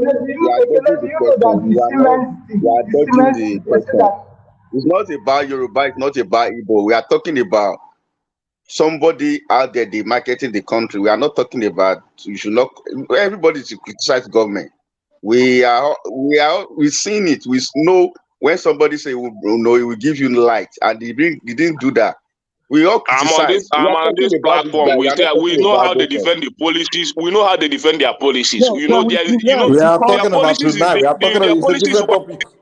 Used to hold them accountable. But even in this platform, we see how they defend their policies. The reason why you see it that way is because of Yoruba is not Fulani. We're gonna do a lot of pushback. You understand me? You need to take. You see, a lot. The way they are bringing it, we'll be pushing it back. See, let me tell you, they did worse under Buhari. They called Buhari every name because Fulani they don't care about it. But we Yoruba, we're gonna push back a lot. You need to get used to that.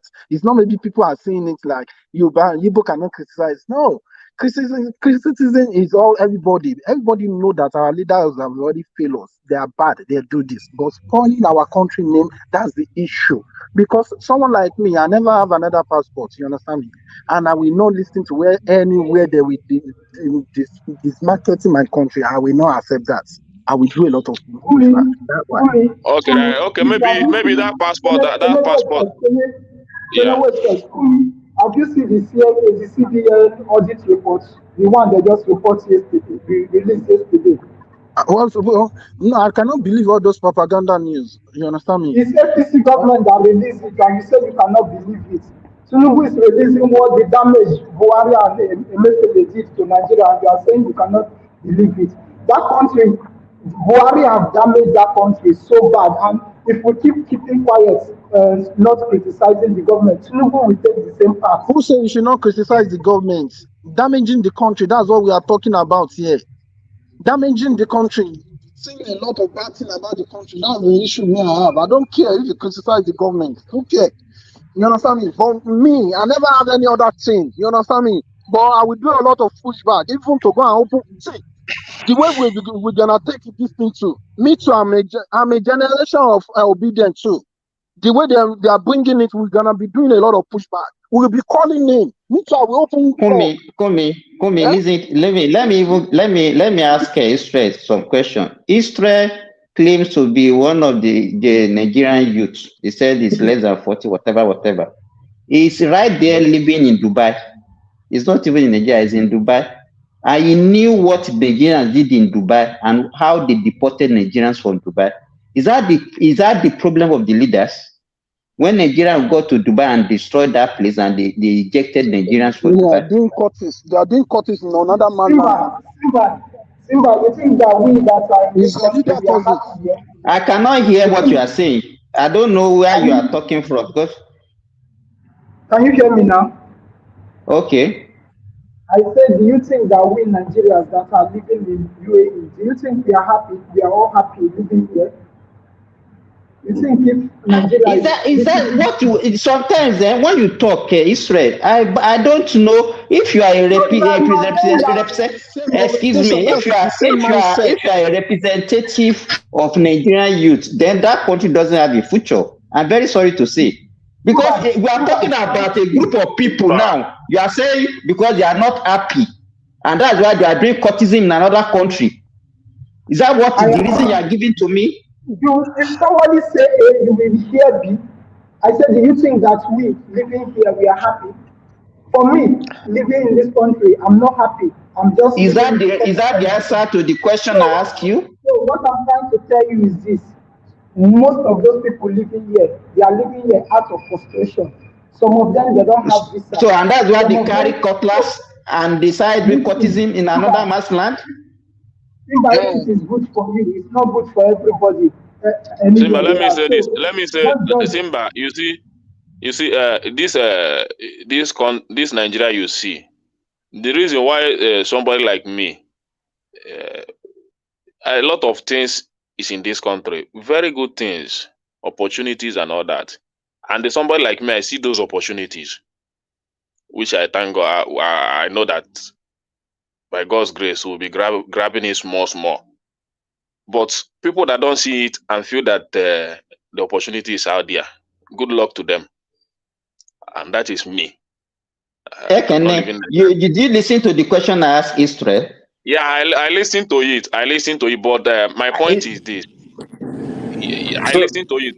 You ask him, is it because of the leaders that the citizens are perpetrating crime in other? Wait, so you said there's opportunity in Nigeria. You are taking advantage of it. Is that what you just said just now? Yeah.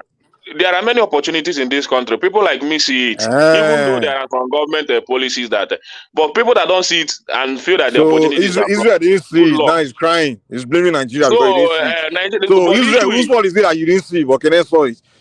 So, because they are not doing. Yeah. Mike, listen.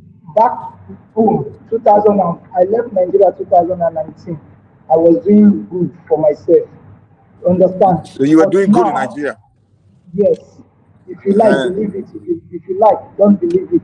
Okay. See, the country since 2000 2014, since Buhari took over, the country has been going down, and there's no way. See, let me tell you. So Nigeria suddenly Nigeria was Eldorado before 2014. It was from No, Simba. So Simba, it's if you right are that not you're living, mad with they're not Nigeria, no, abi? no, if you are not conversant with what he's saying, if you are a businessman in Nigeria, then when Buhari started, if you are not a strong businessman, a lot of business suffered a very setback, and people can stop it. People don't So understand. I They don't understand what he's saying. Ekene, let me say this 1 minute, sorry. I think Buhari took over in 2014, right? Yeah, 2015. He took over. Middle of 2015. Yeah. In 2015, I lost my job. And because I lost my job, I cannot, because of that, running my country down. For almost 2 years, I was at home.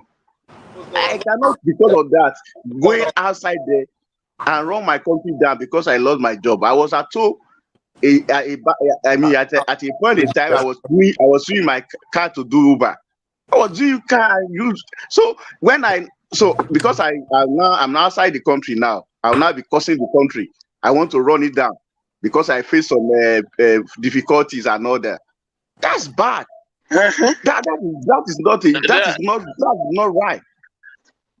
That is not running the country.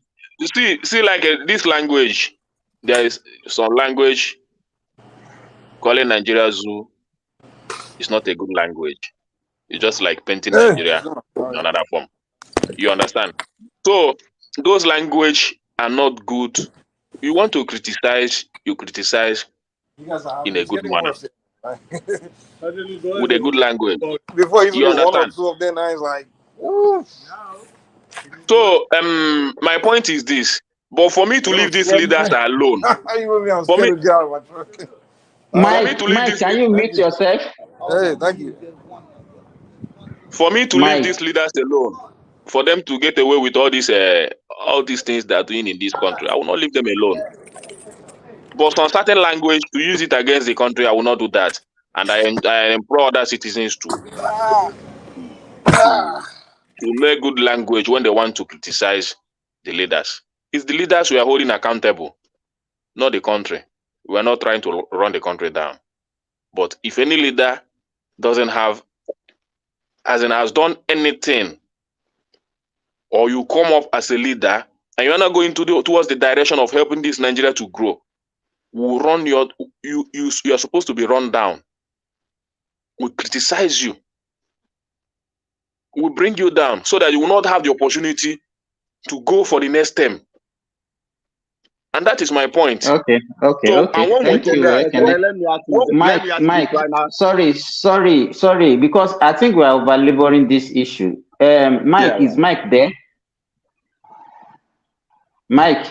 Yeah. Sorry, man. I just ran. So is there any other thing for discussion so that we can change this? What are the other topics left? Okay, I think we're talking about Nigeria ranking number 3 on English. I want us to. We're talking about English language, Nigeria ranking number 3. I don't know what the hell why the woman make that a topic, but that's one of my problem in this space in our country. So maybe I can kickstart on that one. Ranking number 3. Just give me an idea of what they are talking about. Ranking number 3 in the world. Nigeria is ranked number 3 as in Africa. Best English speaking African country. Best number 3. After Ghana and where?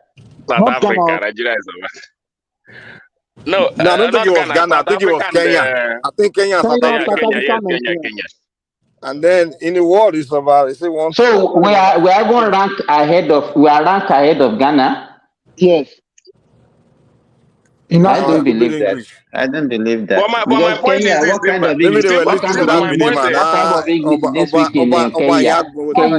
Mike, Mike, please, do you see the CBN audit report? The CBN what? Audit report. Audit. I haven't seen it though. Yeah, tell us about that. Simba, have you seen it? No. Okay. Maybe tomorrow we can talk about that one because Emefiele and Buhari they really did too much They killed our damage to country. that country. I saw the And clip. that one, we know that one now. Nobody is saying that Emefiele and Buhari did do it. Nobody is. Those We know people are what they perpetrated. Mhm. And this same Emefiele, Israel, you remember if you are following this Your obedient platform, generation, they are supporting Mayfield, they they are are still defending him. supporting Emefiele. They are still supporting Emefiele now. That say the guy did not do anything wrong. Nobody supporting him or They are no, defending him. nobody supporting him. Nobody supporting him. Come on, No, man. Obedient the faces. point is They are, there. The point is there. The they are point saying, is is there. it the only Tinubu will one? not Is get. it the only one? Yeah, that is the point. He's not the only one. Even No, Buhari they is are saying they among. should So release it's him not because only he's not You the only know, one. Ekene, you know what we are. You know, sometimes we are so used to defending the indefensibles to the extent yeah. that we don't even know when we are doing it. We are not even aware of it. Do you understand what I'm saying? It has gotten Yes. into our DNA that we'll be doing it. You will not even know that you are doing it. You understand? Yeah. Because that is one of the reasons now. We are saying somebody did something. Now you are saying you are trying to justify saying, is it the only one? That is the way we will start. That's how we started. What Ekene is No, trying to it's You say not is being understand? the What? only one. Simba, the Simba, point is this. Simba, The point is No, this. Just wait. Let me tell Yeah. you. If you committed something under somebody, you understand, and then you are now caught, and they are not trying to deal with you, and then the citizen or the people that are supposed to even be castigating you are not the one saying, why should it be? It should be the only one. Is it the only one? He should not let him face it. If he mentioned the name of other people involved, fine. If it doesn't mean, let him face the music. But by the time we start justifying and saying, why is he being, because he's Igbo, that's why they are doing that one to him. Okay, Maybe let him because face he's it. from Nobody. South. My point is this. My point is this. Simba, So nobody is by defending you him. saying that is it the only one? No, I want to see You're already speaking in his favor. No, I want to see more arrest, and that is what is hungering Let me. me tell you, You have to understand it. if I did something under somebody, if I'm the one arrested, and if I cannot mention him, that is my problem. If it's Buhari that asked him to do If he it, cannot he should. mention them, maybe if he did not mention them, let him continue to serve the jail time. But for me, So my point by is us to this. say it's not that My statement. point It's is, not from you. It's not supposed to yeah. come from you. That My say point you is are this. not the one that's supposed to be My point is defending this. him. My point is this. I want to see more arrest because these people need to go down. That is what I'm saying. They need to Let go me tell down. you, everybody cannot be arrested. There is one adage in why not? Yoruba that Simba, every why is saying everybody cannot be arrested? See, the earlier we start taking governments and we do things with the rules of law, it would be better for Nigeria. So we cannot be here saying that everybody. all thief cannot be caught. It's the one that is caught that they will use to Okay, as a scapegoat. Wait, Israel. You are the one that raised this issue now. Do you understand what I'm saying? So what I'm saying, I'm not defending Buhari. Do you understand what I'm saying? Because there was a time we had a discussion of this issue. And I made the example that if you are a doctor, you are working under a medical director, and your medical director says you should kill a patient, and you kill the patient, and you are now coming out to say it because your medical director asked you to kill a patient, that's why you kill the patient. Does that one is reasonable? You know, in as much we don't have a culture, just listen to me. If Emefiele knows that whatever policy is rolling out there is not going to be to the benefit of Nigeria, and is a patriotic citizen, then he should resign. He cannot claim that maybe because he's worried that asked him to do certain things that he knows is wrong on his own. Do you understand what my point is, Fred? I understand my point. So the issue is it doesn't have any reason. Oh God. Simba, my point is this. See, that Emefiele should rot in jail, and every other people that are involved in the damage, all of them should rot in jail. I'm not here Amen. to Amen. protect anybody. Okay. Because Okay. those guys really work with Nigeria. And now we have to put Nigeria. Anybody that is working against Nigeria as a nation, may God That deal with all of them. That is what we are, all of us. We want Nigeria to work. Everybody want Nigeria to work. Even the people there is an issue the I want people to in raise. that the Apart from people this in emergency issue. diaspora that people used to attack, the people in diaspora still, most people in diaspora want to live in Nigeria. There is no place like your country. Even if they have another passport, if Nigeria is good today, I'm very sure most of them will still come back to come and live in Nigeria. Do you understand what I'm saying? Israel. I understand you, Simba. I don't know if you noticed during Jonathan regime, most people in diaspora are coming back to Nigeria to come and invest. I don't. It was during Obasanjo. It was around 2007, 2008. Not Jonathan. During Jonathan regime. You know the reason why? You know the reason why? No. Why? The corruption is here, but most of those PDP leaders they were getting free money. They were getting free money. Everybody was getting free money. And the money is circulating in Nigeria. Zima, I wanted you to speak on something because I want to go. Corrupt money was circulating. This issue of English language. I want you to speak something. I wanted to ask you something before you move on to because this is a major issue of a thing. It's between him and the God and the government of Nigeria. So, but this issue of English speaking and all that, ranking Nigeria number 3 as the best English speaking African nation. Not the best, as number 3. Not as best. Number 3. Yeah. Do you see it as a progress, as an achievement, or as a maybe let me just say it the way I see it, then you will not tell me how you see it. Because I see it as an enslave promoting another man's language within my space. And I share the same. Yes, I agree with you. Because I don't see the reason why you will be coming to tell me that another man's language I'm ranking number 3 when you are killing my own language. Your own. Because exactly. I'm of the opinion that we should promote our own language, Igbo, Hausa, and the Yoruba. Even in our schools. Let me even bust your bubble. Let me bust your bubble. No, just hold on, Mike. These 2 other countries that they rank above us, you know, they speak their local languages more than us, and they still rank them better. And that is what we have been saying. We are doing a lot of harms to ourselves. You understand? In Nigeria today, an average household doesn't speak local language to their children, believing that if they start speaking English to them, that will make them to speak the best of English. But that is wrong.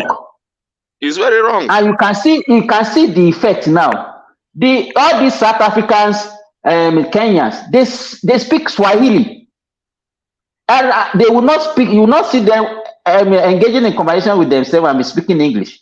They speak Swahili. You understand? But in Nigeria, people they see it like in a privileged way. I cannot speak my language, or my children cannot speak my language, and they will be saying it with all effrontery as if it's a good thing. I don't even know how it is. And like when you come to Nigeria now, in fact, they should have given us number 10, Ekene. They should have given us number 10. I mean it. We were supposed to be promoting Hausa within Igbo and the Yoruba, promoting Yoruba within Hausa, and all that. We should be mastering our own language that unites us more than English. Because I believe me knowing how to speak Yoruba and Hausa will do me more favor. Most of the schools that our children are going to, they don't teach them our language. They don't even in this Lagos. When they're taking WAEC, maybe you will not see your Yoruba language, you will not see Igbo language. They see it as nothing. And the thing I'm getting, the thing is, just look at they will be telling you English A1. Where is Yoruba? Where is Hausa? These 3 languages are supposed to be compulsory in the Nigerian space, so that Igbo man We know how to communicate with the answer man. Let me give and an the Yoruba man. example. My daughter's school, they had 100% pass in WAEC. So the proprietor of the school sent the data, the statistical analysis, and the number of people that score A1 and B2, B3, all those things. And I now look at Yoruba. This is something that happened in Ilorin. Yeah. And the only 2 students that sat for Yoruba, they have what do they call this one now? Is it C5 or C4 or what? Is in fact you can Their own see language. and if you see the number of children that actually had A in English or B, there are many. And I used to ask people, I said, tell me, you should give me the name of one country in this world that developed by batch that speak another person's language. Is it Germany? Is it France? Is it Japan? Is it France? China? Is it China? Is it America? Is it, you understand what I'm saying? And I don't know where we're getting this mentality. What we know, and it still speaks to what we were talking about earlier. We are so derogated. We don't even have a belief in ourselves. It is so we I don't know where we are going as a country. We cannot even see anything good in ourselves. We don't even have that self-belief. We have lost our self-esteem. Completely. Right. We will call our language vernacular. Just think about it. When you have Imagine, wait, hold on. Can I imagine? What's the Simba? Imagine in China, right? They start doing everything in English, and they start telling their people whenever they speak Chinese, like, you are speaking vernacular. Stop You speaking pay, vernacular. that's what we do. We used to do when we were in school now. I don't know if they still do it. Speak They don't still do vernacular.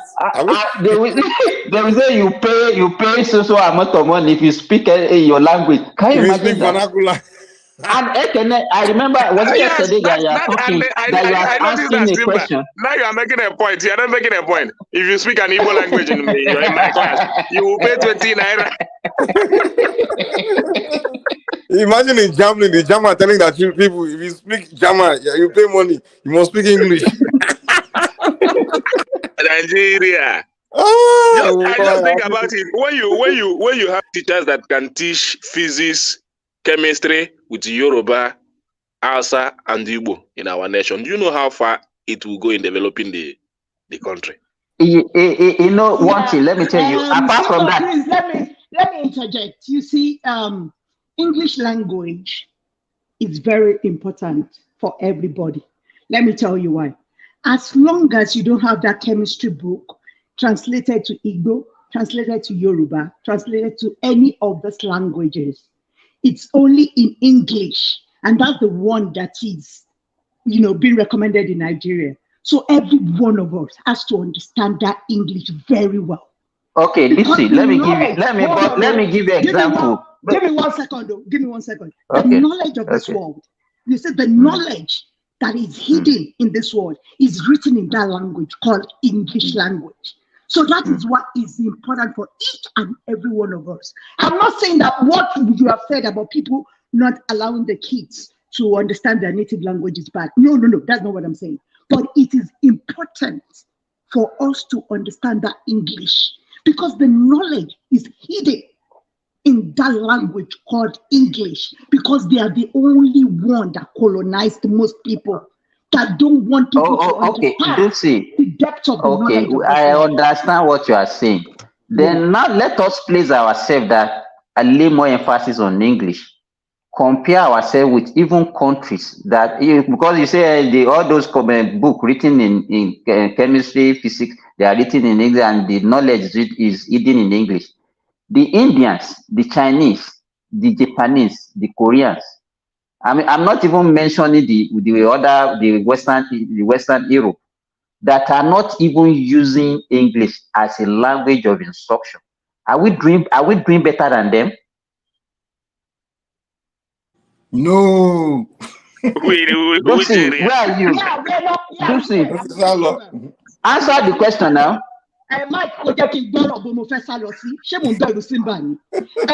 Simba, I'm saying that as long as we don't have the initiative to translate those books into our native language, as long as we don't have chemistry book, physics book, biology book in Igbo, Yoruba, and Hausa. Okay, let me now That tell is you what one I'm thing. saying. I have just hold on. They don't have it. They don't have it. They don't have it. The Chinese don't. Their language of instruction is not in English. I will give you the example that just hold on, Dupsy.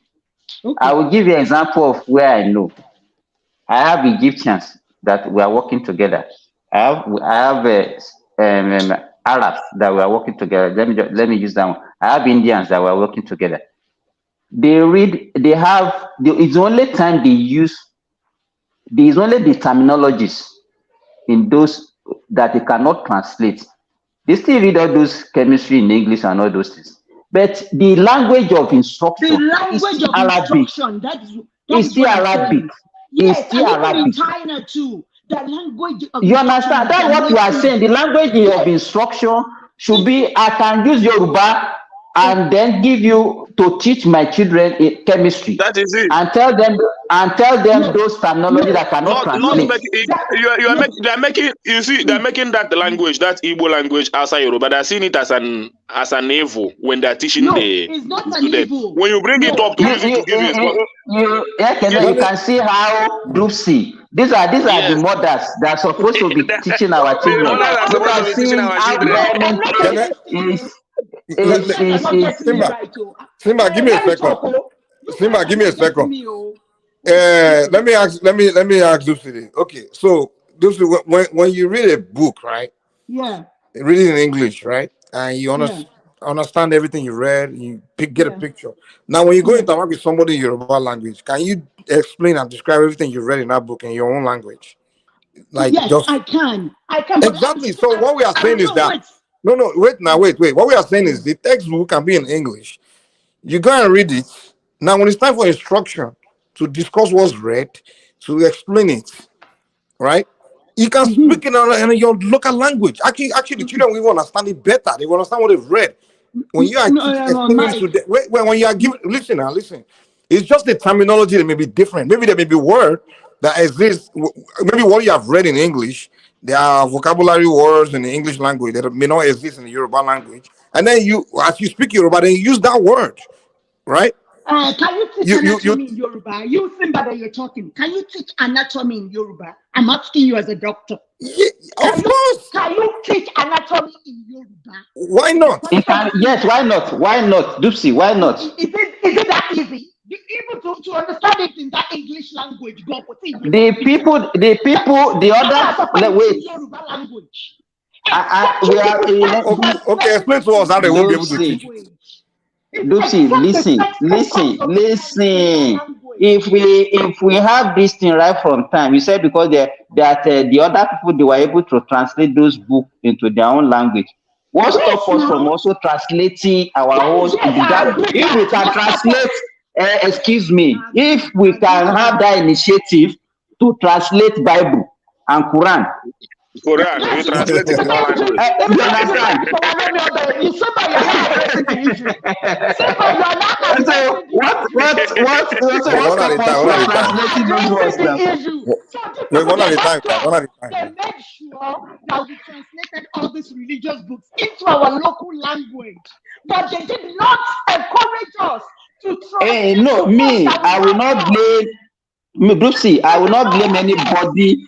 I will not blame anybody for our own problem. It's our problem, and we should solve it. It's our problem. We cannot be claiming victim every time. We need to start speaking this thing up because maybe our legislators need to look into it. This is a very important issue. They should have even rank us number 30. I don't even care. Even if we're in the last to say, I don't care. What are we doing with English? Let me say this. A book that is of no importance to us, that we don't even know the people they are talking about, the Red Sea and Moses and all those things, that does not concern our generation. It is written in Igbo, Yoruba, Hausa, Fulfide, everything that you want to think about in Nigerian language. But the ones that are really important to our growth is not translated to our local languages. But the Bible now, if you want to, the Quran, all these books, they are nonsense books. They have not, I don't even know what to say about all those books. They are all translated. So that is how you will know that all these people, they don't. Yeah, and that is what we are saying. Which, if we can do that with the Bible, Quran, and all that, let's do it in our educational system. No, they did not encourage you because they want you to stay. Oh, do see. Is our problem. Is our problem. Is we that are supposed to solve it. Nobody will solve it for us. Nobody will solve it. It's for us to begin to. Let's begin to bring it to the ears of our legislatures so that they will look into it. This is very important. You don't know how this country will develop if our students start to understand chemistry. As long as people like Ekene holds Bible, Quran, and all those things in high esteem, there is no way that our leaders. I don't know what I do to this. Please do still. No, you know I love you. You know I love you. So, Simba, do you know why most of the time things in school in Nigeria, most of the time we forget things that we learn. You notice, like we cram it now. It's cramming now. And then sometimes we forget most of it. Most of the things we forget half of it. Do you know why? Because the language, most of us, unless your first language is English, most of us we speak our local language in our locality. And you now be translating it. Exactly. So the only time we hear English language being spoken to us is in the classroom. And then teachers is giving us an instruction. It's an interactive session. Giving us instruction, in the English language. And then we hear it. Then later on, after that classroom, we go out back to start speaking our local language. And then we expect to remember that instruction the teacher gave you. So that's why they have to teach. The language structure should be your local language you understand, your first language. So that way, as they're talking to you, is actually going into you. He's going deep into you.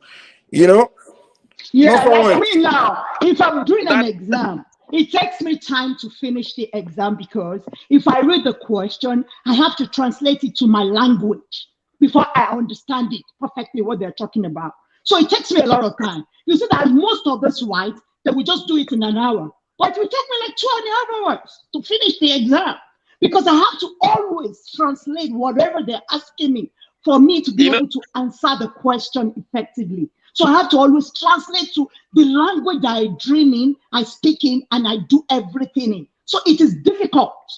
So that is why it's important for us to understand that English. You know why I always speak about this, Dosi baby. I've studied some lifestyle of the Chinese very well. I follow them very closely.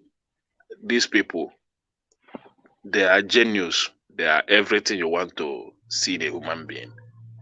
But the way they carry their language, you cannot even deal with a Chinese in the fact before you can deal with a Chinese, as in when you go to their factory, their main factory, it's hardly to see somebody that speaks English there. Every communication that is going on there is Chinese. There is no two ways about that. You can only deal with those people that manage to understand English more. Then they will now begin to translate to those guys. But they are doing wonders. They have their app. They have their particular app now. But that when you want to communicate, I thank God for them too, Ekene, because when you want to communicate with them, when you want to communicate with them now, they have a particular app they are using. That app is for Chinese alone. They're using it. So when you are chatting them up now, whether you are from Nigeria or from anywhere, they receive it, they translate it to their own language before they will understand it. Ekene, I will say something they will not to you. reply you. I thank God that these guys are doing they are doing great. Then why are we in our own space with all the knowledge we have? We cannot use our language to develop our society. We are enslaved. That is my point. That is my point. Because I want to know Yoruba. You are just talking. You are not letting me talk. Okay, no problem. They are enslaved because of people like you that go to church. Have you ever seen? Let me tell you something. Why are you giving me now? Just be calm, eh? Let me tell you something about China that you just spoke about now. After the thing I say, he just accused me. No, wait. Let me tell you something that you don't know about China. Do you know if you take a child that is under 18 years old into a religious home, they're going to take you to court? They will jail you. They will jail you because they don't want you to brainwash that child. They need the brain, the fresh brain to develop the country. That is why they are moving forward. Religion is a bad thing for us in Africa. That is why we are still enslaved. You people don't understand when we speak about it. You just think, oh, we're just rambling. No, it is a big deal. I am telling you the facts today. If you take a fresh brain into a religious home in China, they will sue you because you want to brainwash that child. That is why they will sue you. They will take you to court. They can jail you for that. Do you understand that, Ekene? I understand. So that is what is happening. If the religion of I don't know how to translate it to you in English, my brother. What if you break it is the religion. We don't think critically. We don't have critical mind. That is why you see our leaders so lazy in thinking. They are so lazy. They can't think because they have been brainwashed. Their brain is not working properly anymore. That is why I told that brother that came in, Israel, or what's his name? He said it's Gen Z or something. They don't have any critical mind, Gen Zs. Because they are not, they don't have the knowledge because of the country, the way it is. You know, you see some Nigeria defending this ranking, and they will say, no, we're supposed to be the best. We're supposed to be they will see it. How can somebody be ranking? Who did that useless ranking? Where is it coming from? Why should you be judging us? Is it our language? And somebody will come to African space and be telling us that we'll be telling about foreign language and be ranking Africans speaking foreign language. What kind of insult? It's an insult to us as Africans. The Englishman will come to Africa and say, okay, let me rank you. Which one of you is as long my language is best? Can speak my Nigeria, language. you're number 3. This is step up your game. Englishman can speak Yoruba fluently. I will give him 100%. You to go and learn Yoruba and know how to speak it. It is not easy. I always, when I communicate with white here, and when they tell me, no, I can't understand what you're saying, I say, use your IQ. I'm using my IQ to understand what you're saying. So use your intelligent quotient to grab what I'm saying, because I'm not from here. So I can twist my tongue to talk the way you are. You can't twist your tongue to talk the way I am talking. So it's about intelligence. It's not, it's nobody's birthright to talk the way you're talking. I think, Dipsy, I think because we have lost our self-esteem. And that's why you see Nigerians, by the time they get to US or UK, within 1 year, you see them twisting their tongue, as you are saying. Yeah, if you don't twist your tongue, they won't understand. They are very dull. You have to twist your tongue, actually, if you're working with them. If you don't twist your tongue, you have a problem. Simba, I'm saying this to you today. You got to twist your tongue so for them to be able to understand you perfectly. You will have problems with them if you're working with them. So you have to twist your tongue, actually. But if I'm twisting my tongue because of you, you should be able to just listen to me attentively and understand exactly what I'm saying to you. Don't tell me you don't understand me. That's an insult. Who do us? Who do us? Who do us? Now religion do us. Can I interject, please? Okay, go ahead, Remy. Okay, good morning, everyone. It has been a nice discussion with you guys today because I've listened to when you talk about patriotism in Nigeria and why some people continue to badmouth. If you badmouth your leader, you're also badmouthing your country. And indirectly, it will affect you more than the leadership, because the leadership, they are the noble, they are the elite, they are the one ruling the country. And when they go out there, if they are in government, they have diplomatic passport. And you with ordinary passport, you suffer more. Now, you are talking about using our local language to teach. This is a very good idea. But the problem, the issue I am thinking about that, instead of having different language, we have different ethnicity and tribe in Nigeria. Why don't, if our leaders are fashioned out a single language, maybe metamorphosis all the 3 languages together and coming on with one, a good example of the Chinese is that they do have different language, but they come up with their Putonghua, which is the standard Mandarin for everybody to learn in their school. That is the first step their leader did. So everybody learned this standard Mandarin and they used it to communicate for everything. But in Nigeria, which language are you going to fashion out? Are you going to be saying everybody should speak Yoruba, or everybody should speak Hausa, or everybody should speak Igbo or Ibibio? No. You can do region wise, like within your locality. It doesn't have to. You don't have to eliminate. Can't we start with the three major ones? Can I finish, please? Okay, finish. Yeah. If you use regional one, you are indirectly promoting self-autonomous. And if you are promoting self-autonomous, then there would not be that patriotic angle you are craving for before. Because the most important thing is that if everybody is using their local language, it's also like, I'm sorry to say this, I'm really sorry.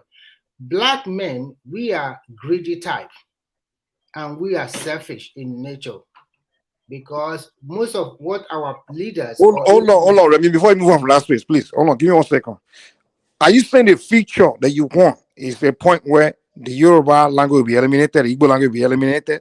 Because what you're saying is if we promote these languages, then we are promoting self-autonomy. So what is exactly is your direction? Are you saying the future you want? Is that the future is to eliminate these languages or to keep it? Or this ethnicity? I am not saying you eliminate Yoruba or you eliminate Hausa or you eliminate Igbo. What I'm trying to say, out of these three major languages, if our great educators have come together to fashion out a single language from all these three, because if you said, okay, because in Nigeria now we are operating federal system with 36 states.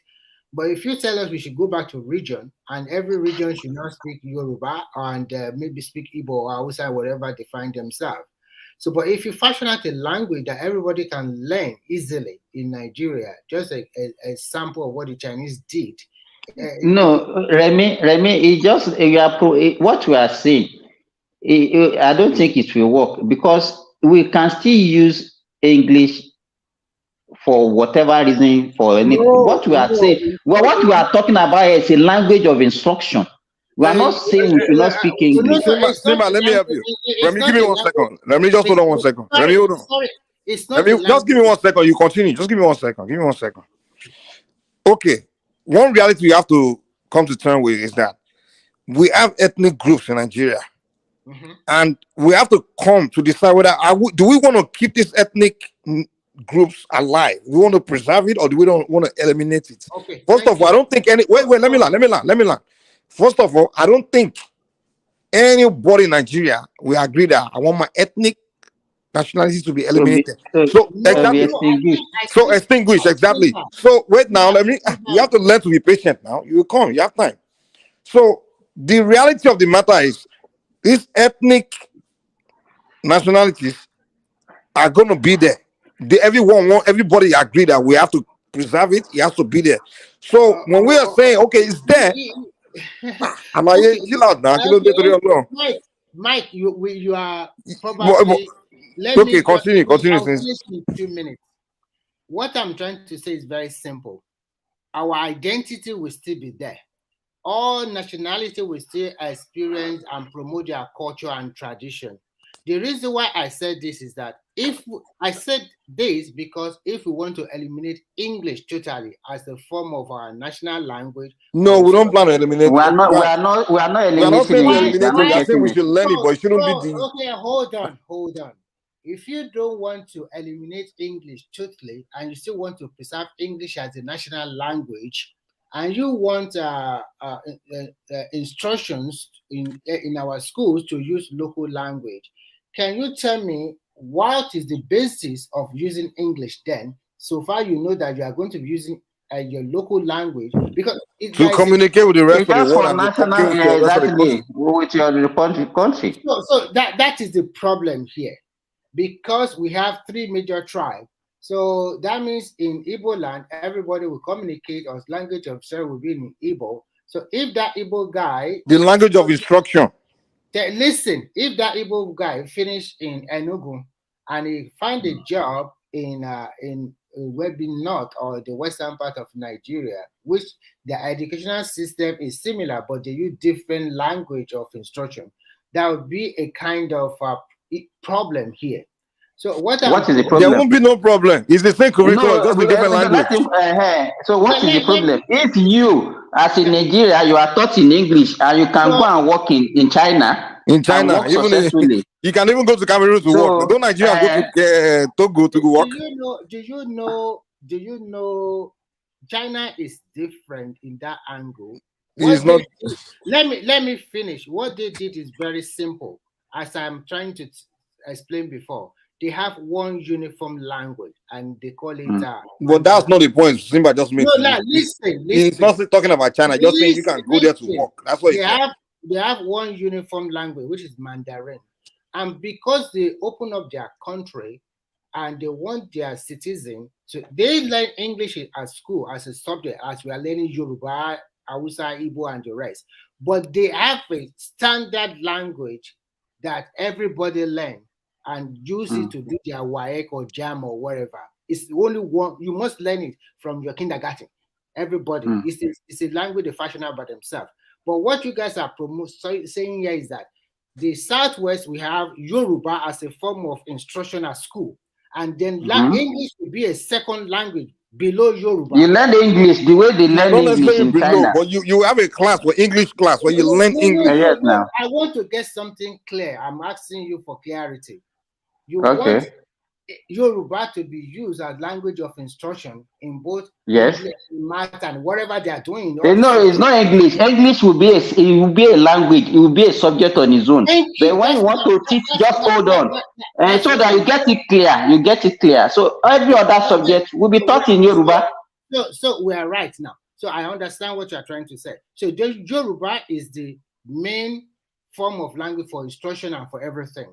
English exactly. Is just a language for everybody to learn. If you are good, you are good. If you are not good, it doesn't matter, because you are not going to use it to pass your WAEC or JAM or something. You are going to write in exactly. Fine. Yes. So my bone of contention here is this: Nigeria consists of about more than 200 ethnic groups and 3 major languages. That means there is no uniformity in this language. Why do you need uniformity? Why do you need uniformity? Why did you need uniformity? Listen, the language of instruction in North will be Hausa, and the language of instruction in East will be Igbo, and the language of instruction not the whole East though, in Igbo land. Okay, so the one for Yoruba will be Yoruba, right? So there is no uniformity in language. Everybody use different kind of language. Do we have uniformity right now? The uniformity I'm trying to say. The most important thing is that they understand what you talk them very well. Exactly. Remy, you don't even have an argument, because when you travel to Enugu right now, the most language you hear people speaking is Igbo. If you travel to Calabar, the most language you hear speaking is Calabar. If you go to listen, wait. If you go to Ibadan or your other place, the most language they are speaking is Yoruba.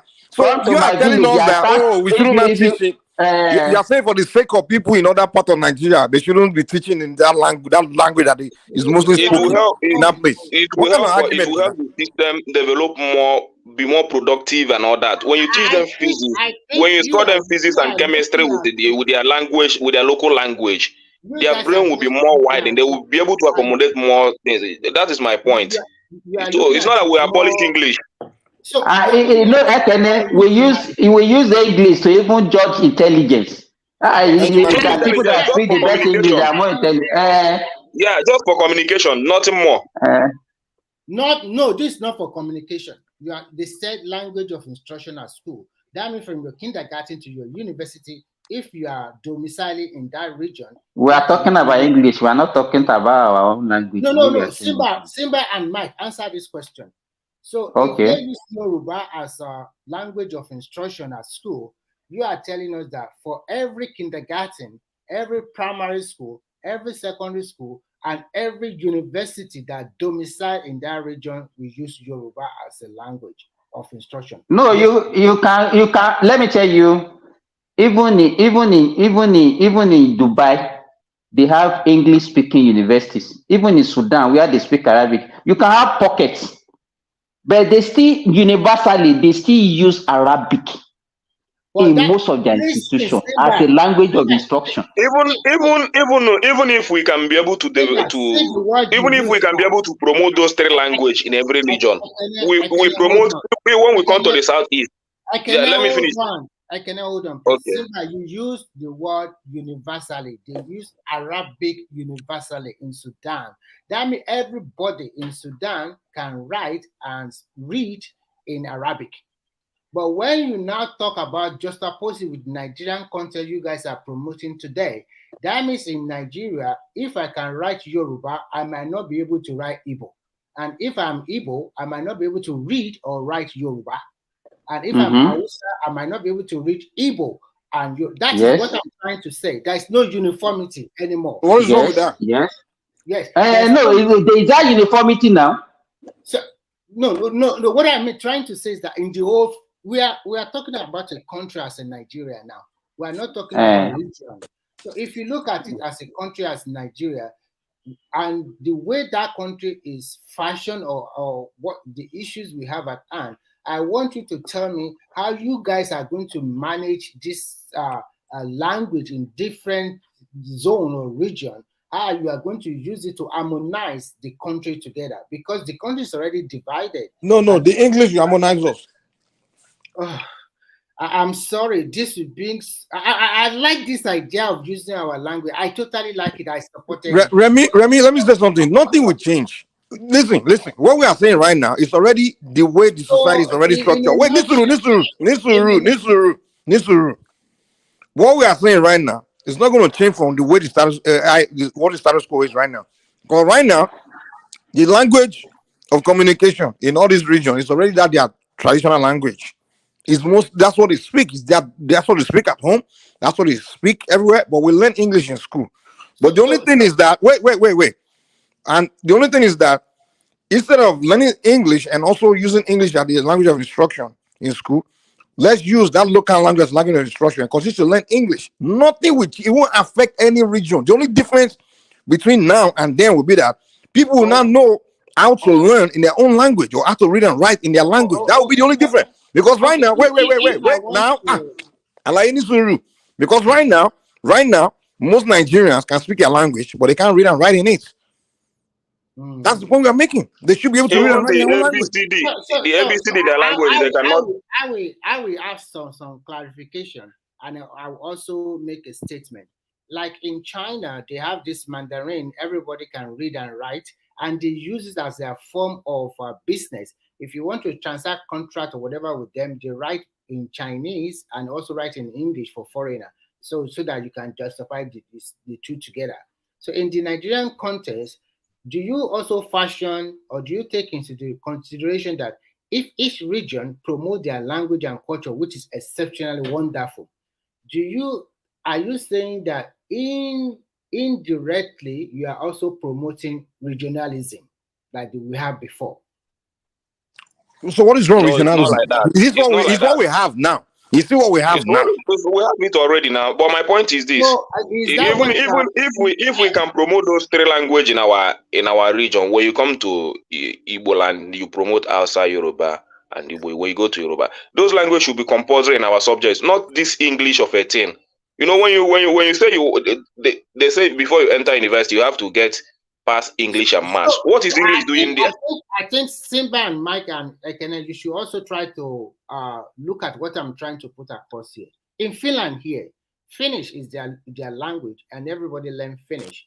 And then when you are in the primary school or secondary school, they give you an option to learn 3 more languages. So you can pick English, French, or German, or whatever you want. And in Nigeria, we use English as our national language and mode of business or communication. And then we have a right to pick any language to do in our WAEC or something like that. Of course, you have a point that Nigeria are deviating from their culture and tradition because of modernity and because of any other external reason or whatever. So my bone of contention is that if this is promoted, which is a good idea, but I am a little bit totally not buying to it totally, because it's not the same language that will be spoken all over. I mean, it's not the one language that will be used for instruction in all over the country. It's going to be different. So I don't know how your guys. What's the problem? What will be the problem? How does that create a problem? What is the problem? It will create a lot of problem because now we are operating a federal system with 36 states. So whether you, and then when you promote this kind of regionalism, and you know that we Nigerians, just like this, you guys have been talking about some people badmouthing Nigeria all over the world or something like that. Some people can also use this to create hatred. Some people can also use this to propagate to propagate some idea that is not good for the children. Because how would they do that? Thank you. How can the central government monitor that Yoruba is using Yoruba land? Are they using it to really propagate the right curriculum? Are they using it for their own selfish interest? So many things will come into play. That is the way I'm looking at it. I don't know how you guys look at it, because if it's just only one language for the whole country, and it's our local language that there's no big deal that we can fashion our own language now. People do that. But if people are going to propagate hatred or anything, it won't necessarily have to be in a classroom. I mean, something you do in a community. Everything can start from the school. The teachers shape your life. I don't think if people in a particular tribe want to propagate hatred or anything like that, it won't be when they are teaching chemistry or when they are teaching mathematics or when they are teaching.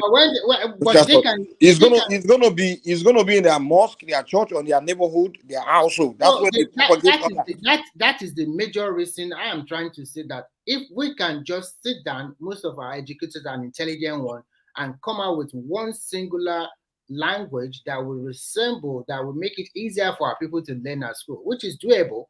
Well, it won't be different from the English and preaching that we're already speaking. But the main reason why we advocate that, what we are saying, is because children, as they are born, the language they use to communicate in a house, it should be the same language we're using to learn. You understand? So that is my area of concern. If it's it shouldn't be. Nothing changed, Remy. No, People still. That is my own area of concern. If like all Nigerians speak only one Igbo language, I won't. Of course, immediately I will support it. But Remy, at the end of the day, we are still different ethnicities. But but one language, is it not better than? But we already have English now. So what do you? Remy, Remy, we already have one language, which is English, and we are not saying we should eliminate English. No. You are already eliminating English. We are not. Listen, English is a compulsory language we learn almost in every stage, every grade. You are trying to say we should use Yoruba, Igbo, and Hausa as a set of instruction at schools. That means English has been relegated. No, it's not. It's not, because you didn't listen. You're not listening all the way. That's why you're missing it. Mike, English should be taught separately in school. No. Guys, let me make some clarification. You are trying to tell me here today that we use Yoruba as a set of instruction at school. That means you are going to use Yoruba to teach math. We are going to use Yoruba to teach any other, like chemistry, biology, whatever, something, blah, blah, blah. We are going to use Yoruba language. Then that means English will play a second fiddle. That is it's not. English class is special. Wait now. Listen, it's going to play a second fiddle. You know it. It's not. It's actually going to be play even more. In fact, people will really learn English better, because if English is a special class where you are taking almost every stage, every day. Wait, every day. Wait. Nigerian, to be honest with you, they don't even speak proper English. To be honest, they don't speak proper English. Mike, when you are in the secondary school, did you know that time they are also offering us French? And I think French. Did you learn French when you were in the secondary school? No, they were not really teaching it. They didn't even have enough French teachers. Just one guy from Cameroon. The guy was just come on, that's different. We were not really learning it. No, I'm asking. I'm going somewhere. I just asked you a simple question. In your secondary school, did they teach you French or whatever language did you guys have? Not really. I remember in primary school, just briefly teach us bonjour and a couple of things, but it didn't really.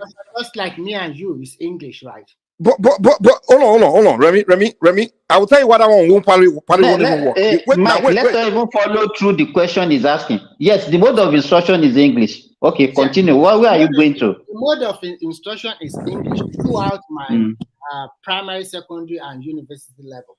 Now, now that we want to change it, instead of using English, we want to make sure it's Yoruba or Igbo or Hausa. So that means from my kindergarten to wherever to university level, whatever, I'm going to be using my Yoruba. So I am telling you that English will become the second. We play the second fiddle because let it play. Let it. What is wrong? What is wrong with it being played? Yes. What is wrong with that? There is nothing wrong. But if Mike is now trying to tell me that people will learn English better, I totally disagree with no, you. We are not saying we should, they should speak anyhow they want to speak it. What does that one has to do? What they can? What you guys are trying to say is good. You are promoting your language as exactly. What I'm trying to say is that if it's only one language spoken all over Nigeria, that will even bring in more harmony. What? Okay, let me give you an example. You are in Finland. What is the population of the whole of Finland? We are just about 5 million plus. Which is not even up to a state in Nigeria. Thank you. And then the whole of Europe, Nigeria can swallow the whole of Europe. How many languages they speak? In terms of population, in terms of landmass. What even is land size? What is it? So the whole size of the whole Europe? But bigger. But Nigeria can take like 10 or even 15 Nigeria can swallow about 80% of Western Europe. 15 countries, exactly. Well, I think what I'm trying to say, I think both of you understand me, and you know where I'm going. Yes. I don't know. We don't know where you are going. We don't know where you are going. Remy, where can you go in Europe where they don't speak English? Remy? Yeah. Where do you go in Europe where they don't speak English? Where I am going is that I love the idea that we can use our local language, but my major concern is that we are not using one language throughout the country. It doesn't matter. We are not already using one language throughout the country in the first place. Can you tell me how using these 3 languages can bring proper harmony and a sense of patriotism to all Nigerians so that the mode where is the English that we are speaking, does it bring harmony? You guys are tough, man. Remy, the purpose is not to bring harmony or anything. The purpose is to go and learn. It's learning. Learning is not the purpose of you going to a class to go and learn. It's not to go and learn harmony. We can create class for harmony. We can create listen, if you want to promote harmony, we create a class, a curriculum called Harmony Curriculum. And then we take everybody here. And then you learn harmony. You understand? It's not a mathematics class. You go and learn harmony, okay? We are here to understand what they are teaching you, and we are telling you that we are teaching you your language. The one you speak at home. You guys, you should also take notice of some tribe using it for secession or using it for their own selfish. It doesn't. Even the English that we are speaking doesn't stop them. It doesn't stop them. It doesn't stop them. Exactly. Right now in the Southeast, they are speaking Igbo public succession anyway. When Kano was promoting secession, was he not speaking English? I don't know what Remy is talking about. Remy, if you go to a village in Yoruba land, listen. If you go to a village in Yoruba land, these two rule now. Primary school, okay. So Remy, you have to sometimes just let people speak through. Listen, if you go to any village in Nigeria, like one village like that, what they are speaking is their native language. Because it's not a city where they mix other people. It's their native language. Now, if you want to build school there, what the hell is wrong with just teaching them that, giving them instruction in that native language? Because first of all, if they are going to the classroom and they are getting instruction in that native language, when they go home, they can interact with one another about that subject in their native language. But if you give them instruction in English, when they go home, they're likely not going to talk about what they learn in school with themselves or with their parents, because it's a language they don't speak. It's English. In class, once they go, they're not talking about. You know the mistake we used to make. They think that learning English is the education. Exactly. So once you can speak English, you are educated. That's the one interpretation, as if learning English is education. As long as we are underdeveloped, we still remain as slaves. We need English because we still migrate. So when your country is not conducive, you have to understand the Western language, which is We are not saying they should not teach it. We should not. We are not saying okay. Dupsy, Yes. Dupsy. Going that argument about we No, need no, English. I think Mike. we are Let me even ask Dupsy. You are in US there. You have Indians there. They are working there and they are successful. The Chinese are there. The Koreans are there. Other people that don't speak, that don't use English as their first language. Are they not working in US? Are they not surviving? So what are you talking about? They are surviving because they are doing their own business, most of them. But if they no, don't give me that. Don't give me that. Don't give me that. You won't allow somebody to talk. You December. You won't allow somebody to talk. You ask me a question. I'm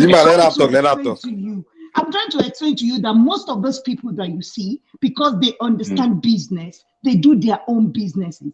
But if you see most of them that wants to go into the white collar jobs, they speak fluent English. They don't have a choice. Hey, that's good. But it's still not their first language. But it's still not their first language.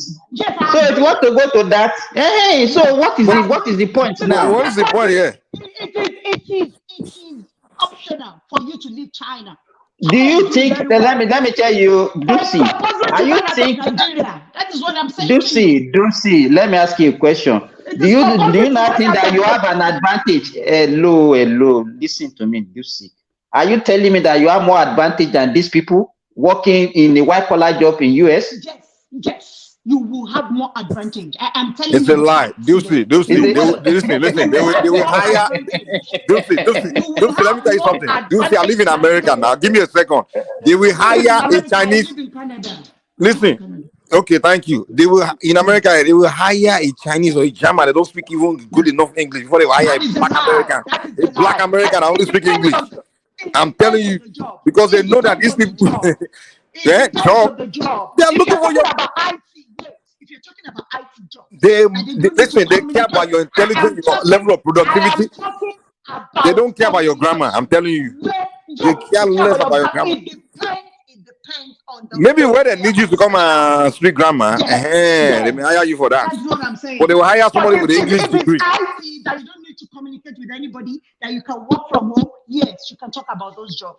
But when you are going to be a communicator in a particular place, no, you have advantage more than them. I know what I'm saying. Those rubbish. What kind of job is all those rubbish that you are talking? When they need intelligent job, they don't employ you. Only when you want to communicate that you are talking about. You are not listening to me, so you can't understand what I'm saying. She's talking about the people that answer the phone, all those kind of people. Is that what we are praying for? We want to move ahead of that, Dupsy. No, I'm not talking about those people that answer the phone, and I don't know. Those are the only people that need to know how to speak English. You do security. Don't talk that on me. I don't know people that answers phones. I'm talking about professionals. Professional in what? In what? In what? Except all these IT jobs. That's what I'm saying. Even if you go to medicine, in America, if you go to medicine, and a doctor that is a Chinese will speak a fluent English. That's what I'm saying to you.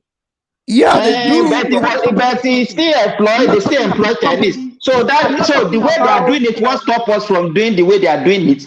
The so-called work that you think they will have an advantage of speaking English. Advantage in speaking English. That's what I'm telling you. Especially when your country is underdeveloped.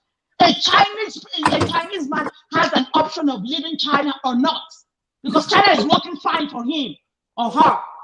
So they have. So and you are the one talking about colonization, and you want to also continue in the colonization. Is that what you are saying? Your country is not working, right? So you have to people migrate every day from all these African countries. They do. And so you don't want changes. So we just continue in that route. Is that what you are saying? That's your whole problem. You see, I am telling you the reality. Dupsy, let me tell you something, man. Let me tell you something. Wait now, wait. Dupsy, allow us to talk too now. Give me. I'm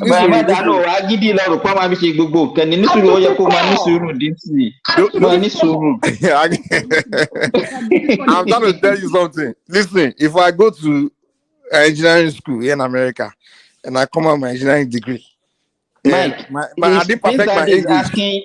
Hello, Prince Daddy want to enter, please. Oh, okay, I'll put him in. And I didn't perfect my English, but you learn English all your life. You speak very fluent English. You read, Macbeth, all this Shakespeare. You speak perfect English, and you only have high school diploma. Now your English is more fluent than mine. If me and you go and apply for a job, they will hire me before you. The fact that I have that advanced degree, you understand? So they care less. With my engineering degree, they will employ me. They don't. It's not your English. It's not your capability. You understand? So. But English is important too, Mike. English is important. We are not I don't saying know why it's you not are important. keep doing strong man We are just argument. saying. Listen, we are not saying English is not important. It's very important that you learn the English language to communicate with the rest of the world. And also, our argument is not that we should ban English in Nigeria. We are saying we will learn English. Everybody will make sure everybody know English, and also be the language of national language of communication within the country. But what we are saying is, when we are building schools in villages and areas, especially particular areas where the predominant language there is a local language, where children, that's the language they speak at home, that's the language they use to communicate mainly among themselves in that community.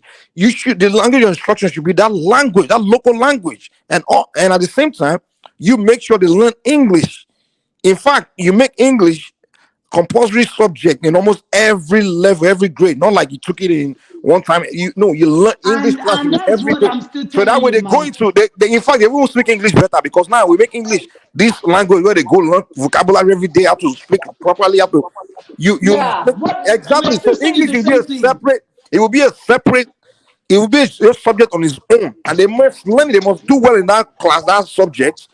So because it's a national language, but however, hold on now. However, when they are going to learn other subjects, chemistry or the other subject, because those subjects require interaction and even risk thinking, and they require a lot of thinking, a lot of comprehension. It should be in their local language, because that's the language they know better. That's the language they speak the most. It's a language they'll go back to their homes to speak with their parents and their friends. So they should be able to interact with, discuss things they learn in class. With their peers at home, with their neighbors. Mike, let me give you an example. When we are Lucy, just wait. Let me give you this example. You talk. Okay. Go ahead, Lucy. That's what I'm saying. I say, as long as we're still underdeveloped, we don't have critical-minded leaders that can think all this thing through, that we need our own local language. It is very important to understand English very well. That is my argument.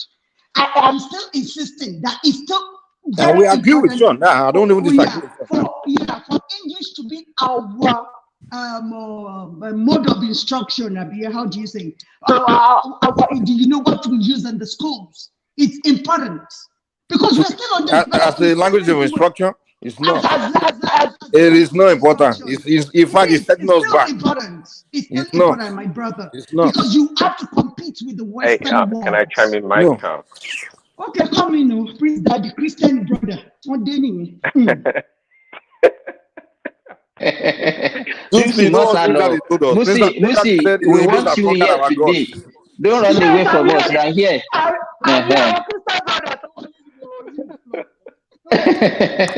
Hey, don't escape. I'm with you, sir. The guy who promoted English yesterday, he came to side with actually. So far, I think I agree with Dups's position on this matter. But why don't you just switch over to Nigeria, right?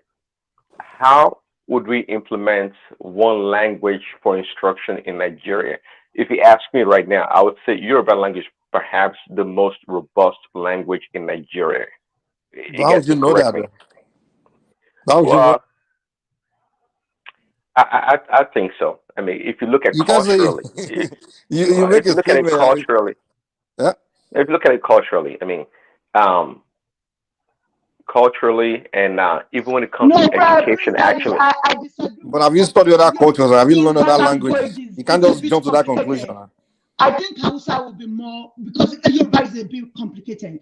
So you have to choose a simpler one. Not so. I'm saying right now. Yeah, spreading his point. It's a robust language.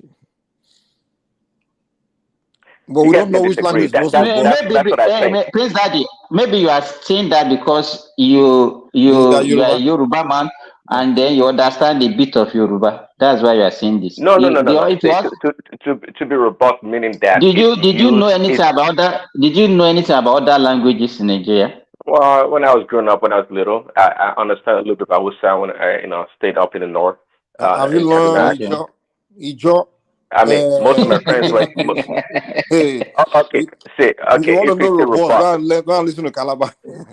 no, robust in the robust means that the language that's widely used the most in the country. That's what it means. It doesn't mean that it's more in depth or it's got wealth of information. Well, But if you that's are my talking about position. it's Hausa that is used most in Nigeria. The entire No, northern okay. Nigeria speak Hausa. When it Hausa. comes for instance, And when they are it not comes, Hausa, the entire northern Nigeria, They are even not to Hausa, but they all no, speak the Hausa. north central, they all speak no, no, no. Hausa, but they are not Hausa.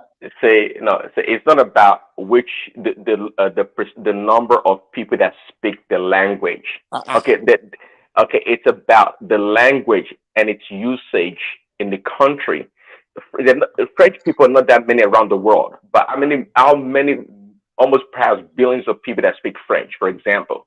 So it's not about Hausa. Yes, I think the Hausa language is probably the most widely spoken language because of the population, but in terms of instruction, I think the Yoruba language, the Bible was first translated in Yoruba.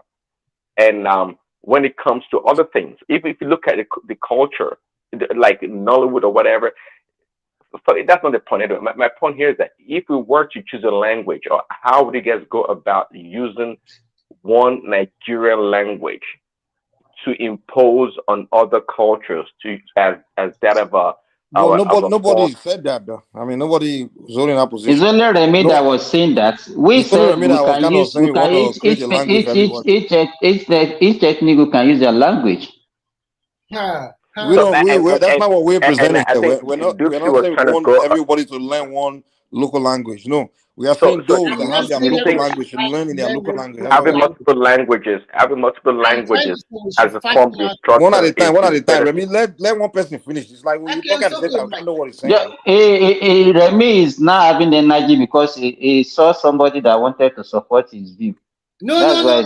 But the thing is, when someone is talking, you just trying to jump in, and then she's trying to. I'm not So, jumping it's in. like we can't even hear you. You know, we can't hear neither of you. Well, let that person land, and then I understand sometimes you want to come in, but when you come in and the person is still not giving you that chance to come in, just usher and then Yeah, I just kept quiet. Now I want to allow you kept on talking. What's wrong with you, sir? Okay, go ahead. Okay. Is that what is wrong with you, sir? Kí ló ń ṣe yín, ọ̀gá? What the language? Okay, go ahead, please, Daddy. So you guys are saying that each region or each tribe should learn everything their own language. Is that what we're going to right now? Is that what you guys suggesting? Yeah, yes. Because exactly. I think, okay. Oh, that's what you're suggesting. Well, that's quite interesting because I don't think there's one in terms of the three major groups. I don't think none would adopt the other's language as the primary language for instruction. If that been the case, so we does it kind of, to me, it sounds very complicated to have No, it's not. multiple language. Okay, in Nigeria to do everything, to No, learn. within your locality.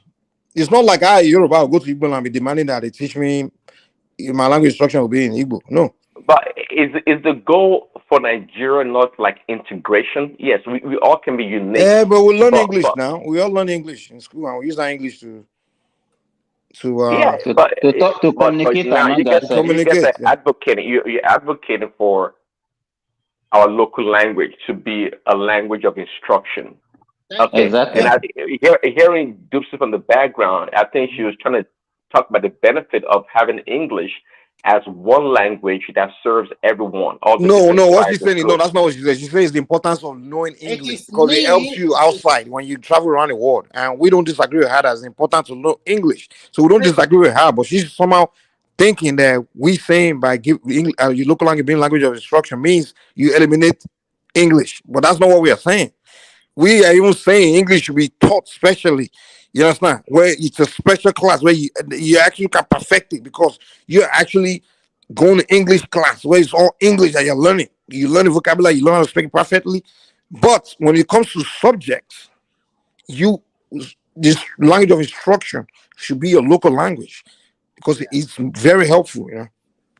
And the benefit of that is because you're smarter or you learn Yes, faster or you learn you have better, a you better retain comprehension. information better. You will retain You information retain, better.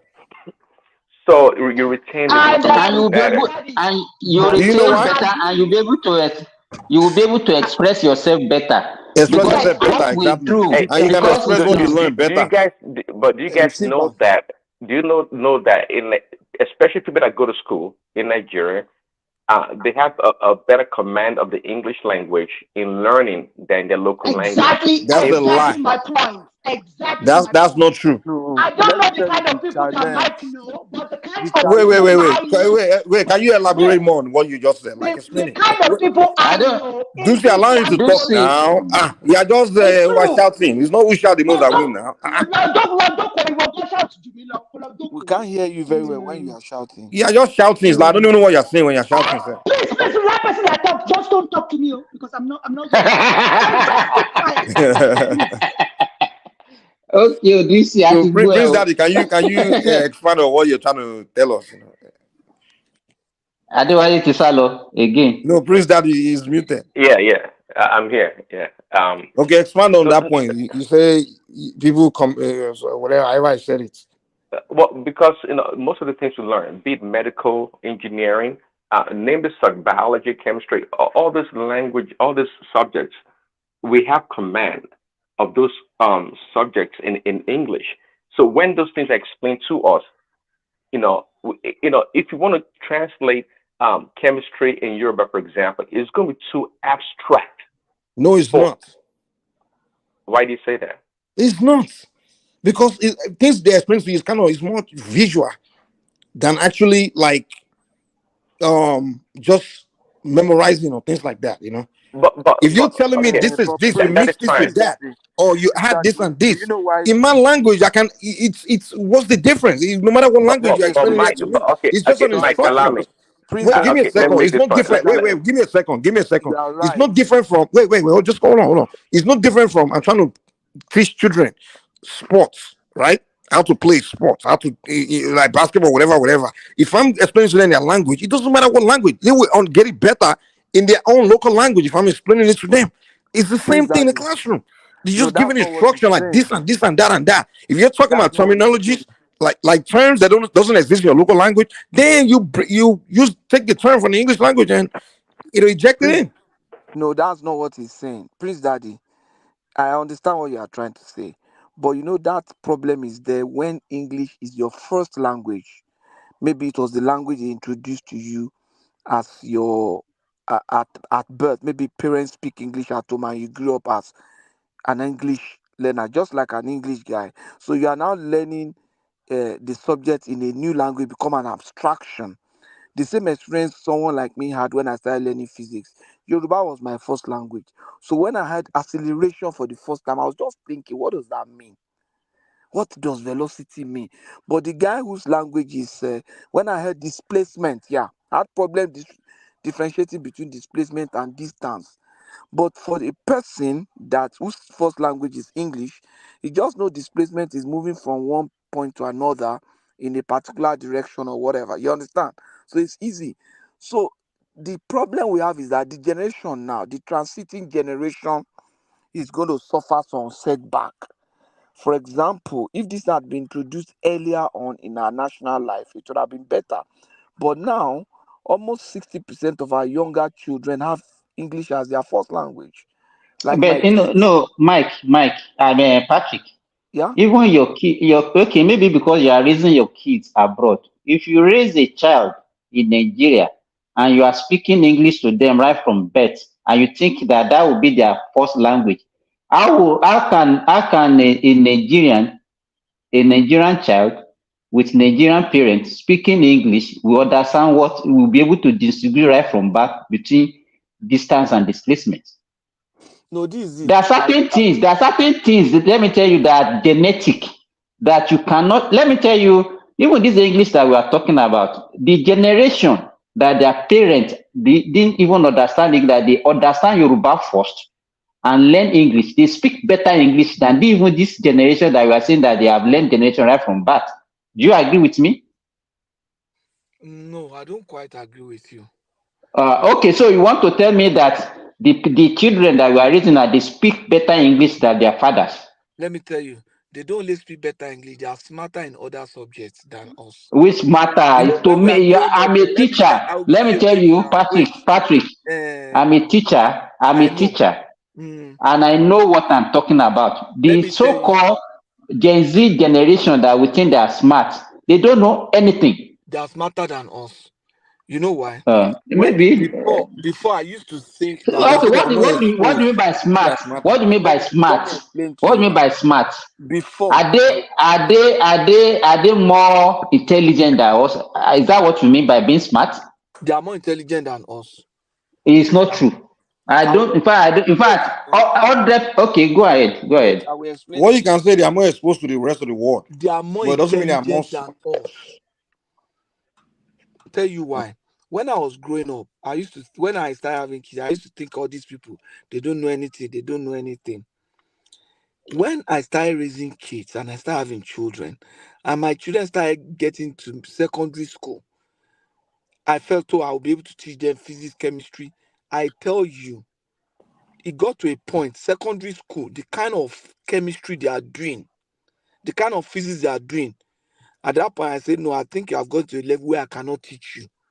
They process information. They are not learning. Patrick, They are learning more. That's what I'm saying. Because they are exposed to maybe you are in the Olodo class. Now, you're dealing with the because they are exposed to more knowledge. Simba, let me explain something to you. Simba, let me explain something to you about the questions here. It's different from the question in Africa. The questions here are more technical in all the subjects. Yeah. They are critical thinking.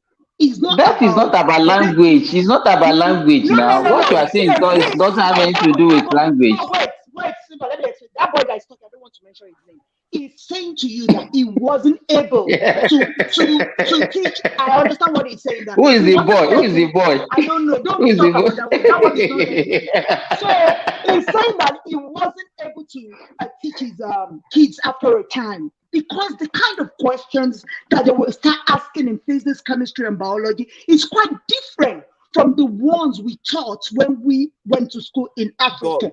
But that doesn't make them. If he doesn't know, that does not make them more intelligent than him. Because he does not have that instruction. Does not mean if he was taught, also he will not know. So to me, it doesn't. It can't use that one to now conclude that they are more intelligent.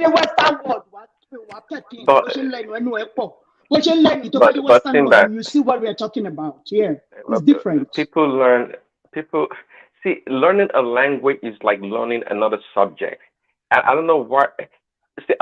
Some people are able to master multiple languages and speak them fluently, and they can converse and do everything in those languages, both written and verbal. So this issue about learning something in your local language gives you an advantage over another language. I don't completely believe in that. Just like I think Prince Daddy, do you know where we started from? The issue, let me give you a background. There was a ranking that they said, I don't know who released the ranking, that ranked Nigeria as the third best English speaking country in Africa. Yeah, I was there. I talked about it earlier on the show. Yeah. Do you understand what I'm saying? And initially I said that is a shit. How can somebody come to Africa and be ranking? Is that our language? That is where we started from. And I also give examples. Tell me, you are in US, you work with Chinese, you work with Indians, you work with other nationalities. That English is not their first language, and it's not a language of instruction. Are we saying that we are more intelligent than them, or we learn more? We are more experts that whatever in whatever ramification, are we claiming that we are better than them just because all these courses, English, No. chemistry, physics are being taught in English? They are not. So you cannot tell me that language using English will give you an advantage over other people that doesn't use English. That's what we are saying. But okay, I can accept that, but at the same time, it does not give you a disadvantage neither. Because see, people are able to learn a language technically, and I believe that's what the Chinese do because of their language. But if you look at them, Prince Daddy, they are doing far better than us. Simba, give me a second. Let me explain to Prince Daddy. Let me explain to him. Prince Daddy, like when children, right, when they go to school and they go to a class, instruction, whatever they learn in that class, right? When they go home, right, they run into each other, right? They may want to discuss whatever it is that they learn, right?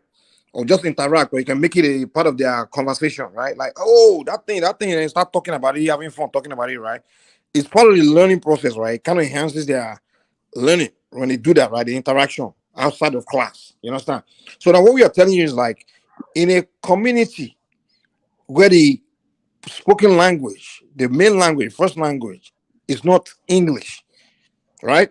Where the kids after school they go home and see each other, they start speaking their local language. Like me, when I was growing up in Lagos, I grew up in the part where it's just Yoruba we speak. Once we don't even speak English at all. You understand?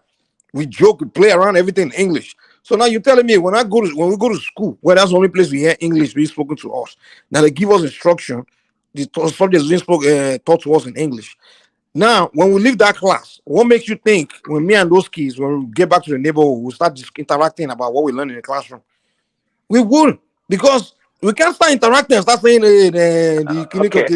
start quoting the teacher because we don't want to speak English. That we want to, changing again. Let me respond to Mike. But what I'm saying is, but wait. But if in that classroom, the teacher, the interaction, the instruction, everything was in English, that's the high possibility that when we get home, one of us might bring it up. Like, remember that's the this and that and that and that. And the reason why I'm telling you is because I learned.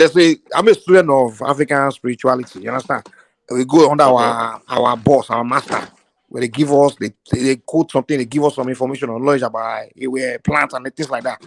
And whenever I'm hanging out with one of the students, we start talking about it. We can talk about what the Olu said. Maybe one thing he said I didn't get. We chat about it for like hours and hours and hours because it's a Yoruba language. You know, you understand? Compared to when I was going to school, when the teacher would teach us something in English, after that class, we don't have any reason to even talk about it further after that. So that's why we are telling you the importance of teaching people in their local language, because outside of the class, when they can still discuss it. Well, you made a good point, and the point that you made is that that's why when you are the creator or the originator, okay, you're more robust in explanation and understanding of that material. But when, I guess Dupsy was saying earlier, also when it comes to these other sciences that we learn in school, the originators mostly are, the Germans or the English people, and that's where we get a better, robust understanding of those subject matters. And keep in mind other people, Prince Daddy, how did they do it in other climes where they don't speak English and they still learn all this subject that you are talking about? How did they do it? Well, by translation, right? They translate to their own language. But because so what stops us from doing that? And they still learn it, and we can't say we learn it better. Let me tell you that there's always a debate. I'm not sure about the Quran, but the Bible, there's always a debate because, especially from Hebrew translation to English, there's a lot of things missing in transliteration. You know that, right? Because because if you have to explain, I think you guys know that, if you have to explain certain Jewish customs, right, in English, guess what? They're non-existent. They are non-existent. So the English word tries to capture as much as possible what the Hebrew language is trying to convey. And many times they missed it.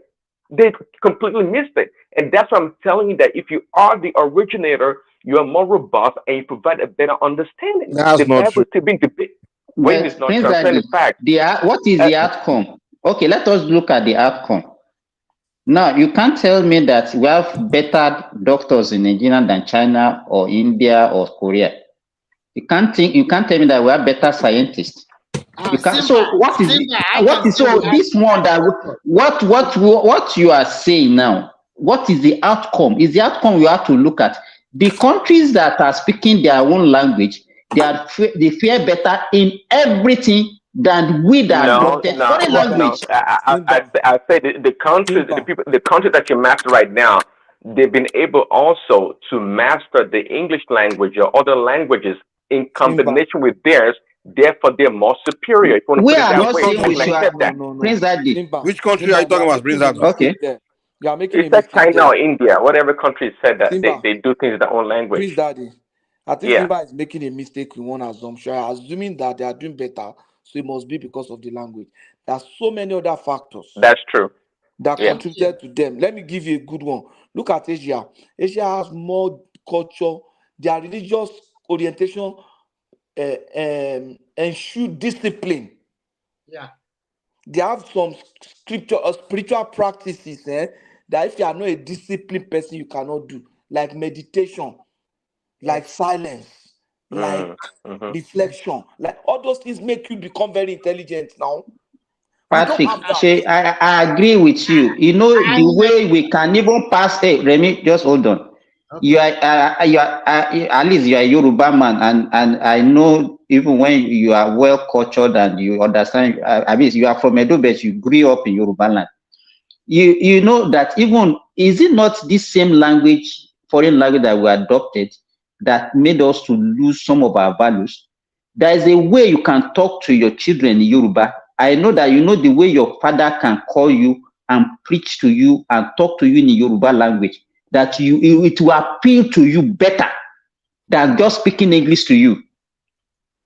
I agree. Do you agree with me? Yes, I agree.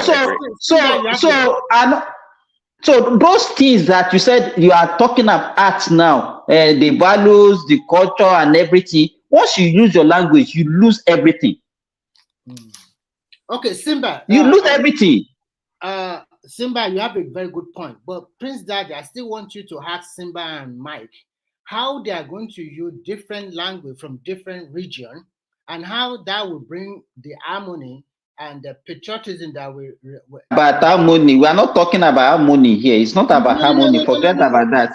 The language is not what brings harmony, my friend. So English, if all of us is speaking English as we adopted it now, has it brought harmony to us? Relax. As the English brought harmony to us. Prince Daddy, I am trying to, because my position is that means we are going to have 3 or 4 different languages from different. We can have 10. Doesn't matter. In fact, it's going to be about 200 self. So, I don't know why I keep saying Yoruba, Igbo, and Hausa. That's not what we said. I think it will bring a lot of crisis. It's not, man. That is what you are still doing now. If for that we are speaking English does not speak people from speaking their language. Relax, Simba, relax. You have to hear my point too. What I'm trying to say is this: you are using Yoruba, Igbo, and Hausa as the form of instructions. No, we didn't say that. Yeah, you missed the argument. Wait, Remy, let me explain it to you. No, we didn't say Yoruba, Igbo, and Hausa for the whole country. No, wait, now Nisru, you are missing it. I think you are thinking we want to adopt Igbo, Yoruba, and Hausa. No, that's not what we are saying. We are saying in a locality, within a territory, a land, or even a village, whatever land. If you are a thief, you learn whatever you want to learn in your thief. In TV land. If you are a job, you learn it in a job. In a job. But what we are not telling you, Remy, is that if a job person is now living in Ibadan, they will not be teaching him in a job. That's not what we are saying. In Ijaw land, where is the predominant language that they speak there. That's what they all speak 24/7. We are saying in that kind of enclave, in that environment, Ijaw should be the language of instruction. And then if you have English class where they learn English separately, so they can learn English. I know that English is a national language, but the language of instruction should be in Ijaw. That's what we are telling you. So in a nutshell, you are telling me in the South, which they don't have predominantly one language, we have a lot of different languages spoken in the South. So if like Ikwere, or maybe, the language spoken in Cross River is totally different from language spoken in Rivers, and just opposed with Akwa Ibom. So that means we are going to have 4 or 5 different language of instruction. What is the problem with that? What is the problem with that? So and then we go to Hausa too, and then they also have different language, and then we go to Yes. So can you not agree with me that English will not play a second fiddle? It's no, in fact, it's number one. Because let it play everybody's it. learning English. What is wrong? What is wrong in English? What is wrong in English, Remy? What is wrong in English playing second fiddle? Listen, if It's supposed to be second fiddle. Confucianist. Okay, if English you know, Remy is looking at West Colonial Masters. Listen, if English is second fiddle, that means English will not be our national language anymore. English is a national language, Remy. You're not getting it. Everybody will learn English. Okay. I'm not confusing you because you're not listening. I want clarity. I have already asked you several questions. You do not. You tend to dance around. Okay, ask me again. I will ask you. Okay, you want to use each region or each locality language to be form of instruction from kindergarten to university? Yes or no? Yes.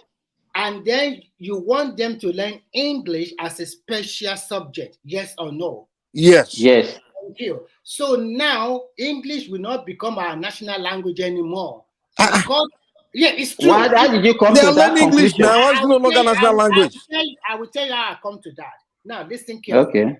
I am in the primary school. I have 10 subjects to learn. And whatever, social science, social study, blah, blah, blah. Also in secondary school and Yoruba is being used to teach me all throughout.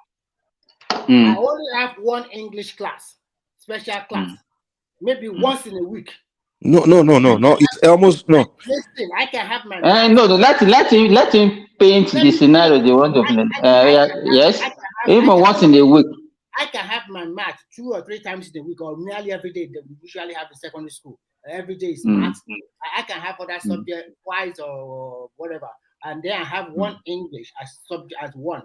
So that means I'm more confident with my culture and tradition, my Yoruba language. I'm more confident. Good. That's what you want to. That's what you want to achieve. Yes. Thank you. So I use it more. I use it more than in English. So that means I might be very good in my Yoruba and I might be poor in English because I know. And what is wrong with you being poor in English? Thank you. So my bone of contention now is this.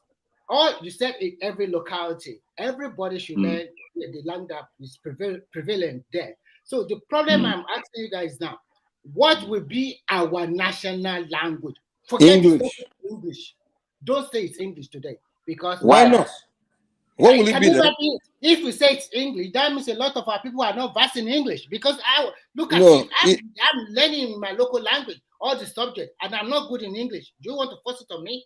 Remy, I'm missing. If everybody is learning English, is it not you, Remy, that gave us the example of China? So why are you going back? What I gave is totally different from what you guys are saying. Okay, anyway, you said they learn English. You said they learn English. Because people, they don't understand English now. What are you guys talking about? They don't understand English like that in China. Passion one language. They don't understand English. Mandarin. You guys are just confusing us. But Remy, let me ask you a question now. Remy, we don't understand what you guys want. Remy, let me ask you a question. Before you ask your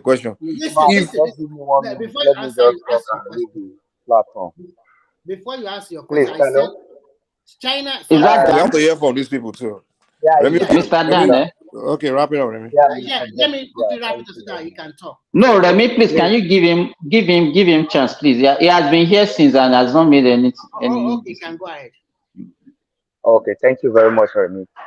Everyone is right from this situation. I think the lady in this platform is actually right very well. For me, I think I take his decision. Because, thank you, Jerry, my brother. They won't let me talk. Yeah, borrow, do see or they know. Please let me laugh. I'm from Edo State. I can tell you, I can write with English. I can speak with English. I can speak English. But the problem is that I can't even use my language. I can't even write my language. If you ask me to write my language, I can't. But I can speak it very well, but I can't able to write it. If you ask me to write it on the ground, I can't. But I can write English. But I believe that people even understand the teacher that speaks English and explain more better than them when you ask them to maybe for their local language. For me, I think this one that we are talking English, if we want to abolish English, we abolish English. What I see here, if this one we are talking about, maybe everyone should speak their tribe, their language in their community, in everywhere.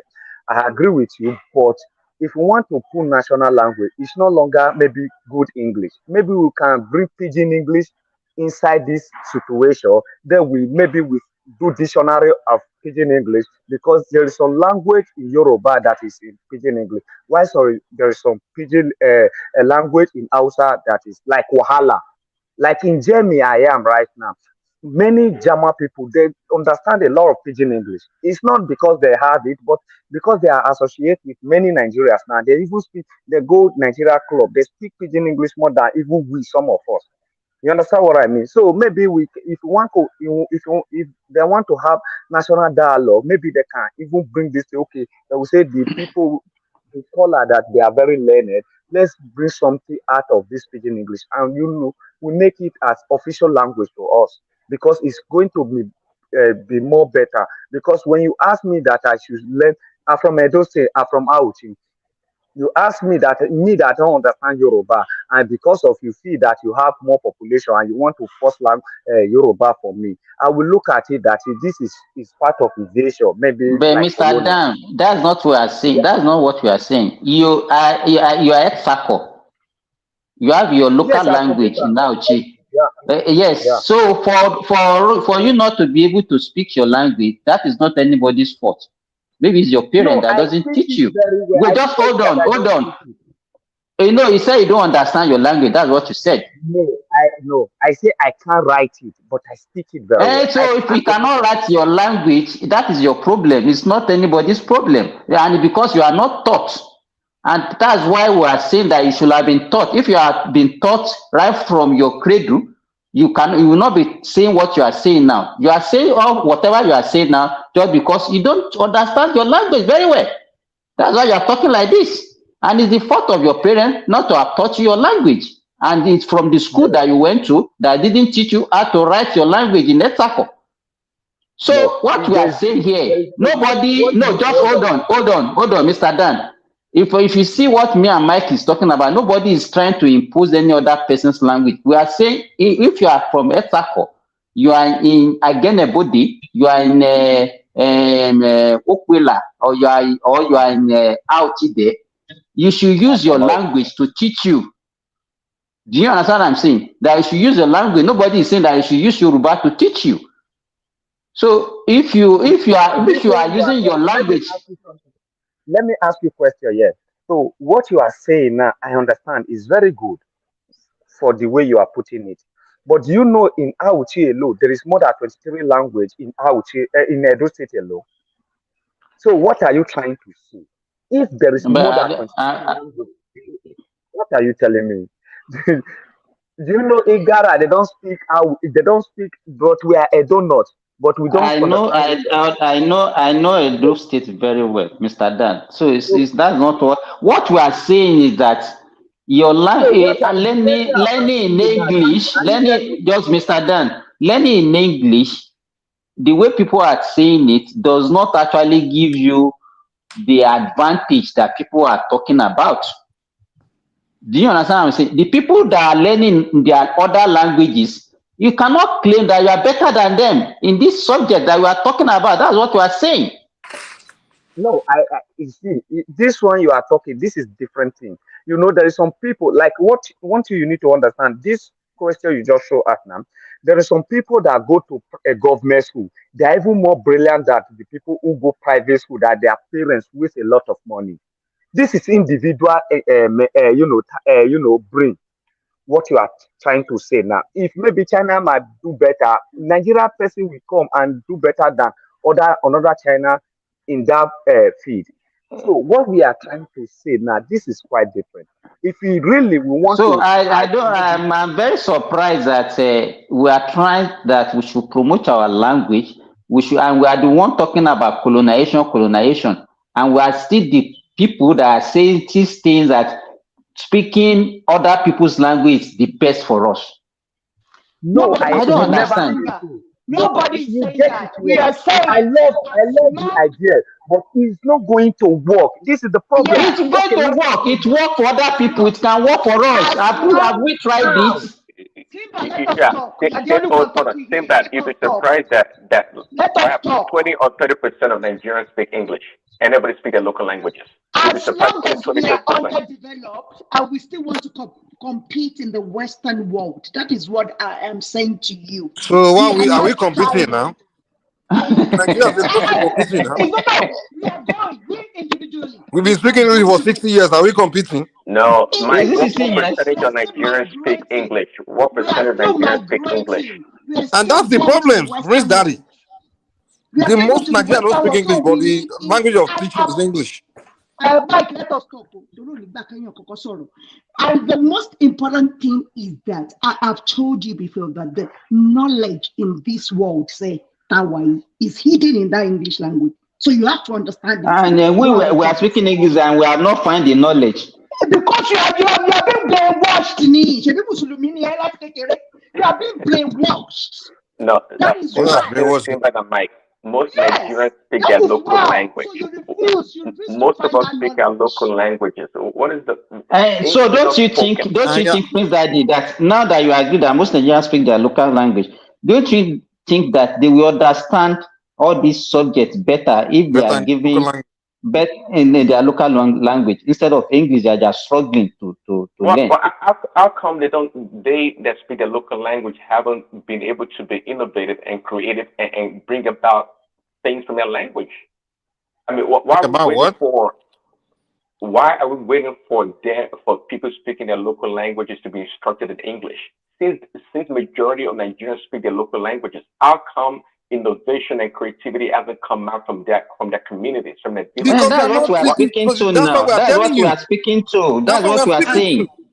Because they're not learning science in their local language. Because if they're learning science in their local language, they can take it home and begin to interact. And from that interaction, they can begin to use that knowledge they took from school to actually learn how to start creating things. But what happens? If we can. Prince Daddy, hold on. Let me say this. Prince Daddy, Dupsy, wait now. To the Lord, now. Wait. You are just shouting. No one can even understand you when you shout. You're actually smart when you are calm and talking. Prince Daddy, let me explain something to you. Kids, they go to classroom, right? And the instructor is giving them instruction about physics, the law of physics in English, right? Using English terms, speaking English. Now, the kids go back to their neighborhood and they're speaking Yoruba to themselves. Now, those law of physics that instructor gave to them, the professor instructor gave to them in English. What chance would they get home and begin to interact among themselves about that law of physics, and then begin to go into their community and begin to use that law of physics to make it begin to be creative and innovative and things like that? The chance is slim. But if the interaction in classroom, the instruction in classroom was in their local language, where you explain the law of physics to them in their local language, it becomes part of their language and part of their interaction, part of their thinking expression. You understand? When they get back home, when they get back in their community. Wait, listen. When it become part of their expression in their community, now it can translate into somebody using that constant expression of this law of physics that we talk about in our language to not create something. That's the point we are saying. But if you're only learning in English and you go back home, you learn in the classroom, you ends in the classroom. Go ahead. Mike, I accept that argument. But please let me talk. He said that they should translate those books, just like the way Prince Daddy said the other time. The way they translated all these religious books into another language. There has been some missing stuffs in translation. Do you understand that? So you are saying now, Mike, how can you miss the law of physics in translation? Are you kidding me? You will miss. So why can't you people have your own physics textbook? You can't miss fact in translation. With fact is fact. You still miss some stuff. They miss a lot in their Bible and their Quran. They miss so But much. that one is different. And that's the propaganda story. This it's kind of like friction. It's not propaganda. It's not propaganda. It is those are religious.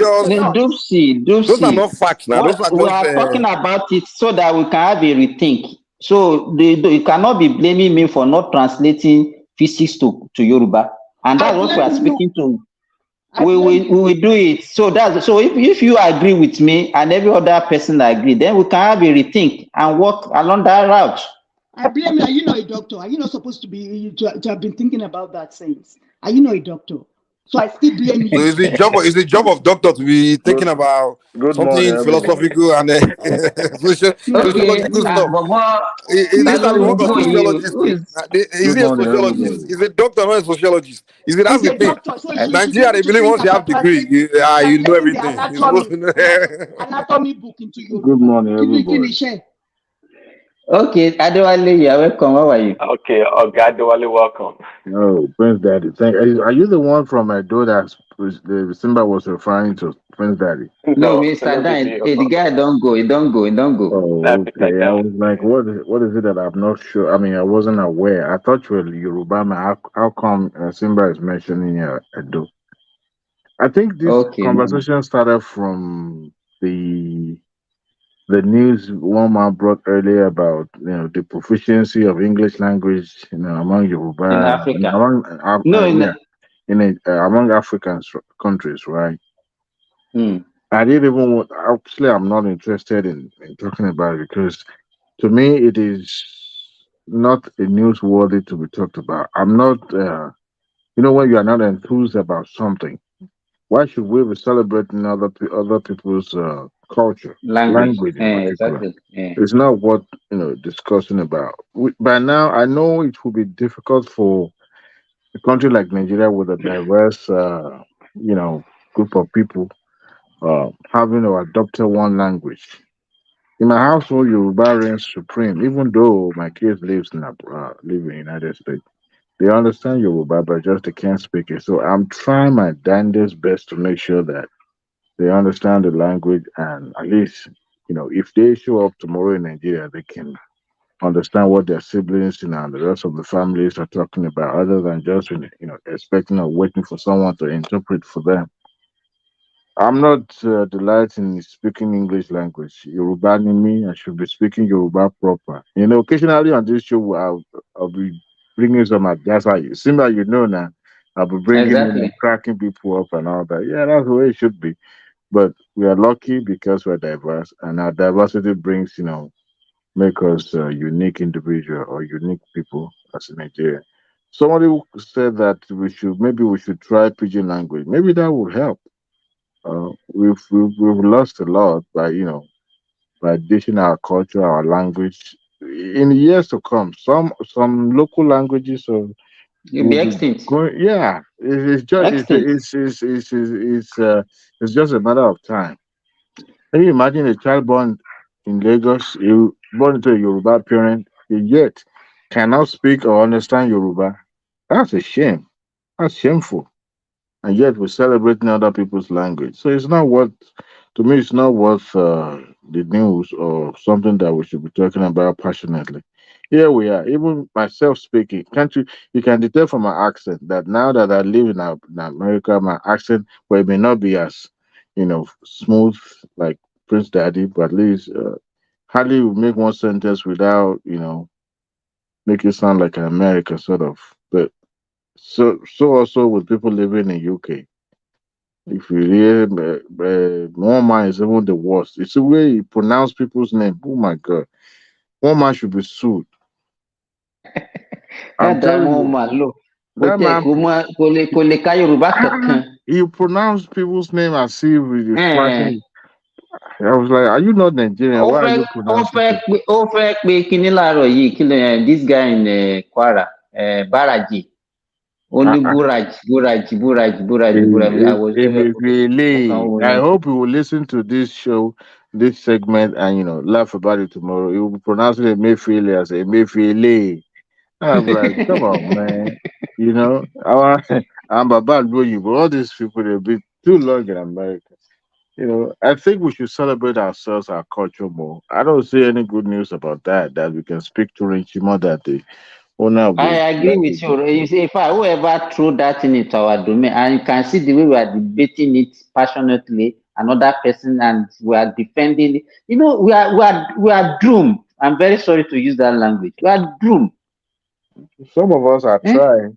Sometimes this past weekend, the people here in Texas did their annual get together. You know, they were playing their language, and now their children were out there participating and learning their culture and how, you know, how their parents came and all that. And Oh, some of okay. them are I'm very happy to hear this, Adewale, very. because just yesterday I watched Igbos in Mm. UK also celebrating Oh, New Yam Festival, the and you Eagles can are see the trying way too. they culture. They, in fact, they do it. They did it state by state, and it's like a match pass. You understand? They will call each state. They will dress in their normal local dresses, and they will dance and sing and do all. In fact, the thing was so good, See and I now, was just looking at. if there's one tribe that I know that are passionate about their culture, is Igbo people. They try as much as possible to inculcate that culture into their children so that they will grow up learning. I mean, know In about fact, it. I was searching to see somebody who would dress in English. So no, even Hardly, including their children. hardly, Yeah, I didn't see. And they hardly. have all these Irukere and everything. I don't know how did they travel with those things, or they can get it in UK. It's easier to get those things, in it, especially if you live, you know, where you have a lot of high number of Nigerians. It's easy to find. In fact, you see it in the African stores and all that. I have gun in my house right now. Occasionally, I will be beating it for my family. We'll be dancing, you know, and all that. And Igbos give it to them. They try as much. As a matter of fact, I they have. sorry, quickly, listen. The credit given to the Igbo, well deserved. But I tell you, I know so many Igbos, just like you, many Yorubas that live overseas, right? Their children can't speak. No, I know of a two-parent Igbo uh, people that their children cannot speak Igbo. Okay, it's everywhere. You wonder why. They speak Igbo, the children can't speak Igbo language. Just like it happens to the Yoruba. It's everywhere. Back home, yeah, with the Yoruba people too, they try to push their culture, whatever, you know, from the village or whatever. But I'm telling you, overseas, that the culture and everything else, the work-life balance and everything, you know, it prevents the parents from being able to teach their children their own local language. It's hard. It's hard to do, and they're suffering from it too. It's not just, you know, the Yorubas, the Igbos too. They are losing their cultures, their language overseas. Yeah, I've experienced it. It's not even overseas. It's not only overseas, Prince Adi. Even people at home, they are worse off. Yeah. Believe me, people at home, Absolutely. they are worse off. Simba, Okay, quickly to that point, there are so many Igbos also that live in Lagos that don't even speak their language. They speak Yoruba or they speak Pidgin. What about that? Yeah, but you know,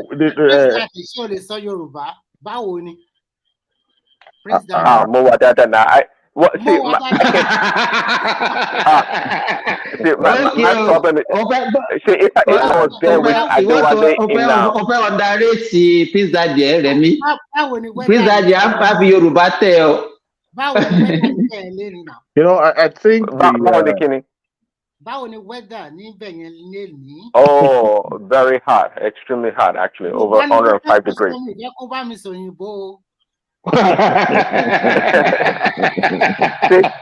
See, I tell people. See, before I get fly, I tell people, come on. Mike also lives in Lagos. If you live in Lagos, in fact, I used to tell people my first language is Pidgin English. That's what I used to tell people. Come on. If you grew up in Lagos, what do you expect? 40-50% of your friends are Igbos. We all speak in Pidgin English. We speak Yoruba sometimes. I know that, but you can speak Yoruba. But because now I don't think you can speak Yoruba. Well, I don't speak it as fluently like I should because I'm not surrounded by plenty of Yoruba. That's the only problem. If I live in Houston, Texas, trust me, that would not be a problem. That would not be a problem. Even if you live in Houston, Texas, if you are not making conscious effort to constantly speak in that language, you might lose it. My own dialect. And you know, I think the disadvantage Prince Daddy had is that he left early. He left Nigeria when he was still young, very young. There's no way you can lose your language. It's not at this stage of your life again. Me? Ah, Prince who Daddy, told which part who of US say did who you? says who? Prince Ah, Daddy, which part of US did you? Irola. Would you grow up? I mean, which part of the US did you like pick Yeah, up? the widest part, Pacific Northwest, the widest part. Oh, like I was wondering, like Portland area, Northern Uh-huh. California. Yeah, Okay, okay. Seattle, Portland, Northern California. Yeah, yeah, I So kind of Irola. thought. imagine that. So it's not like I'm living in New York or Houston, Texas, or I mean, Yeah. sometimes when I go to New York, I hear people speaking Yoruba on the street, like in Lagos somewhere. It's so funny. Mm-hmm. Um, Houston, Texas. You guys live in Houston, right? I mean, when I go there, it's plenty. I think it's perhaps over 1 million Nigerians in Houston, Texas. Even Dallas, there are plenty of them. Yeah, So I know there those are places. Nigerian kids that grew up in Houston, Texas. They speak pidgin, like they literally grew up around Nigerians, and you would think they speak Yoruba, they speak pidgin. They, understand Igbo, but they But they that is they definitely Houston is almost Nigeria, man. I know well, it some kids depends that on Yeah. literally grew up see. in Houston, It and depends on where you live in that in Houston or Dallas.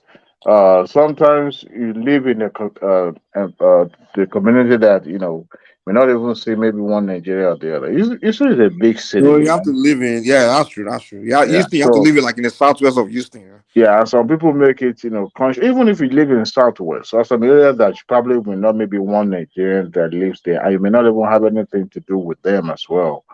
That's So, true. Yeah. but you just have to make that conscious effort.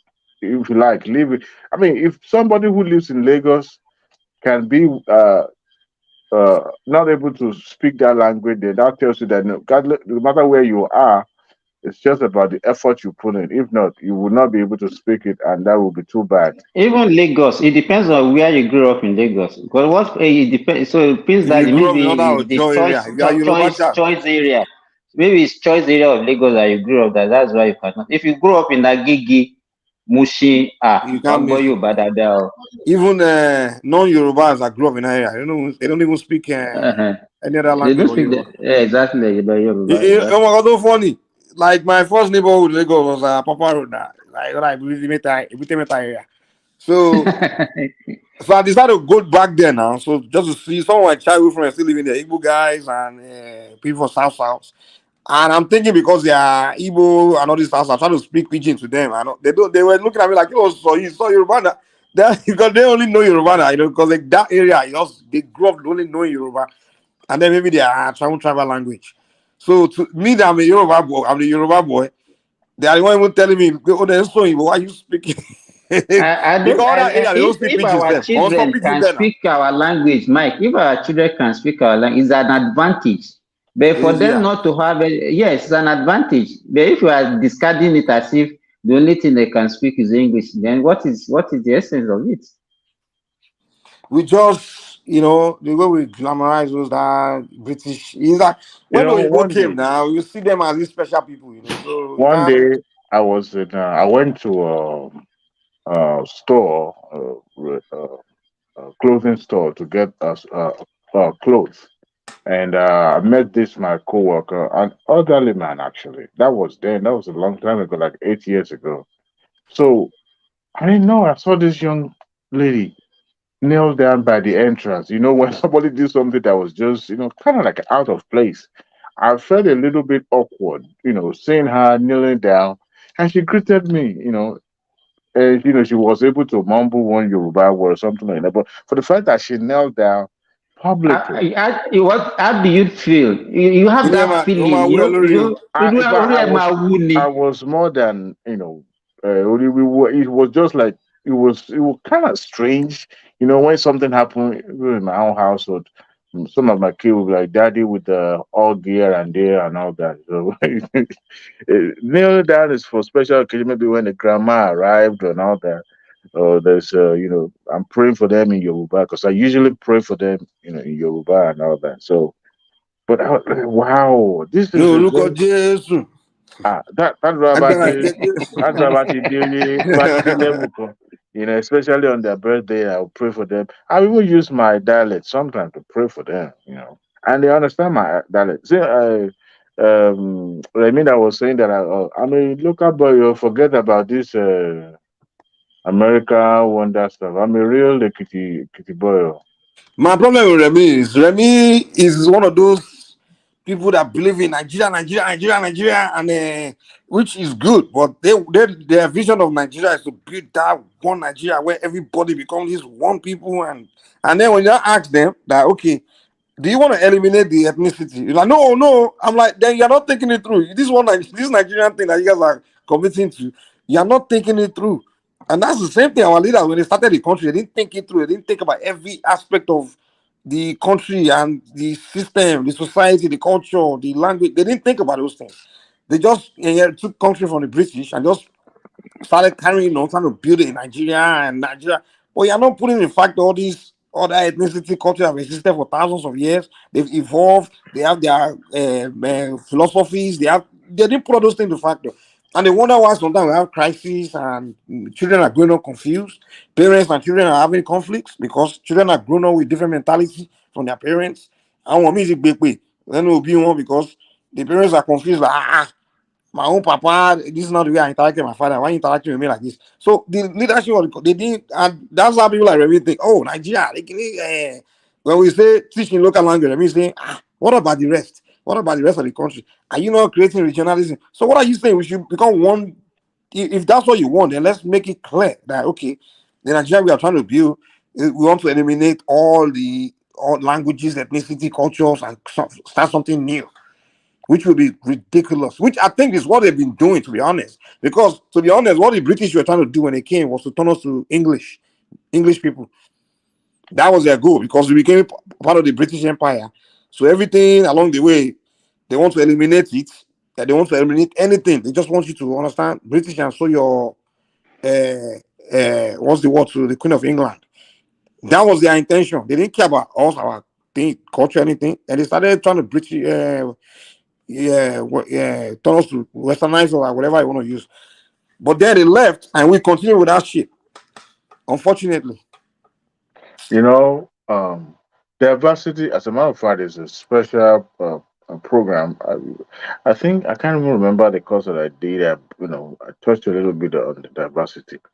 It's a very strong bond. It's a very strong fabric that holds country together if we're managed. But what we have, like you said earlier, Mike, is something that if not well managed or people paying lip service, just like our forefathers did not actually think deeper on how to manage our diversity, our differences, and our cultural differences, it will be enough to destabilize. Just like a regular marriage, you have people coming together from different backgrounds, unlike in the Bible where cousins are getting married to each other. But people come together, live in their own family to click with another one and form, a nuclear family. And in that case, they forgo their affiliation and what of you, and it becomes from there they decide to put their differences together and work things out.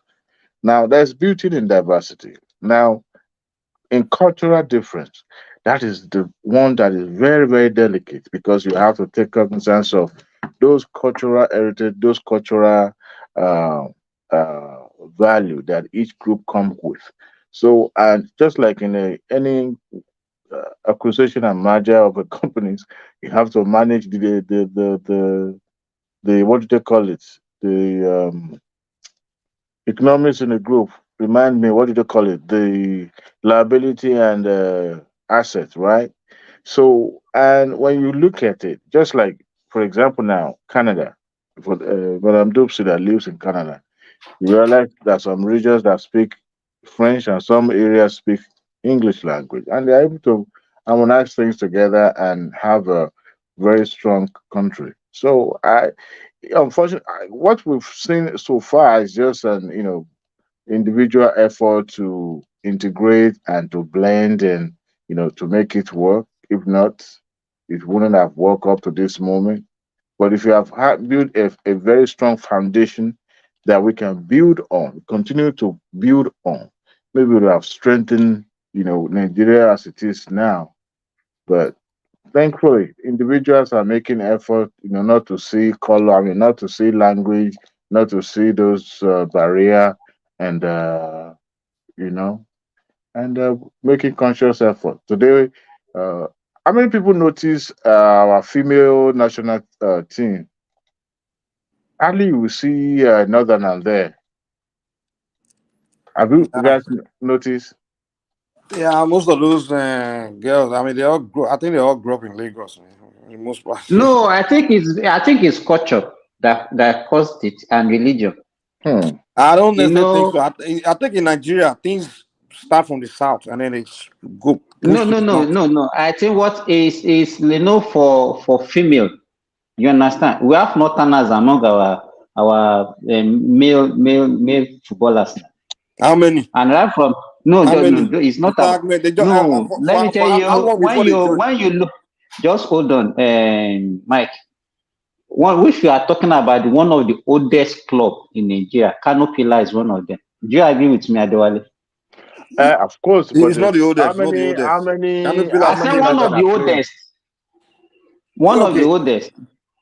You but understand? Everything is I think what is affecting them in they don't embrace this thing. For a female Muslim, they see it as nudity. You understand? For you to wear short and say you are playing football. And that's why you find it very difficult to see even the Middle Eastern country participating in those in female football. But they have, for the first time in the history of female football, they have somebody using a job playing for the first time, and people You are know, the allowed it. FIFA has to no, it was a debate. Oh, it took them time before they allowed it. Oh. In fact, I remember there was a time Egypt want to participate in female football, and they were not clamoring in Africa, and they clamoring for people, some of them to wear hijab. It was a topic of discussion before they allowed it, so it wasn't something that they allowed initially. And you see them, they will not even wear only short; they will wear something under that short. that the way they control the level of control, man, of women in those Arab culture, man, it's just It's too. the culture. It's a culture, and It's no, the that's what I'm culture. saying. It's the culture, and It's not as if they The lack big the issue is skill. they put It's too not much as if they control on lack the women, skill. but they don't push any control on men. Like, okay, men too should this and that. It's just most of the rules is just on women. Then You know, I think what they trying to do, they are as if they are trying to protect them, but the other people don't see it as protection.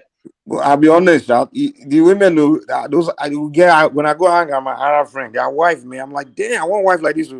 Those guys when they talk, they just they so I'm on the way they raise, they don't teach them to be servants. I say, man, now see the No, advantage it's not. It's not really the problem is that you don't. It's like you are not allowed to even have a conversation for a man that is not actually maybe one of your relation. I want Do you this my understand? other friend now. When I go visit the guys, I mean, like their wife would just this girl just saying, just sit on the corner, just put like say, like you know how children are supposed to humble themselves around that back. I'm like, oh, this is not a grown woman. I interact now. She just did so submissive. I said, I said, nah, see Even what I here, see. if they see us shaking, like if I shake Irọ́ ni gbogbo a ẹ̀. female, Wọ́n just ní ṣaṣẹ́wó ju sùúrù já sọ̀rọ̀ Dupsy, dúdú ti dénú. wọ́n ṣaṣẹ́wó ju Wọ́n lọ́mọ, wọ́n lọ́mọ, wọ́n lọ́mọ, wọ́n lọ́mọ. Our money bikinis,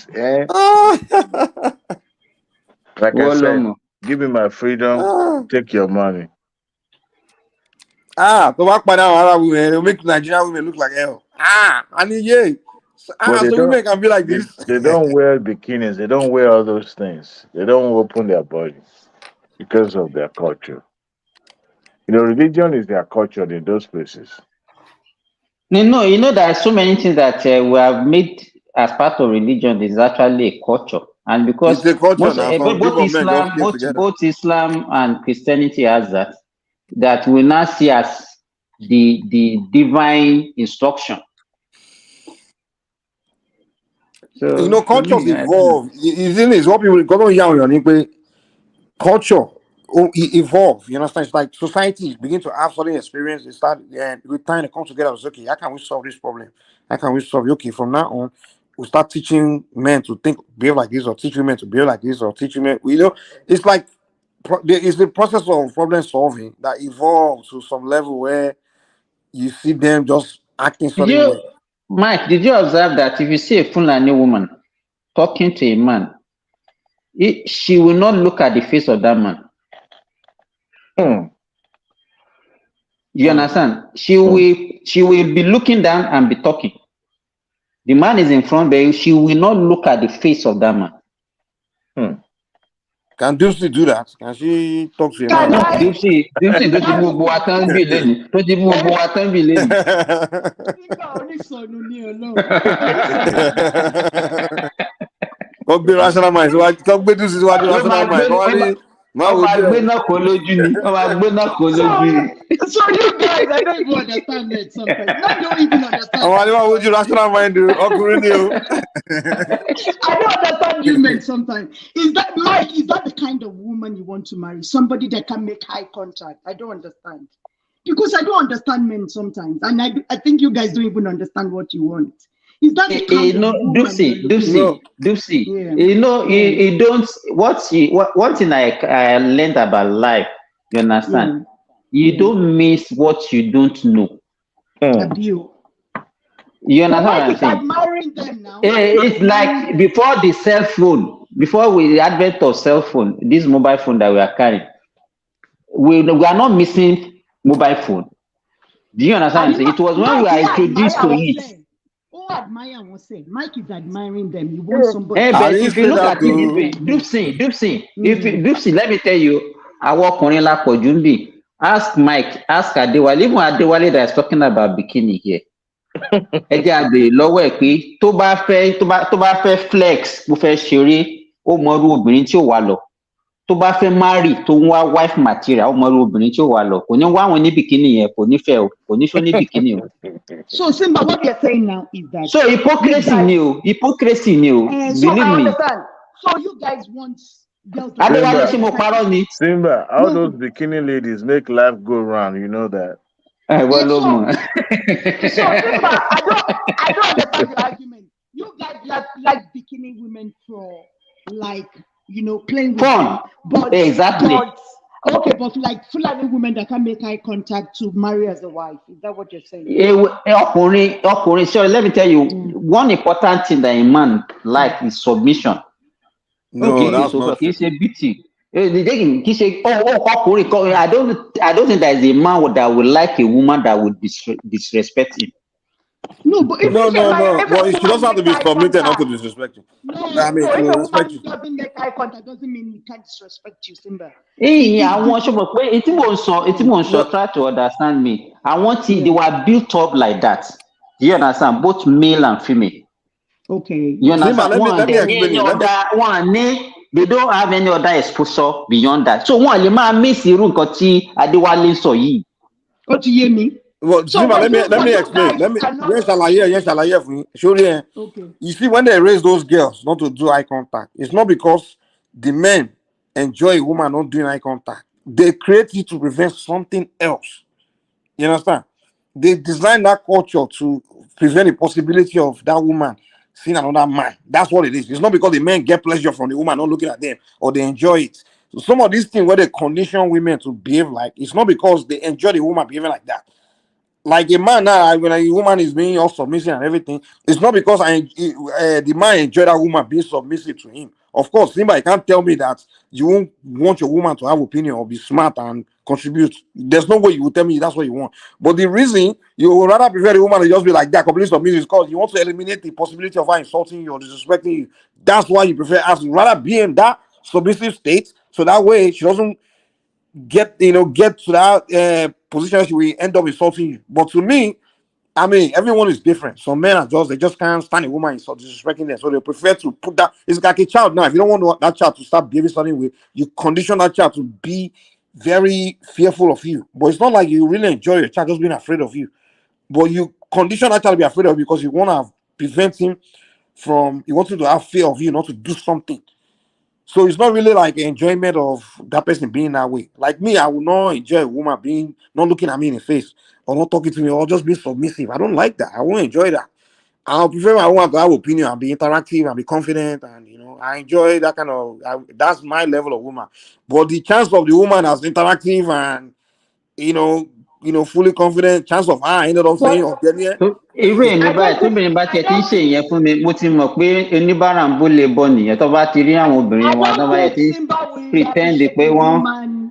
A woman that can interact with him. I think Simba is looking for a woman that will be totally submissive and won't be able to have a say. In your dream, Abi, in your dream. But Simba, I always wonder why would you want someone to submit to you? It doesn't make sense now. Yes, I don't know. I'm talking. It's not about me. I'm just talking about. I'm not saying you. I'm saying that those men that always say that, because I hear them say all the time. I want a submissive woman.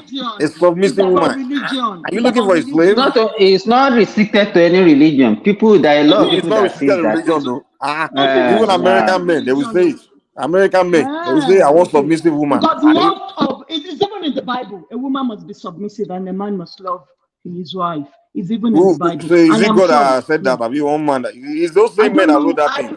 I don't know who wrote the Bible. I don't know. I'm just saying that. There's those men from those places now. I want the women to be submissive, because the colonial masters like their slaves to be submissive. They would go inside and rape the women. They don't want them to have a say. They don't want them to talk. You just have to love your slave master. You can't say anything. So if the slave master say, "Oh yeah, so that's why it's written in the Bible. You have to obey your master in any way.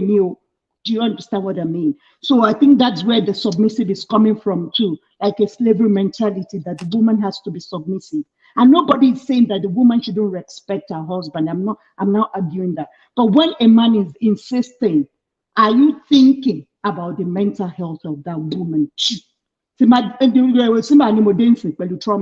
Are you thinking about the well-being of the woman? The question I want to ask. I'm not talking about places where there is no established culture, because a place like America, they don't have any established culture. A place, maybe even Britain, I don't think they have any established culture.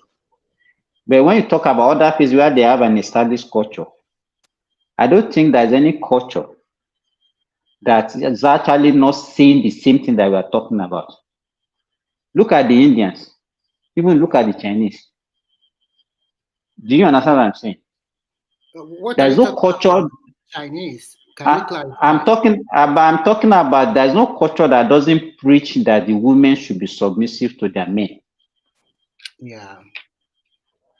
But I think I disagree with you. Even our own, forget about the religion, that's imported religion. Even our own culture preaches that. No, I think being submissive for a woman is a little bit it's different from so many ways. For me, I like spicy women. I like women that can contribute. I mean, I'm not talking about financial.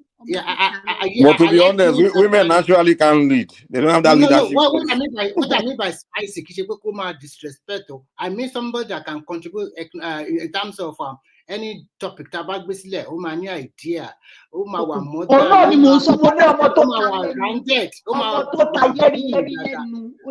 the same time, respect is reciprocal. If I give her respect, she must also give me respect. But I don't want her to be submissive to the extent of bowing down for me. I'm not a god. I am a very open-minded. I allow my woman to practice her religion, and I also practice my own religion, and we live in a harmonious way, no wala at all. So, but I don't want a woman that, because when you let them, when some men too much submission from a woman, at the end of the day, you won't get the best from her, because she's so afraid of you. She won't be able to contribute because she will thought the idea is not good. So I think as in a family, it's a two-way thing. Both of you must work hand in hand together. But I even allow my... No, but we should not, Remy. Well, Remy, if you allow your woman to lead, she will lead you astray. we cannot No, we but he didn't say the we woman should cannot lead now. equate You are not submission listening to to him. You guys are not good at Listening leading, to no. him. Lucy. And he didn't say the woman will lead Lucy him. He didn't say that. Gboro. No, but he didn't say the woman will lead him now. He said he wants But his woman to contribute as well in the house. He didn't say the woman should lead him, but he wants his I'm woman not talking to, about financially at all. I'm just want but for example, we yeah, talk to about contribute. Remy, Yeah, we talk about sport. intelligently. I know what you're talking about, brother. Remy ẹni sùúrù Dupsin àti Remy ẹni sùúrù ẹni sùúrù. What I respect her, she must also respect me too. So I don't want her to be submissive to me because submission means she will not be able to say what exactly. No, tí mo try àti sọ fún ẹni Remy, submission ò mean pé kò ní l'opinion. Woman, if you do that, this your outfit today is not good. Why don't you make Remy, can you hear me? Or something like that, and say, no, this is what is in town. You don't know nothing. So I think it's fun that way. Remy, ṣé o ń gbọ́n tí mo sọ? Èmi ní kọ́kọ́ ni mò ń sọ̀rọ̀ ẹni tí mò ń sọ submission kò mean kóbìnrin ò ní l'opinion. It doesn't mean that she will not have an opinion. You cannot equate submission to timidity.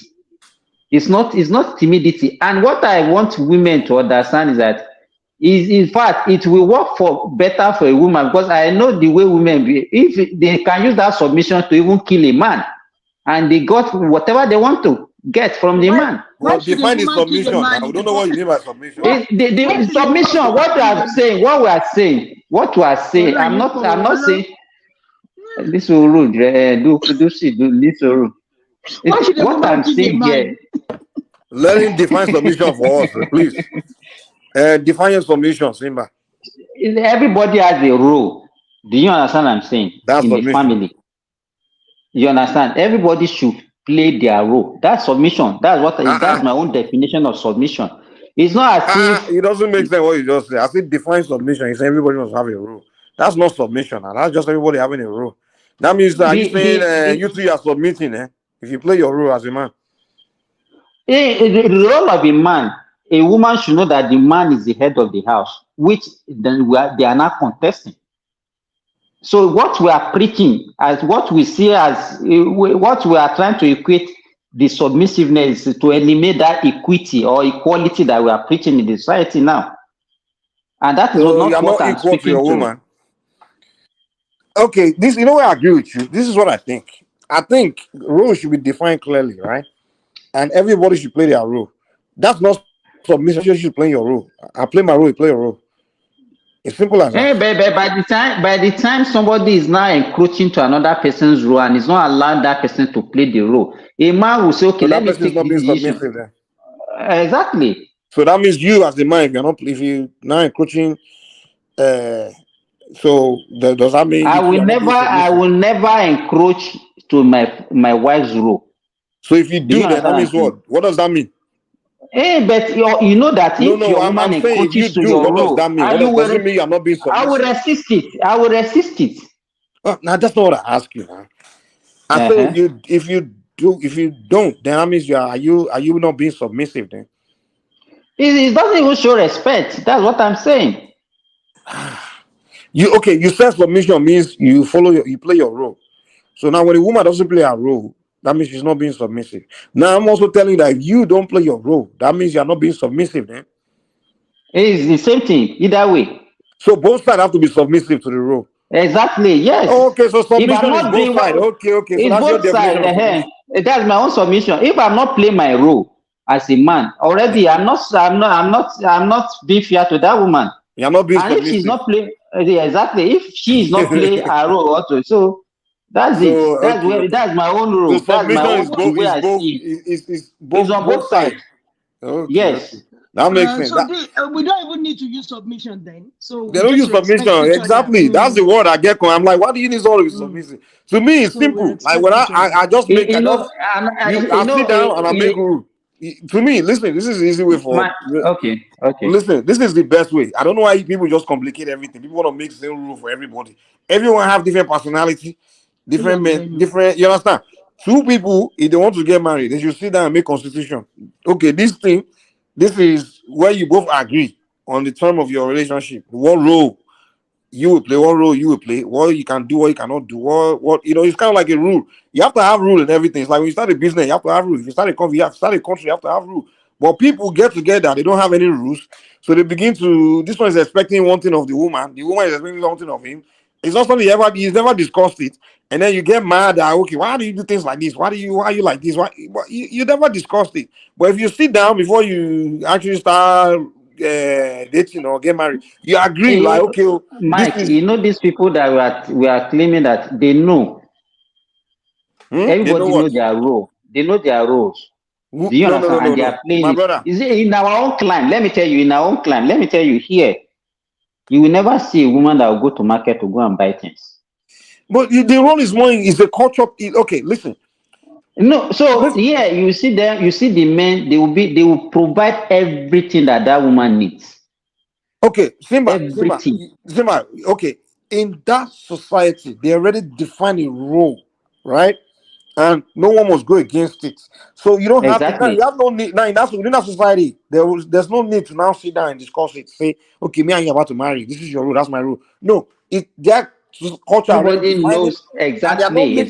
And no one is allowed to live outside of that culture. You understand? I mean, no, I don't mean a way.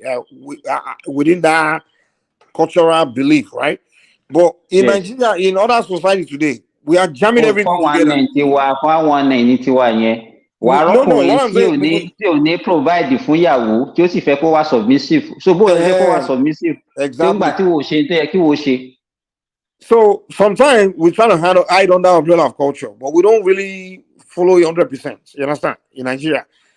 Exactly. 419, yeah, 419, exactly. So that's why I'm like, hey, don't believe making it come wow. If you want to let me marry somebody, you need to sit down with that let me person give you an and example. both agree on Mike, the rules. Dupsy is here.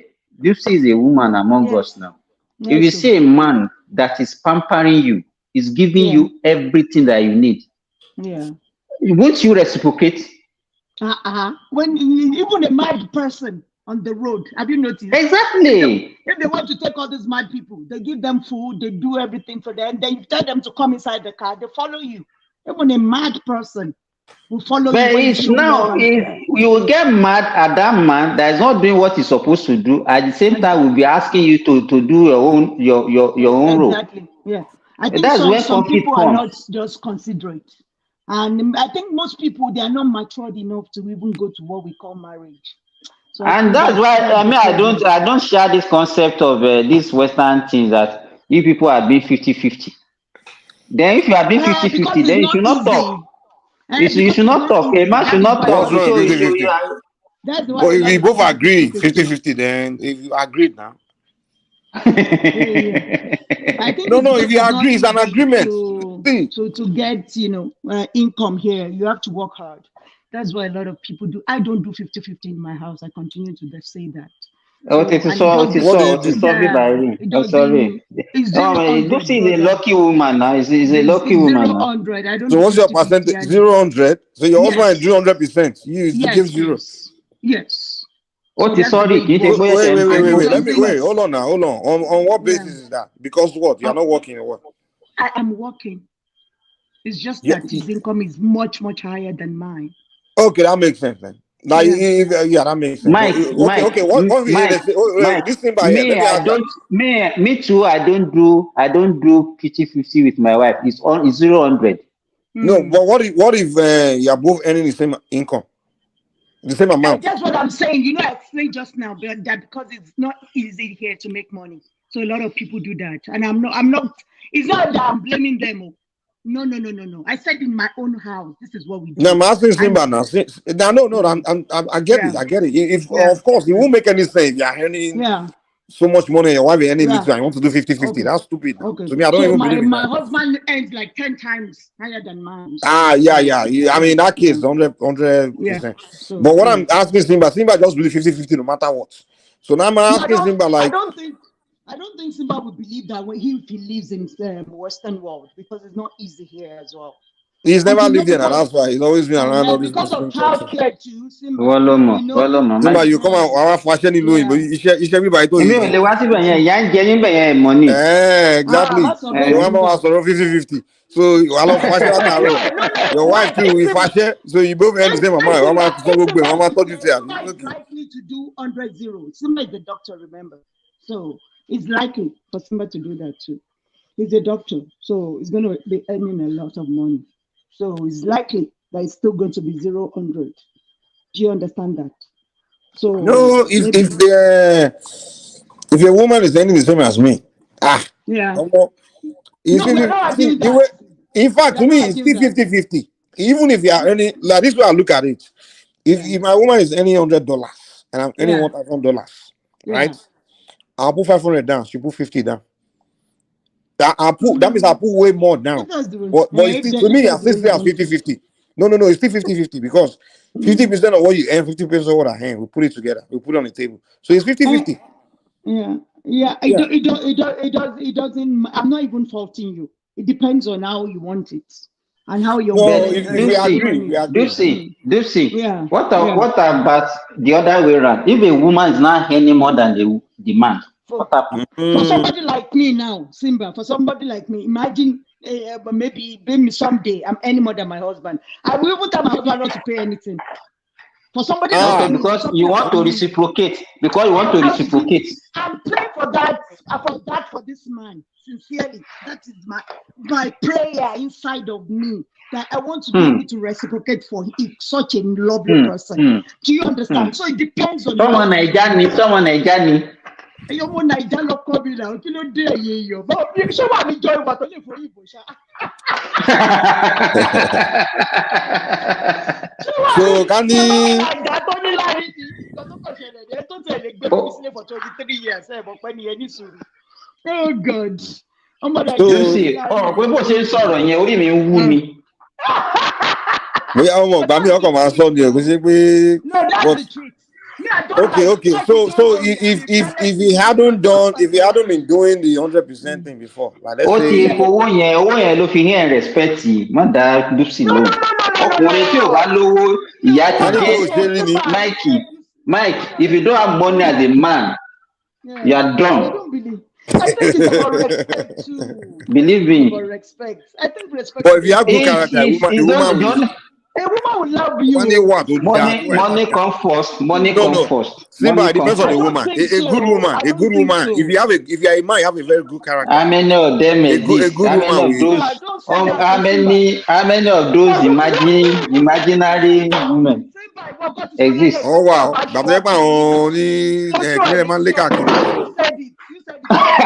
Okay, Adewale ni kò bá mi òun ló ní bikini.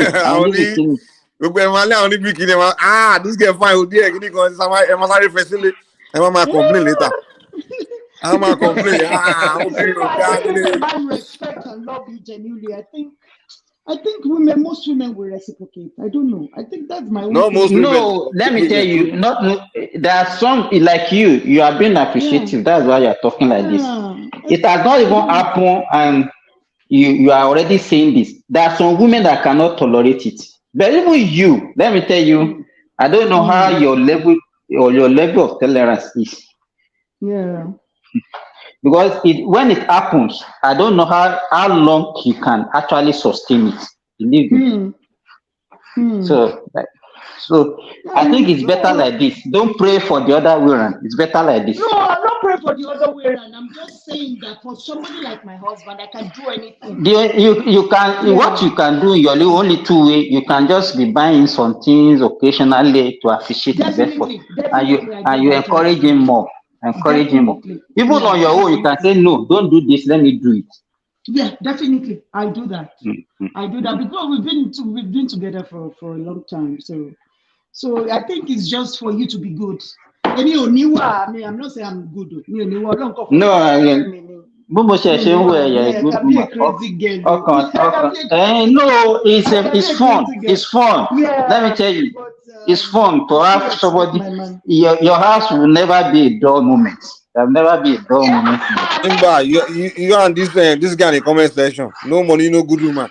You are discouraging all these guys with no money. If you don't have money, don't listen to these people. You can still find good woman. No, Everyone shouldn't discourage say our that. No energy. money, no good woman. No, don't say that. All But boy, I don't start difficult in the to comment me. section now. Simba too All is saying it. difficult to me. All difficult to me. That's the reality. That's the reality. Because you It's very It's not difficult. reality, man. There are, I mean, Yes, come on now. there's It's a not lot of reality. women are hardworking, Simba. There are A lot some of women that are are willing to. hardworking. Simba, They you just haven't met need a good your woman love before. and That's what. your respect now. Don't be saying that it's money every time. So there are a lot of hardworking women that are making a lot of money nowadays too on their own. So we can't be saying that this way, just Simba, talking if down. a woman loves you, Can't trust me, she you? won't care about your No. money. Mike, She won't care. if you see most women that are making money on their own, if you look at the statistics, how many of them are married? You can't say that. If you start, once a woman become independent, let me tell you, they become, if they are so. So are you saying they don't want a husband? Is that what you're saying? They can't cope. They can't cope with men. Most of What them do will you not be mean? able to cope with men. Believe me. Why They would they don't not need be able you. to cope with men? What they will say that they said they don't need you any longer. Most Why would they not need you? in our own culture, let me tell Hey, their you. body na firewood. They're not gonna need you. Don't lie, And they can get that one anywhere. They can get that one. They can get that one anywhere. It's not. So they'll be They don't getting need to everywhere. move. Say, you They say, can oh, we get. want to be a shower, come and swing. Oh yeah, be lẹ́nu. Irú ọ̀rọ̀ wo nìyẹn? You're not making any sense here. No, every woman want one man to some men want multiple wives, but women want one husband. Mike, listen to me. Sorry, when all of us on this platform, we have been interacting for a while. You don't need, by the time somebody is talking, you understand where you're coming. You are. You marry wrong woman. That's what you have to say. You don't need to not No, what generalize. I'm All saying, women are like that. just wait for me. Let me finish now. I know you. You have a good woman in your house, and you have made mention of it on this platform before. Do you understand? What Dupsy is saying today, she has said it on this platform several times. For the fact that you are lucky, you cannot also generalize it. I have never married twice. I only have a wife and 4 daughters. I have 4 daughters, grown up. I never even thought. You need a second wife then.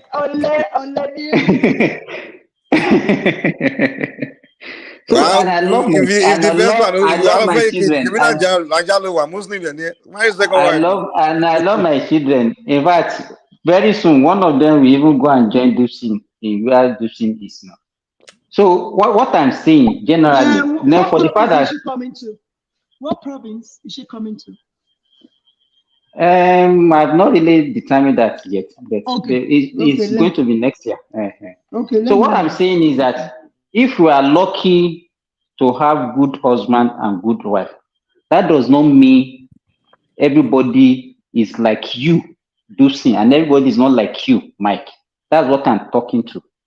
We all know that now, and that's the same thing I was telling you. Like, we're talking about what you find a good, you have to find your match. That's what we are saying. We are not saying that those people doesn't exist, but they are minority. That's what we are saying. They are minority. You know one thing about our culture in Nigeria. They always pressure people to get married. They just pressure people, even when you haven't found your match. They will just pressure you. Marry. When are you getting married? When are you getting married? To the point people just grab somebody and just marry. And it's not 2 human beings. If you're pulling you back, even if your energy doesn't match, maybe you are fire, the person is water. It's not going to work. Everybody is not for everybody. You have to find your match. That's all it is. But unfortunately, in our culture, they just pressure everybody. Yeah, I need a wife. Go get a husband. Get a wife. Get a husband. And then people, that pressure, because of that pressure, they just go and marry the wrong person. And they will I agree with you 100%, Mike. I agree with you, Mike. Yeah, they will not think marriage is a bad thing. Women are bad. It's not even bad. You know what that one costs, Mike? What that one causes is that you will be forced to marry somebody that you don't like. Exactly. That's true. But because of your economic situation that time, maybe you are not ready. They forced you into it. You just quickly rush and get somebody. It happens to the man, it happens to the woman. By the time you are now growing in your life, a man will develop his stage and look at the woman and say, this man doesn't fit me. You And see that's the where the difference. problem comes from. You see the difference between me and some of my siblings. Then our parents be like, I want you to get married, get. Well, me, I'm like, me, even me, I'm the kind of person I always think long time. First of all, the way I'm behaving at that moment, I'm like, there's this. I'm still crazy right now. Yeah, I'm crazy. First of all, the woman will not be happy because I'm still, what do you mean? I'm still kind of behaving anyhow. So I'm like, it won't make any sense. And I'm not a selfish person because if I now get married, which kind of woman wants to be dealing with a guy that kind of doesn't have to be at home right now? I'm not ready for that. But some guys, one of my brothers is still like me too. You know, and he went and get married. So now you don't want to be at home and you are married. You can't do that. If you're not ready to give up Komajade, they don't get married. You're not ready. Don't do it. But you went and get married because my mama they push you, say, I want a wife, I want a wife, I want a wife. You're not ready to get married. And then some people, instead of them to kind of picture the kind of woman they want to live with, where you know that you can get along with, you can live in the same house with, and you'll be happy with her, the personality. They don't consider that. They just go and marry. But me, I already know, like, if I'm going to marry a woman, if I'm going to live with a woman, it has to be a woman that enjoy what I enjoy. She's, she has this personality, that personality, this. And that's what I took my time to find. And I have a happy wife. But all these other guys, and I didn't get married on time. I waited. I make sure I'm done with my misbehavior, whatever, all those things, till I was ready, settled.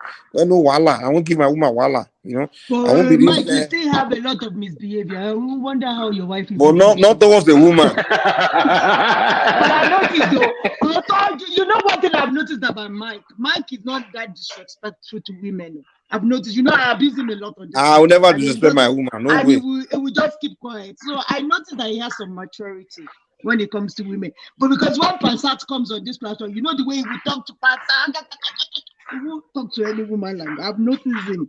Be Mike Sheya with it. Oh, she may respect. Mike is so loyal. I don't know. His wife is fine, seriously. When he had this person like this, but do see, báwọn kan náà ṣe máa wò wọ́n náà nìyẹn náà bí wọ́n náà ṣe wo Mike náà àwọn kan náà máa wò pé wọ́n náà sọ lórí. Do see new way to me, love. Before my mother died, let me tell you guys a secret. Before my mother died, my mother was a prayer warrior, so she's always like praying. So every time I call her, ẹ̀rù ń bà mí tó lọ́ọ́ mọ̀ pé ó lè ti dá nǹkan rú wọ́n mọ̀ pé ó lè ti dá nǹkan rú. I expected that phone call that I'm divorcing, that I'm not doing anymore. After a while, she was just like, this man. This man was really a very good man. How come the doctor stayed in this marriage like this? Because most sick, I know. When I'm annoyed, and I get over it easily. But when that minute that I'm annoyed, I just want to dabaru everything. But God just answer your prayer. Exactly. God just answer your prayer. Even my prayer. I think it was my mother's prayer because I wasn't really looking for when I got married. Actually, I wasn't looking for. I was like just playing in my own thing. I was just and what I also discovered is that some women are very lucky. In fact, you see some wayward women that you think that they can never have the one that will get them. Yes, and you see the cool one that people say they are the best. They will be very, very unlucky. I don't even think about being wayward. I think it's about being street smart. You see, when you're street smart, Simba, you'll be able to decode. Me, I don't fall for fine boys, handsome, dripping. If you are toasting me like that, I'll just be looking at you. This is Tobade, Patrick, to like very handsome guy. To come on, boy, also. Understand they don't. Oh, I think Patrick, if very Patrick in it. You see, very Patrick. Oh, this Patrick here now.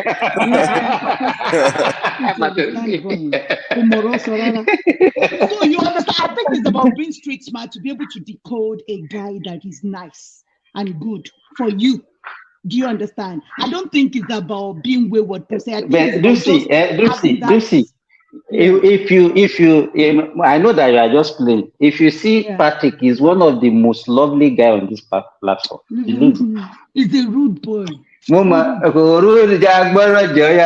it's rude. You know, Mike is rude as well, but Mike has a way of doing his own thing that we come back and respect you. But Patrick thinks he's too intelligent for everybody. Do you understand? So No, that's why I don't see that one in particular. He's one of my I'm good telling friends you, we here. think he's too intelligent. I play with rational mind now. Then we calm down again and the rational mind say, for me number. You know what? If we play now, we joke. I play with Passat now. One man will say, Passat is my boyfriend. I'll say, yes, Passat is my boyfriend. Do you understand? But Kò sí bó bá tiẹ̀ bú pásátì gan kò ní ṣe ẹ̀ ní ṣe bẹ́ẹ̀ kó gbọ́ pòǹbò. Yorùbá ló máa fi Yorùbá. Ṣé Passat speak Yorùbá? No, ó lọ kọ́ lórí Google ni àwa kọ́ fún mi. Lórí comment Okay. translation ni ẹwà. It's such a long thing. But Patoski, don't mind him. You think he's too intelligent. Canada lè jọ wà ẹjọ́ kẹ́ máa pàdé and I'm planning to go to Ola. I've not seen Ola for a long time. I wanted to go and visit Ola in July. Oh no, he's busy. He's busy. Okay, It's all doesn't matter. He's busy now. Okay. So it's not as if there's anything problem. Okay. He's very busy. Because I didn't see him that I would have collected his number, but since I didn't see him, but summer is nearly over. Maybe some other time, maybe next year. Ola is You see, when are you coming to US now? Come on, visit us. To visit Passat. It's Passat. Passat of all people. Ó fẹ́ pa Mike nìyẹn o. Bíbsì ó fẹ́ pa Mike nìyẹn o. Passat is a corny guy now. You know, visit Passat. Please stop abusing Passat. Anytime back is on Passat like this, I'll be running on my floor. And my husband is outside. If you say this Mike, one day I just wrote in the comment section, I said, I love Mike. Mike, you are a crazy guy. You are such a crazy guy.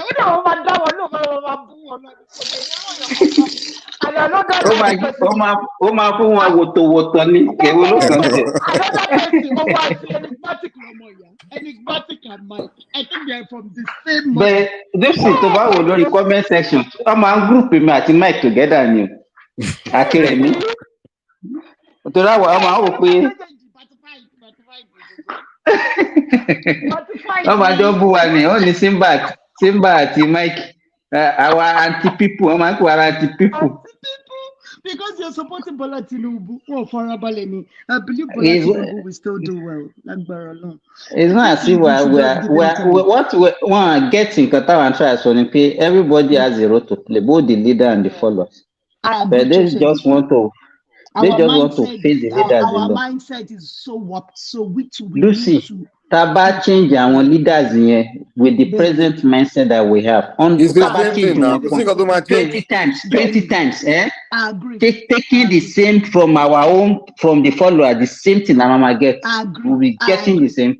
And that's why Simba has said it now. I said, I will change my conversation now. I will no longer say leader. It's just people. Yeah. I've noticed that Mike has been saying that for some couple of days now. Yeah, I know. When I started this, there was a day. What's the name of this guy? Fatai. He came and abused me. That day, I was just listening. I just kept quiet. I said.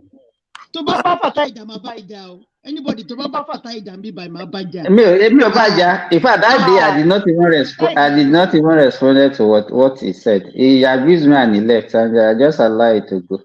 Yeah, sorry about that.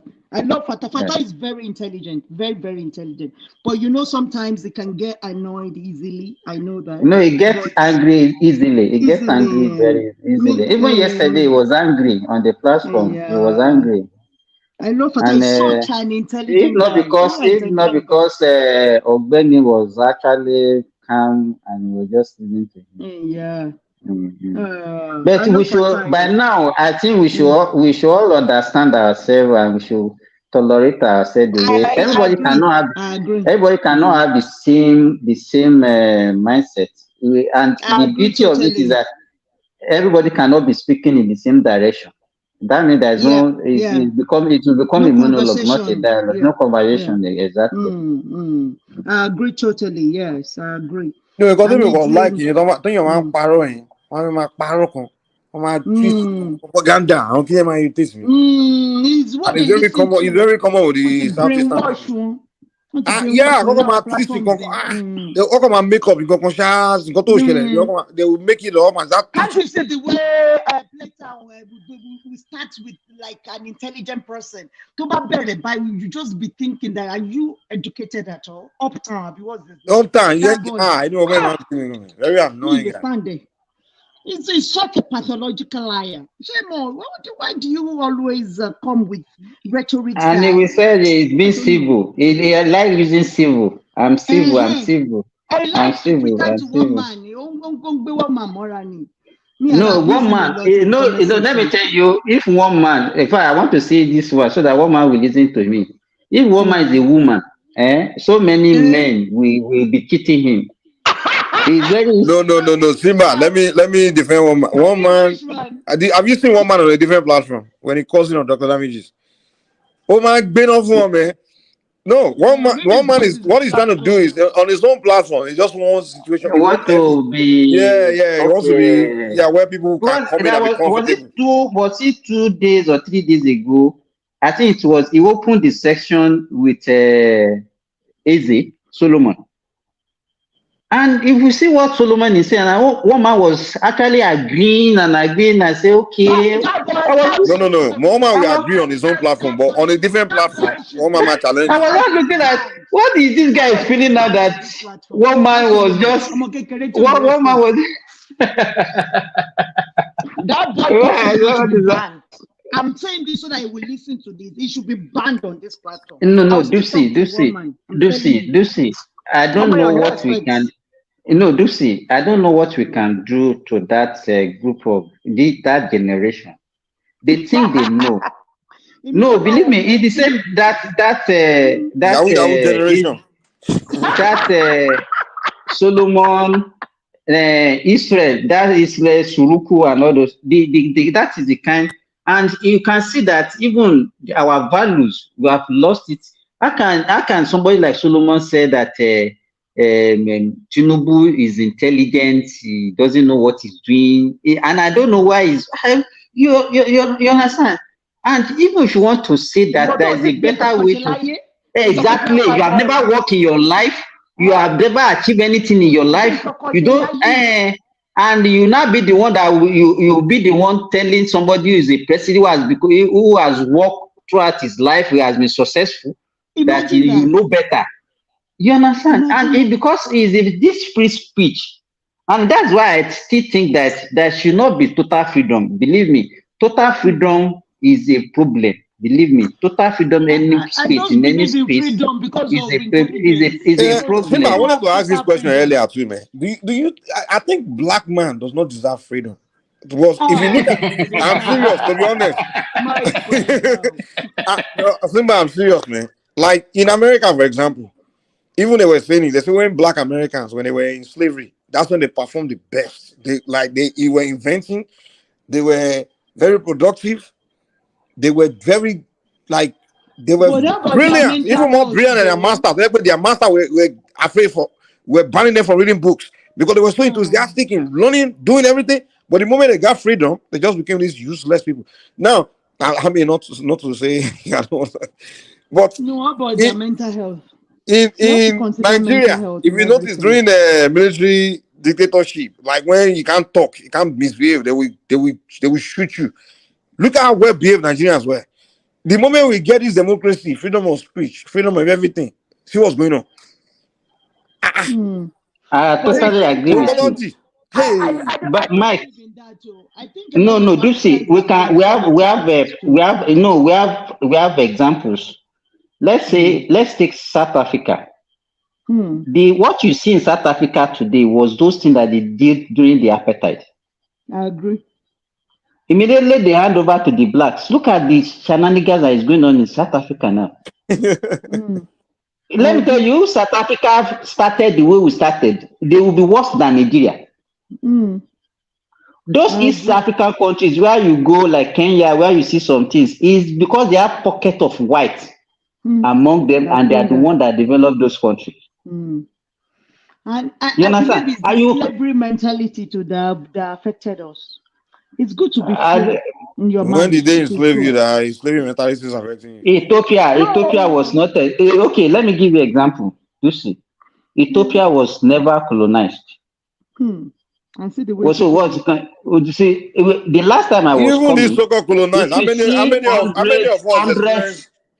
Hundreds of these young ladies from Ethiopia coming to the Middle East to come and do maid. Hundreds of them, and they were so happy. And I was looking at them. Do you know what you are going for? You understand? So it's not about colonization. I think there is something in our gene that is actually affecting us. And that's what I always tell you guys. Simba, I've done extensive study on just the way we are. The thing is, we don't. I don't want to use the word lazy, but the thing is, we're not willing to go through what it takes to create change, to change something. What we can work hard to get out of extreme suffering, but once we get to one level, we become comfortable and relaxed. And then, what it seems like we the black, we have so much passion for pleasure and enjoyment and those things. It's like we live life to just have. Mike, that is why we cannot sustain. That is why we cannot sustain success. All those things. You see, even in America, you see them there. They will go. Look at what happened to Mike Tyson. Look at so many of those. The moment they make that, before they make the money, they work. They fight hard to get that money. Who am I destroying? Because now he wants to, like in Nigeria, for example, once somebody become millionaire, Johnny, kilo day. The amount of women I don't even need. Generational trauma is still trauma. All those things that people display, that they want to feel big, they want to see that they want people to see them that they have arrived. They will go and buy Bentley, they will go and buy Versace, Gucci, just for people to see that I'm better than you. Do you understand? So there's this spirit they need to feel special, feel good, feel that's what it is. The spirit of competition between blacks, because we want to be in competition with each other, not with our slave masters. But don't you also see that our ability to also take responsibility, emotional intelligence, we are lacking that also. Yeah, we always like blaming. We also like blaming other people. People, you don't take responsibility for your misdeeds. That is what I'm saying. You guys don't look at trauma. That is still all trauma. When you lack emotional intelligence and you see the way they teach all these children. When my children were younger than this, when they were in primary school, they usually tell them how to be responsible for their own, for their own mistakes. You just have to write a journal and tell your teacher the mistake that you have done and how to correct it. So they owe them to be responsible for that mistake. It's not that because my mom did iron my clothes or because there wasn't this available for me to do my homework. You have to be responsible for everything. So they taught them that from the kid, because you just have to be.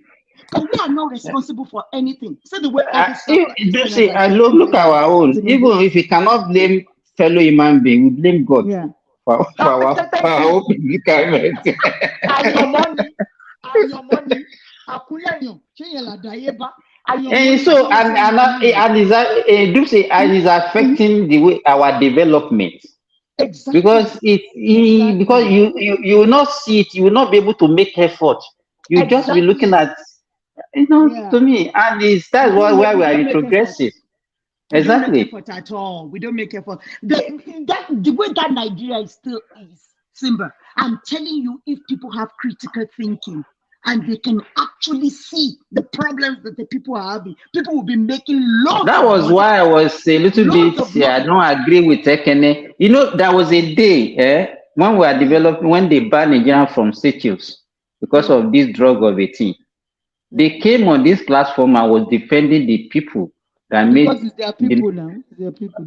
say Don't tell because anybody. Nigeria is bad, is this, that's why, because of the leader, that's why they take it to Don't tell drug. anybody, Simba. Don't tell anybody. It's their people.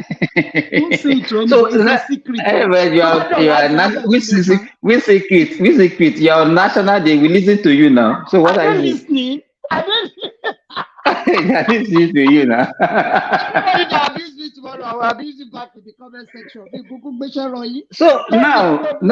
So anyhow, you just think as if we don't take responsibility at all. We don't want to take responsibility at all. They will flip it anyhow.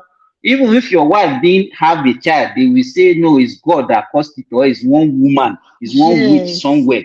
It's one, I don't know. So at what point? That's the you know that boy that was explaining to you that all the time that he tries to teach his children physics and chemistry, but he's not getting it.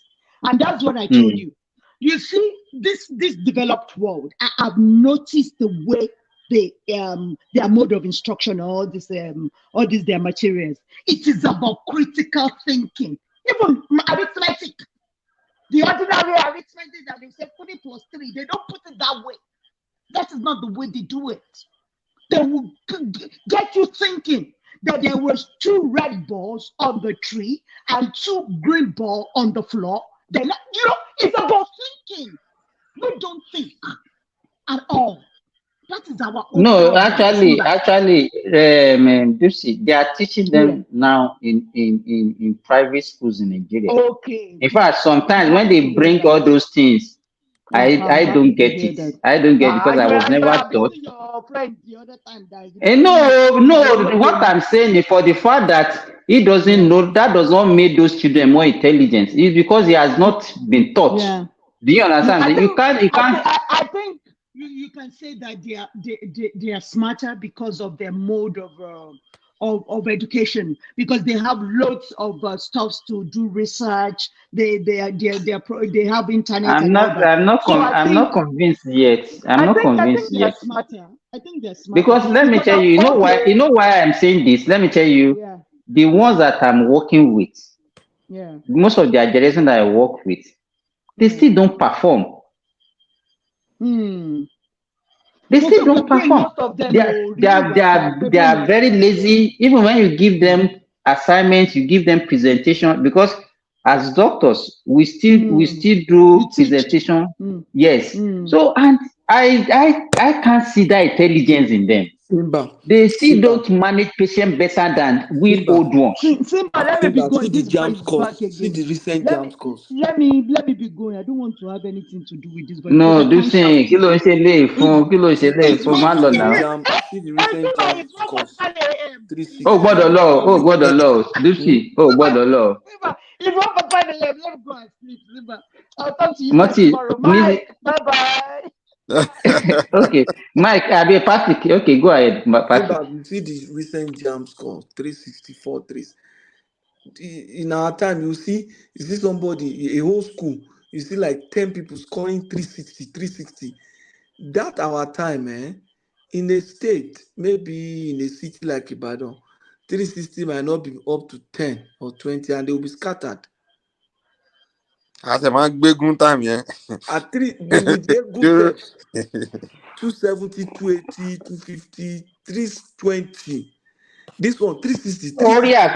Patrick, Tori 3 gangba yẹn. We have 280. Now we have 280. No matter the country. Patrick, is that why? Okay, want to use the score to judge whether they are more intelligent? They are using cheating. They are cheating. Let me tell you, my Patrick. You know that time also you discover that it's very. You see even in a school that the people that will get their WAEC one city, they'll be very few. Of course. You understand? But you see, let me tell you, I just said this on this platform. The private secondary school that my child finished from, they had 100% pass. Why is that possible?